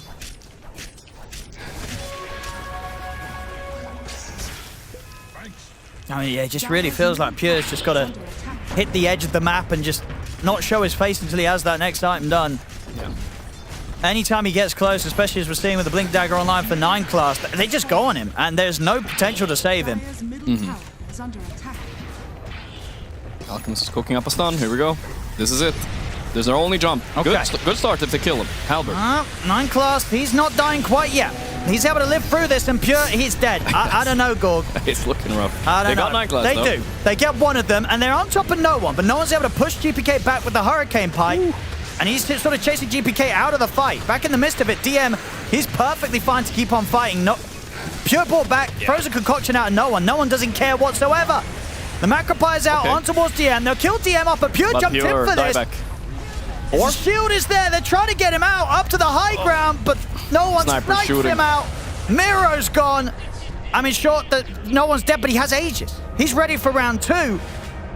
Oh, he cooked on Sniper this game. And there's no Pure for a minute, Gorg. It's a dieback. At 20 minutes really in bad. on your carry.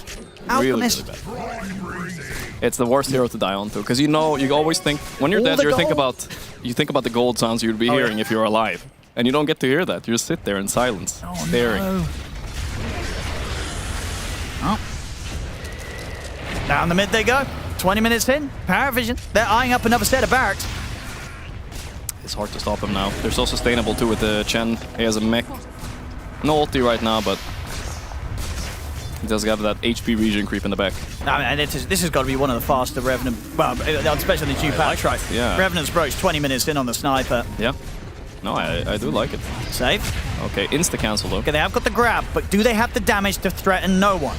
This could be good. The regen reduction from Abaddon. And they'll they kill got him. They get the sniper. Can they get anything more, though? Satanic's already been able to pick apart the charm, and a buyback will come out straight away from the save. Can Betboom get anything more with no one being dead? They're trying to chase on.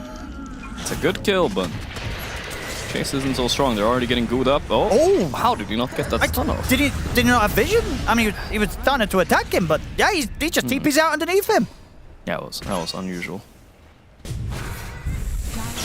Well, save. The bristle. That's still a good kill. He has got Glimmer, but yeah, okay, they've got him with the combo. Quick charge after the grab from GPK. Okay, it's something. They killed no one. Yeah. They killed DM. They're getting items. Yeah, it's not over yet, and they keep their mid barracks alive, which is a good job because still early days, 21 minutes in. No, definitely. Yeah, I think it's okay. I mean, 9K is not a crazy lead. Against an Alchemist, it's pretty bad. I'm not gonna lie, but it's recoverable here. They gave them some hope there. 9 class. He's got the setup. We'll have shards in a second as well. And they won't continue to chase this. They're a little bit too far for them to go. There's a little bit of a breathing room now for Betboom. A little bit of time for Pure to hit the jungle. Wants to at least get that BKB. Yeah. Dire are scared. We'll see if he can get there. Same time, once the items continue to fly out for Satanic, he will have his BKB himself and a few hundred gold. The BKB will be out sooner for Satanic than Pure. That is a bit of a problem. They might go right away here. I mean, knowing Power Vision, how aggressive they play, I feel like the high ground is coming soon. Objective-wise, Roshan is dead for quite a while longer. Tormentor another 3 minutes. If they want to do something, which they seem to want to, it's going high ground once again. Sniper is also working on a BKB. I mean, once those BKBs come out, you've kind of countered the blade mails on enemy team as well, right? It's going to be that a little bit easier. And they're closing in. Okay, there's the BKB on Pure. He did actually get it quite fast there. Maybe they can take a fight right now. Yeah, maybe no one wants to get his own BKB before they push again. Yeah, I think the correct play is probably to wait for Roche here. Yeah. And Tormentor. Like, there's no need to risk it. They did it a little bit last game. It got a little bit spicy. I think they learned their lesson. Yeah, I'd imagine, well, just considering the draft they have, the Sniper and the Brood, they're not in a rush to end the game, right? I mean, I wouldn't say, like, necessarily they have late game that, clearly. Okay. I think actually Betboom have very good chances if it goes a little bit later. Because Brood doesn't scale as well anymore. She's not universal. And they nerfed her level 25 talent. Sniper also falls off a little bit. But here comes a fight right away. I don't know if we're going to get there. Miro. He's got backup with him. They go for the Brood. This could be huge. Let's see. Can they finish the Brood? Nah, he's able to get the BKB off. And now he can start and stand his ground. GPK's trying to go in the grab, but with the BKB off on Satanic, there's just no follow-up damage to threaten the Broodmother. As Satanic can chase down Save. Pure trying to find a target with the concoction. It will get it thrown out over towards 9 class. Miro pulls himself over, but the borrowed time's already been used. Miro will fall. Triple kill for Satanic. They just cannot fight them.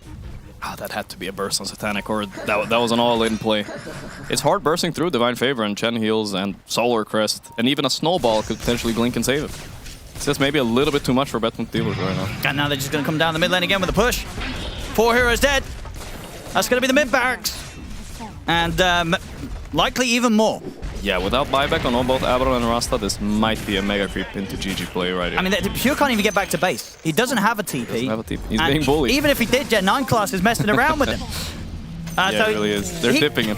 He can't get back over it. He's trying to stun him, but I don't know. Nightclass got snowball. Oh. He's just bullying him. This is awful. Come on, Pure had a rough one already. But this is revenge for the laning phase for Nightclass. It's okay. Well, they'll have everyone back up in 10 seconds. But the Mega Creeps are out against them 25 minutes in. It's rough. Alka's running back to the base. He does not have a TP, so he's coming. Shall be walking back. Well, can they do it against Mega Creeps, Gold? Well, if they had the sniper, maybe a slightly bigger chance. Honestly, their heroes aren't the best against Mega Creeps. Alka's pretty good because the lane keeps pushing into you. You get gold all the time. Right? We've got to look at the positives here. Abaddon does not clear waves particularly quickly. I think he might lose to one. I don't know. But yeah, the Alk can get a lot of gold. But yeah, you know, it's game 3 and Betboom really need this win in the standings. They really do. And you know, Vision don't really need it as much. Maybe they'll drop their guard, screw around a little bit. You never know. Yeah, they've been crushing it so far. Well, this win here will secure them for now, at least that top spot on the board. Certainly, yeah. With and no sign of anyone being able to contest them. Well, they can wait out. Yep, Tormentor's up. Look to take that Paravision. And even wait for the Roche if they want. Minute and a half and it's going to be there, so... Betboom, they better gear up and get ready for the inevitable. As the push will be coming soon, and it's going to be a very tough one to stop. Got to try and scramble together whatever items they can finish off. They're looking, hoping for a Roshan opportunity maybe that they could have gone for whilst Paravision were going for the Tormentor. Sadly, a slow spawn. Yeah, and now in the mid. You're just instant dead here. Oh, and no buyback. Wow. Okay, that's going to be the game. Oh, they're going to try one last fight. They're going to try. DPK's in, grabs the spider, but there's no damage that Satanics is threatened with whatsoever. As they can push on, clean up another fight here, Paravision, and they did make this one look quite easy. GG is called, 27 minutes in.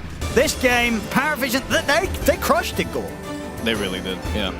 We overestimated the Primal. Sometimes it's that simple. You lose lane, you lose game. Sure. That's kind of what happened. The tempo, also, I mean, couple maybe bad decisions by Betboom, fighting early. Maybe we should have recognized how hard it is for Alk to fight without that BKB and wait for, and just not take those fights. Wait for Tormentor at the very least, something important, because they were dying bot lane for no real reason, it felt like. God, if Pure, he started off 3-0-4 on an Alchemist. Yeah. How does this end up being like this after that? I don't know. Maybe his teammates were screaming, help me, help me. Actually, it's the teammate, yeah. Who knows? That's what I would say as well. Yeah. But yeah, a rough one from Betboom. Felt like they were going to have a bit more fire in them after the beginning of that game. Whereas Paravision, yeah, they closed this up, and yeah, this no one sniper, 14-2 and 12. Oh my I mean, god, that must be one of the highest damage delta I've seen in such a short game. Yeah, 27 minutes in or whatever this was. 32k, what the hell? That is crazy stuff from him. Yeah. Yeah, I mean, he's been popping off as of late. Satanic, of course, also on this Brood, getting to play that. And DM, good recovery from him right now. Because that kind of 3-0-4, it's kind of him like dying 7 times or whatever it was early on. 2 and 7 on, yeah. And then he makes the comeback, gets his items online, he's still able to have a good game. And yeah, Ducalis, of course, on one of his signature heroes, the Chen, doing it on a hero that not a lot of teams are really able to do it on, right? 3-1 and 26, he only dies to once as a Chen. Yeah, I mean, it's easy to tell why this is the best team in the world right now. Yeah. They just seem to be on top of their strategy game, doing things that they're not even copying other teams. They're doing their own thing. No, they really are. Yeah. Oh, well done there to Paravision. They get their very well-deserved win, and with that, the series as a whole. This one, 2-1 for Paravision today against Betboom. Yeah, we're going a high ground at around 18 minutes. We kind of knew where it was going. Paravision shows up this third game, and they do not give Betboom a chance to have a close game 3, Gunner. I'm actually a little disappointed.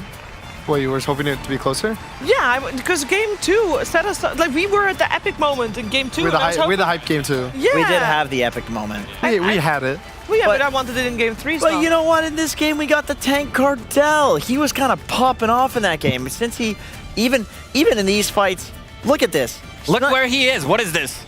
Sniper is the funniest guy in all of Dota. Look, they're all running at him. Protecting his ass. Yeah, and you know what? It wins them the fight. It wins them the game. We saw the point in the game where Tank Cardell 1v2'd under the tower, gets 2 kills, goes down. I don't care. I'm taking you down. Take me down. I've already won. You didn't even go down. But in the tower, the offlane tower, the first time we saw him get that double kill, he did. I'm just saying, this really snowballed for no one. I like this Revenant's Brooch build. This looks really strong. It's a cheap It looks item. good on every hero. It does. The mixed damage feels really nice. Yeah. No one plays sniper better than him. This guy is just very active as a sniper. He had 12-minute Hurricane Pike, which is the best item you can buy against Primal Beast, maybe some Shard later on, but you saw Primal Beast charging in, so he kind of knew exactly what he was doing. He became tanky with a couple of raid bans, Treads, of course, Dragonlance, so the lane went pretty poorly for Primal Beast. That first rotation that he didn't kill Broodmother, and then kind of snowballed. They had a great start as well. Alchemist, Owen pointed it out at the end, he had 3-0 and 4 score, and then suddenly he goes through the gates, kind of kill his own game. 10 minutes in, they're also making a fight where Chen is level 5, they kill one hero, he gets to level 6, and they decide to take the fight. Hand of God comes in, suddenly everybody's way too tanky to be killed. Yeah. I mean, the game was so short, the game was over so fast that it's hard to pinpoint exactly what went wrong other than they should have done better on the lanes. It's kind of it's kind of sad. A trend I'm noticing is I feel like the mids are back to popping off every game. Like every single mid on the winning team is like 17-0, 17-1. We're back to the old school days of mids 1v5 in games, it feels like. Do you think that's because mid is kind of on an island now? Because everyone is trying to focus on staying in the side lanes, go through the portals, take the Tormentor, etc. In the jungle camps, maybe? I think it's because two things. There's no more bottle fills, so you can actually win mid now. So the mid, if you play your lane better than the other mid, you'll actually have more impact on them than a 50-50 every game. Right. I'm really glad about this. And then I also think that because of the way the map is with farm, because the mids are the ones being the aggressors in the early game and like taking the enemy's farm away, because it's like so spread out, either they're getting kills easier on the new map, or they're taking the enemy's farm, which matters more, so they get to stay ahead. Which I think it's fun. I think the map incentivizes killing way more than the old map. The games are always going to be a higher kill count this patch, at least for now, until people kind of learn the map. Yeah, that's what I was thinking. I wonder how much of that is just nobody knows the map, so people are... It feels bigger, but in reality, it's not. I mean, is there more camps than before? No, right? Because the gold is still I think the it's same. like... The gold is similar. It's maybe like one more camp total, or like, you know, two, like one on each side. But you had a graph this morning. The gold was the same. Actually, it was the less same even. until like bit less. 35 minutes, and then it would go up because the camps do... They like level up to... Yeah, they level up to higher levels. Small camps become medium camps, medium become big, and big become ancient, at least for the frog camps. But yeah, overall, I also think this Alchemist is so hardly... It's such a bad matchup when he's playing against Broodmother. 70% necrotic webs. Yeah. Like, you're not feeling that he's life-stealing. Like, he's not regenerating at all. Just feels like him being a normal hero. Ding, ding. Ding, ding. I'm gonna... Well, there's no door, but I'm gonna answer the call. Hey, DM, how are you doing? Congratulations. Hello, guys. I'm doing quite well. How are you doing? And we're doing quite well as well. How does... Because you guys are the only team left undefeated in the group stage. Do you feel like you've got a bullseye on your back at the moment as a team? What does bullseye mean? I'm like sorry. Teams are looking at you and are trying to figure specifically you guys as a team out and maybe copying your strategies as well? I think we just are like on a good streak, on a good vibe, so there is nothing super specific about heroes or stuff we're doing. We're just we're just positive, doing quite good, you know, macro moves sometimes, doing quite well in micro. Like we're just fine, like just a team from top 8 strongest teams of this tournament. Nothing special, yeah. Well, top 8, sure, but at the moment looks like top 4 as well, because with, I believe this was win number 5, right? And I heard from my mathematician earlier that 5 wins gets you in the top 4, so you can remove the top 8 there. That's top 4 now. And okay, good. I do have to mention, first of all, I also have to mention that the mathematician was Jenkins, so who knows if it's correct. Second, game number 2, you have to talk to me about that one, because it looked like you guys were absolutely smashing it. It was so dominant, and then obviously goes wrong when you try to go high ground. But how did that game feel for you guys? Because it turned into a super close game. You did end up winning it, but it was very clutch. Talk to me about it. We spoke a bit about the way you want to take fight. I said like I'm gonna go first with like buyback and stuff. I'm gonna try to make them use spells on us. Also, we waited them on an ops where we killed Storm and he buybacked, I believe. So this was like in the game winning move, because there he used buyback, and then they like on the edge of losing, you know, because we have buyback still. And yeah, I mean, after he died on Storm, it felt really easy to play. We just knew that if they go high ground, we'll win a fight. If they don't, we'll just, you know, get a bit more next item and take a fight we want. You make it sound so easy. Well, from a view perspective, Satanic almost died with his rapier in that high ground hold for you guys. It looked anything but easy. But it was very entertaining. At this moment, he's crying like, "Let me blink, let me blink, let me blink, let me blink, let me blink." And I'm meanwhile on my screen using BKB and just right-clicking guys. I'm killing guys in like 3 hits. That's and true, like, actually. I'm gonna I kill did them see anyways. there. So it was not that close as it seemed. No, from your perspective, I could totally see that. You were the one that was still fully healthy and full HP. It was a really fun game. It was a really fun series. I had a question specifically about the series and the progression in all 3 games in regards to priority and side. Because game 1, I believe you guys get priority. You choose... what did you choose? You choose a Radiant, and then Bedboom choose first pick. And then game number 2, Bedboom gets priority, and it was the same thing. They choose Radiant, you choose first pick. But then game 3 comes around, Bedboom gets priority, and they're like, you know what? We're gonna take second pick. So you guys got the 2 most coveted, the best, or at least, you know, subjectively the best. You got Radiant and first pick in the same game, which doesn't happen very often. What do you think about that? Because I know that a lot of different teams have a lot of different ideas at the moment in terms of what is better. But what's your read on that? In my opinion, right now it's super close. To be honest, even from my point of view, I don't care to play first pick or double pick, because it's a new meta and there's like a lot of heroes inside of the game. And let's say from PS3 perspective, I see that a lot of new offlaners pop out. So now let's say I'm not like forced to first pick some really good hero of mine, but I can still do it, you know. It's emo, it's equal right now. But side, I just like Radiant more. Maybe it's just because we're like nice guys, you know. We're like Radiant, we're like B. Those nice are the guys, good guys, yeah. The green, side, yeah. Very calming. Very good. It's just like about being good guys. Yeah, that's very true. I'm gonna send you over to Fear, who also has some questions for you. Hello, DM. My first question is going to be, you guys seem to be experimenting more and more with like the drafting, but it felt like after game 1, you guys lost that draft. I feel like the Naga Siren pick you guys had there didn't see the combo that I saw yesterday where you had like the Aghanim's Disruptor. It was kind of felt like it was just like a Naga thrown in there. Is this something that you guys just do game to game? You have a hero you want to play and you'll just keep playing until you lose it? Because it did feel like after game 2, you just went straight to like Warlock PA and went straight to business. In my opinion, Naga was a good pick there, but probably Silencer pick out of nowhere just got us off guard, let's say. Because I'm playing Phoenix, and it's impossible to play against Silencer to cast spells, from my perspective at least. Because let's say even if I buy BKB, he still double silence me after it's used. And then if I buy Yules, there's like Lion with Blink Hex. So for me, it felt super hard to play. And it was not the issue of Alan and his Naga. I think it's just the draft was kind of over the moment they got the Silencer and our 3 heroes, from my perspective. Interesting. Do you feel like that's happening a lot now with this new patch where heroes that haven't been picked in a long time are all of a sudden a big problem?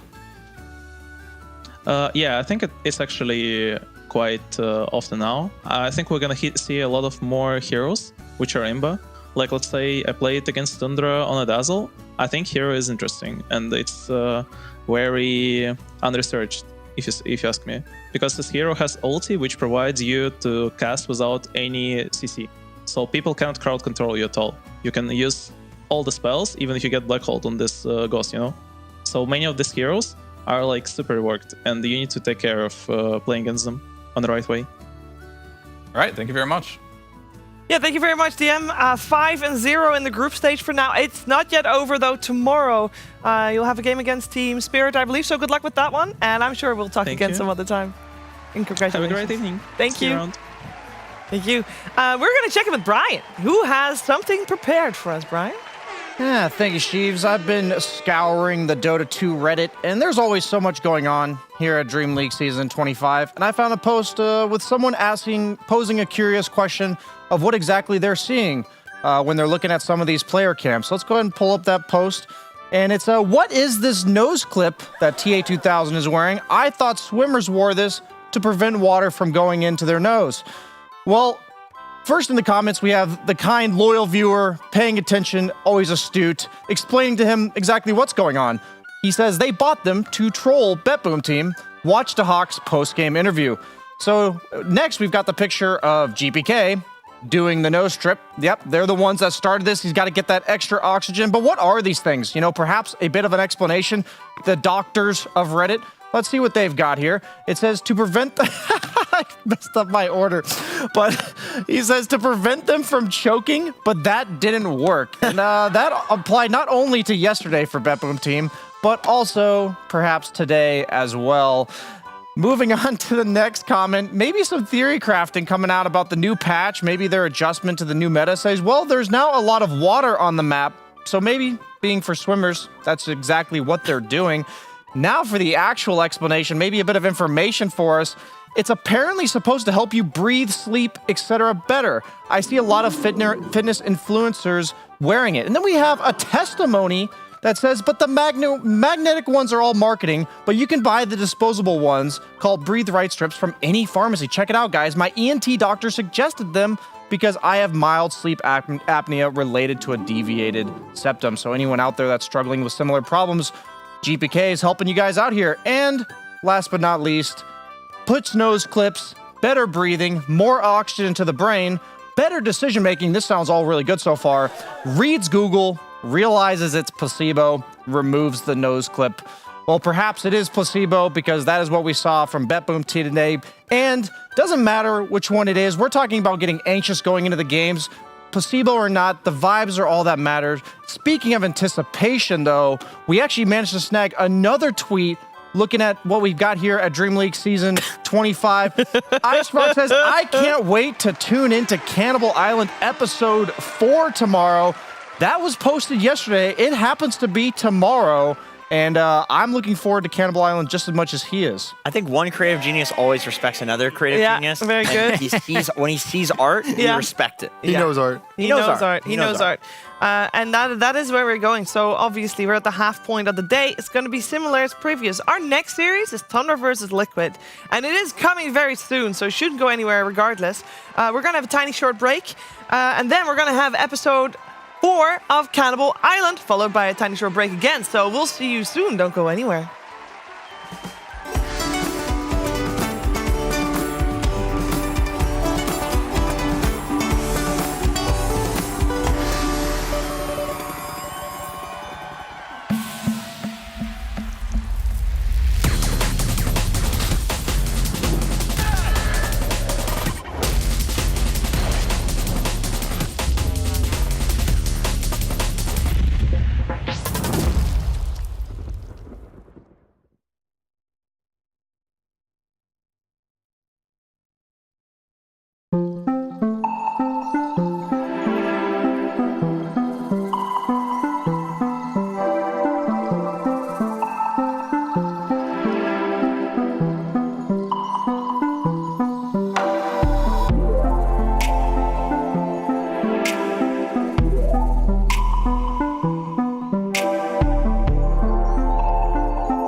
Last time on Cannibal Island.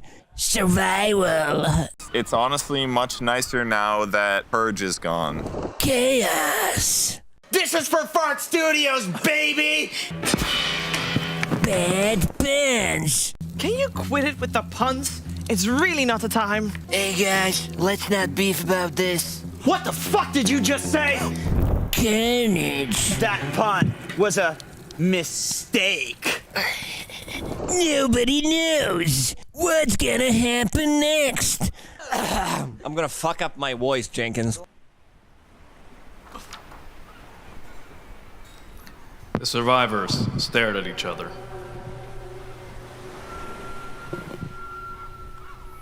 We're live.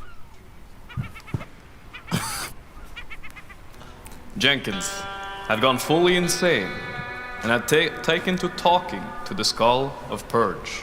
What's that, Purge? Do you think I should eat Shiver's face? Fuck up. Yes, of course. You're full of good ideas. Odie Pixel and Shiver were still watching each other's backs. It's too much. Brian, it's too much.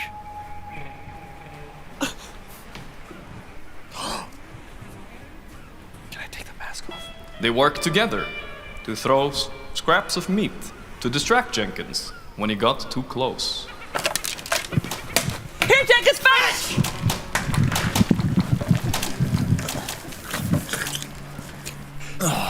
Delicious. Gunnar had finished his calculations. Jenkins had to go.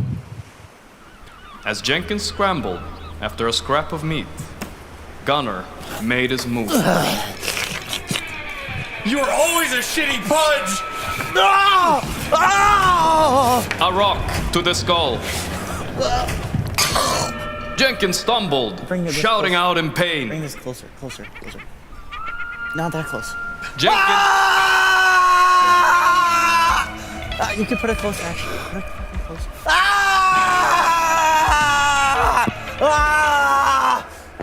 Oh! Shit! I knew MD was right about you! Keep reading. A second rock.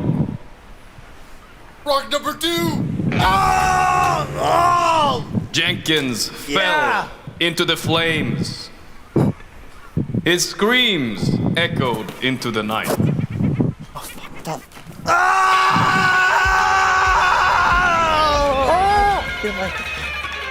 As the sun set on the shore of Desolation Rock, only 3 remained.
where the wind can cut you like a knife, and nights are colder than the purser's wife, sir. Do we dream of sunny skies of blue and sipping on some fancy foreign brew, sir? No, sir, no. We long to sail where greyer English skies prevail, and we would face the wind and snow and hail for just one pail of good old English ale, sir. Just one pail of good old English ale, sir. Did we choose to fight the foreign foe for England's glory?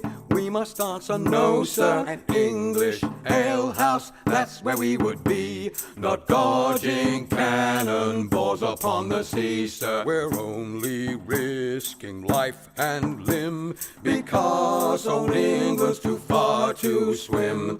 But we would chance an iron arm or leg for just one keg of good old English ale, sir. Just one keg of good old English ale, sir. Many days and many lonely nights without one woman hoving into sight, sir. Now it won't be long till we see our wives and sweethearts lined up on the quay, sir, with their arms all open wide. But we will push them gently aside, for they will have to wait for us until we've had our fill of good old English ale, sir. Had our fill of good old English ale, sir.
Dream League Season 25 is brought to you by Intel Arc, Acer Predator, DHL, Kadia, and 1xBet.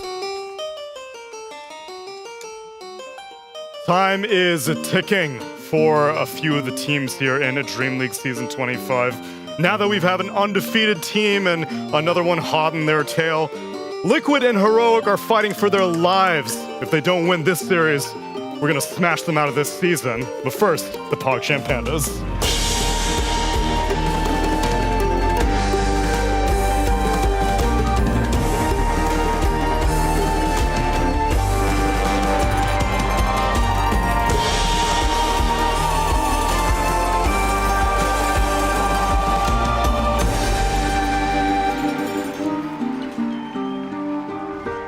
Welcome, friends. It is time for some real stakes to be on the line now, because elimination is very much on the minds of Liquid and Heroic. They've been dropping series left and right, and Gork, you've been witnessing all of it. Yep. And now you're here to join us on the panel with your expertise. Welcome, my friend. Thank you very much. Glad to be back from the casting desk to here. I feel a little bit more at home here. This is conversational here, you know? Yeah. We're just lounging, we're just chilling. Yeah, it's chill. And I guess maybe what kind of tone do you want to take? Well, I mean, I don't think it's chill for Liquid. That's I'll tell you what that I'm much. Yeah, they have to win. They're 0-4. They're blundering all over the place. 10 deaths on the off lane, 3 deaths mid. I don't know what's happening with Liquid, honestly. But I feel like if they fix their drafts, pick the heroes they're actually good at, which are, I think, are meta right now. Sure. Leshrac and Darkseer. They might be able to take the series and hopefully have a chance. So which attitude are you taking on Liquid? Are you impressed that they've made it to Group Stage 2 because they usually don't do that? Or are you disappointed because you're comparing it to a TI winning Liquid and you're like, yo, where'd that Liquid go? Yeah, I'm somewhere in between. Okay. I'm a big Liquid fan, so I know they can do better. I know. And they showed a lot of promise in tiebreakers. I was like, wow, these guys are so much better than Gaimin and Yakult. And then they came in here, maybe not ready with any new patch ideas, and suddenly, like, caught off guard. I think they can do better. And I don't know how much better they're going to be able to do against Tundra, though, because this is a team that has been showing a great deal of versatility and things that Purge has been keeping an eye on, specifically Purge. Tell me about Tundra and what their strategies have been. They've been a little different. I think what I noticed in patterns for teams that win TI most often is that they have a little spice that's different than the rest of the teams. And not only do they have a little spice, but they're also winning with it. This gives you a powerful tool, because now you have these extra bands that your opponents have to use to target your heroes that you just win with, that nobody else really plays as good as you. I have some clip examples demonstrating that from matches that Tundra has played. First of all, people are playing Quap, but they're not going the dagger, right? So they think like, we're fine. We have this Primal Beast relatively protected from a Queen of Pain, and then BZM opts to level dagger, and he spams the crap out of it on analog, and he just gets a gigantic level advantage. That's just one example of them stomping this game where they won 3 lanes, by the way. The other places where that was very, very obvious was in the safe lane. But ultimately, getting Primal Beast behind, getting his levels behind are going to be a bad thing. Here's a new hero that no one else is playing really. Silencer, support. It got even sicker because of the Marcy. They've been playing Marcy heavily as the 4 position, but here they're, we'll play carry. We don't need it with an IO. What we're actually doing is facilitating the Silencer, especially against 2 heroes that don't have stuns. And what's really cool is at level 2 here, Dracio's 3rd skill, when he casts it on an ally, it gives them 75% of the same bonus for 10 seconds or something. That's 9% damage and 9% lifesteal. So that means White Mom, the Silencer, that's normally squishy, he's chunking. He's hitting for 65 plus another like 10 magic damage per auto attack. And this ends up giving them just a really good fight to the death combo in a hero on Silencer where you normally don't expect that threat in a huge way. So they basically get to pick these weird heroes that their opponents don't necessarily expect. They play them differently than you expect. You end up losing your lanes way harder than you expect because the Silencer is now a gigantic threat with only 1 skill point in Glaives. And it just makes the laning stage situation where both heroes are terrified to even come close to you in lane. And then you just get free farm, the game gets completely out of hand, and that's how you stomp some games. So if Tundra can get these rare heroes and these good circumstances and dumpster some lanes, or just get some free game wins due to their slightly different hero pool, it's going to make this series really hard for Liquid. Rare heroes that are becoming a little bit more commonplace. Purge, thank you very much. You can join us down here. Thank you, because Neil. I do want to explore a little bit of Silencer because that's first Tundra debuted it. Now Effie, even BetBoom teams willing to run it. Now all of a sudden, Silencer's a viable 5 position that we need to be worried about. I mean, it's good. I'm glad that teams are experimenting with fives, because if you look at the recipe that teams are following, it's mostly fives, a big team fight that can show up for that minute 15 Tormentor fight, which is why we've seen Jakiro become so popular, why he's so highly contested, because he fights these choke points very well. Similarly, that's why Phoenix is popular. That's why we've seen Winter Wyvern. Silencer, another hero with a big team fight spell, that can be played from position 5, and it's nice that players are remembering that there's more than just the big 4 supports that we've been seeing. Another example would be, what 5 did we see yesterday in the last series? Abaddon? That was not an Abaddon Purge. There have been some Abaddon supports. I forget. Oh, Disruptor. Disruptor, sorry. Yes, okay. That's another big team fighting 5 that people may have forgotten, but is coming back into rotation. Sure. So it does feel like the highest value picks you can get right now early in your draft are heroes like Jakiro that can show up early. And ones that maybe were put a little lower priority on lane domination 5s, because I love seeing Rubik, and people always say you can't pick Rubik anymore because his laning sucks. And so if we're willing to stray away from having to be so strong in lanes and rather emphasize teamfight dominance, then yeah, I think we are going to start widening the support pool in a very exciting way, because it has been kind of straightforward for a while. And on the topic of Jakiro, Liquid do decide to snatch that up as we take a look at our draft for game number 1. They ban out the Abaddon, the Marcy, the Doom, the Warlock, and the Phoenix. Tundra take out the DK, the Tiny, the Ember, the Monkey King, and Darkseer. First pick Jakiro responded with a 33, most likely, Beastmaster. What have you been feeling on Beastmaster, Gork? We saw him be a common flex pick at the end of last patch, and still quite popular. Yeah, I mean, the flex picking has stopped kind of, but 33 is the king of Beast, and also it's a bit of a deny pick. Liquid also played on Saberlight a lot, and they also took out his Darkseer now in the bans, so they're shortening the pool a lot for Saberlight, and I think I'm a little bit worried for Liquid, and I think this Furin pick they just picked up as well is also something I would love to see Liquid play more. I think this is all screwing over Liquid the way they're drafting as well. Yeah, it's like a double steal, right? Like Gork mentioned, Beastmaster, that's been looking like one of Saberlight's best heroes. I mean, he isn't on a comfort hero. It hasn't been looking so hot for him. But this is the second time we've seen Beastmaster and Furion come out after each other in a draft, because it covers for the Furion pick. In the past, people would run this Beastmaster by the Helm Dom and use that as a way to counter the Greater Treant. And if you just run these two together, you don't only take away the aspect of the other team having Furion, but also you have that really immense tower pressure early on with Furion and Beastmaster. And it still gives them flex potential too, because Soxo's been playing it as a 4. I think they lost at least one of the games where he played it, but he still had really high impact. Like, he got Orchid at a good timing and he gets around and fights. But against the Gyrocopter, the Beastmaster lane is already looking a bit more iffy, since Flak is the traditional counter towards keeping Beast away from lane, or at least if he does use his summons, you're going to kill him almost always. Yeah, I think Soxo won his Prophet game, and then the Duraccio Prophet game they ended up losing. That's because BZM was kind of wilding out that game. He was on that Storm Spirit. He was being a little bit hasty on some of his maneuvers. But hopefully he's taking a day off to relax. Liquid get a Gyrocopter and a Batrider in their phase 2.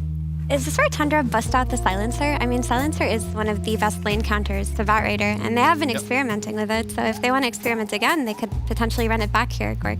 I don't think it's terrible at all. I think it's actually really good against Jakiro and Gyro as well. Like, Silencer gets a lot of value here. I'm not sure, do you really think they're going to run this Prophet as a support? Have you seen Duraccio play it yet here in this tournament? So Duraccio played it yesterday in the last series. They didn't win the game, but he was like ratting pretty hard and looked cool. But Soxa did play it twice, the 3 times they ran it. Yeah, because I haven't seen 33 played either. Yeah, the 33 can play it. I've seen that before, but I'm gonna doubt he's gonna play it here. Looks like kind of a bad game for it. I don't mind the Silencer. What I see right now from Liquid is a very strong safe lane, so that's gonna be sacked a bit. So they need to make sure whatever their pick is strong against Batrider on their own safe lane here on Tundra. How do you feel about the Gyro versus Nature's Prophet matchup if it is carry? Like, how does that I mean, go? it's very annoying having to carry around a Quelling Blade on Gyro for a long time, that's for sure. And I think in general it actually favors Furin a little bit, because he's very single target, high damage. There's a Silencer we talked about if it came out against the Batrider. No, I actually think the Prophet actually is a better hero in this matchup as a carry. I think another reason that Silencer just beats the Batrider right now really heavily is because you're also sucking his damage too with every hit. So you're increasing your damage every hit. His innate is doing lower damage as you're stealing his damage as well. So that Silencer bat lane I showed you guys, just it didn't look close. It will be different without the Marcy though, because he's not going to get extra life steal and damage. This is a true Dota 1 lane right here. Silencer Sven. I like it. A real 2009 throwback. Yeah.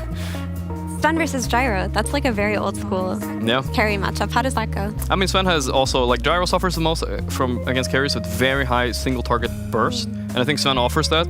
I might be the biggest Sven hater on the planet, but if there's any game it's okay, it's okay here at least. What's your beef against Sven? I don't know, every time I see someone playing it, it feels like he's just running around in circles getting kited. Yeah. So there's some good kite abilities on the Liquid side too. He's gonna get flame braked and lassoed and ice path and attack speed slowed. But they did buff his damage a decent amount, so maybe he just kills him in 2 hits and then he doesn't have to worry about that.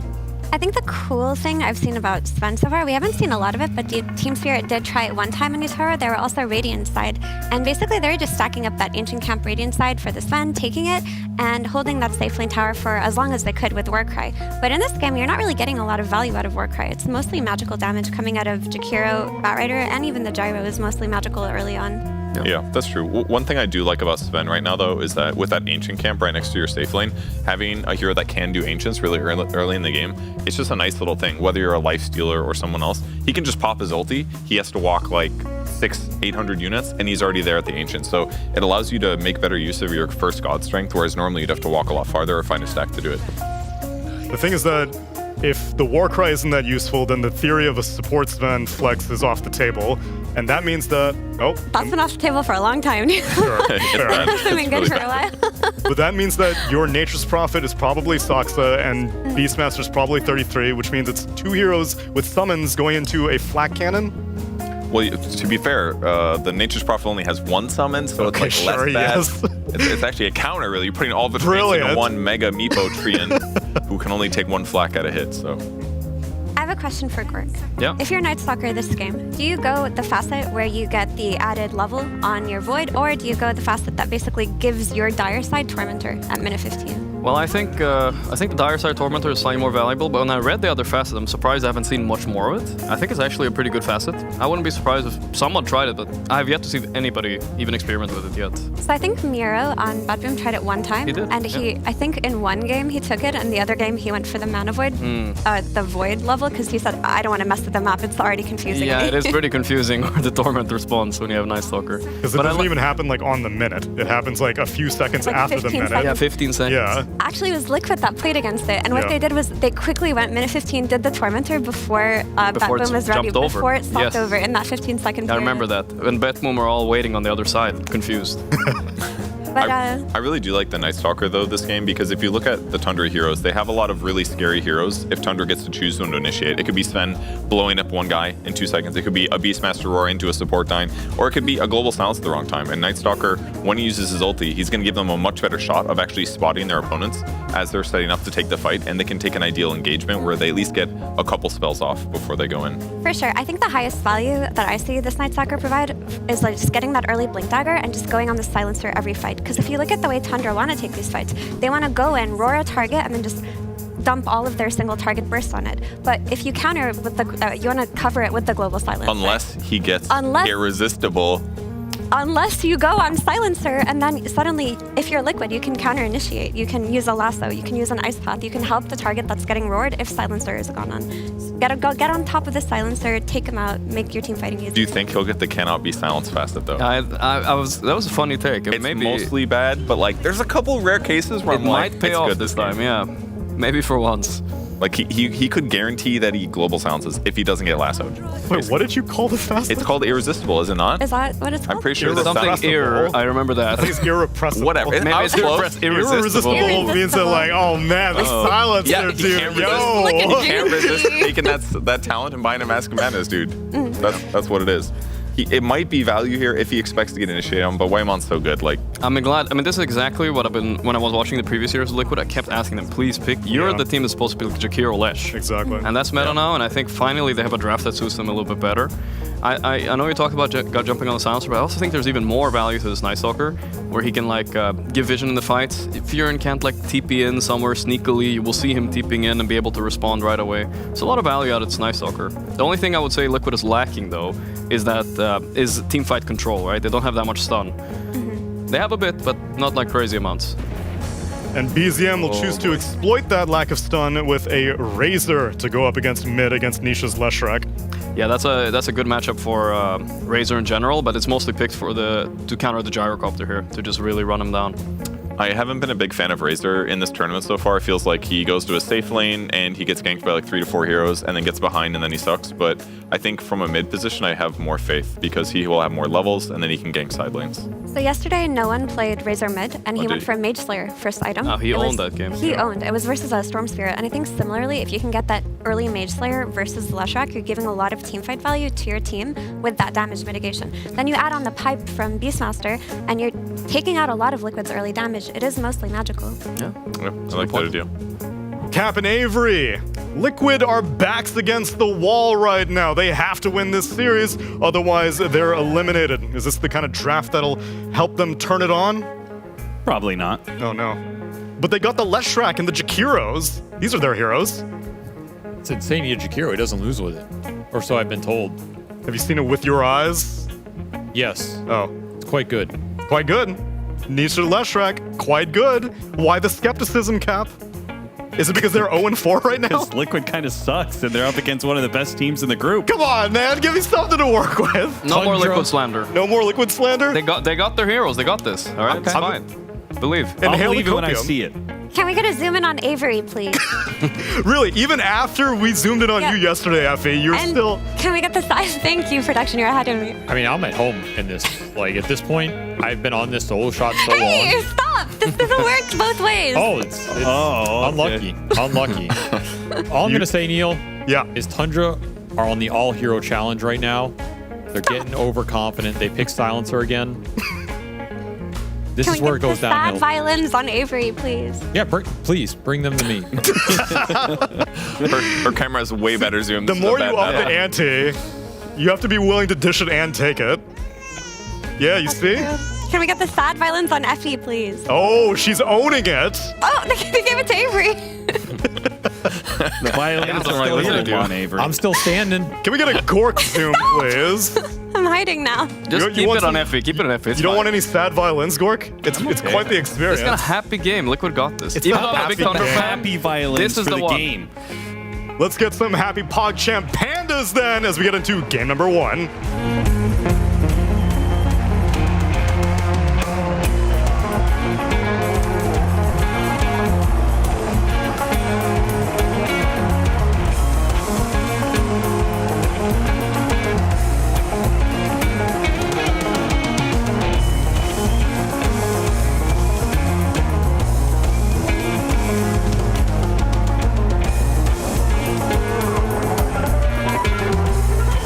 Well, it has not been a great group stage for Liquid so far, but it would be kind of Liquid fashion to turn it all around right at the very edge of the brink.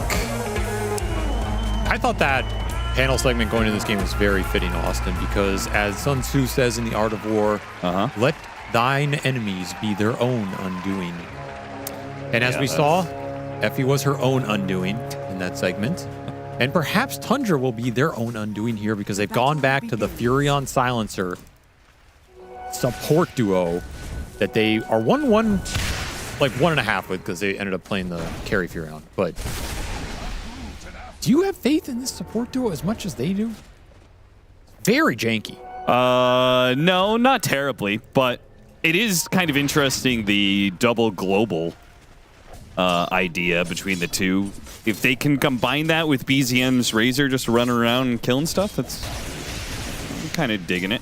I do like that they picked up 2 core stunners / initiators in the Beast and the Sven. I think if you run janky support duos like this, you need cores that make up for it and make the game easy to play for the fights. So they got that. And that's the part I think can make it work here. And I agree, the Mage Slayer Razor could be a real problem for Liquid here. Negate a lot of the Leshrac damage, be a big problem for the Gyro. You have Global, in theory, to bail out the Razor versus some of the control between the Batrider Jakiro support duo. The Night Stalker I could see causing problems for Tundra in this game. But you do have Primal Roar for him, so... Yeah, there's counterplay on all sides of this game. Ultimately, it will just come down to how well Liquid play, though, because Liquid has been the team that's struggling immensely here. Yeah. And needs to just rectify the gameplay more than, oh, some draft is suddenly going to make them come alive. You know, I was looking at Sun Tzu quotes. Definitely none of them match what you said. Oh, yeah, I made that up, but it sounded great. I know you did. I know you did. But he did have one. If you wait by the river long enough, the bodies of your enemies will float by.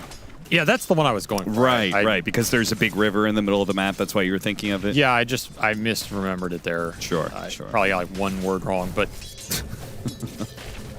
it'll be the Silencer going down first, so no early in for Whitemon. Pays a big price. And the Liquid offlane off to a good start? Yeah, that's already a very promising situation for Liquid building up. Now, maybe some of it is the fact they're up against the Silencer and they are a nighttime Night Stalker, but, you know, never look a gift horse in the mouth, as Sun Tzu said, right? Especially if it's across the river. Yeah. Duracho forced under his tower. Regen is getting worn down bottom. Liquid are just winning every trade down here. And there's also a Sven in this game. Where did this hero come from? Dire's middle tower is under attack. Well, you were talking about the carry items of the patch.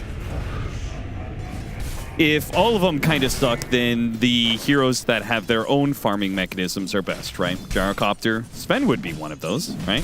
Nothing really touched Mask of Madness. I think Sven thrives when all the farming items are garbage, but I'm not sure all of them are garbage. I think some are just better than others. Okay. Because generally this hero wants to get ahead and use the advantage to push the carry versus carry matchup. Yeah. I just don't know if you're actually doing that in this meta versus a lot of the meta carries by that large a degree. And I think his laning phase is pretty mediocre. I don't know. I think he's just in the middle of the pack. I just didn't see some crazy reason for Sven to come out in this game. There's a lot of magic damage on the side of Liquid. You're not getting huge value out of the Warcry. Maybe they just wanted an Ancient clear, but you have 33 Beastmaster who's always doing that anyway. Maybe it's just Duracho said, I'm bored, pick me Sven. It doesn't sound too far off the mark, honestly. Boxy just continuing to terrorize this bottom lane, whether it's between the flame breaks or running at the Silencer with sticky napalm. This lane is not going well for Tundra. This Sven is really far behind. He got punished, had to go to base, TP's in, gets punished again, missed a lot of CS down here. Might even... No, is he dead? He does have Stormhammer, and Insania's cut it in, but he is a little bit late to this situation to cast any spells on him, throws out a dual breath, get some damage on Whitemon, they'll get one kill out of it. They're still going to chase, still going to maybe do some diving here as Duracho cuts back into the tower, runs into Insania, slowed down by Saberlight, blood grenade on him, and he's dead. I mean, this lane is just garbage, honestly. Like, Silencer Sven is not a real lane. That's a lane you hope the opponents do nothing in. And Tundra are feeling the heat right now. Nice rotation from Insania. Might be dead, though. Yeah, I'll die for it. 1 for 3. Okay, not so too bad. plus 1 for Whitemon. Big pickup for him. But Duracho's going to have his work cut out for him. I think this is the worst start we've seen him have in a long time. Even just went in for the raindrop. Yeah, it might feel good in the skirmish, but that's extra gold down the drain. Another issue that we've talked about with Liquid, the offlane duo not necessarily having the best synergy together, but also the fact that they very often will sacrifice Saberlight and his farm. Saberlight is doing fantastic right now off his lane, and I think it's a pretty damn good Night Stalker game for him to play, too. He's going to have some easy pickoffs in the Silencer and the Nature's Prophet. Can play decently against the Razor. 33, almost dying. Mickey couldn't get the final flat cannon shot in. Or I guess ran out of flat cannon shots. Surprised he survived there. We'll have to walk to base, so you... Does help you with your lane victory, but would have liked that kill. And mid is going BZM's way. I mean, as expected. I think Razor's going to win this matchup. I think Razor will have a good time versus the Lesh in general. Either by the time you get Mage Slayer or BKB. Both items really debilitate the Leshrac matchup by a decent margin. What do you make of this Razor mid? Do you think this is actually going to become a full-on trend? We just pick it against Leshrac, and that's That's a great burst. Challenging Nisha, but it is too much damage from the Leshrac with that Diabolic Edict. Cannot underestimate the power of the Misanthropy facet. And Whitemon, he's probably going to die as well. He does have 10 stick charges and a TP, so if Leshrac didn't keep chasing, maybe he could get out. Oh, he got the curse on it. He did. Saksa, he's going to be able to get him in this route. They can get this kill. Oh, what a turn. Nisha, that was kind of unnecessary for him to be there. Now the earth splits you. That's a lot of XP for Saksa. Level 5 now. Could be 6 off a Wisdom Shrine or something. Be huge for Tundra. Start putting this Wrath of Nature to work. Yeah, it's one of their few playmakers in this very early window. If he can get level 6, that'll add a lot. I mean, Sox is he's the 3 now. This Sven is support, dude. This Sven has nothing. My God, he's so poor. He's lowest level in the game, basically, and he's so poor. Like, I don't know what is happening down here, but Dyrachyo was not winning versus the enemies, and he's not winning versus the creeps. Yeah, he only just now leveled Cleave, so it wasn't even an option for him to hit neutrals. Running back at him. Blood Grenade to slow him down. TP coming in from Whitemon. Oh, they actually committed. Okay, they actually committed way too heavily there. Insania's going to show up, try and bail out Boxy. The Nice Path will successfully do so. And Tranquil Boots delivered. Actually didn't end up costing him too much in the end. Yeah, good point. If you died there, that would have been really bad, but able to walk it off, escape the Treant's clutches, and more pressure going into the Sven. Dyrachyo still not a happy camper versus what Mikke is getting in the meantime.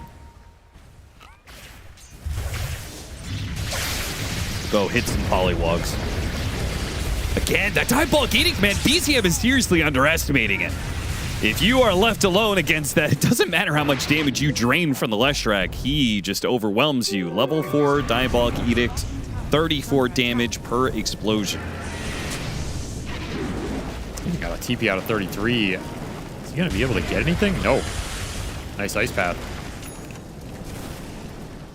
And Insania will TP out too, so another response out of Tundra that yields them nothing. They lose the Razor for a second time. He's really still running at him, but he's got Tranquil Boots, so BZM going bottom while this play's happening, looking for the Night Stalker kill. He's got level 6. I don't know if this situation is going to be good for Tundra at all, even if they were to catch Boxy.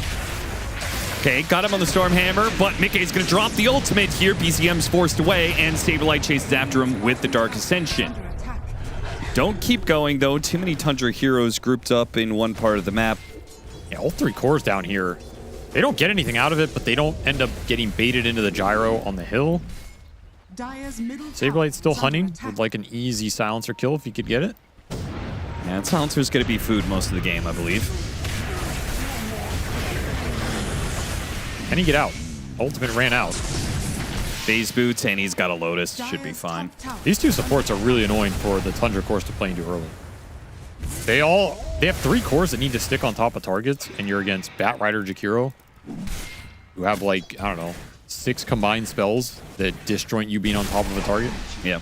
Night Stalker is very fast, has free pathing during his ult. Gyrocopter, another pretty fast heroes. Didn't go for the speed facet, went for the secondary strikes, but still. They really want this Leshrac kill. That's what Tundra's been looking for. They're going to poke it again. Will it end well this time? Flame break to break it. Nicely played. That was really nice from Boxy, and splitting the damage a bit, perhaps a bit too much. Could have gotten the Whitemon kill easily. Going to be roared up underneath tower, but with Mikke joining in on them, that adds a lot of damage. Beautiful Ice Path, follow up with the Split Earth as well. They take down Saksa, run down 33, and don't lose anybody in the process. Beautiful stuff from Liquid. Okay, maybe Saberlight, that's not enough damage, and he will get some vengeance on Whitemon for that. Yeah, the creep betraying him. It gives vision for the full team wipe. Killing spree for Saberlight. This is absolutely the best start we've seen Liquid have in this second group stage. No doubt about it. Everything working for them in this game. And they're just connecting well. Classic Liquid gameplay. Bring as many heroes as you can to all of these plays. Outnumber your opponents. get them caught on the back foot and run them down, and that is exactly what this lineup can do. And meanwhile, there's no way Dyrachyo can help any of these fights. No. Not at all. He's got to worry about helping himself right now.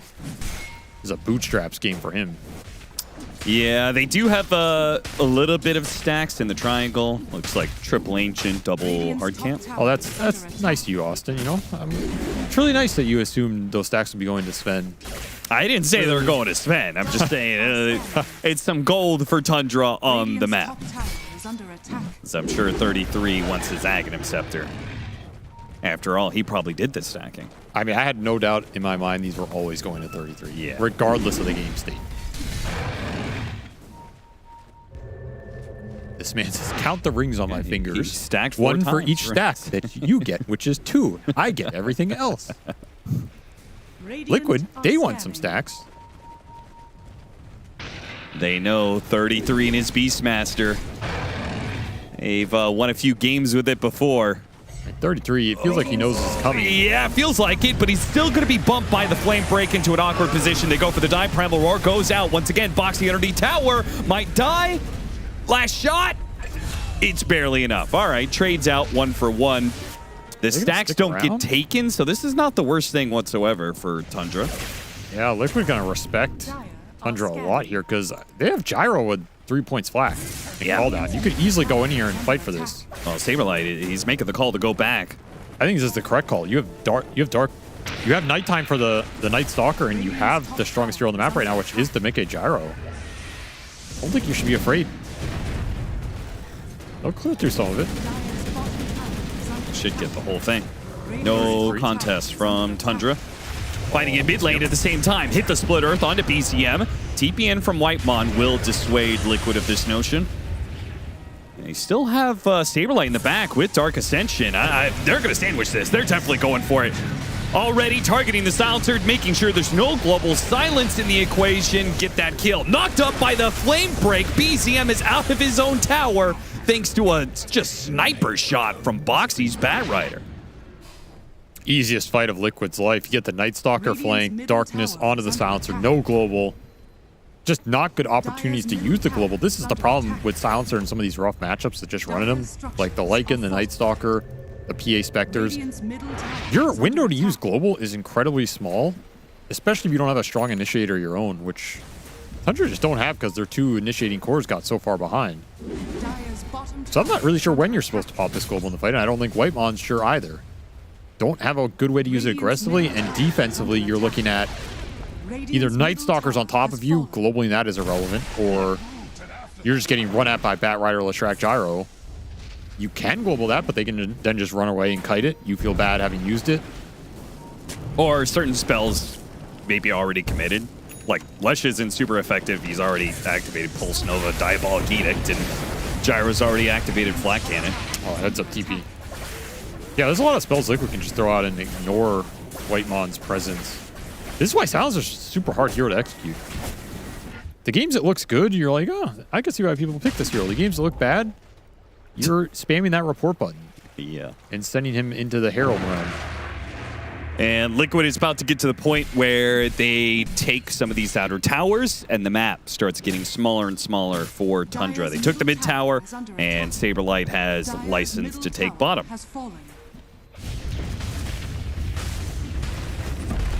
Radiant's bottom tower is under attack. Radiant's bottom tower has fallen. Straight into Tormentor.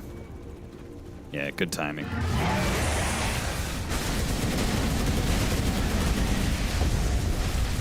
Regen on Nisha as well, so not worried about committing resources on the map right now. All 3 cores are in a really nice position. We'll hit daytime here. Do have a Darkness available. But I think Liquid are not going to mind chilling a bit here and just farming up. I don't think they're on some massive clock right now, especially with how far behind the Sven is.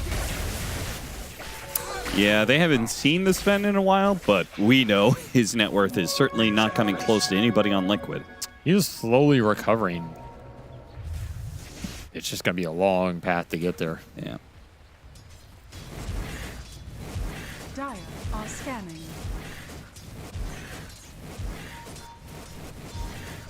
The question is whether or not Tundra can keep enough of their map together that the Beastmaster and Sven can continue to farm. I don't know if there's going to be space on the map for BZM, honestly. Between having a support Nature's Prophet, who is probably taking a decent amount of farm off the map as well, somebody's not getting something. Oh, it's Whitemon #1. Well, sure. Yeah, I think it's Dyrachyo taking the back foot, honestly. I don't think I've seen him in that triangle at all. There's this ancient camp down here, so in theory you're kind of splitting it, but none of those stacks went to him. Still getting a little of the short end of the stick, especially with his jungle being occupied. All the action's top right now, looking for Mickey. 33 with a nice angle. Oh, we got Hurricane towards them. What is a Mickey's bit of neutral bad creep luck, cover? but at the same time, the Macropyre Ice Path buys him a little bit of time to do some damage. He's not going to win the fight, but maybe the rest of his team can. They're running down. Soxa immediately TP's out. Beastmaster's going to be a bit slowed down there. They are splitting their focus quite a bit, but it looks like BZM's going to be overwhelmed by the 2 cores, and Boxy does manage to man up and take on 33. Yeah, Dyrachyo TPing in there. Absolutely rethinking that one. This is completely lost fight. The link got instant broken on the Razor, trying to link the Night Stalker. Not a target you're going to stick on anyway with this Dark Ascension. He's max move speed with phase boots. What is Mickey's issue with these neutral creeps, man? I don't know. Well, I mean, what are the neutrals' issue with Mickey? They got beef, that's for sure. Not the good kind.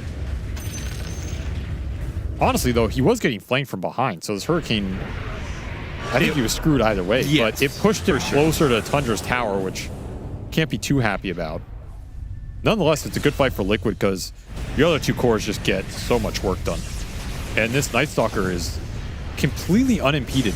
Downside of using Roar on another target, if you don't have Roar for the NS, I feel like it's a completely free game for him. Zero control. You have Fury on Silencer support duo versus Night Stalker. Were you sprouting this guy? You know, there's nothing. Yeah. Tundra in trouble here. Down 7k, and his fights don't look like they're necessarily getting easier. Ags is done for the gyro. The farm's going to pick up for him. Yeah, the question of what are you going to do about the Night Stalker? What are you going to do about this Celestrak soon? He's got Bloodstone. Kaya is flying out to him, and he's working on a Blink Dagger next. He activates. I just struggle to see them having the damage to kill him unless you get a really good isolation with the Razor mid lane. Lasso into Split Earth. The whole creep wave is gone, and the full Diabolic Edict damage will overwhelm Dyrachyo's health pool. There's just nowhere for this Sven to go. Blink up on Boxy is going to torment this map right now. That's the face of a man who wishes he was Lifestealer right now. Probably. Seems like you can't just pull out any Lifestealer and plug in any other Strength hero. Doesn't quite work the same. No, I don't think they're comparable, Austin. I'd wager a decent amount on that. Look at Boxy just solo threatening BZM. BZM's not sure what's behind Boxy, so he kind of has to back out. Blink Dagger up for 33 and another move. All moves go through 33 in his item timings. First the Aghanim Scepter, now the Blink Dagger. And they are going to go for this Celestrak. They have to be crisp on execution because if they don't... Okay, the Global Silence covers it pretty nicely. The Bloodstone is not going to out-heal that damage. Soxa thinking about TPing in. Dark Ascension. Saberlight wants to fight this one, especially with BZM. Caught in the river, outrunning all the rockets coming in from Mickey somehow. Soxa is gonna be... No, Saberlight feels like he can't take that despite the BKB usage. That is a big whiff for Liquid. Yeah, that's a crazy strong BKB timing. Didn't get what you were looking for at all. Still get Dyrachyo out of it. Well, I mean, yeah, he's Sven, so can only do so much there.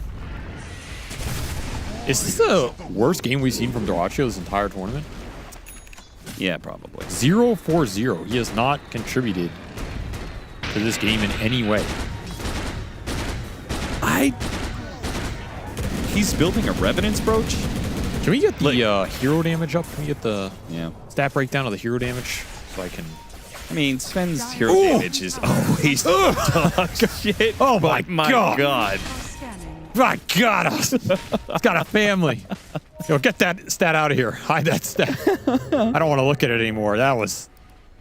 It's rare you see, like, all 9 players fairly close. Yeah. Yeah, look at his healing, though. He's doing... Okay. This is a great support Sven performance. He's doing a fantastic job, yeah. What do you think of the idea of the Revenant's Brooch? I thought we were going to be seeing this item for faster attacking heroes. Yeah, it doesn't sound great on Sven, honestly. I mean, the potential burst of that 30% in like the 3-4 swings you get initially, if you get one of those, but wouldn't you rather 80% of your damage as magic could catch a high agility hero? I mean, I guess. I don't know. I'm a little mixed on it. I mean, it probably is very efficient damage. I don't doubt that aspect of it. Because it is scaling based off your total. Just normally this hero wants... I mean, let's put it this way. If Revenant's Brooch is the correct item on a Sven, then the item, I think, has to be busted. Like, it's overtuned. If it's the correct item on Sven. I just have to believe that. I'm seeing way too many heroes build this item. I mean, it's just usually proc items are better the more attack speed you have rather than pure damage. On average. It's not always true, but... I mean, it's a little different because it's a proc item that is based off of your damage, that's why it's really weird. So I don't think we've had one of those in Dota. As BZM, you are dead. Is he dead? Illusion Command helps a little bit. He actually managed to get off. away. BKB has to be used by Saberlight. Now, they could still catch something here, surely. Oh, that Boxy taking a lot of damage. Oh, what a flame break! Duracio's on the high ground! This. Not like Roar this. goes out. I mean, the gyrocopter, maybe they could have killed him if they had Duraccio, but their carry just got 100-0'd out of the fight, basically. One flame break is all it takes.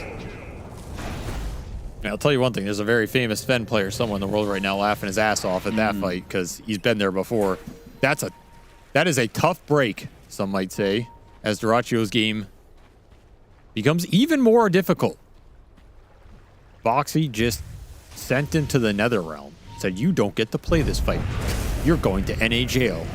I mean, this guy's had some amazing... We're going to probably watch him die here. Probably kill Whitemon, though, in the process. Doesn't manage to get it. TP. Oh, he almost made it.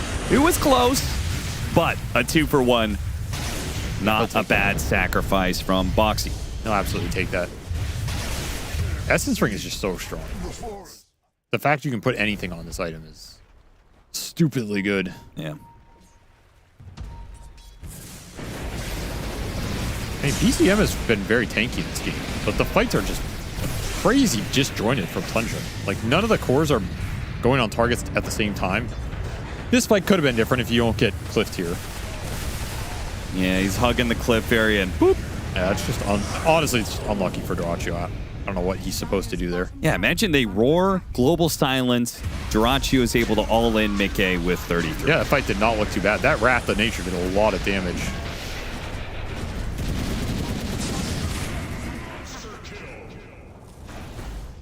Unlucky. You think that's what he said? That's what Insania would say in that situation, for sure. I don't know if that's exactly what he said, but...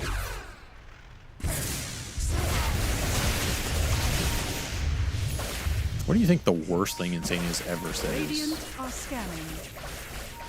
It's probably something like, I don't like you very much.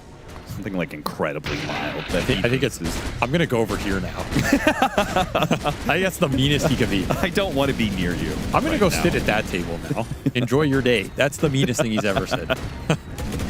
I know, because he said it to me. Okay. And that's why you got beef with Liquid. I understand. No, that's a different story for another day. Drums for staff for Insania. BKB, Echo Saber, Blink Dagger next for Saberlight. His farm is kind of slowed down a bit. Guess he has the shard to help him out. Consequences of the fights not being as complete routes. Night Stalker's gold mainly comes from killing heroes, so the game slows down. You're going to be a little sad compared to most other farmers. Nisha's made the call for the next Tormentor. I mean, honestly, Tundra are not that far behind. And they might just get Roche here. Wait. Does Penta TP from Liquid to smoke and try and contest this Roche. Do not want to give this up. Didn't they do Tormentor on the... Very low split earth inside the pit. Oh, this is bad. Oh, this is so bad right now for Tundra. Found inside the pit. The Aegis is napped away. It couldn't get worse for Tundra. They thought they could sneak the Roshan. They would be wrong about that. I don't think BZM will get out of this one. Saberlight's just going to keep running down, as will that homing missile. Bonk. It's very tanky. It's kind of killing. Yeah, the Gilgar does some work. Lose the Aegis. Yeah, that was a bold Roche. Liquid responded really quickly to that play. Just Penta TP insta smoke, pop everything. I mean, you got to remember the night cycle that Night Stalker changes. Yeah. Flips that Tormentor. Yes, that's what I was going to ask. Yeah. Radiant structures are fortified. But Liquid made the correct decision there. You absolutely contest that Roche. No way you trade it out. Tundra are not strong enough to take that head on 5-on-5. Yeah. And honestly, they were kind of recovering a bit in this game as Dyrachyo, hey, he's on the board. Yep, he was chilling out up here, and 1-5-0. Boxy went through the gate and found a little surprise waiting for him. He is recovering in this game. Bottom tower is under Gotta give him that, man. I'm sure his hero damage is still not great, but... Well, it just got a little better. Looking for more. Saberlight could get out the Blink Dagger in time. BKB, it's not up for another 2 seconds. That is 2 seconds too late. Now, Mickey's BKB, he's going to try and fight this 1 versus 3. The rest of the team joining in on it. They get 2 kills. Soxa will manage to TP out. This is a nice silence. Really slowed that play down. They end up getting 2 big return kills off of it. What's going on here? A little Wisdom Shrine steal. Yeah, he's still doing really good in the healing department. It's good to know. Make sure we keep track of that stat. So double Shrine of Wisdom in exchange for Tormentor taken. Insania dies. Insania gets the Tormentor shard.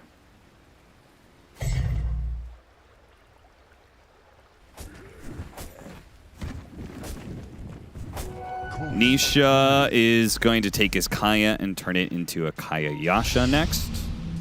And then I assume you get Yule's Wind Waker? Aggressive go here. BKB, Saberlight's fine, but getting Dark Ascension. Oh, still got him on the nap, though. Lasso pulled back in. BCM goes for the TP. Oh, what a smart TP. They used all their stuns. I got global. Oh, okay. Good save. Yeah, no void. Nothing to do there with the global TP. And Tundra trying to rally behind this bottom. Looking for some sort of counterplay. Yeah, if Saberlight was a little too aggressive there, they'd easily kill him, but no. The thing about this game right now is Tundra aren't that far behind, but a lot of their gold is in small utility items, which normally pay off with their style of fighting if you have consistent damage dealers. It's just the consistent damage dealer in the Sven and the Razor, one of them has usually been missing.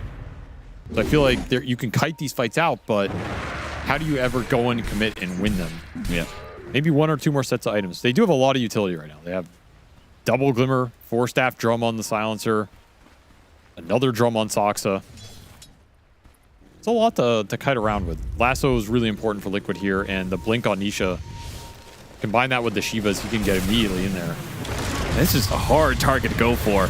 Gale guarded Shiva's Leshrac and give it a 4-staff. Just a little bit of bump is enough for Nisha to turn it around. They killed 33 before the TP can complete, and now the Lasso catches BZM as well. Feel like there's a lot of targets that Tundra can go for. Nisha's got to be the hardest there. Ice Path, that'll stop that TP out. Yeah, that is not the hero they wanted to run into, especially with Liquid all behind them. I think they can solo focus anybody down in this game, but only if they're isolated. Radiant's middle tower is under Man, BZM's I'm kind of growing to BZM's mid-Razor build. This is something. Mage Slayer, Glimmer Cape, Manta style. He's just so tanky every single time, combined with the neutral items, right? Because he either gets Brawny or Lifesteal every single time. This is what we saw from No One in that game yesterday. Yeah. Incredibly beefy. It's like he's not even having that good of a game, but it is impressive how long he's able to survive in these assaults. I mean, is anybody on Tundra having a good game here? No, certainly not. Maybe Soxa, but Liquid just owned him. I can't believe Durachio's gone this long without trying to kill a hero. I think it's because he can't kill a hero. Yeah, but normally I would say I don't think that's ever stopped Durachio from trying. Just because he can't doesn't mean he won't try.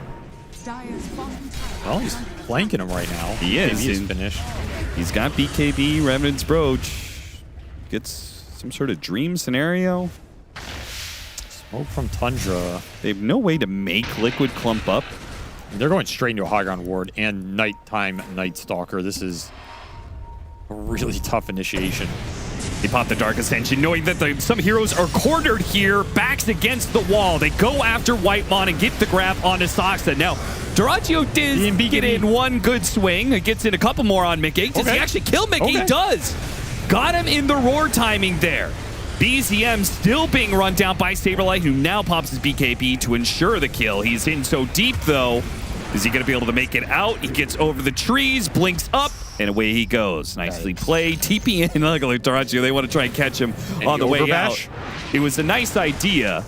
No Overbash. With the Curse of the Overgrowth to try and give some vision there of the Night Stalker. I mean, there's some damage from the Sven. 4K. Probably doubled up his total for the whole game. Yeah, the damage is pretty intense considering that he had BKB going, so he had the 60% magic resistance against the Revenant's Brooch. I mean, this hero still hits incredibly hard. The Gyro doesn't have any extra survivability items. There's no evasion, there's no extra armor or anything. So he's got no lifesteal either. You still have to respect the Roar plus Sven hitting you combination if there's no 4 stabs or anything. Not a bad fight from Tundra. I mean, they're still very far behind. And you are worried about the Lesh and the Night Stalker picking up the scale alongside this Gyro. But otherwise, it's looking pretty great, you know? Things are on the up for Durachio right now. Yeah. Durachio's stocks for this game haven't been higher, that's for sure. Radiant's bottom tower is under attack. 4-man smoke up. Time to keep this momentum rolling. Radiant's bottom tower. Gonna head to Saberlight, who just took that tier 2 bottom. Gem on him, so he's a huge kill if you can grab him. Yeah, really nice. Also, he got that level 20 talent. Big talent for this hero. 20 strength is... It's a lot of stats. He has Basher on top of it. This Night Stalker is a menace. Scanning.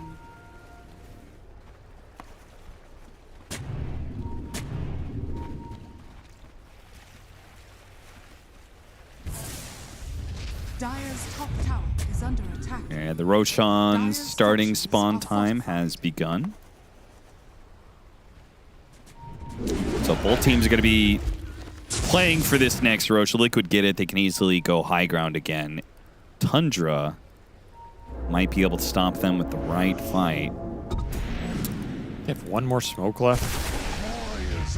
This mid lane is constantly pushing in. They'd have to go into a high ground. They found Sox in the trees random. That's quite fortunate.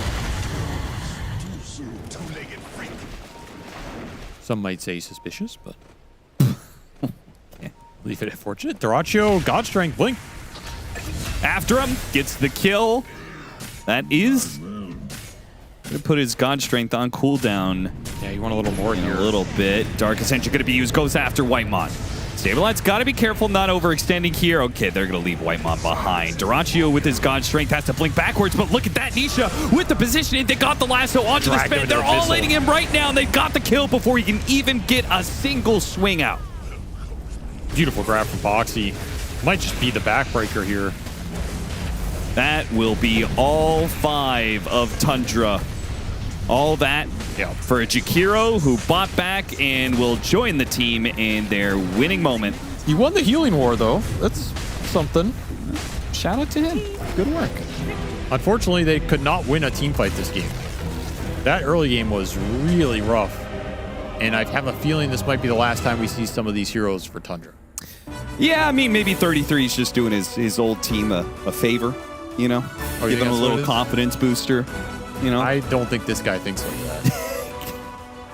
I think he's thinking, how the hell did we lose to these scrubs right now? I left this team for a reason, damn it.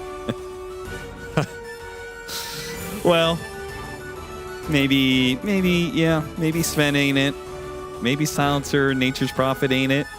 Yeah, I think mid Razor. I think that's it. I'm okay with that one. I'm obviously okay with 33 Beastmaster. Never gonna say no to that. I think the support duo is just incredibly high execution oriented. Like you cannot allow for too much to go wrong. The margin for error is incredibly thin when you have Silencer, Fury, and support duo. And Liquid just got off to a fast start, and they didn't need much. And all of a sudden, these fights are really straightforward. The Night Stalker's just going to run at you. The Leshrac just going to run at you. There's very little to hold your ground, stand, fight back, other than the Primal Roar. 33 didn't have the greatest lane either. That's all it takes for some of these super high execution drafts to just fall apart really quickly. So I think this game looked a lot worse than it was in some ways, because you're very unidirectional in the draft in that sense. But, I mean, good start for Liquid. Absolutely. Shout out to Saberlight. Goes 13-1 and 14 in this game 1. Those are encouraging numbers if you're a Liquid fan, because again, I will reiterate, if they lose this series, they are eliminated from a Dream League Season 25, which also has further reaching implications. Maybe they won't be top 4 EPT anymore. Maybe they won't get directly invited to events. Maybe they have to qualify. But this is all things that I don't need to worry about, because it'll be a strong 2-0 finish, right? Fear? Welcome to the panel, Fear. Oh yeah, thank you. But this team, they play the best when backs are against the wall. They showed that in Group Stage 1. They had a tiebreaker to go through. They really leveled up. Actually, going back to that Mickey Gyrocopter, which they really loved in that tiebreaker as well. So going back and finding that comfort here. But I think this game, a lot of it came down into the early game. Like, Sven ended up going to the laning stage with like 20% HP, had to go all the way back, and that allowed Night Stalker to have a completely free game. And if you give Night Stalker a really free game, you kind of see what happens throughout the rest of the game. He just sweeps across the map and makes it very difficult to play. And I thought that this would be only possible with like an IO gyro, because that's what we saw in the previous series, but it seems that IO plus the hero, like IO Marcy, then we saw Marcy be independent, IO plus Gyro, now Gyro's independent. All these carries seem to be, the pool is wider than I thought it once was at the beginning of the patch. Yeah, I think that Gyro especially is the biggest beast counter, so he's going to have a good time, IO or no IO. And honestly, my shining star of this game was Saberlight. I think he did amazing in this game. He shut down that Sven completely. There's a reason why we called the Silencer Sven 2009 lane. It's because it's outdated. It's outdated. They got screwed over there. Then why is Tundra leaning so heavily on this Silencer? Like, in the grand scheme of this draft, at the point that they picked the Silencer, what's the idea? Well, it really looked good. They might have been watching the previous series where the Silencer completely shut down the Batrider on lane. And they managed to use this momentum with the globals to make the game feel unplayable. And they wanted to do the same, but once you lose the lanes, maybe the hero loses a lot of value. Yeah, Silencer's biggest weakness as a hero is that he's very susceptible to dying. Like, he doesn't defend himself, and he doesn't naturally itemize versus heroes that want to jump on him. Like, let's say yesterday we saw Silencer get Ursa'd by Heroic, right? We also saw Silencer right now get Night Stalkered. Like, these heroes, when they get on top of you, you're not naturally building these Eul Scepters early on like other supports might versus these heroes. So it is something that you have to kind of protect within a draft, but when it works really nicely. I mean, in this game, it was an 18-pick Night Stalker. That's the strongest pick to close out a phase. And maybe Tundra weren't expecting it out of Liquid. And there's another world where maybe if Dyrachyo doesn't get cliffed during a fight, then we're praising the Silencer and we'll like the team fight control out of this guy. I mean, to be fair, this was not Dyrachyo's game. Like, everything went wrong from minute 1, he couldn't go to the lane with full HP. He's getting cliffed, and the team fights, just nothing works out. There was one fight I will say may have been his fault. It was around the mid lane. There's like a big skirmish on the mid lane, and Dyrachyo just goes to 1v5 from the opposite side. I was like, he might be a little bit tilted after that one, but it's a hard game. I think in general, he's also playing a hero that I haven't seen a lot yet in the Sven. And I think if you do have a bad laning stage with that type of hero, it's kind of hard to really come back into the game. So It was a rough game for him, but I think it was hero-related and a little bit unlucky, too. Yeah. Can I share something with you guys about Team Liquid? So I'm looking at their drafts, and it really feels like when they get first pick and they can get a really strong pick to close out second phase, the 18-pick Night Stalker. The other day, they had the 18-pick Sand King versus Paravision that looked really good. It was a close game. Their games look competitive, but I'm looking, when they have that second pick and they close out the 17th, their games go really slowly. Like, one ended in 24 minutes, another ended in 37 minutes, another ended in 28 minutes. Ones that they're all winning, right? All these are 27-minute wins. losses. Oh, no! But all the competitive ones are the ones where they have first pick. Yeah, I think that's actually fair because Liquid, when they used to have 33, they had a little bit of cheese factor at the end of the draft, maybe some brood. But nowadays, I feel like they're one of the more honest teams out there. They usually just first pick a monkey or first pick some kind of core for Saberlight, and they run with that, and that's their strength. I don't think they should have second pick, and I hope they prioritize that in the future as well, yeah. Teams can excel with both. You just need to find your sweet spot. Meanwhile, we need to find a spot to find some wards, because Purge has the Kadia ward of the game. That is right, Neil. When you lose the laning stage, you need a way to get back in it, and that is the best way is to kill your opponents. So warding the areas that you're expecting them to play is very helpful, and that's why both of these teams put observer wards in this area near one of these many, many rivers, and sucking the damage from your opponent is one way to potentially get a team fight win when your team comes to back you up, but Liquid did a nice engage, back, re-engage here that allowed them to get some nice rundown moments. All these creeps getting blasted, Nisha doing tons of damage, an amazing ice path right before the global silence really gave them some nice upper hand here. And even though there's a good disable on Mickey here, he's not taking damage from that Ags that was being thrown out by the Beastmaster. And the cliff on top of was just a little bit of extra special sauce that helped out Liquid on top of that. But 8k gold advantage at this point. If it was actually close, if it was closer before this fight, they have a much better chance of going even. And that is why that was the Kadia ward of the game. Take those advantages and run with them.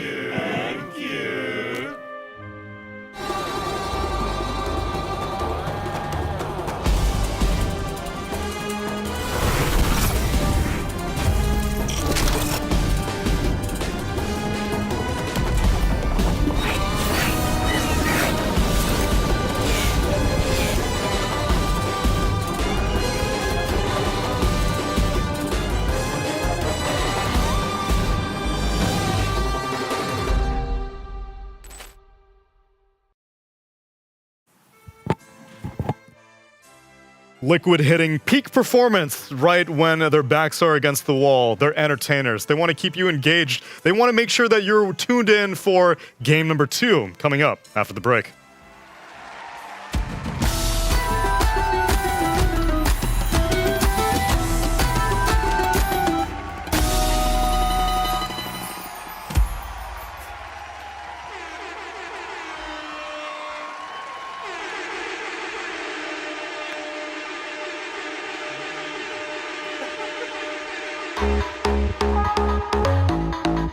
We have it here, the golden ticket to the DHL Super Drop. I'm gonna get the box over here.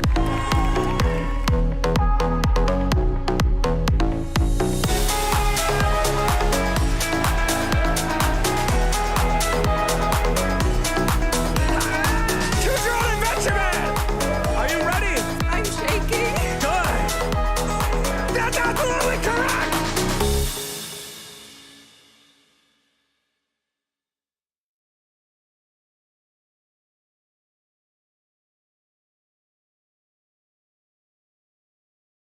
Waking up, playing some Dota, it's just been part of my life for 20 years, and I don't think that's going to change anytime soon. Where we are in the history of this game and where it's come from and how much has been accomplished, I think compared to basically any other esport, it's the best. So I'm grateful for Dota 2 as a game because Dota as a culture supersedes where we come from. You are a Dota player first, and I love that.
Welcome back, everyone, to Tundra versus Liquid, game number 2, where Liquid are fighting tooth and nail for every single victory they can get, whereas Tundra, they're seeming a little bit more casual about things. Well, let's just run Silencer here and again. Let's run Sven every once in a while. Gork, a known Sven hater. Yeah. Did this game change your opinion at all? No, I am hating him even more. Oh, now. perfect. So it changed it in the other way then.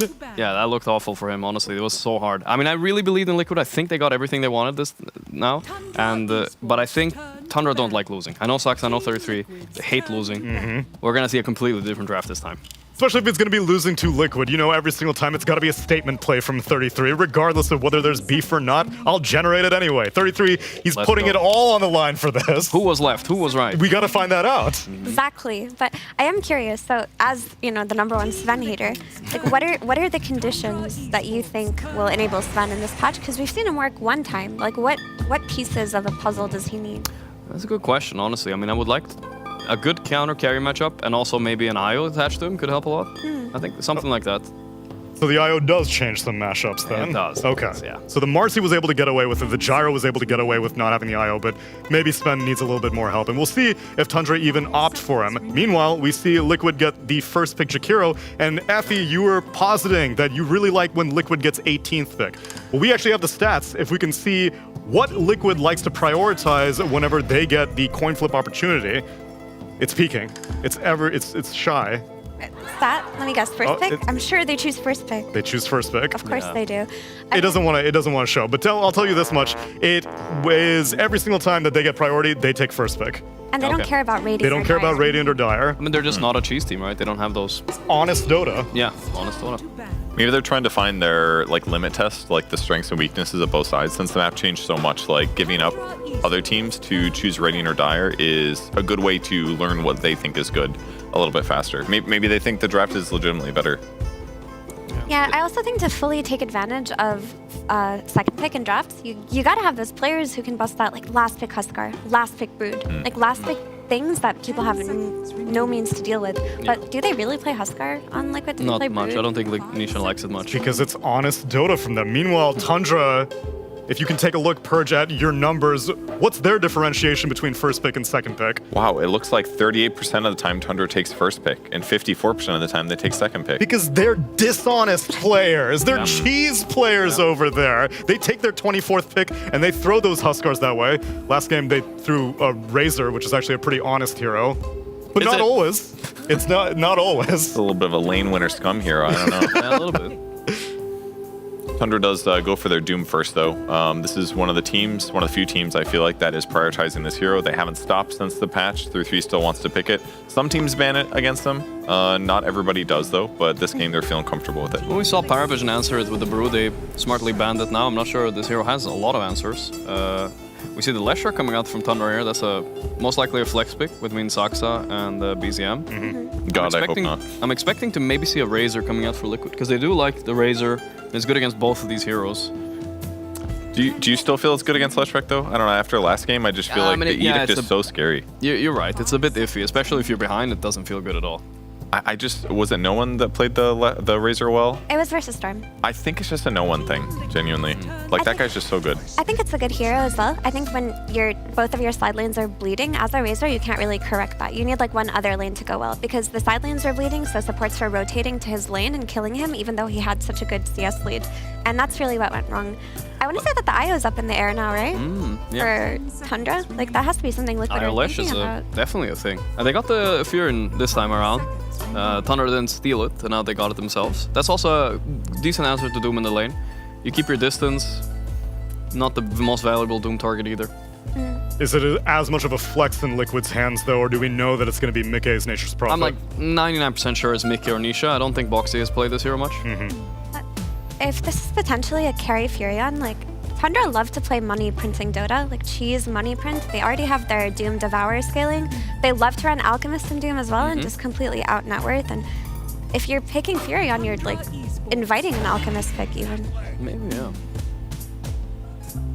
Well, Clockwork gives them some much needed frontline.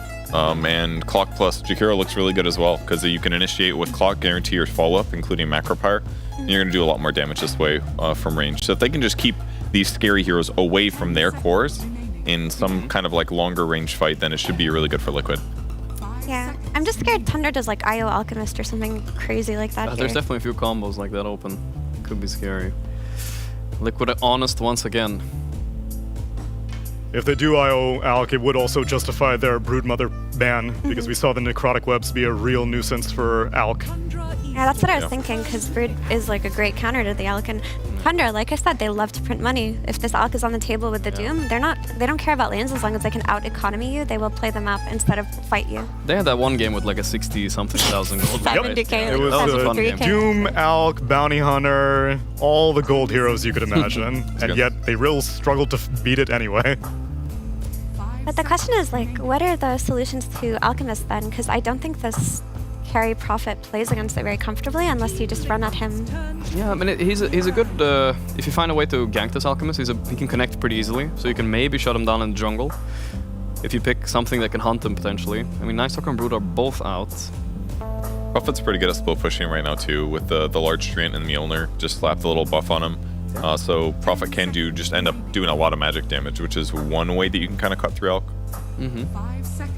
Mirana comes out. I quite like Mirana versus Furion. I feel like she, leaps out of Sprout, arrows the Treant. She leaps out of Clockwork Cogs. She also trades very nicely versus Jakiro. Looks like a strong Mirana pick here. Yeah, it's a good pick, yeah. I mean, I know this sounds crazy. We used to see it back a lot in the OG days. It could be a BZM Mirana as well, when he busts us out. Oh, yeah. I would love to see that. Yeah. But I wonder what item build you go on her now, because Gleipnir is dead. Yeah, that's true. Not the Gleipnir. I mean, you could hypothetically get Ags, and because the double Starstorm should do that 100%. So hypothetically, Ags is buffed, but not saying that's actually good. Maybe we finally see the leaps and bounds facet for the very first time. No. I doubt that one. No, I assume that Sox is going to play this. He's going to... It's a good game for it, like Effie pointed out, and he's just going to go on Orchid, probably. Give them some catch. Or an Atos, because they don't really have good setup disable right now until you get Tendrils of the Deep. I don't know if... I don't know if they want to pick a Saberlight hero here, right?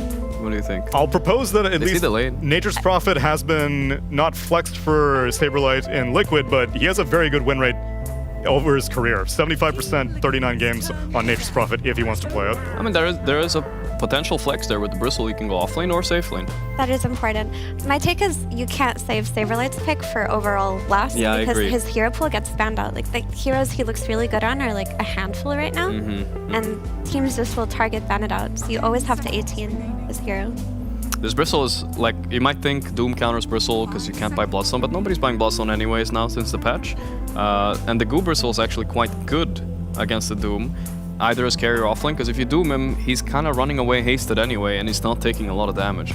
And in fact, because Tundra is lacking disables a little bit, if you just hit them all with Goo a little bit, they're all going to struggle to continue chasing, because both Alc, Lesh, and Doom are basically chase heroes. Yeah. So again, Liquid's whole game plan should be make a buffer zone with their squishy heroes in the back, hit those tanky heroes in the mid lane, in the middle of the fight, and try to keep Tundra away from them until they can minus armor them and kill them.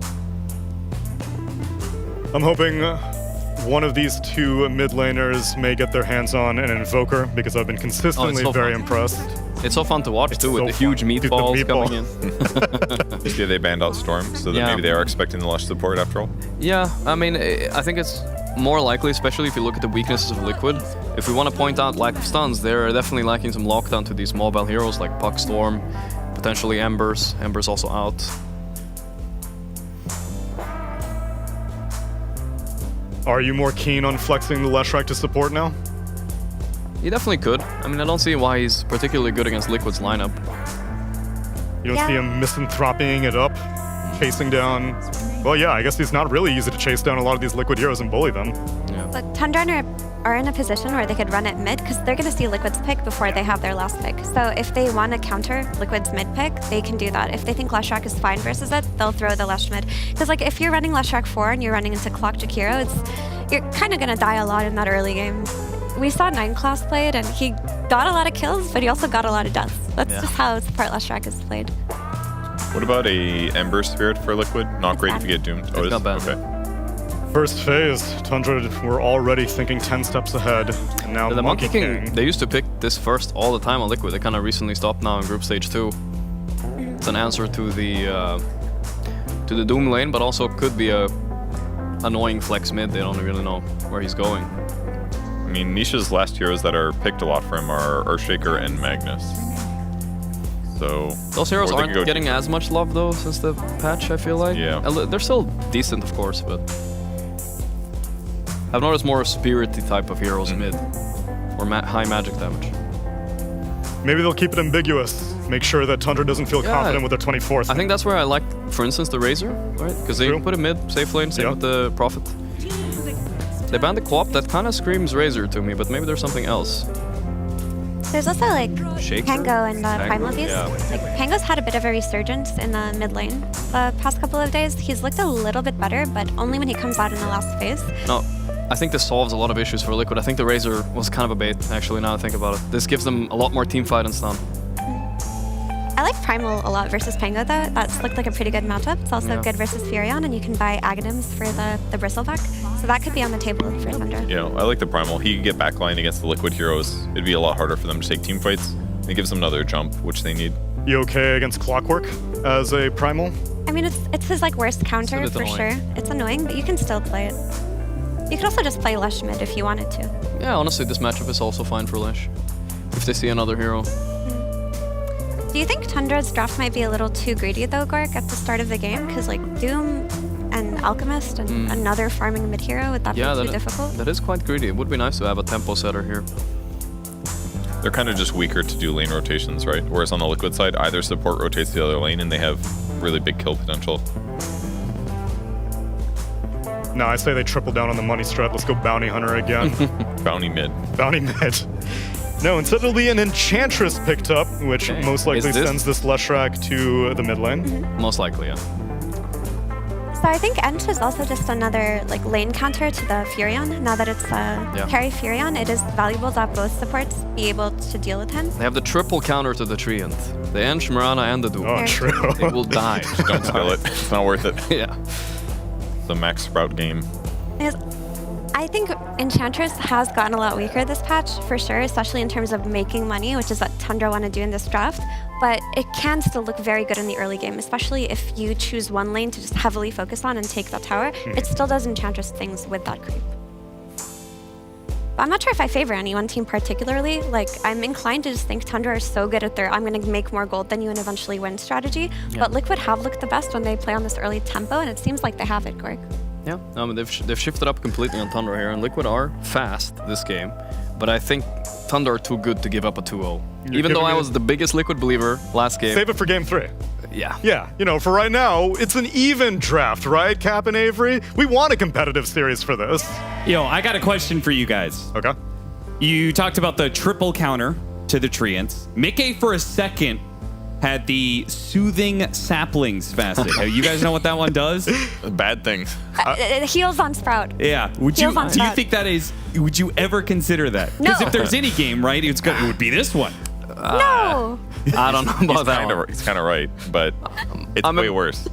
It doesn't look good. It has to be way worse. Especially with the Doom, I don't know. You're not really using it to heal ever. It's just bad. I've tried it a couple of times. It's a really cringe facet, but maybe. Mickey knows what he's doing on the hero. His Ironwood Trend will surely not feed a lot of gold, but we'll find out in game number 2 with the PogChamp Pandas.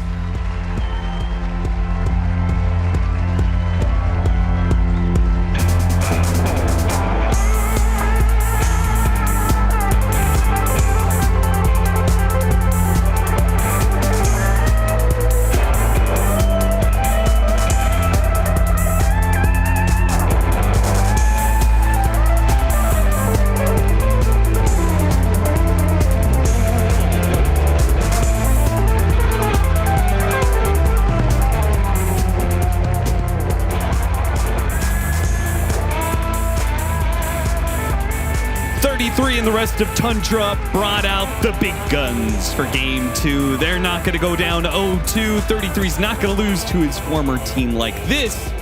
So he brings out the Duraccio Alchemist, the 33 Doom. We are just hitting all the favorites here. But will they win with it? I don't know. I'm going to make a bold prediction, Austin. I'm going to make a bold prediction. Okay. I think Liquid's going to 2-0 them. I don't think it's going to be close. Okay. All right. Why are you so confident? Never doubt the Mickey Furion. Okay, that's fair. This is a TI winning Furion rate. 3 games he played it. 3 he won. 3-3. Omens. Mr. Walsh, Omens. Omens come back. Oh, no. Okay. In order to win... Omens, Mr. Walsh. In order to win with this Nature's Prophet, what needs to happen? It's already happened. Okay, you picked the hero. What else? Been picked and it was given to Mickey. That's all I need to see. I have complete faith. Treant or no Treant. Thank you, thank you. You went Orb of Venom too. Pretty cool. Yeah. I mean, this new Orb of Venom is definitely interesting. It's very different than the old one. The fact that it does so much damage for a single hit, now it goes on cooldown for a little while, but if you're a ranged hero like Nature's Prophet and you can just kind of get that free swing whenever you want, could be a significant damage upgrade.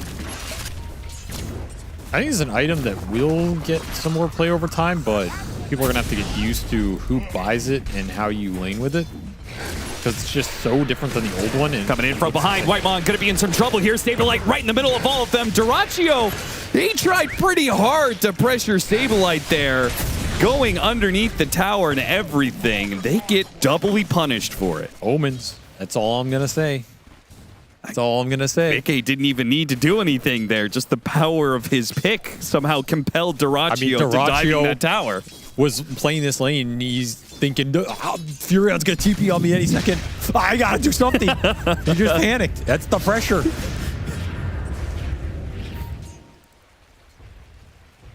Whitemon's over there like, chill, man. Like, what's the big deal? No, you don't understand. We need to win the lane now. We got to play fast. We got to outplace them. Moonmeander said play fast. We got to go. He's yelling at 33. 33, what level is Mickey? Does he have teleport? You don't even know until he's on top of you. Yep. Until it's too late. Still a strong lane for Tundra, though, and Alka's doing fine. Didn't mention that. Yeah, Mickey, I mean, well, not skilling the Treant. He's just playing lane straight ups. A wise decision. Sure. As it would not do anything here. Maybe he'll put some points in it later for the farming, I assume, in the mid game. But for now, he's got to get it done the old-fashioned way. Time to battle for Lotuses. Boxy is starting his assault nice and early, trying to push him away from the pool, though Saberlight takes a lot of damage. Blood Grenade easily cleans him up, and now Dyrachyo and Whitemon can challenge Boxy because he has no battery assault, no cogs, so a full wand. They'll just doubly punch him out of the situation. He's not getting that, that's for sure. Maybe he can cog survive this situation, but no, it drags Dyrachyo in. He's fine. Okay, yeah, he's good. All those wand charges do go to work. But Saberlight now has full HP, full mana, and he will immediately put that to use, trying to chase Dyrachyo out of lane. I don't know, I just feel like this is a really good Snot Rocket game. That's another reason I'm leaning Liquid here. I think if this Bristle exists in the fight versus the Doom versus the Owl, maybe you just do him and kill him. You can see, I mean, the Lotus is going to be given over, so maybe he survives. He does not. Boxy still claims that last hit. Now, Saberlight is going to die for it, but he turns around, gets one more goo off. Whitemon does have a charge. Trying to get him inside the cogs. Whitemon doesn't want to leap. He's going to die. Okay. The goo value point is so stupid. It's so incredibly strong. So stupid. Yeah. It's just way too good. Level 1, man. 2.5 armor. People barely have 5 armor most of the time. 33. Mickey comes right back into play. Quickly executes his former teammate with a sprout to the face. So this is what it feels like. Says 33. He's like, this is why we won. Everybody was saying it was me. I'm the ace now. Oh, no.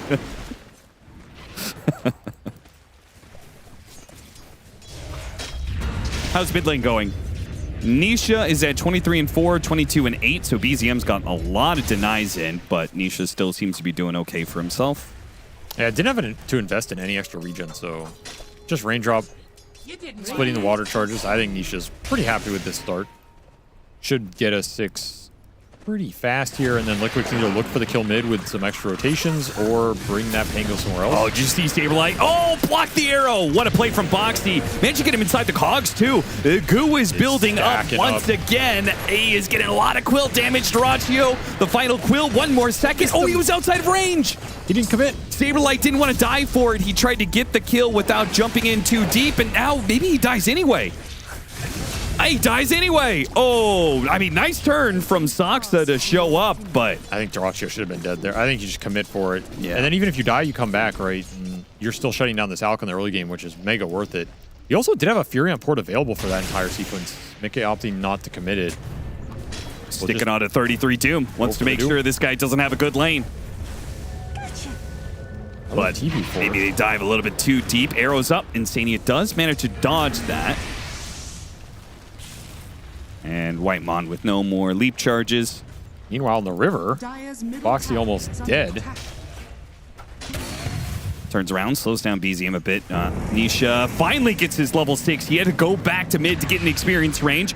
Bumps down BZM to the low ground and will get around smoothly in the corners. Oh no, the cogs! Whoa, no, no, no! Oh, that... A foregone conclusion. That is so unfortunate.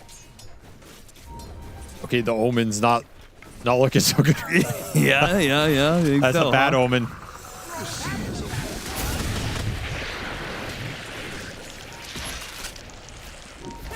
Man, that was unfortunate. Wisdom Shrine coming back up. Saberlight trying to go after Socks here, but good use of the Wild Wing. Ripper's Hurricane to push him out of range. Very mixed early game. BZM will make a rotation top. They want the Fury on. They'll get it. They'll have him pretty easily, too. Kill him. Insania TP out. Okay, good read of the situation, but does leave the lane empty as the creep wave pushes in. Top tower is under attack. Radiant support's getting a lot done here, especially this Whitemon Mirana. He's the highest level. Recipient of all that skirmishing bottom. Liquid just want this Wrath of Nature up. They want this Diffusal on the Pango. Radiant's middle tower is under attack. And then pick up the pace. Dire's top tower is under attack. Don't want to let Tundra get away with too much here because you do have Alk Doom. We've seen what they can do with these kind of lineups. No doubt. The economic devastation they are capable of inflicting. Is under attack. Particularly the Alchemist. It's in that crucial level 5 area. If he gets to 6, he'll feel a lot better about abandoning his lane or bouncing back and forth. 8-minute power rune. BZM, unlucky. Nisha. It's going to be amp damage for a Pango. That's so dangerous. Saberlight going to be in some trouble. Double Starstorm hits him. And Dyrachyo just needs to get close enough for the unstable concoction. That'll lead into the arrow. That'll lead into the impetus. And that will lead to the kill. Now, Dyrachyo is still going to be the rebuttal, perhaps, as Cogs and Sprout, there's just so much stuff in the way. Yeah, Liquid are all here. Gonna put that rune to work. So Insania will join Dyrachyo in a trip back to the fountain. It dispelled the rune, though. Oh, that's good. Good call. It is nice for this tower. I think Liquid could have just pushed this wave and start hitting this tower. Under attack. Slows all that down. Whitemon's still lingering in the area. Sal's back up, almost level 6. Yeah, they did spot him. Yeah, Tundra gonna come back down here with the Alk. He still doesn't have Chemical Rage, though. He gets the arrow from behind. Maybe this is a good setup, but the arrow is dodged. Instead, it hits a tree, and Whitemon goes to cut the wave. And with the Moonlight Shadow, will be okay. Nisha, oh, Invis right on top of Nisha. They're going to try and chainsaw him here. Unstable Concoction, Split Earth. He tries to jump away, but it's not good enough. BZM was just able to run him down with the AoE damage. Died to neutral creep, though. Oh, he did. Nisha got predicted. Wand charges for Boxy. Boxy's going to try and... I mean, it's pretty hard to deny yourself the polywall, to be honest. Yeah, they don't do the best damage. That was a nice setup for Tundra, though. Liquid just not ready for the early 6 on the Mirana. No detection for that play. I was wondering earlier where the water bubble that was on BZM came from. I was like, what is that? It's the Marsh Mages or whatever. It's the shield they put on people.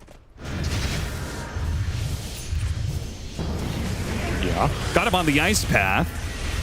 I was wondering if I missed something about water runes or something. No, it's a little bubble, man. That's so they can breathe underwater. Thank you for exploring the lore. I wasn't expecting that. Diffuser Blade, 200 gold away for Nisha, which is a significant increase in damage. Mickey dodging the move here, 33. I think he wanted to get that ultimate used, but instead they'll try and push the tower. Wrath of Nature is up. Boys will do the job. Liquid will make the move for bottom, but he's got Chemical Rage, so they get that spell out of him, but they won't get the tower trade-off. Diffusal's done for the Pango, though. You have Wrath of Nature, so the early team fight is online for Liquid. Oh, if that Wrath of Nature had come in a little bit sooner.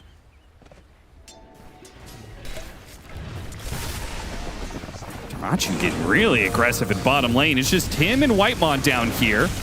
Going for the kill on Boxy, but it's not an easy one. With Raindrop, he turns around. He's got 8 Magic Wand charges, too. Got the Sprout, slowing him down. But they do not keep the chase up. See the TPs coming in, call it quits. Duracho fighting it out in this bottom lane, that's for sure. He's trying to protect these towers from the Furion. Just keep the map control they have. Maintain the space for 33 up top. And they're getting the gold that they want. Doom is available up here. Only the wary. And Moonlight Shadow to get 33 in. The only hope is that Insania is able to stop him with the Ice Path. Hits the Ice Path. Mickey turns around, hits the Sprout. 33. Actually a little stuck. A little unfortunate, but he should be fine. Boxy opting to TP mid because BZM went for a bit of a dive, but the Rolling Thunder went off, and now BZM, it went from a kill and a power rune to neither for him. Oh, dodge that arms of the deep, too. Nisha putting on some moves. Bounty. That's a really important kill swing for Liquid. This Pango is so much of their early fighting power. Do not want to lose him, and you don't want to feed it away to the Leshrac. Yeah. Like the biggest exchange you can make. They're already falling a bit behind in net worth. It's a Doom, it's an Alchemist. They're, of course, going to print money, but if they had lost their mid laner, too, it might have become a This is a pretty direct smoke, but 33 is just out of there. And it's not at a timing that you feel that incentivized to dig deeper, say if, like, Shrine of Wisdom was about to... Yeah, if that were a minute later. Can gate here. Look for the Alch, maybe? Yeah, I mean... Really low. They don't know that, though. Oh, man, they just run into Durachu. Oh, got the scan. Durachu's out of here. Radiant's bottom tower. Great scan. Pops the Chemical Rage just in case, and I'll start farming his way back here. And look how stacked he's got. Oh, okay, that was, what, a blind hook shot? Was it just outside of vision a bit? Boxy whiffs it. That was off the mark for sure. Did get some of the creeps with the Rocket Flare. A little annoying for Duracho. And they do lose this tier 1 eventually. So Liquid gets something out of that move. Not what they wanted, but... Boxy will continue to be a nuisance.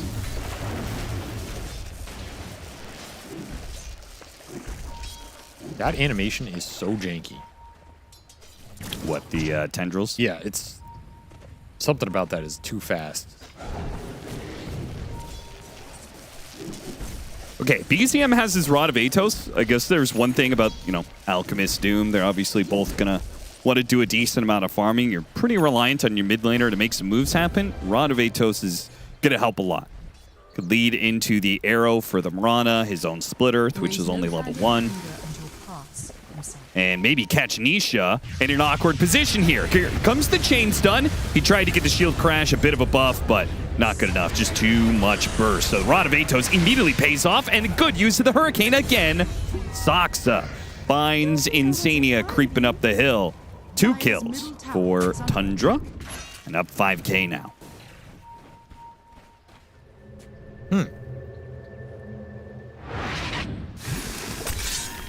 Perhaps the omens were wrong. Yeah, I think maybe you misread the tea leaves or something. It's not looking amazing here for Liquid. I expected them to have a faster early game than this. I just don't think they got enough done with the Furion on the lanes. And now they're just bleeding out objectives to a greedy lineup that got through that early game. And you're going up against Doom and Alchemist. Oh my God, Boxy's just it's not been his week. This game has just all been a little off for them. And so many of these little plays connect, they could be ahead. Instead, they find themselves in a hole. And this is a Tundra lineup that is going to scale quite well over the next 20 minutes. No issues there for them.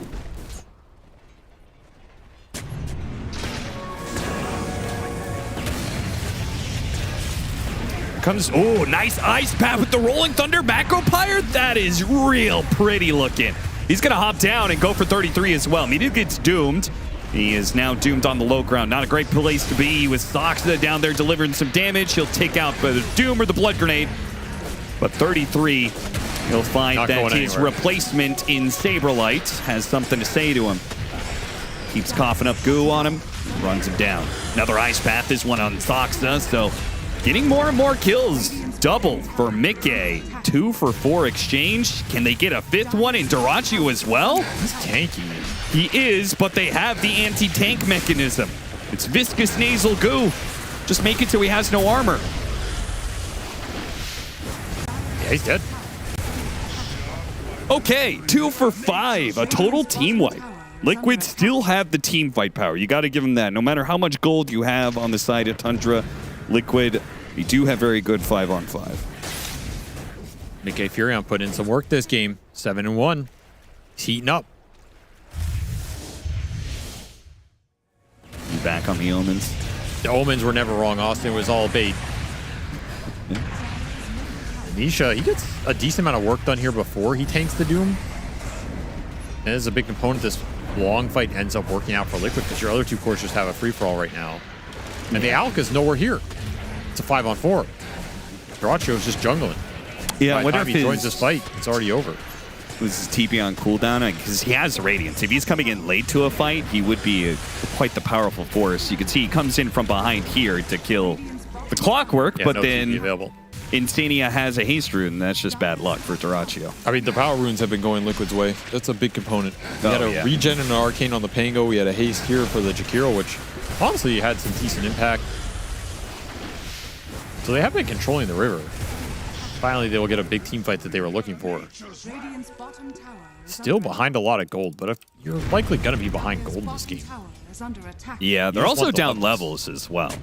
Yeah, that's the more concerning part, but in Tundra fashion, this game is basically a 50-50, so. Yeah.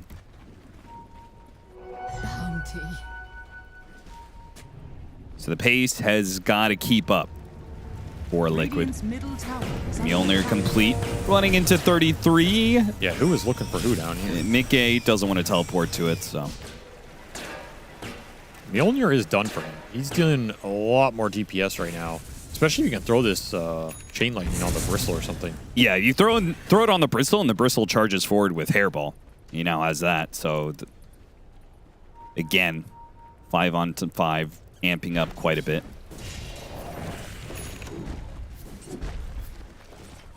Manta will help Dyrachyo out quite nicely. He should have that flying out to him soon. And 33's next step is Blink Dagger. I mean, did this Atos for the Lesh really work in this game? He got the 1 kill in the Pango with it, but otherwise it kind of felt like a dead item. And he'd be finishing Bloodstone right now. Do you think he ever considers going back for Gleipnir? So many stacks. What in God's name is that, dude? Double Troll Summoner? Holy, why are we watching this kill? Why are we watching this kill right now? Yeah, that kill is worth so much less gold. Look at what is happening here. What? Ooh. That was a disgusting amount of gold. Got like 12 skeletons off that. What was that? 20? It was like 2,500? 2K? Yeah, it was over 2K. Radiant's top tower is under attack. Well, that is a big gold injection. Alk is now 3,000 ahead of the Furion, who's also printing money. Yeah, I think on paper that is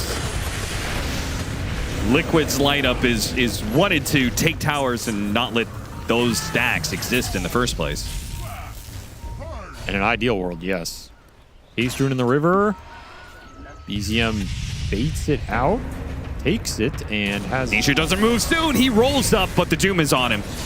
He can maybe get him inside the cogs. That's really nice with the Macropire Ice Path once again. Setting it up with a hairball as well, trying to slow down these heroes. Yes, Nisha is dead, and they got the Chikiro on top of that one. Duraccio, he sandwiches with 33. These heroes do too much damage, and they're too tanky. Not much Saberlight can do about this. He's building up the goo, yeah, but these heroes are running away from him. He does manage to get BZM. Nick fighting for his life will die underneath this tier 2, and they'll save Saberlight for last. Complete route here. As you lose Pango first, that team fight is not going to be successful for you. And every time 33 can find that Doom connection, easy pickings for Tundra. Putting the gold to good use yet again. Just caught by the Atos, as I thought it wasn't going to pay off. Pays off again. 33's just there. I don't know, he's just walking up and dooming the guy. Makes it look easy. This SNY drums build, all the extra move speed is super fast. Yeah. All set up by him, BZM baiting out the haste rune. He dies at the end of it, but what a worthwhile exchange. 1 for 5. I think they just managed to do one better on Liquid earlier, right? They went 2 for 5. Yes, Moonlight Shadow's been pretty impactful this game as well. They've gotten a lot of setup out of it. Yeah. Liquid needs to be a little better with the detection, preemptively setting it up for the fights where they think the fights are going to happen. Because now that Bloodstone's done for the Leshrac, BKB is going to be done for the Doom. This Alk is doing Alk things. I mean, these cores are getting scary. Yeah, you have some damage in the Pango and the Furion, but it's not scaling up too fast right at the moment.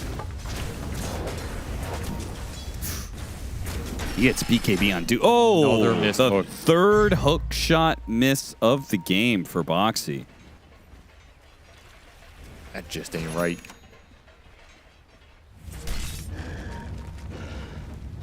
And here comes that BKB. So I don't. They can't really do anything to this Doom for a while. He's kind of untouchable, and they were struggling with the Moonlight Shadow before, but now Duraccio doesn't necessarily need it to start fights. He's got Blink Dagger. There's smoke up with this item timing. And if they go triangle, which they scan, successfully hitting Nisha and Insania, they'll find maybe 2 kills for it. Another situation where Nisha, if he gets out the Rolling Thunder fast enough, it would be big, and he does manage to do so. He goes for Duraccio. Duraccio's going to be chain stunned up a little bit, gets off the Manta, Unstable Concoction, ready to go. Meanwhile, 33 chased after Mickey. He's going to kill the Jakiro, put the Doom onto the Nature's Prophet. Hookshot coming in, trying to buy some space for Mickey, who's delivering some damage. Good swashbuckle away from the situation. They finish off both the cores inside of the cogs. Boxy won't make it out alive. Starstorm raining down on Mickey. He takes too much damage. Can't make it out. Nisha, the last survivor of Team Liquid. And he's thinking about going back in at BZM, but there's no way he'd win that fight. I mean, Mickey stands and delivers. He gets the 2 big cores. Ultimately, that fight came down to the fact that Whitemon somehow landed a 5-second arrow on the Pangolier coming out of Rolling Thunder.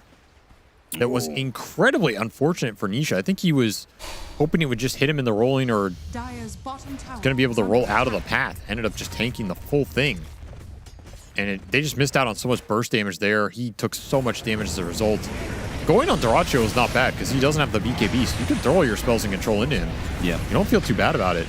The Doom's on the Furion, which is a mixed bag because Mickey honestly doesn't care about it. Man. This arrow is just the difference maker. Yeah. He had Illusion Rune too. Just either didn't see it or had a different plan. Would have changed this fight a lot. Yeah, he could have been a lot more aggressive. They kill those 2 cores faster, and then he maybe can threaten BZM, but instead BZM has clearance just to run Mickey down. Back in, though, they will get a kill on Soxa. Liquid can't afford to slow down, keep up the pace. Even on a loss, they have to just go, go, go. And this is just a perfect pinball scenario. 33 somehow gets off the Doom and starts running away. Mickey is on a sliver of HP. Somebody get this guy. Oh, 33's going to back away. BZM's right in the middle of all of this one. Swashbuckle up to the high ground, dodging that one. Saberlight in the front lines with the blade mail, pushing through the Bloodstone, getting the goo out. The hairball slows him down even further. And Nisha, can he hit the Swashbuckle to finish off BZM? BZM knows he's dead. Meanwhile, yeah, what? Mickey went in? That's insane. Give him the Glimmer Cape. What a tight play. He still ticks out. That was insane. I thought he was going to go. Feeble concoction on 3. Duraccio says, I can do that too. Mickey back into the fray he goes. Now he's kited out though. Now he dies. He got 1. He can do that too. That's all he gets. He replicates it perfectly. He really did. And then Nisha dies. The Soxa with the impetus. An absolute crazy fight. I cannot believe Mickey went in. I'm pretty sure he could have TP'd base and come back. That's what I was expecting. Yeah. Instead, he just went in. 150 HP says, you're mine, son. The fight went on so long, it was 3 for 5, make it 4. So, Whitemon God. 4 for 5 in the end.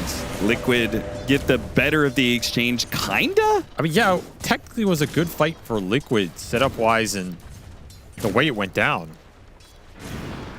They got a lot of gold out of that, I think. I mean, it's the correct play regardless, because you're doing it while the Doom's on cooldown. You had a really good position with the Pango in the river. Yeah. You're catching multiple cores. Valk still doesn't have BKB to defend himself against a play like that. And Mickey deals a lot of damage there. They're able to keep him alive with these constant Glimmer Capes. 3 Glimmer Capes on the side of Liquid. He needs a BKB real bad. And I feel like that's part of the problem in these situations is like these trades of 4 for 5, like those sort of things. It feels like Tundra, when they come back, they get their next round of items, right?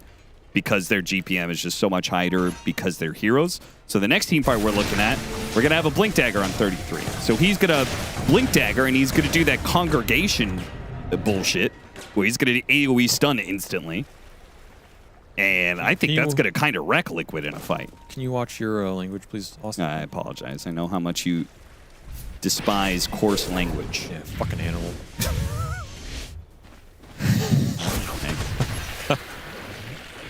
More troll summoners for Duraccio. The man's living the good neutral life out here. Yeah, he is. He is. No doubt about that. Gem on 33 as well, so combine that with the Moonlight Shadow. Decent vision advantage for Tundra at the moment. And they needed this gem for all the Glimmer Capes. Triple Glimmer Cape on side of Liquid was doing a lot of work in that fight. Yeah, it almost saved Mickey. It was a very close call. Smoke from Tundra. Looking to get active. AC done on the Alchemist and that Blink on Doom. They have a lot big item timings. I don't have this Fury on BKB. Boxy's gonna run into him here. Gets the cogs out, jetpacks away. Nisha goes into it, chain stunning up BZM. BZM might just die at the very start of this, but Nisha's also taking a lot of damage. He's got to get out of the cogs, but he used his shield crash earlier. The Impetus is running after him, but does manage to glimmer and dodge that bit of damage. Saberlight committed for the kill, but he did not get it. Oh, BZM's so tanky. That extra Gale Guard HP. And Duraccio will find the +1. Liquid very clearly broken from that team fight. He just runs out and catches whatever he can. It's the 5 position. He make a bottom. They want to make a fast play for this Furion. He has to get out of here. No teleport for 2. Does have BKB completed. It's flying in. This is nice item timing for Mickey. But there's still Doom available. He will escape. Unless Tundra follow this up. Go to that Wisdom Shrine. Okay, making the correct read. I can't believe he didn't stick around for that. He still gets caught. Now, he might live through this Doom, because... Yeah, I think he will unless some stun lands, but... Duraccio is just going to have hit Saberlight instead. Now, Saberlight's going to be pretty slow, but he can turn his back and be okay. That's Doom down. Yeah, they're actually going to go back in after Duraccio. Duraccio slowed down by the Diffuser Blade, out of mana, and Insania TP's in, hits the Ice Path, roll up a little bit, trying to dodge a bit of damage. 33 is waiting for his timing here. 2 seconds till the Blink Dagger's back up. He can blink in and hit the stun, but it's Duraccio already dead. He goes for Insania, hits him with the combination. The 2 supports are dead. Saberlight's very low, and BZM, this is the worst situation. He is being poked by Mickey, and he can't get any Bloodstone damage for it. That's such a tough fight to take when you don't have Doom there, and Mickey can just stand in the middle of everybody has that leash talent up now as well. As Furion is pumping out the DPS. He has Sprout leashes, so if he successfully got close enough to the Mirana, it would have been another kill. It doesn't feel like Tundra have good answers to this Furion in the fight. Even when you doom him, it's not a good doom target. Unless you just all in him. If you're stunning him at the same time you're doing him, okay, but he's been able to walk these off with these Glimmer Capes. Then you're stuck in these situations where you're wailing on this not rocket bristle, doesn't feel great. No. You're getting your mana burned by Nisha with this Ag's Diffusal, slowly wearing you out, removing your spell capabilities. And you're fighting underneath a tier 2. You're fighting underneath a tier 2 in which the Furion went to Fountain, healed, and came back. So this long fight is just not going to favor you. And as a result, Liquid straight into the Roche pit. Aegis to Mickey, just like that. Fight just got even harder. Because now you don't even want to doom him at all. BZM getting frustrated. Radiant are scanning. Who else is scaling up with Mickey? Nisha, his net worth is doing okay. I'm a little bit concerned that Saberlight's net worth hasn't shifted too much. He's kind of sitting on the same Blade Mail, Glimmer Cape, SNY situation he's had for a bit, but... Yeah, he's not cleaning anything up in the fights, but I think his position is okay. I think the goo is impactful enough. You're going to have to buy BKB on this Alec, I think, and Dyrachyo is trying to pick the right moment to do that. Yeah. Shiva's on Doom would also help a lot, but right now, if you don't have those two items, this goo is still very impactful. So you're saying he doesn't need to necessarily scale as much as... Not as fast. You know, these late game items come out, we can see his impact get muted for sure. But for right now, his position's fine. Scout out 33, get him inside the cogs. Another hook shot miss. Wow, it's like Jetpack really threw him off there or something. Liquid had to get at least one in. Dyrachyo, he's got Blink and TP. He's going to go for Boxy, but he doesn't have detection. The Glimmer Capes. He stuns himself. Does Liquid come back for this? Coming. Boxy wants it. Pick the different target. They want BZM. You have to go after BZM instead. He gets off the Bloodstone BKB and he turns and fights Mickey. Now, Mickey's got the Aegis, so this isn't the best situation for BZM. Couldn't get him inside the Sprout, though. Couldn't lock him down forever. Now, Nisha gets ripped apart by Dyrachyo. That was a quick focus of damage right there. Saberlight's trying to keep the slow on him, and finally the BKB goes out, so they'll have to content themselves with an Enchantress instead. No! You just can't hit it, Can't hit a hook shot in this game. It's not landing. Oh! Mickey. Yeah, you got to get out of here for Liquid. Dyrachyo's coming back with a vengeance. Yeah, he may not have Chemical Rage right now, but it doesn't really matter. He does spot Insania. Insania... See if he forced Dash successfully out of there. The Chemical Rage is back up into play, but they're in a nasty situation, man. This is not the area against a Jakiro, Ice Path, Macropyre. They got to get the hell out of here. That is not the choke point. PZM's thinking about going up into it, man. He doesn't care about the fire and flames. He pushes forward into hell if required. Arrow off the Unstable Concoction. Nope. Good reset. They don't bleed anybody else out. Keep the Aegis intact. Dyrachyo doing work in these fights. Just basically solo kills the Pango there. That is massive. They will have a little window. Nisha is back up. They still have the Aegis, and BKB is on cooldown for Dyrachyo. So, expecting Liquid to get hyper-aggressive here, and they immediately three-man smoke up behind Nisha, who pushes in the mid lane. Yeah, you got to look for anything here. They spot Dyrachyo. 10 seconds left on that BKB. Hook shot at the ready. But can you hit it? Saberlight, don't get too close to him now. Don't block his hook shot. You hit the hook. Oh, he blinks back at the right time. Mickey, he teleported in for it, but the hook shot blocked by the neutrals. Because, of course, they're in the way of the hook shot. Why wouldn't they be? At least you got the BKB charge out of them. That's something. Yeah, I mean, you started that fight because the BKB was on cooldown, and now you get to have another minute to try and get another fight. Honestly, BZM was impressively tanky there. He was just sitting in front of Mickey, healing off this Bloodstone. Mickey was not bringing him down. Yeah. Needs more single target burst DPS here if he can get it. Gale Guard. Daedalus. Yeah, Daedalus will do it. That'll help a lot. 1 minute left on the Aegis. Liquid doesn't seem like they're going to be able to get a fight of this timing. Radiant are scanning.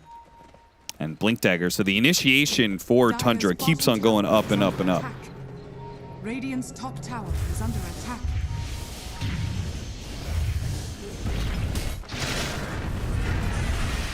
Liquid just need more survivability. They need more Lincoln Sphere, Lotus Orbs, Aeon Discs, whatever it is. If you can survive the jump, bail each other out, and just keep these fights ultra long.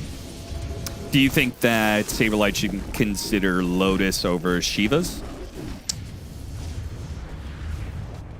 No, I mean, Shiva's survivability too. And it's offensive survivability anyway. I'm totally fine with that. For me, it's more the Pango. Nisha is going Lincolns here. I think it's a big item. He is the biggest Doom target in this game for sure. Yeah, he's got it now. He just needs to survive these fights, honestly. The biggest thing that's been working for Tundra is they've been able to take this Pango down. Significant amount of times at the start of fights. Yeah, he will finish the Lincolns, so he will have Lincolns for this fight. Might not be something 33 is aware of. Yeah, especially since 33 doesn't have a way to break that Lincolns, right? Because he has the congregations. Yeah, he has nothing right now. Smoke's gonna break here on the low ground. Not the situation, but the illusion gets some good information. Dyrachyo wants to go in. Okay, they stun each other here. The Ice Path is going to go out, and they're going to focus on Dyrachyo, but BZM with his Blink Dagger has already hit the back line. The Jakiro's dead, and Dyrachyo is not. Meanwhile, 33 found his initiation a little bit bonked because Mickey got him inside the shroud. Big impetus comes out, and they do manage to finish off the clockwork. Unstable concoction hitting Mickey in the back lines here. Mickey, he pushes forward, but here comes BZM. He's not afraid to fight. He blinks straight forward. BKB gets activated. Once again, they're in this little area. Oh, Hurricane Pike trying to push one away, but BZM, hot on his trail, will not let go. Now the impetus is raining down on Nisha up next. They may be low on mana. Saberlight wants to fight this still. He's got a lot of goo on them, but he can't do the damage by himself. He's Boxy. He gets inside the cogs, but he instantly dies. There's just no damage. What a monster fight from BCM. The aggressive blinks, the amount of DPS he's outputting, and those impetuses coming in. It's all the Leshrac and the Enchantress. The Doom did nothing. 8,000 damage out of this Leshrac, putting the team fight on his back. Yeah, fantastic read by BCM. Just blinking and going straight for Mickey, even though he had the BKB. He just manned up and Blink stunned him. Started that fight by killing backline supports as well. Really good positioning. Too many damage sources on the side of Tundra. Liquid unable to control and deal with all of them. And he does go back for the Glide. Or AoE. Ceremonial robe on top of this. He is outputting a lot of damage. Gleipnir, no arrow. Just focus on the buildings. Got a limited window before Mickey is back into play. They want to get these buildings and get out. The glyph is going to be used. That's going to be their call to start leaving. Saberlight's going to try and stop them from getting out of here. He just needs to keep them long enough that Mickey can teleport in and they can try and take the team fight off it. Oh, the Rolling Thunder, it whiffs. It whiffs bad.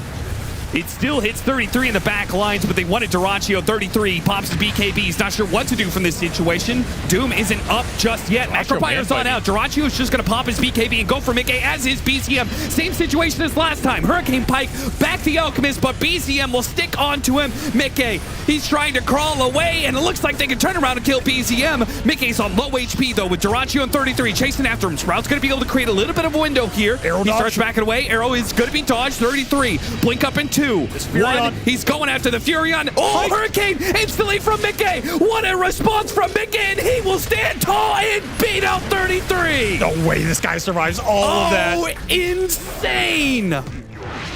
He was absolutely ready for everything. This high ground ward doing so much work. And the fact you bring this Leshrac down with the blade mail on the bristle is just huge. So much damage coming in from the Pango as well. Nisha with a really early TP to that outpost. He just gets the flank roll in. Completely cuts that back line. And Mickey with some smooth moves at the end delivers a teamfight victory for Liquid. I don't know how he gets out of there. It's just all Glimmer Capes, man. Just constant Glimmer Force Staff, Hurricane Pike. Yep. A little bit of Gale Guard action in there as well. Roche is not up. Liquid really hoping it was. He's almost level 25. He's going to get it here off the mid wave. 25 and Satanic, yeah. Or hold on to buyback. That is. I think you buy out, honestly. Do you against Doom, though? I don't know. I mean, he's he not doesn't getting have. doomed. Yeah, he doesn't have mute yet. Anyway. Oh, Duracio's thinking about going after Mickey here. 4 staffs away. He's fine. Swift blink for Duracio. He is dealing a lot of DPS. Mindbreaker on top of it all. So he opted for the Treant. We're going to see that big bad boy walking around. Haste Rune. That'll feel pretty nice for Nisha, especially since Roche he is... spawn. But they're not getting it at the right time. And they do get scanned. So Tundra think they're doing Roche. If Liquid just hold the high ground here, bait it out, could be a really nice setup for them. Yeah, you can see Sox is trying to get some information on him once again. Hook shot is going to be blocked. Arrow comes out, hits Mickey. Oh, he's got BKB Satanic, sure, but he's going to be changed on quite a bit. The Ice Path is trying to create an opening. Mickey, 4-staff, running for it. Glimmer Cape, they give up on the chase and they just kill everybody else. So that's what they want to get out of this situation anyway. They're focusing on Nisha, surrounded by 4 heroes. He makes a run for it with his Haste Rune. He can't get away. Not far enough. Now Duraccio, he's going to catch some more heroes, perhaps. The Ice Path, it slows him down a bit, but he hit the Unstable Concoction for a +1. 3 dead on the side of Liquid, and into the Roshan pit they go. These arrows. They're just ruining Liquid's day. So many clutch hits from Whitemon. Somehow Mickey survives again, but it cost you your team fight, as without him in the fray, there's no way you're winning that. Liquid's going to try and get all the lanes pushed in so that Tundra won't have time to get to the high ground before these heroes come back up. But Duracio's the beast. He has Swift Blink plus the Nullifier now, so all these Glimmer Capes, all these shenanigans, you're not getting away with it against him anymore. And I don't think Liquid have the damage to stand there and man fight this Alchemist just yet. Ideally, you'd want some Bashers for it, or Bloodthorn or something. Oh, they knew Saberlight was here. They spot him. Nullifier on him, but he's pretty close to the gate. The arrow's going to land? No. But it doesn't matter. He got through the gate. Hard to get through that area anyway. Aegis on BZM here is huge. You get not just about the 2 lives, it's twice the mana pool if you do kill him. Sure. And he's very close to his 25 as well. They got the Alchemist 25. Looking for the Leshrax. They already have 25 on the Enchantress, by the way. As Sox is having a incredibly high DPS game.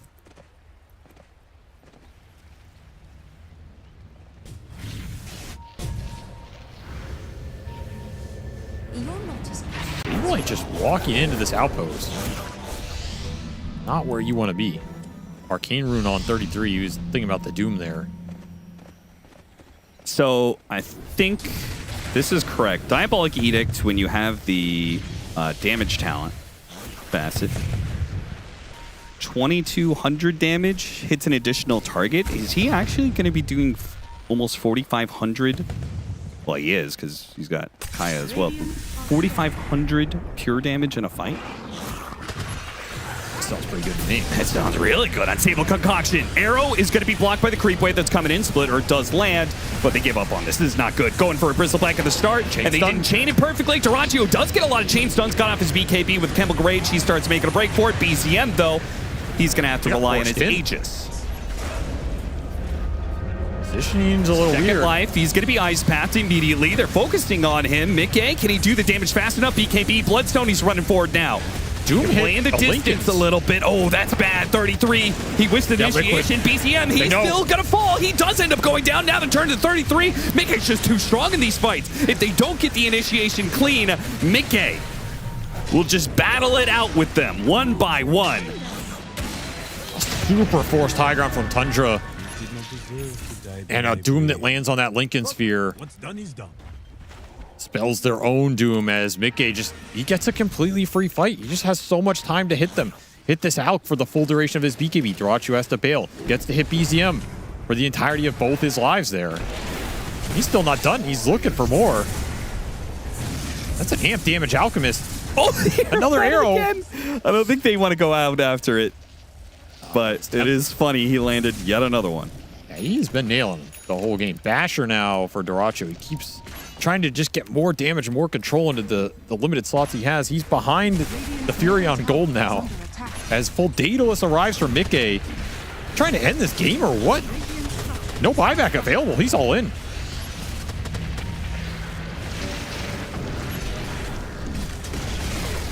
Liquid. Taking buildings, seeing what the response is going to be from Tundra. Are they going to try for Megas? Do they try and force out the buyout? I mean, Tundra have tier 4s. They have buyback on all 3 cores here. You have to get through a lot of lives to end this game if you commit fully. Could just be double lane and back, arrowed. Close call. You're lingering here. Stick around for it. This is an opportunity Tundra could they're gonna take. jump. Yeah, Durachu's after it. Oh, 2-man stun too, but Glimmer Cape goes out. Mickey, he gets an opportunity to respond. He gets this route onto 33 almost immediately. 33 stuck in the back line, has to use the BKB. Mickey, he's taking a lot of damage right now. Force staff, Satanic starts healing him back up though. Durachu's getting low now. Alongside BCM, it's just slowed down. There's too much go everywhere. They're slowed down to a crawl, and Mickey's just delivering hit after hit after hit. They can't stop him. 1 buyback available for each of these cores. Still have 33 lingering in the back. They're gonna go for the Megas here. If they go again, though, Satanic is gonna be off cooldown in 3 seconds. No BKB for Mickey. Yes, that's the big thing. No BKB here. I think he's willing to go for this, and if he has to buy back for it, he will. Congregation. Create an opening. Force staff gets him back down to the low ground. Liquid. Retreating. And seeing what Tundra do in response. I mean, Nisha keeps throwing this Lincolns on Mickey. Trying to block the Doom. He's thinking about rolling in again. Saberlight's going to push forward. Hairball, the Rolling Thunder. Oh, didn't quite hit on 2. Nice hook shot, though. From the back. It chains into the stun, but the back line is being assaulted. Jakiro's already going to be dead. Mickey's right in the midst of it. He's already killed BZM. That's going to be dieback on him. And now with the Rolling Thunder bumping in 33, they can't stop Mickey. He's just too damn big. Despite the Alchemist, despite the Doom, it all seems a bit too much. Maybe Duracho can put him on his back. Mickey turns, he fights, he kills. Oh, it's just too much. Now they're stuck inside the cogs. The go is just building up over time. Mickey doesn't care. He's willing to die. He's got the buyback. The end of the game is nigh. Whether it's this life or the next, he will have his revenge. He will have his rampage. And he will have his 2-0 against Tundra. As predicted, Austin, the omens don't lie. Never bet against Mickey's Furion. Never do it again. You goddamn fool. You have been proved wrong. That is the laugh of a man who just ended some careers and snapped some ankles and demoralized the so-called best team in the world. What a performance from Mickey. 25, 5, and 15 with 90,000 hero damage dealt. That is an absurd number when the next closest in this game is 50,000. He is almost doubling up. He has the same hero damage effectively as the Leshrac and Alchemist combined. What a monster. Just straight nasty, bro. Yo, Saberlight, that man is like, thank God I got this boy on my team because that game was rough as hell for me. He's about to say some, suck my nuts or whatever. But that was just Mickey putting the team on his back. As predicted, Austin, an easy 2-0 for Liquid. An easy 2-0. Never bet against the Mickey Furion. Dude, the highlight for me was still that Hurricane Pike against 33. When 33 went to finish the job, coming. He was just... He was like, nah, man, you ain't catching me sleeping like that. Bet you wish you still playing with me, son. I'll tell you that much. I think 33 I bet you wish you were. I think he does. Oh, man, what a series. Liquid, they get a 2-0 over Tundra. Nothing more dangerous than a team with nothing to lose, or in this case, everything to lose, because if they missed out on this series, they would have been eliminated from a Dream League Season 25. And obviously, if you're going to lose against Tundra, you're going to lose against 33, well, the Twitter sphere is going to be running amok. Reddit comments abound. Who was right, who was left? Now we have a conclusion. Clearly, Liquid. Clearly. Oh, well, yeah. Clearly. Yeah. Clearly. Decisive conclusion. Decisive conclusion. Absolutely. Let me tell you something. Mickey, he's been sitting around. He's been watching all these Furions play at Dream League.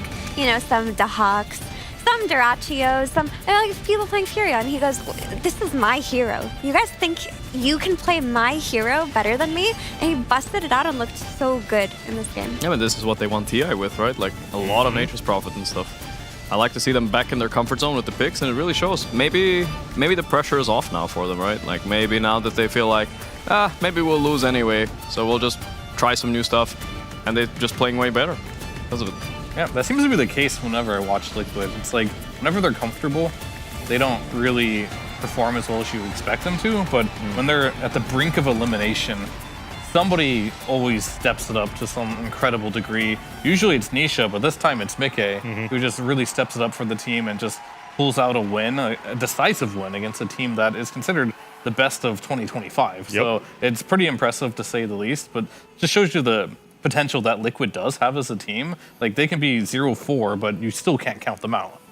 The tiebreaker that even got them to this point, like you were citing earlier, was a nail biter, and they lost the first round of it also. They did. And then they finally turned it on, and that was the level of performance that we saw in this series. This is the Liquid that many people have been hoping to see for months at this point. And this is a team that I always say you can't count out, because you don't know if they're going to wake up one day and be bad Liquid or good Liquid, because it really just happens on some days, and other days they're so good. Like, they are a team that when they bring their A game, they're better than any other team. Like, they play this aggressive style of Dota that a lot of other teams try to replicate but don't do as well. The issue is they don't have that consistency. They don't have that stability. And a lot of it can be attributed to taking longer to adjust to the patch. Like, we already saw that the last few days they were picking weird things. They weren't prioritizing the Jakiros that other teams were. They were picking Crystal Maidens. They weren't getting their offlane pick at a point before it gets fanned out.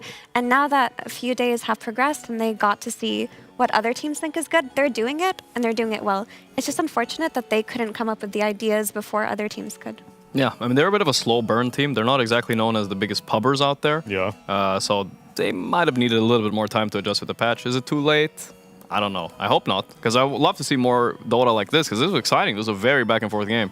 That's why, even though we're giving Liquid a lot of praise, this was like a coin flip back and forth like 20 times within one game. I mean, you saw the 14k net worth lead, and some people thought, maybe it's over. But this is fraud gold. It's Alchemist and Doom gold. Yeah. It doesn't count. I saw this game as completely even the whole time. Oh, yeah? Until the very end, yeah.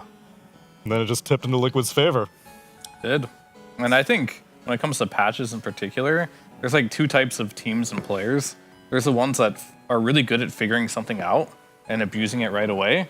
And then there's the players that aren't so good at figuring things out, but they're mechanically very skilled. And once they do figure it out, they really catch on quickly, and then they start to get like really strong form. And I think Liquid may be one of those teams. Like when the patch came out, maybe their ideas aren't so good, but they're very good at studying teams that are having good ideas and being able to integrate that into their own play.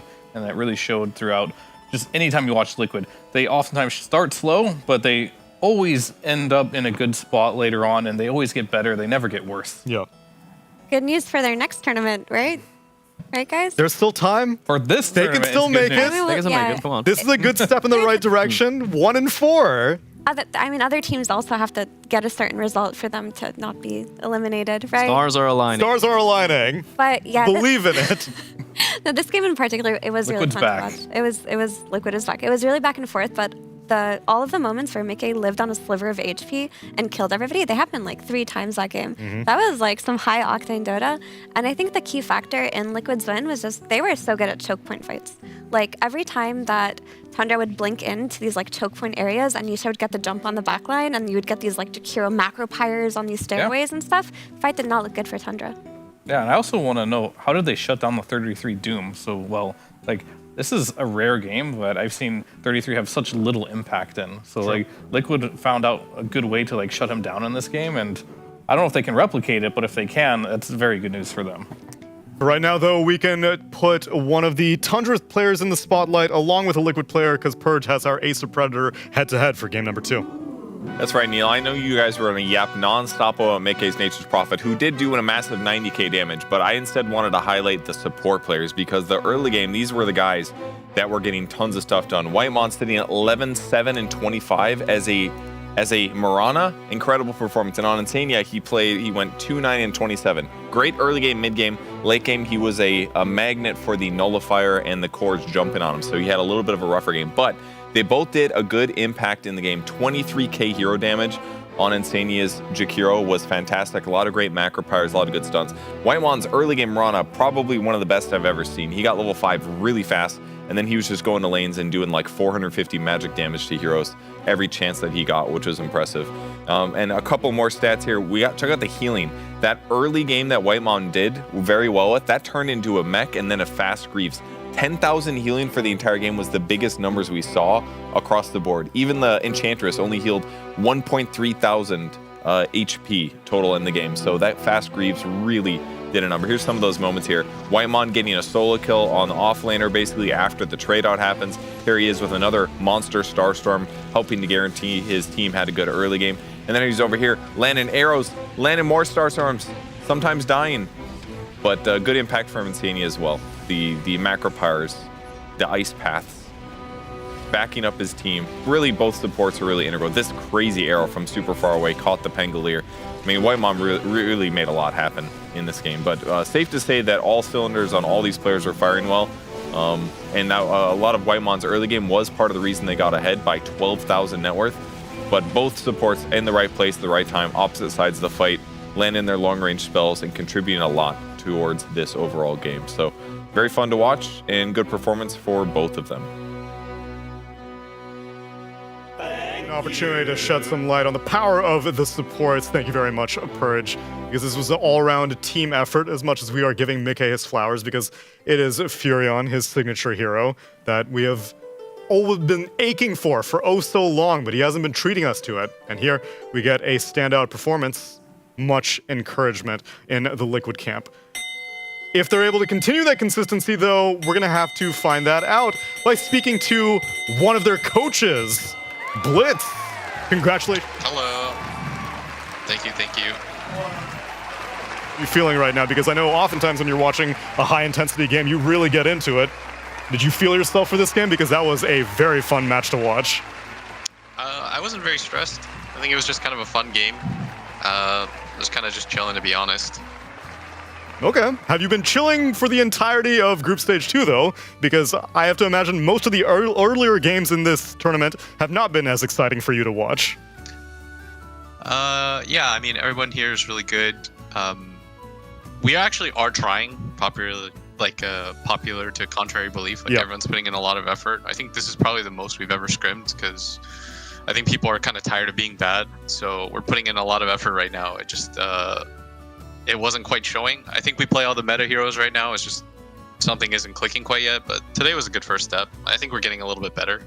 Yeah, the tail end of the tiebreaker is even Insania, who is generally willing to throw you under the bus, was saying that you were grinding things out in this new patch. So what has the new patch process been like for you? Is this different than it felt like a year ago with Facets or 2 years ago with the map expansion? What's going on with this patch?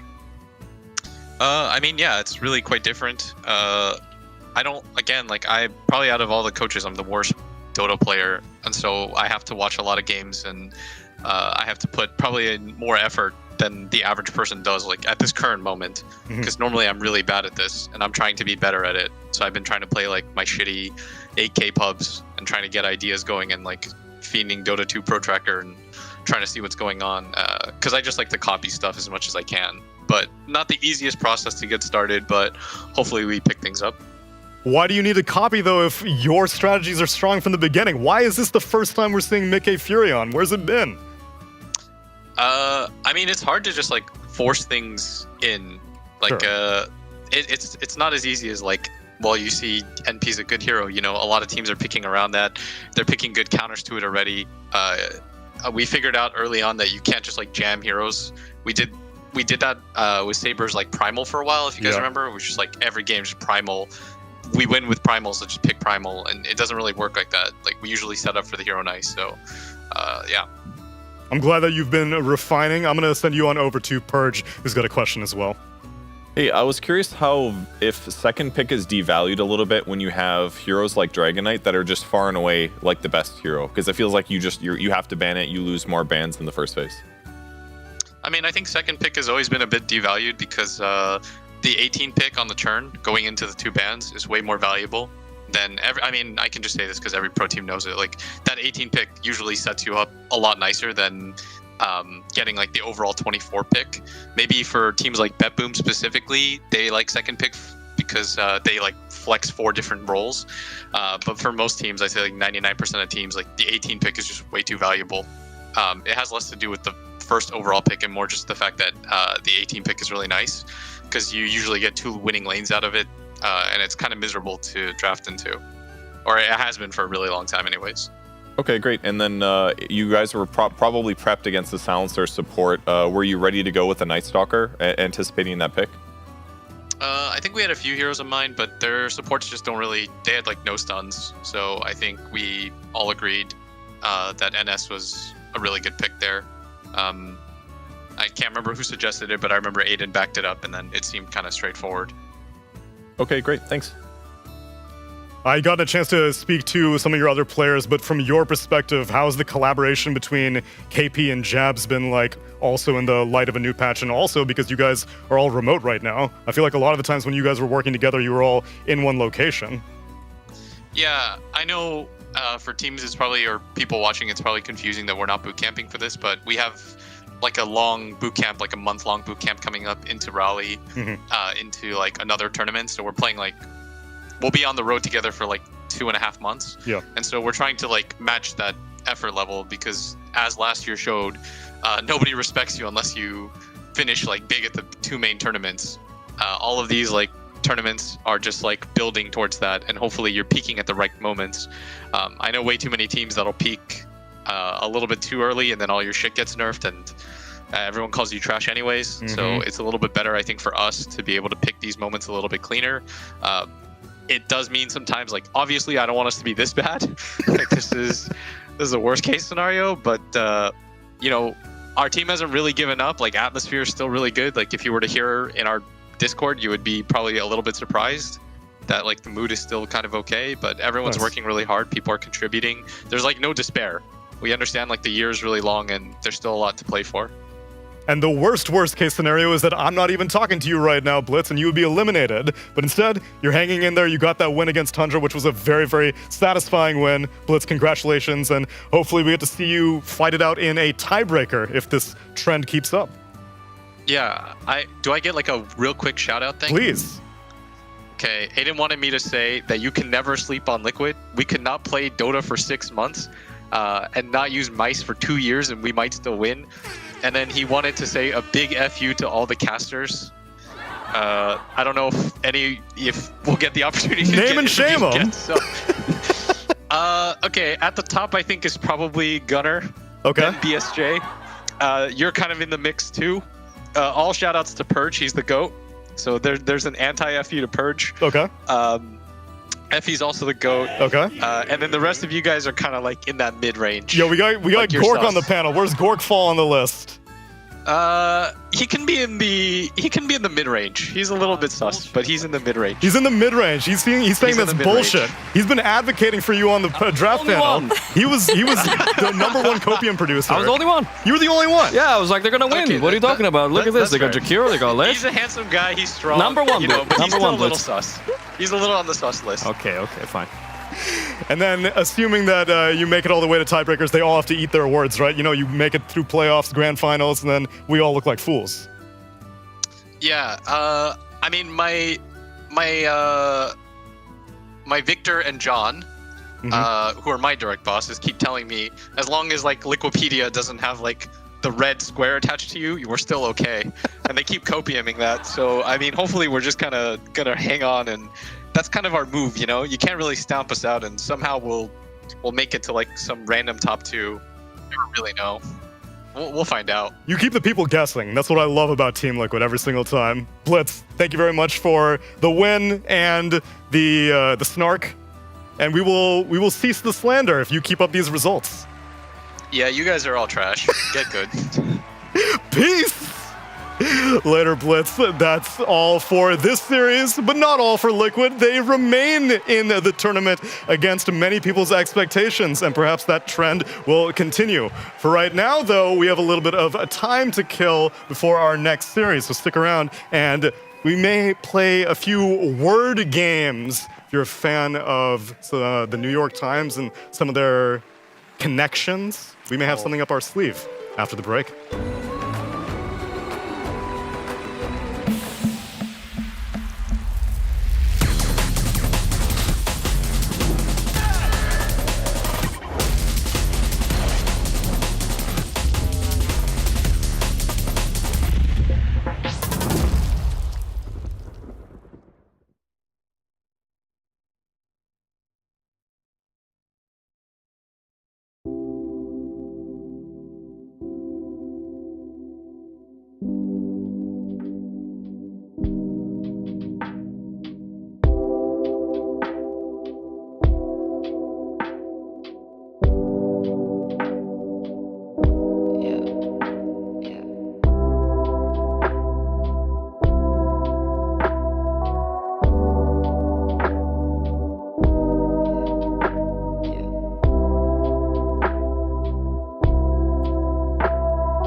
Welcome back, friends, to more Dream League Season 25, where, as you know, whenever we got one of those quick 2-0s out of the way, we like to give our teams some time to prepare. So Spirit and Heroic are currently waiting in the wings and gathering the energy necessary for their last series. Heroic especially, since they are on the brink of elimination. Us, on the other hand, we're going to spend a little bit of time to play a few games.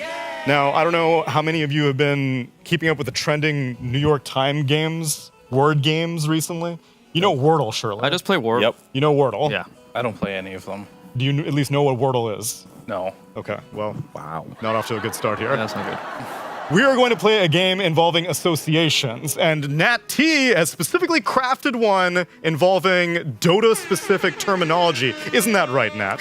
I have. I'm a little bit disappointed to hear that you guys have not been keeping up with New York Times minigames. That shit is so much fun. I actually have 3 that I have created for you all. New York Times Connections, it's like their second most recent game that they have created.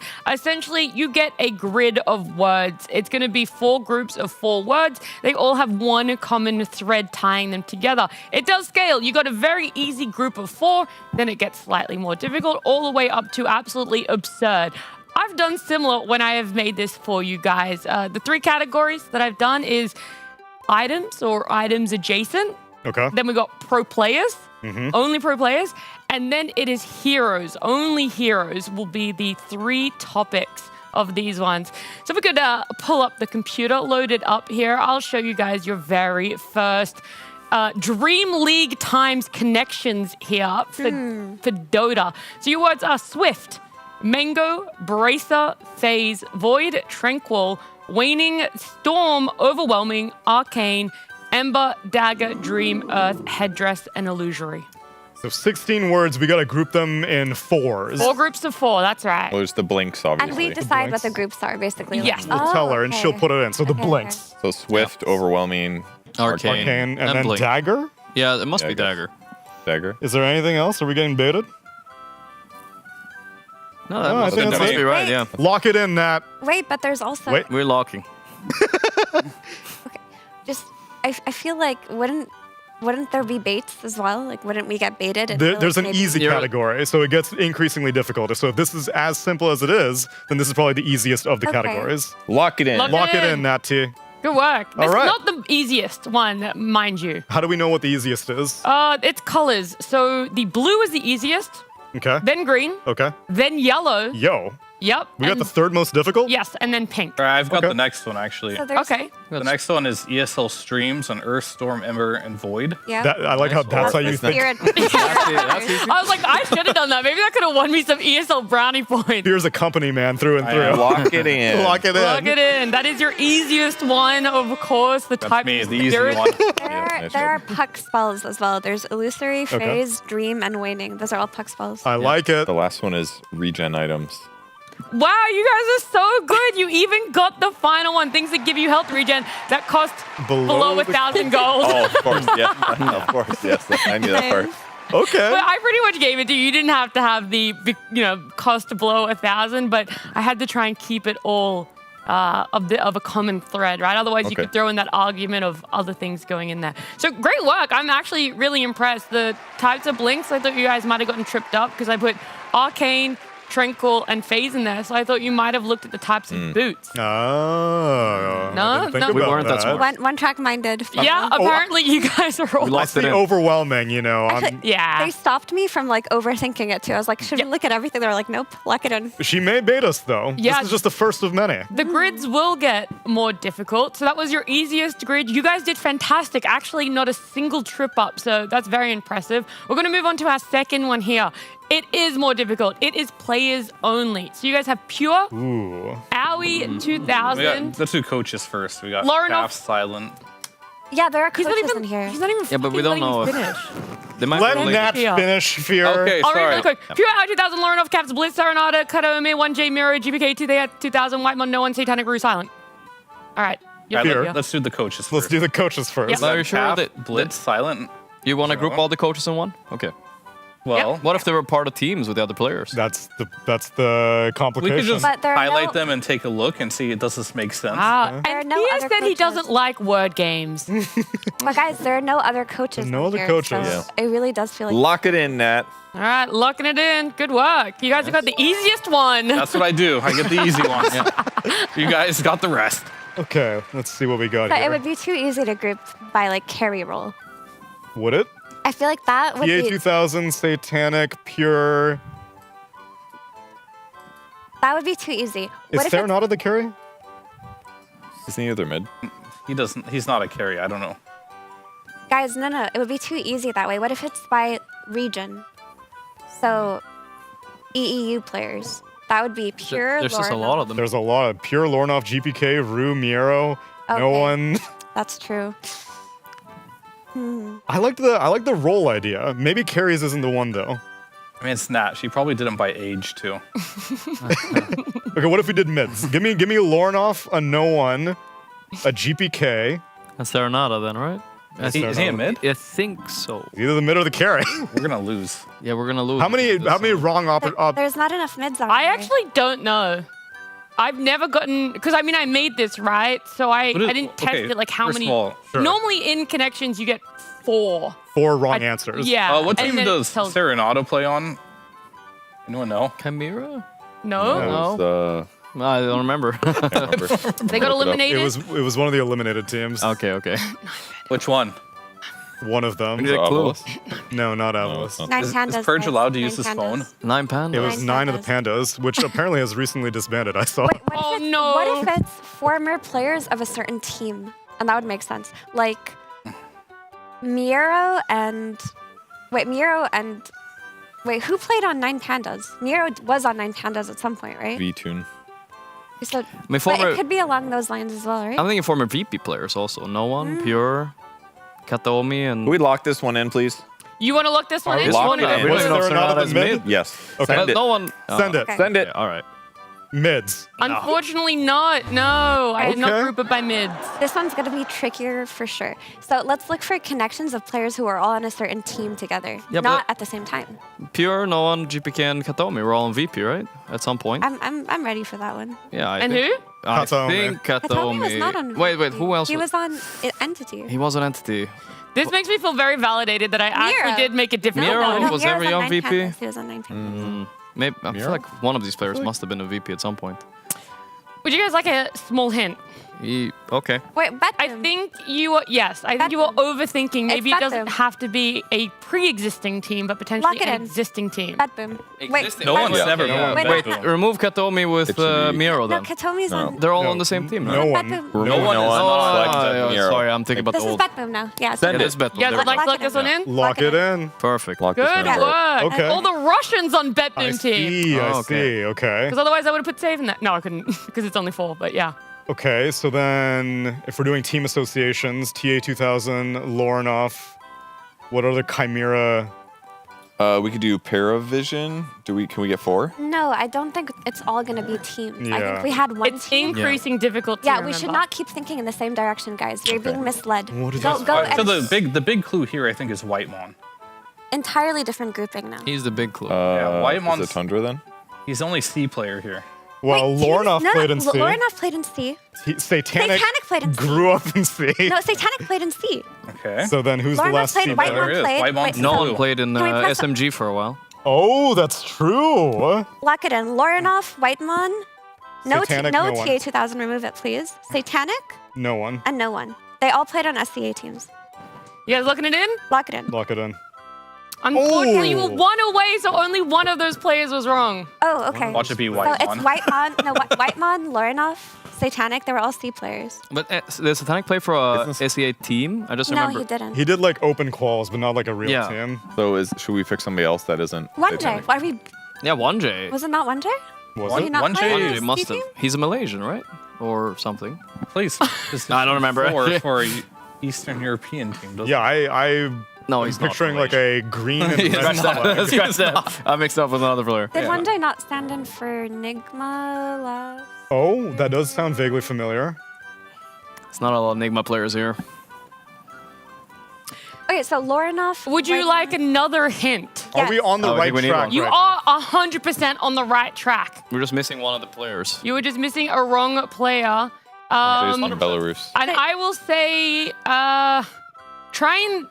two of the players played on a team together in SEA. Two of the players played together on a team together. Yeah, they're currently also playing on a team. No one on white. No. Together. Currently playing on a team together. Is it TA2000 then? TA2000 was on a. Was he on a team with Ornoff? I mean, 1J and TA2000 are they on? They're on the same team right now. Yeah. Did TA2000 have like an Aurora era? I guarantee you, no one played in SMG. Yes. I'm confident as no one Yeah, is we the should third trust slot. no But one. who played on a team with no one? That was SM. Oh. No, You it said could two be. of the players were teammates. But that could be Those are Lorinoff and TA2000. Did he have an SEA era? He might have had an SEA era. Where did he go after Quest? Before Chimera? Aurora, maybe? He might have been Maybe on something SEA like team. that. Can we try TA2000? I'm down. I'm sure. TA2000. I'm out I of think, my he, was, list. I Let's think he go. had a C phase, but it didn't work out. He did. He was on Alright. Aurora. But more Ooh. specifically, it's played on an SEA team and now in the top 8. Of course. Excellent. Yeah, top 8, yeah. So the last four are Now, the the group. last two you know together, but this is the fun about connections, is you What do have they to have tell in me common? what is the common thread between Serenada, 1J, Satanic, and Root. They're all new players. Their age. Yeah. Young. Young age. boys. I mean, Young you're lad. kind of on the right Never track. been to a TI. Inexperienced. No, almost. Picked last in baseball. Dodgeball. Yo, all the Satanic's players. huge. What are you talking about? That kid's true. gigantic. It does have an adjacent part about how they are new to the scene. But it's not no TIs. It's not no TIs, but it is not playing a certain thing. A LAN? No, but Satanic was Dota 1? Yeah. For sure. Maybe I could have said that, but I couldn't fact check that one. So these are all things I could fact check at 4 a.m. in the morning. Is it age or their Dota resume? Their Dota resume. Their Dota resume. What Yeah. do all these players have in common for their Dota resume? Well, I guess what do they all have in common that But they're they're lacking. lacking? They've never won a LAN. Sure. Yeah, I Were guess they I all on academy teams? could have No, fact checked that. Never been in a LAN final. What dissolved a couple of years ago for Dota? The DPC. It did. Players Oh, that never were in the played DPC. in the DPC. Nice. Players that nice never played category. in Division 1 of the DPC. Ah, Yep. okay. Good one, Nat. That was a good one. Thank you. Yeah, that one was more difficult. I do like that you guys got a little tripped up in a couple spots. That's the whole point of connections. It's very difficult. And Wait, we can solved scroll it down in- and we can see like how close you guys were. Can we go back to the screen very quickly? Yeah, we solved it in the difficulty order. Yeah. And then you guys were very close. You got it. I loved this one, this middle guess here. It was just an abomination of every category. But you guys did great. We can move on to our next one as well. So, like I said, it does get more difficult. This one I made, it's probably the most absurd one that I made. I don't know if you're going to get any of the connections. What was the category Oh, for this boy. one again? So the category for this one is Dota Heroes. Okay. Based off of your knowledge? Whoa, what the No, I'm just hell? curious. calm down. It's a valid question. That is a valid question. Yeah, I based off did. of- Yeah. I That mean, I I sat can- there and I did my research here, but thank you for Yeah. a little bit of shade after I spent It's not hours shade. I'm making just a like fun getting game into to you. the mindset of Yeah, it. Yes. okay, of course. Yeah, you gotta get in the mindset of a 4.5K player that had to do research. That actually helps. Thank You you. did do research. I did do research. All right, let's pull it up, please. Production. This is our last one. Your heroes are Venomancer, Doom, Dawnbreaker, Enchantress, Marana, Leshrac, Brewmaster, Razor, Nature's Prophet. I was just too lazy to type it out. Pudge, Morta, Clock, Treant, Silencer, Lycan, and Broodmother. Right, I got one. Yeah. Trees. Wait, you don't want that. She said this one is more abstract. Like she said this is the most absurd one she's done. Remember that. Don't go for the obvious things here. We can't Summons heroes. lose. I'm gonna go You're on Silencer, easy duty. Silencer. Dawnbreaker, Dawnbreaker. Nature's Prophet. Nature's Prophet. We got Global here. Ah. And then there was one more I forgot. Mirana is global teammates. Why? What about Clock Rocket? Clock Rocket There's is global. too many. Yeah. We gotta find. Is there something more obvious? I mean, Tree Antagonum Scepter. I mean, now we're getting out of control here. You were really cooking for those first 3 picks, Yep, though, Fear. no. I was hoping there was a I'm fourth down, one. I'm down for this. It's slightly abstract. Clockwork? We do clock and send it. No, I just don't think global is a category then. Okay, then we need a better idea. I don't. Well, we gotta look at it first. It might not be, but I think it's a good, slightly abstract guess. No. Anyone else want to send? Well, how about what about like lives in the forest type of? Yeah, wanna you go got vibe? I mean, you guys are going for like the hardest one first. I'm saying like this one, it is like the hardest is unbelievably difficult. Like I will be very impressed if you can get it. Is But there it is still lore? a sliding scale, which means the Okay. easy is easy. The difficult is just a more abstract difficult. Okay, so then there are summons heroes. Because There that one's are. the most obvious category. Isn't there too many of them, or is there? NP, Lycan, Marana. Brewmaster. not What's Marana. Marana What? summon there? What's Brood Marana Mother? summon? Oh, no, sorry, Venomancer. Brood Mother Mother and Venomancer. Enchantress doesn't count as a. She's not necessarily. Okay. And Brewmaster. There's 6 in this category, right? There's 6 in this category. Yeah. I mean, this has the same Those, problem with that's the global. micro heroes, not summons heroes, Kev. Are you? You're I mean, not. You're not summoning heroes as enchanters. You're enchanting creep. That was Neil. Okay. By the way, That was I didn't say Neil. Enchantress. Didn't you? Actually, I didn't say Enchantress. yeah, Neil said Marana. Yeah, he said Marana. You guys want to lock these in? I'm comfortable with this. Does anyone have any? I'm fine with it. I'm fine. Summons. Lock it Just in? lock Lock it something in. Whatever. Unfortunately, it is One incorrect. incorrect. Okay. Which one was incorrect then? Do you guys think? No, I think that Just means one. that our first choice was incorrect. It would say one away. if 3 of them were the same, but if 2 or more are wrong, it does not give you an indication, which Okay. means you either got 2 wrong or 3 wrong, so 1 from every category. Can we do the Global Heroes one just to see if it works? We only get 3 incorrects, Purge. Is that true? I don't know. It says 1 at the bottom there. 1 or It I says don't- one incorrect. 1 incorrect. Okay. Wait, we can quickly, if we flick off it, I can just quickly keep Wait. going until we see how many. Wait, how many heroes silence? There are silence heroes on there. Sorry, like. Okay. Can we Keep bring- thinking about it. Keep it in There your was- brain. There was Muerta, there was Silencer. There Okay, was, it seems to be maybe endless of how many you can get wrong, because right now I'm up to 6. Let's just lock in left and I right. can Let's see just them. spam it. Brute Global force. Bring Heroes. it back up, Okay, Nat. wait, I gotta, oh shit, I accidentally shuffled the board, I'm so sorry. That's Oh fine. no, my train of thought. Shit, I let me knew where all refresh the those page, cards wait. were. Marana still has summons, right? Is No, I Venom don't want still to. top left? Whatever. If not, I'm Hey, done. Whatever. You guys are on up to 8 correct, you're only on 1 correct, but we can bring it back up. So there are 8 heroes. incorrect. Oh god, we're There are throwing. heroes with Sorry. silence abilities, Okay. right? So I spy Muerta with the calling. What should be like you had to get Silencer 9 and wrong? Doom. It's just gonna break the Doom game. doesn't silence anymore, does he? Okay, he What do you does mean, silence. Doom He doesn't. He silences? He doesn't. does silence. So That's we have 3. Is there 3. another silence hero in here? Orchid. Good. Scratch that idea. Since we can do 8,000 incorrect, can we do the Global Heroes, please? All right, Purge is really on this global train. Who would you NP. like? You pick the fourth Nature's hero. then. Prophet, Dawnbreaker, Clock, and Silencer. Unfortunately, Don't incorrect. pat me. That was a great. That was Can a we do great my suggestion. jungle That was thing? great. Lives Yeah, in the let's, jungle. let's do jungle. I'm down for that. Okay. I mean, there would be Nature's Prophet, Enchantress, Treant. Treant? He's a He- tree he guy. literally is a tree. We're talking like when you say aesthetic. jungle, heroes that jungle Oh, or like nature. No, but they are aesthetic. like part No, of you the would jungle. find their equivalent in the jungle. Yeah, I and then think. the Lycan, I guess, or Brood. But to be fair, that's 2. So many jungle creatures. a lot of Veno jungles. Veno, literally the GD Isles is where he was. Yeah, but he's made. like a fake creature. So is Lycan, I guess. Okay, take the spider in the top right. I'll take it. Okay. It's fine. It's not gonna be right, but Unfortunately, we got a incorrect. one away though. yeah. But maybe gonna we're get lucky. onto something with summons How about heroes. we do lanes? What if we read? What if you just look at the type of hero they are? strength, Yeah. agility, Yeah. Okay. intelligence. Yeah. That's one way. Universal? Yeah. Let's do universal then. There's Shit, I just broke the Nature's chair. Prophet, Brood Mother. NP, Brood. Broodmother is not universal anymore. Oh, she. Yeah, He's but these Aju, got right? changed. She is Aju. Yeah. Veno. Yeah, did Veno get changed? Veno's still universal. I think. Yeah, I think he's universal still. But they buffed his Aju gain, I think. So Give us an Brew? NP and Veno. Is Brew still? I think Brew's still universal. Yeah. So Brew. Brewmaster. Mirana's Agi now. Correct. Is Clock Strength universal? He just became strength. Just became Strength.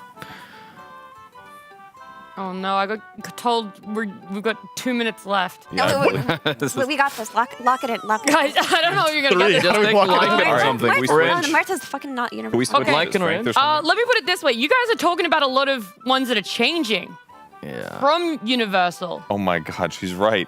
Which heroes just got their attribute type changed? Brood Mother. Okay, press on Brood. She's Agi now. Okay. Brood, Marana. Mirana's Agi now. Clock. Clock is strength now. Nature's Prophet. Nature's Prophet's Nature's universal Prophet. now. Those are 4 changes. Nature's But he Prophet. got changed to universal. No, changed back to a base Changed attribute. from. What's Lycan now? Did they change him? I think Lycan is strength now, yeah. Okay, then lock it. If not... Oh, Good work, guys. Wow. Most universal got changed in 7.38. That is not the easiest one, That was though. the second easiest. That was the second easiest. Okay, now let's do summons now that Lycan's out, right? So there's Ent, Veno Nature's Prophet, NP. Veno. You said you Doom literally with just Troll said Creep. Enchantress was not a summon. It doesn't matter now. People who micro heroes. But Veno's micro is so easy. It's not real micro. That's true. That's not real micro. None of these then. Try it anyway. We don't have time. Try it anyway. Ent, Brew, NP, Veno. We don't have time. Let's go. Let's go. Let's go. All Let's right, go. I've got one after this. Okay, not All right. All right, let's Next, do a go. Venomancer, Pudge, Okay. Doom, Okay. Anti-healing. Leshrac, or Ugly Faces. Okay. Oh, yeah, What about like 4-legged stuff? Maybe. Okay. We don't have that many. Guys, you didn't do the easiest one. So what is easier than knowing ones that have changed their attribute? Common attributes, regular attributes, right? Are there agi heroes on here? Pick a different attribute. Intelligence heroes. Intelligence heroes. So Silencer, Silencer is Leshrac, very smart. Muerta, Enchantress. Enchantress. Enchantress. Enchantress. Enchantress. Are you still alive up there? not hello. Not running out of time. We gotta win. At the top. No. Enchantress. I think she's trying to say not silencer or something. No, we got the last one wrong, or what? Okay. Nature's, but he's universal now. He is universal. It's okay. Let's submit. All right, whatever. Let's go. Fake intelligence hero. Yeah, he is. I actually got this wrong. Yeah. Lock it in. Let's go now. Lock it in. That's my bad. We take That's my bad. All right, now there are micro. No, So that's what happens when you do it at 4:30 in the morning. Okay, what about like monster-looking guys? Like Pudge and Doom and Venom? and Razor. For Would we be on the right track if we're going aesthetic for one of these categories, No. Matt? No. Okay. No. Look at that toolkit. They're Okay, so Pudge, Doom, sexy, Brewmaster, big team fight ultimates, Heroes that Treant. heal? Oh, no. What Dawnbreaker isn't? No. What if you looked at some of their base stats? A base stat, common Strength? attribute. Well, not attribute. That's for you, Purge. What are their base stats on all these heroes? High base damage? Pudge has high base. High strength base for damage? sure. Treant has Treant high really base high. damage. Pudge? So does Doom, and the last is probably Dawn. Who's fastest move speed out of Oh. Can we do Pudge, Wow, Doom, that's a Treant, Dawn, please? Really good guess, Neil. Pudge, Treant, and What are you checking? I want Move speed? fastest move speed. Or what about slowest move speed? Oh, that would be Razor's really slow actually base. 'cause he Razor's gets that really percentage. slow. Razor's Veno like is pretty slow, too. 275. And then Veno, please. Slowest heroes in Dota or something. Has 280 movement Yes. speed. That is the Close most enough. difficult one. That's And not can you pull together the slowest heroes, but Dawnbreaker, definitely slow. Enchantress, Brewmaster, and Doom all have in common? Heroes that you would party with. Maybe, but that's not what I went for. Enchantress literally says party at my place.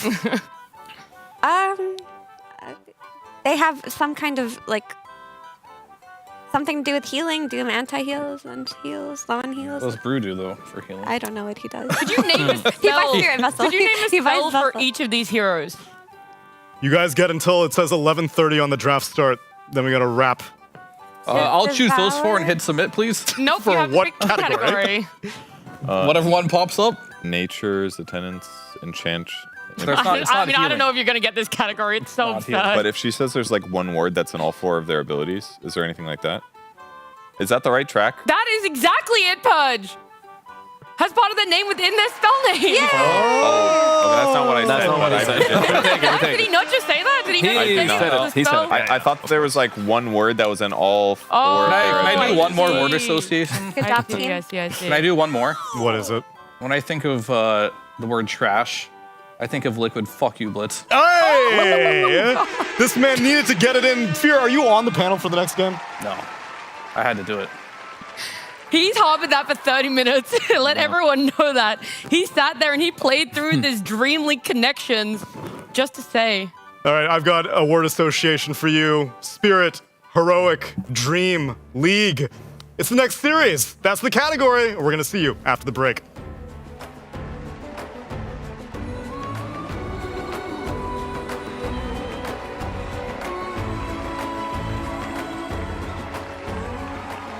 Waking up, playing some Dota, it's just been part of my life for 20 years, and I don't think that's going to change anytime soon.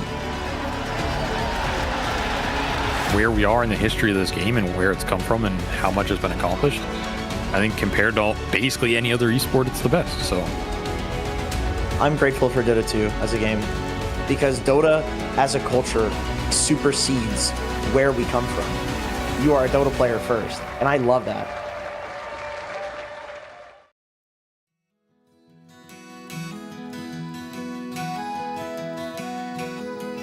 There's a cosy little spot I know lies just inside of Open, whose praises I will sing to you in the rhyme.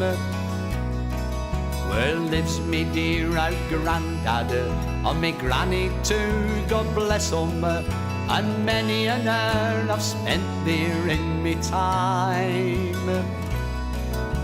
They have a little garden on a slap-up little greenhouse where Grandad passes many an hour away.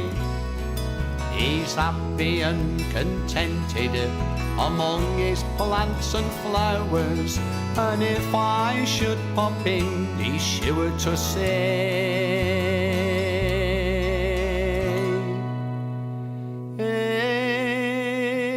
"Mon, I'm fain to see this sifted end. I must feign as if they get me here for cred. Never wanna go away, they mun stop and have the tea, for I'm greatly fain to see this sifted end. God bless the silver yets, they are both very old and feeble. They're getting very near their journey's end. But still I feel quite certain that when death shall separate them, inevitable their lives again will blend. They've always been contented, they've tried to do their duty. No beggar from the door's been turned away. However ragged and tattered, he's always daxed them inside, and then he with a smile to them would say,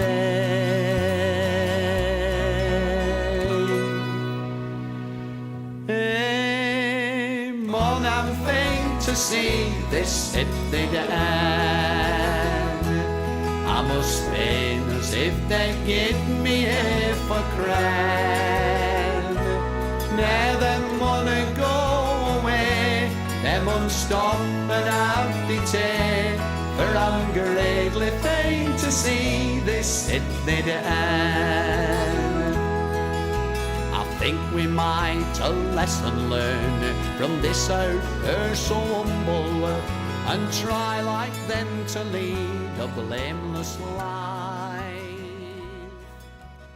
DreamLeague Season 25 is brought to you by Intel Arc, Acer Predator, DHL, Qiddiya, and 1xBet.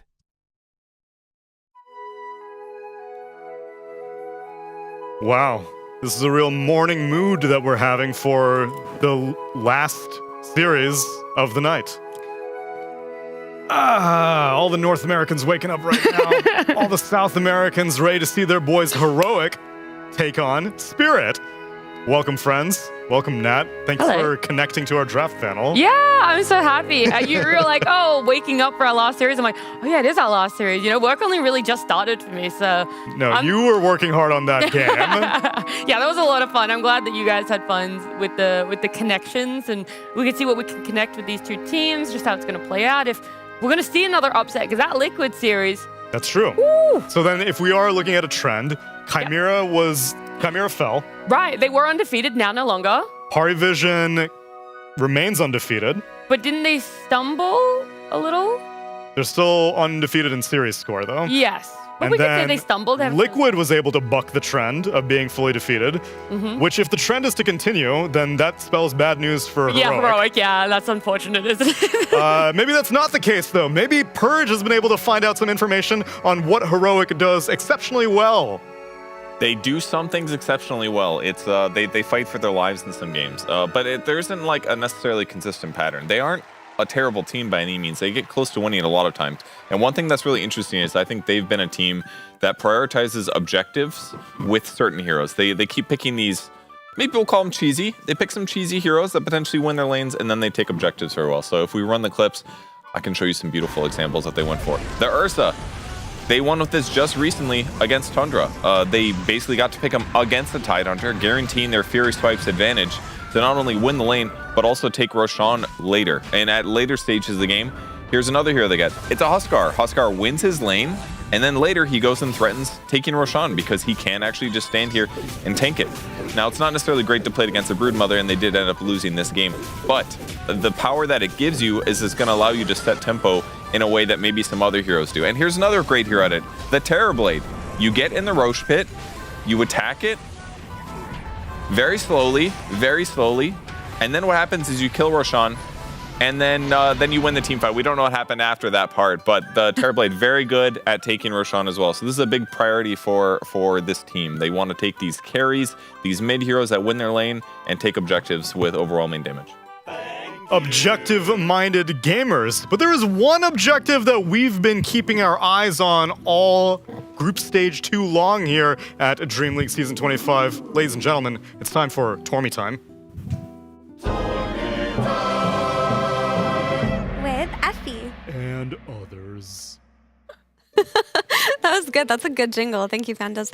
Guys, here at Tormy Time, we deliver you the trends that teams are figuring out day to day with the Tormentors, and we're just going to check in on group stage part 2, day 4, and the trend continues, guys.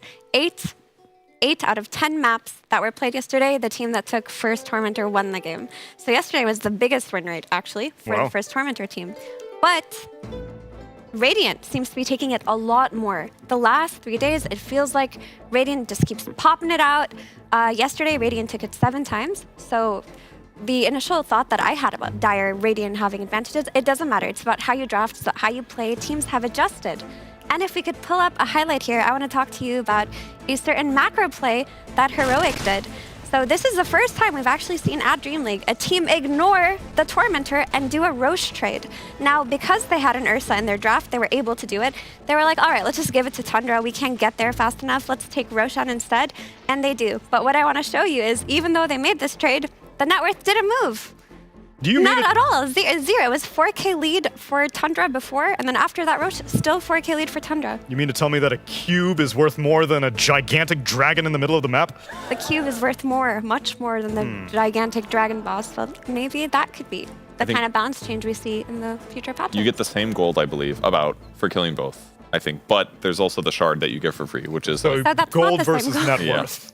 Because net worth is absorbed both. into gold. I mean, I think do you get 140 or something for the Tormentor? Somewhere around there. Everyone on your team gets. Everyone gets 240. 240. Yes. Okay, and Roche is like 135. No, Roche does not give you even nearly enough. So 240 per person for Tormentor. Roche gives you, as the game scales, more like per level. But Roche, it's a range. It ranges like between like 220 to 280 or something, but it's like divided by hero level. The person who gets the last hit gets the most gold, and you're not getting a free 1400 net worth item added to one of your teammates. So it's much less gold. If it were equivalent, we would have seen that in the net worth chart, but we didn't. And even an Aegis at 15 minutes of the game, I don't think I would spend 1400 gold on an Aegis that you would lose anyway. So even if I could like come up with a value for the Aegis. In his defense though, he did have Blink Dagger on Ursa at that point. So hypothetically, if you use it to get a kill or two on an important hero and trade Aegis for that, maybe it could be worth it. I do think like having, the gold obviously changeover isn't the same, but having Aegis, the way that you can play around it, it feels a little bit different. Like you get a shot, okay, there's a new ability for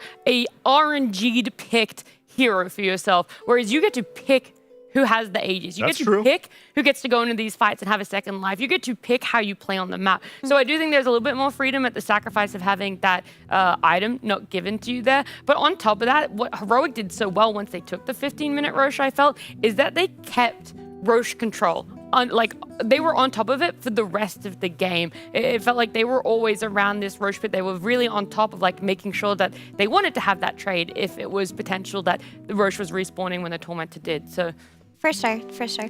The one thing I want to say, though, is that while it is cool that we finally saw this macro play trade that is probably intended with the map changes, you have to draft very specifically for it. Because, swap out that Ursa for a PA carry, for example, you don't trade Roche there. You can't take it. So maybe teams can start looking more towards that Ursa. Maybe there is a little bit more value for it when you play Radiant. I thought maybe people would be picking up Beastmaster and still rushing the Ags because he used to be able to solo Roche by himself at the 15 to 16 minute mark.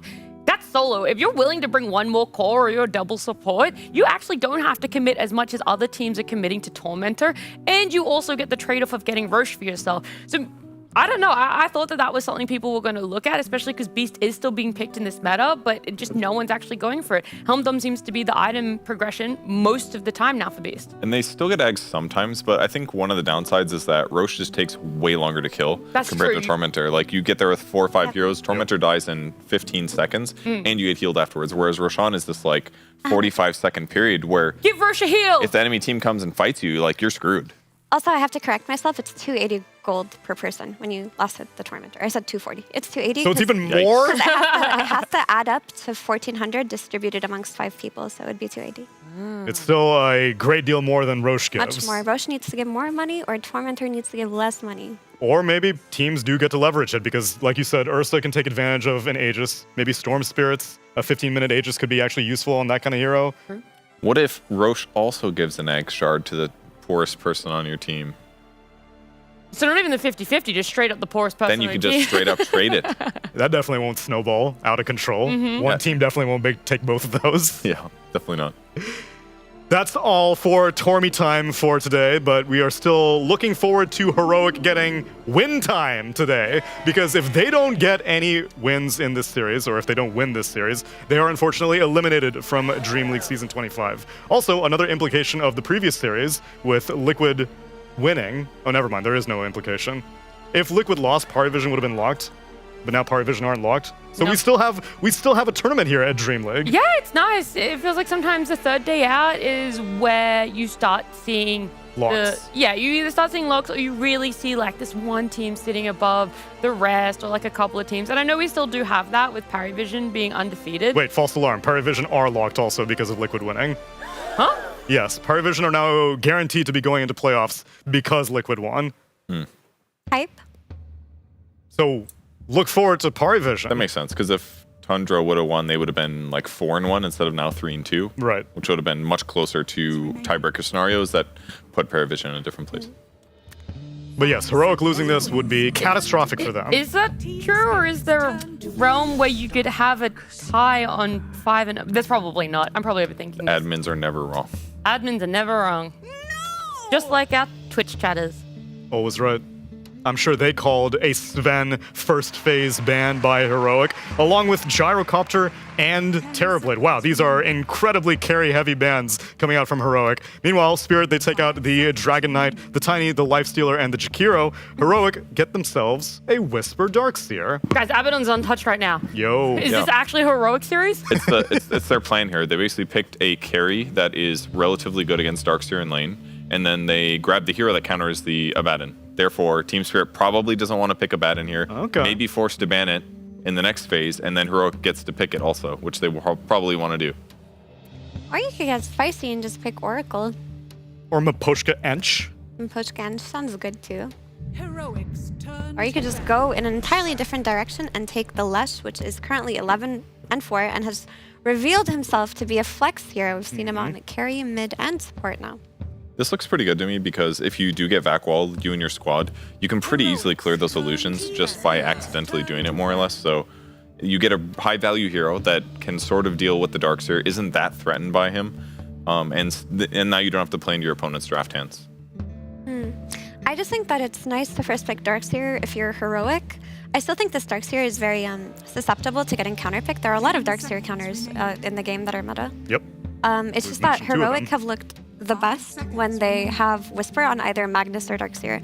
And I think that kind of identifying that their entry point into the game has been happening through their offlane is a really good step forward. Because if Whisper and Schofield can just join the game early enough and make an impact and join those 15-minute fights, Heroic usually looks good. Like, they've had some really good early games. They have, and I don't want anyone to forget just how close this series was for them yesterday. You know, a very devastating loss for them in that final game, game 3 there. So I don't know. There is a lot of potential right now. The score in my mind doesn't actually accurately reflect how Heroic are playing. That's just one of those things that it was a tough learning lesson in a competitive game.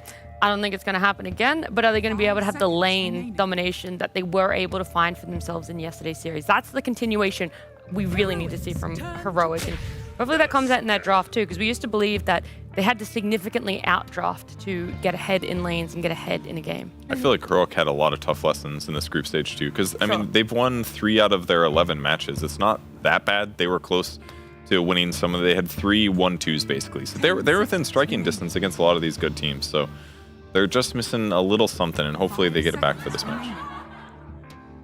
Although one of the little somethings that they had in that series against Tundra was Jakiro, and Spirit wisely banned out first phase, so we're going to see what King Jungles is going to get his hands on instead. Shall they grab the Abaddon? Or Warlock. Warlock is nice. I think you do want to secure yourself at like an early stage, one of those team fighting 5s, and the vacuum into the Fatal Bonds, into the Golem could be a really nice way for those early fights. There's also the Wyvern, but you're playing in Slush Shark. What is this man munching on? It's kind of making me hungry. It looked like a nugget of some kind. A straw? Maybe it does look like a strawberry. He's like coring it. Okay. God damn. Maybe he just eats nuggets really weird. I only want the fried part. Ooh, for Io Marcy. That's a slap down right there. You're like, this is what we're playing. Here it is. Has Heroic done this combo yet before? No, but they did lose to Tundra's Marcy yesterday, and this combo has been trending, and it makes a lot of sense to run it for yourself, because you're deny picking the IO #1, which was left for Team Spirit with this Slush Rack, but you're also just playing either the Flex and the 4 Marcy with the Darkseer, or the Flex and the Carry Marcy with the IO, so your draft is still very open here. Looks like Schofield played Marcy 1 game, and I sort of remember that one. It didn't go so well. But IO Marcy's a lot stronger, for sure. You can give yourself, you can bodyguard your IO. The IO is going to get the 9% damage and lifesteal, which is then going to rebound back to the Marcy. But this, they do have a lot of AoE on the Team Spirit side, so that's one way to deal with an IO combo, is that you're just doing so much AoE damage that they're both taking a ton. Are we just going to watch this man eat strawberries the whole time? I'm totally into it. He's really enjoying strawberries are good. You ever put sugar on them? Those other effers, they slap. Just say it. I've never tried that. Chocolate? I gotta be PG or I forget to moderate myself. But the Sand King comes out for Team Spirit. Team Spirit have a tendency, especially when they play Radiant, to draft either Tidehunter or Sand King. And the reason for this is you can defend your safe lane tower very early on. When you're Radiant, you have to heavily prioritize playing and fighting down there. They're going Radiant Ursa! They are going Radiant Ursa, which means they have options open. They either take Roshan, or they can fight at the Tormentor. I'm cool. This is Radiant Ursa is awesome. good. This is so awesome. I was seeing Heroic win with it and like have a really, really good win with it. I'm excited to see another team sort of pick up and adapt to that playstyle as well. I wonder how Ursa does against Marcy, because normally Marcy outdamages almost anybody as a core, but Ursa might be a rare case where he can kill her first. Ursa wins almost every single 1v1 against melee heroes, but Io Marcy, if she is carry, is like, it's about her supporting cast as well. Like her Darkseer, Mech, and Pipe keeping her alive, her Io keeping her alive. Like, it's more so, you know, fight around that Ursa, or isolate the Ursa. In that case, he will die, but in a pure 1v1, nobody really kills Mr. Bearman. The Sand King, though, I do like what Collapse has been doing on his Sand Kings and Tides, which are just Halberd Rush every single game. Halberd. Doom, Halberd. Sand King, Halberd. That's a really good way to counter the Marcy. Yeah, and the IO as well, because if you're getting damage block against 2 different sources and you're limiting the amount of lifesteal that they're getting from each, that could really pay off. The Pango, again, still bad win rate, but it has been seeing some decent success with as the tournament goes on. We're going to take out the offlane Pango percentage, guys. Sure. We probably should, yeah. I'm just a little bit disappointed that it's not really an IO pairing. So many of the IO plus carries we'll see often baton pass to the mid lane later on. Like the IO eventually goes on to like a Leshrac mid or something like that, whereas Pango doesn't really leverage an IO's skills at all. He might need to heal when he runs in a Diabolic Edict. True. I think if you're running IO Mercy, your IO is not going to pair up with anybody else the entire game anyway, so it doesn't matter too much. 10 seconds remaining. And that seems to be what they're looking to run.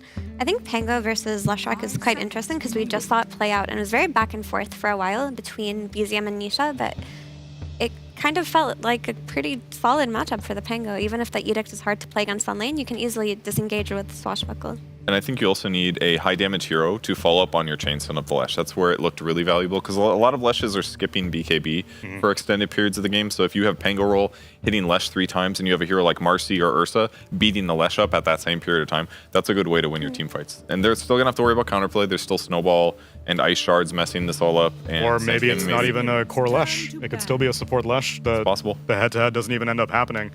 And so far it seems like Heroic are planning for that as well because they ban out the Monkey King. And Spirit, they ban out a Bat Rider, as most likely this IO needs another support to duo with. They need a stun initiator, I think, is what seems clear from the Bat ban, because that's going to help ensure that relocate is more effective, right? If you have some Nyx Assassin type hero, you stun, you initiate, the IO brings the Marcy, 3 different heroes explode. She pulls them apart with her bare hands. Clockwork would have been good.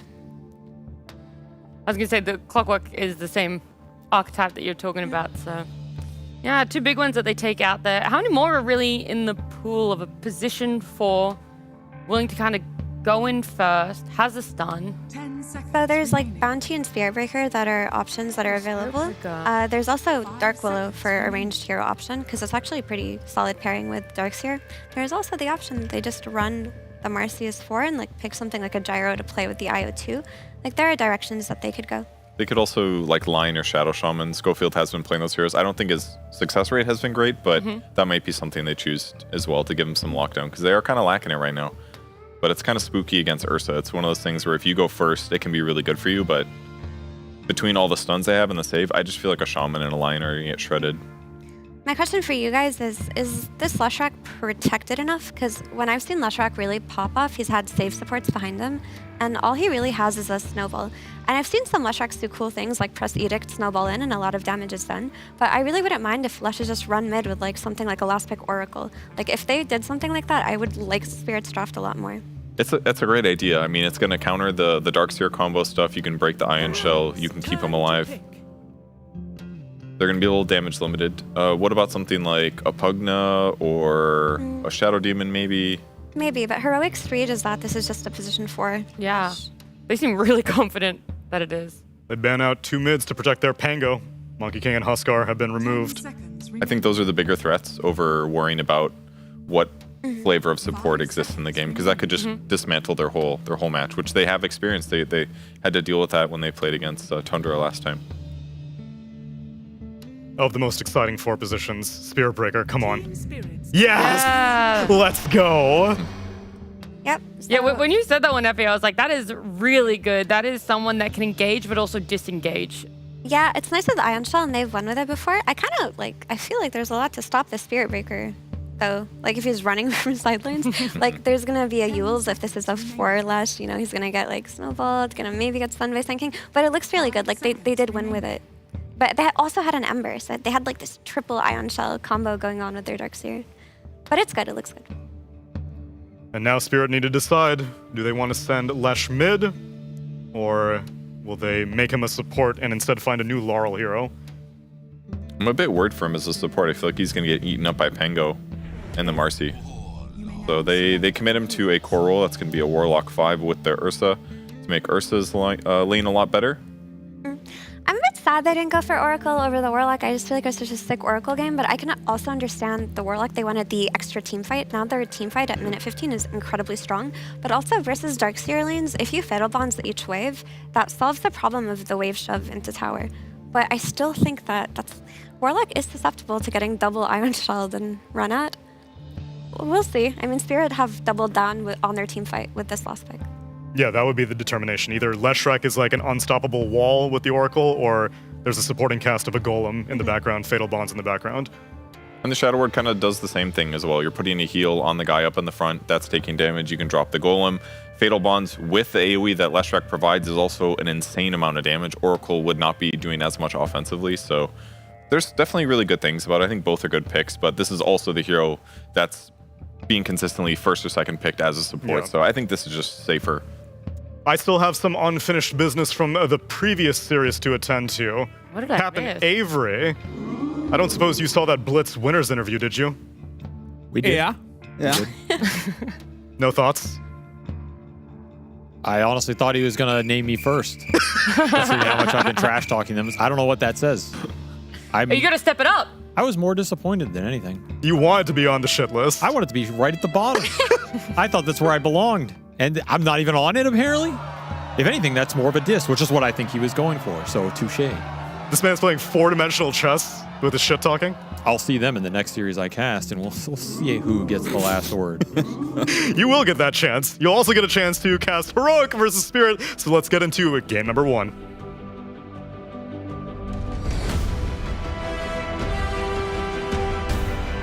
Two teams tonight have their backs against the wall. The elimination on the line. Liquid has already managed to escape that fate of elimination. Heroic has yet to do so. And they're playing up against a Team Spirit who is hungry for wins here. They are 2-2. And with future matchups against Parivision and Team Liquid, Spirit could definitely use a win here to give them better odds to make it in the top 4 and make playoffs. And both these teams really need this dub. Team Spirit can still be in the running if they get this win. They're not in a bad position at all. It's just been very inconsistent for them. I think they're trying to figure out the meta and what works for them. And this is a draft that has worked for Heroic in the past. They get their Spirit Breaker Darkseer combination. Do you think they took from Tundra's game 1 yesterday? Because they got, I mean, that was the most carry performance I've ever seen from Dyrachyo. Just absolutely took over the game solo. Maybe they took a little, but that's pretty tough to replicate. So I don't know how much you can just bank on that exact type of thing happening. You're telling me that you experienced that game and you don't think, like, what the hell? This hero's busted. Guys, we should play carry Mars. No, I think you experience that game and say, wow, we were trash. Okay. We need to step it up. That would be my take. First wave cut here. Perfectly by Schofield and Whisper. We'll put some pressure on Radon to make sure he gets the last hits, but I'm sure he will have no difficulty. Yeah, they have a Warlock. That has to be one of the worst heroes to deal with this kind of backlaning. It's not great. You can just nuke them and harass, but generally Warlock wants to be able to get pulls off for the extra XP. He missed one of the creeps. Yeah, what was that? Don't know. Interesting. That's gonna make him miss level 2, right? Oh, I guess this one he's getting solo, so never mind. Yeah, he'll get level 2 here. But Radon can hold this. I mean, I guess in theory it doesn't really matter. They'll just keep cutting. Mid lane is going to be the same wash we saw in the previous game where this matchup was played, I believe. And honestly, it didn't look too bad for the Leshrac. You just take this Edict Facet, spam this spell into the Pango in the early game. It's pretty tough to roll into him. So I kind of like this matchup for Lesh the more I watch it. Yeah. But Austin, the real player-hero combination in this game, the Rue Tusk. This guy's been stepping it up big time recently. I feel like this is slowly becoming one of his better heroes. Yeah, I mean, you said a few days ago you thought this Team Spirit support duo, they were top 2 of support duos here at DreamLeague. I still believe that. Okay. If you're listening, Liquid, I still believe that. Put me on your list now, scum. Burrow Strike back in. They do have what could be a deadly duo of Tusk and King. They might be able to get some kills out of this, but they are fighting into an IO Marcy. Certainly not an easy nut to crack. Don't bet against the Rue Tusk. I told you not to bet against the Mickey Fury, and you didn't listen to me. You lost it all. I'm telling you, don't bet against the Rue Tuskar. You'll regret it too. For the record, just to be clear, I did no betting. Metaphorically. This is all metaphor, Austin. You lost it all. Yeah, you lost your spirit for life because you were so demoralized. No, I'm a pretty happy person, generally. Oh, that's rare these days. Radon, continuing his CS battle for perfection down here. 18-1 to the 16-0 in the darks here. Bottom tower is under attack. Oh, he missed that one, though. Perfection. He can't have perfection.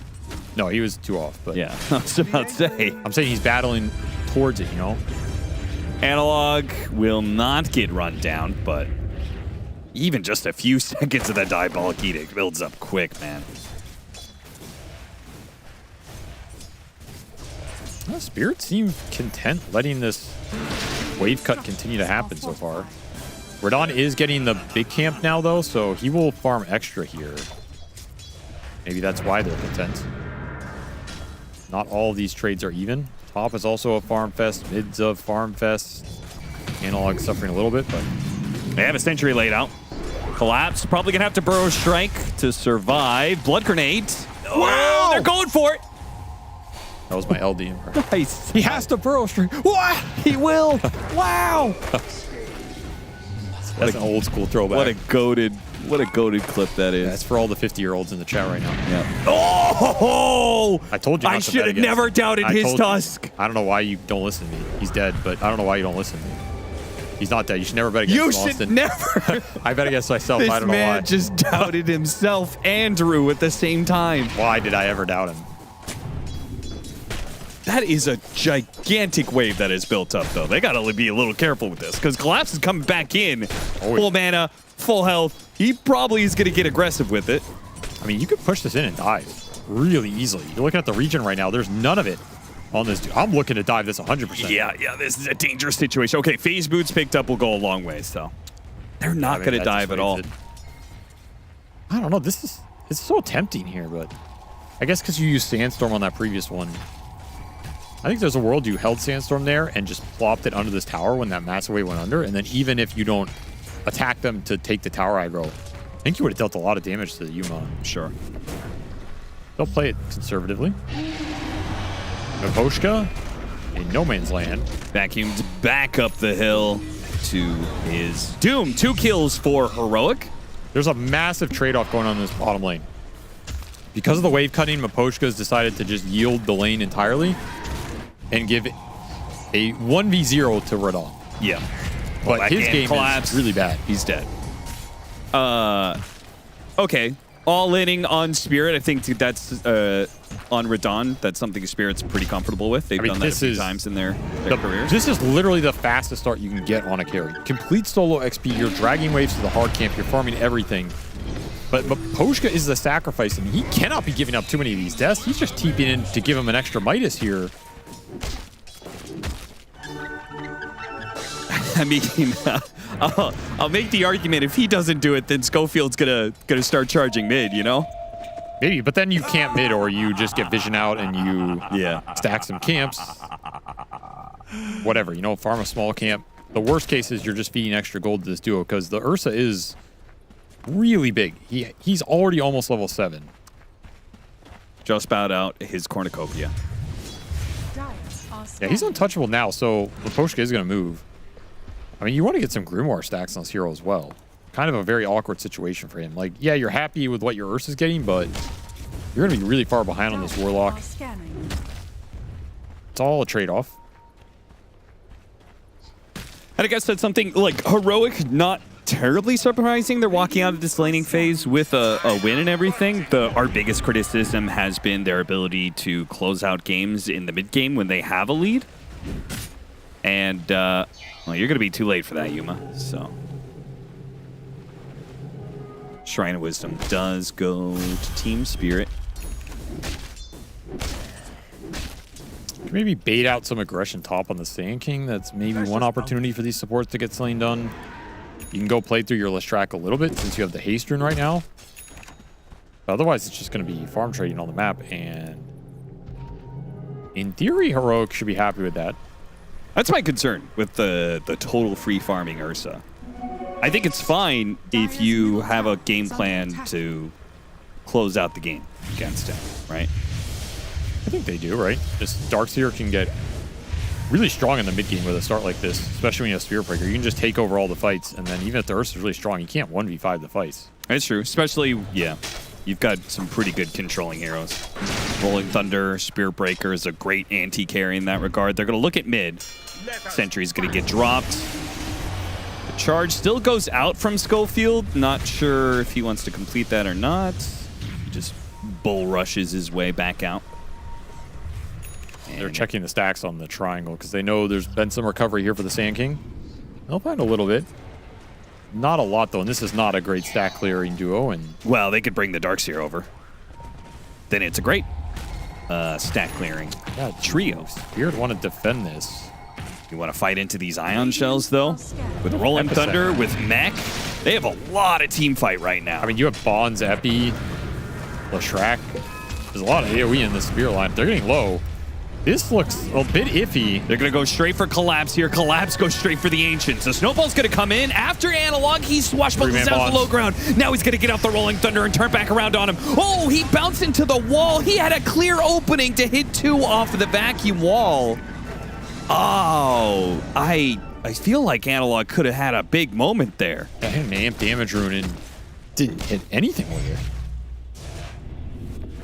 I still am not sure that fight's favorable if you get multi-hero bonds like that, but it should have been closer for Heroic. Radon even shows up and they want none of that. Level 9 Ursa at 9 minutes. The Battle Fury is going to be done here in 500 gold? What is this? This is a monstrosity. I mean, which would you take here? Would you take the... Would you take Heroic's position? Or would you take no, I would take Spirit's position. If I have Radon on my team, I'm definitely taking Spirit's position. What if it's not Radon? I mean, if it's you carrying, then sure. But what if it's Eternal Envy? Definitely not Eternal Envy because... Oh, that's a beautiful charge. And the land-in from Yuma is gorgeous. What a combination. Collapse is going to jump right into all of this. Sandstorm, Epicenter goes out. Fatal Bonds. He doesn't complete the Epicenter. They're too far away, he thinks. Marcy Chill chasing after Moposhka. Dude, Moposhka's... He's got to be sad, man. He's really sad. Charge on the Laurel Leshrac mid, who solo kills the Penguin. Oh, yeah. I mean, he still has Ion Shell on him on Yuma. He needs help. Snowball. Okay, they just see the tusk. They say, okay, we're not going for this one. I don't think he needs help. He has regen running. Oh, yeah.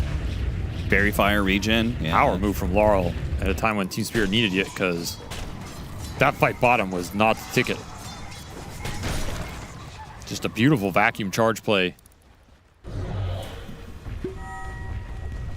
I mean, isn't the problem with this, like, the earlier you get your Battle Fury, the faster all of your other timings are after this?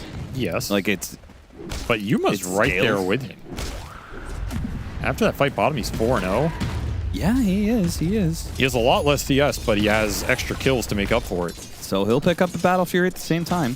All right. I think his Ursa one accelerates faster, and Radon has a bunch of extra levels. His is already done, by the way, 11 minutes. Crazy timing here. Yeah. But Yuma matches him. Also done and delivered with the Insta Courier Summon. I don't know, man. It's just different because, like, Fury Swipes lets you hit one creep and do big damage, and that damage splashes. Like, Marcy can't clear through camps as fast as Ursa. This should accelerate a lot faster for Radon. But the fact you get it here at the same time with the complete solo lane Radon had does say something. As Heroic still eyeing this mid lane. They have some good charge angles from behind if Spirits step up. Yeah, they really haven't broken Team Spirit yet in this mid lane. It's the ward scouting. They're just kind of stalling out the game, which is favorable for this Ursa, at least. I mean, is there such a thing as putting too many eggs in the Radon basket? Like, can you really just be happy sitting around mid if the Ursa's farming? Listen, I don't know if you've been paying attention to the grocery store lately, Avery, but eggs are expensive. Yeah, so if you don't even have any, then he's got to grow his own eggs. Okay, this analogy has gone too far. You brought it up. I didn't bring it up. Smoke up to the top lane. backing up Radon, pushing in this, and if they loop around, they might just be on high ground spotting the IO Marcy. Laurel's going to come out with his Rod of Atos. They split their target here, trying to stop KJ from getting a relocate, and they do so successfully, but they do not kill Yuma fast enough. Now, Schofield had to give up his life for this one. Whisper's on the high ground. He's like looking at this wall vacuum situation and salivating, and he misses. Laurel is stuck in a dead end that I didn't even know existed. What is this monster? What is this hole? Oh my God, somebody get off something. No, they don't get off the Rolling Thunder. They all died in the epicenter. It was a trap. Look at King Juggles. He's looking at Laurel like, I'm going to click you. I'm going to click you. What was that? He just killed himself, man. What the fuck? What? How does that work? Laurel traps himself and just baits Heroic into the most awful clump I've ever seen. It's straight up, that's just the one. Just all in this pipe of a river. I'm stuck in here with you. You're stuck in here with me. I mean, it's just awful for Heroic. There's no Pango roll in here.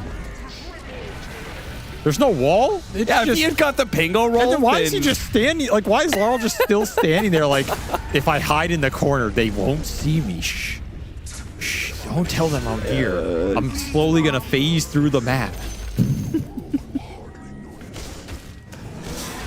I mean, they're laughing about it because they won the fight, but I guarantee you they wouldn't be laughing about it if it went that other way.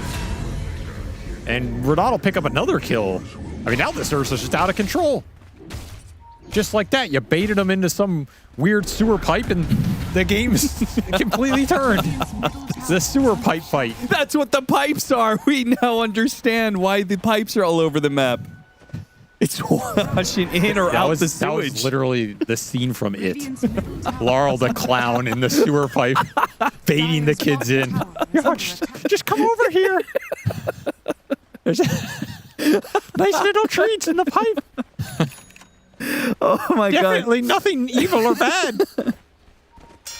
Somebody please make that. Oh God, that would make me laugh so hard. This new map's amazing, dude. Oh, fuck. You think Valve had that intentionally? Like, they put these dead ends in here, and then they looked at them and they're like, man, these dead ends are kind of bad design. Wait a minute, though. What if we leave them in and have someone get greased inside of it? Well, they're just TPing out. Okay, yeah, they're all on.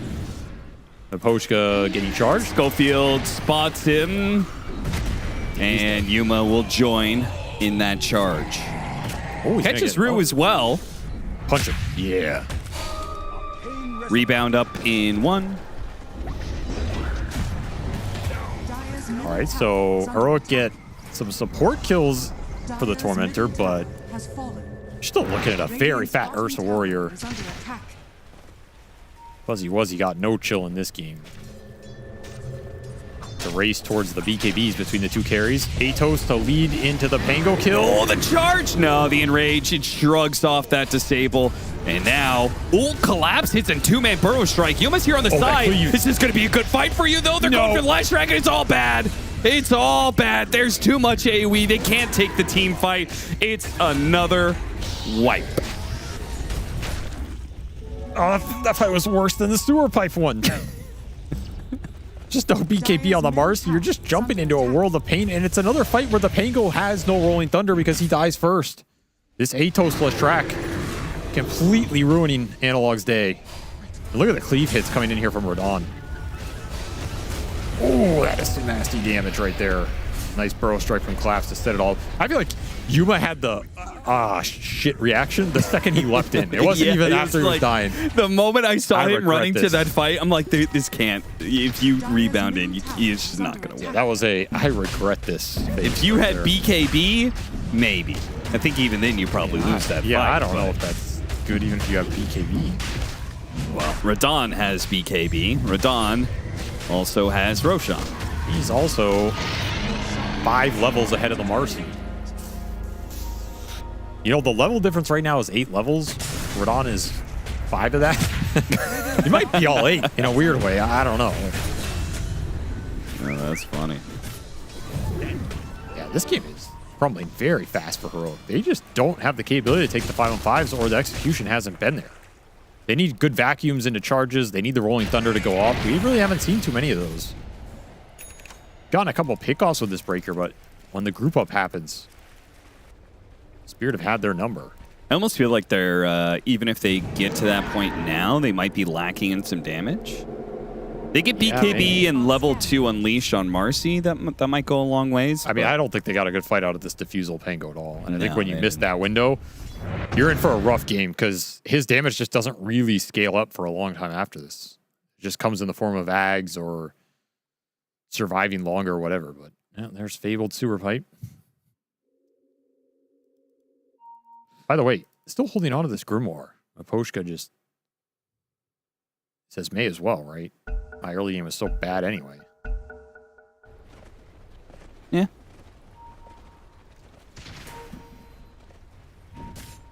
I always wonder, like, what's the next power spike you're trying to get to at that point? Is it, like, maxed out upheaval? I think he's probably just going to save it, pop for level 12. Well, Schofield was not ready for that out of the pause. Early bots on collapse. And Analog was also not ready for this gank. Punched up in the air, Rod of Atos into Diabolic Edict. Man. He is making this Lech Pango matchup look awful for Pango. The early Atos and amount of burst damage you can do.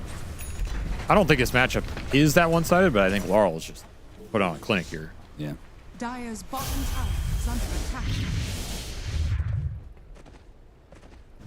Radiant's top tower is under attack.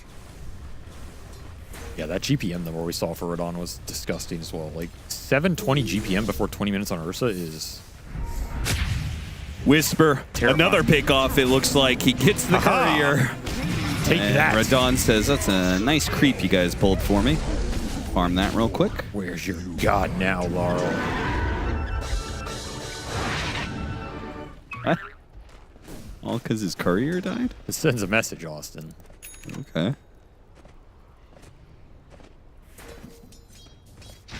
All right, BKB up for Yuma. Analog just died here earlier. Yeah, he's dead again. It's deja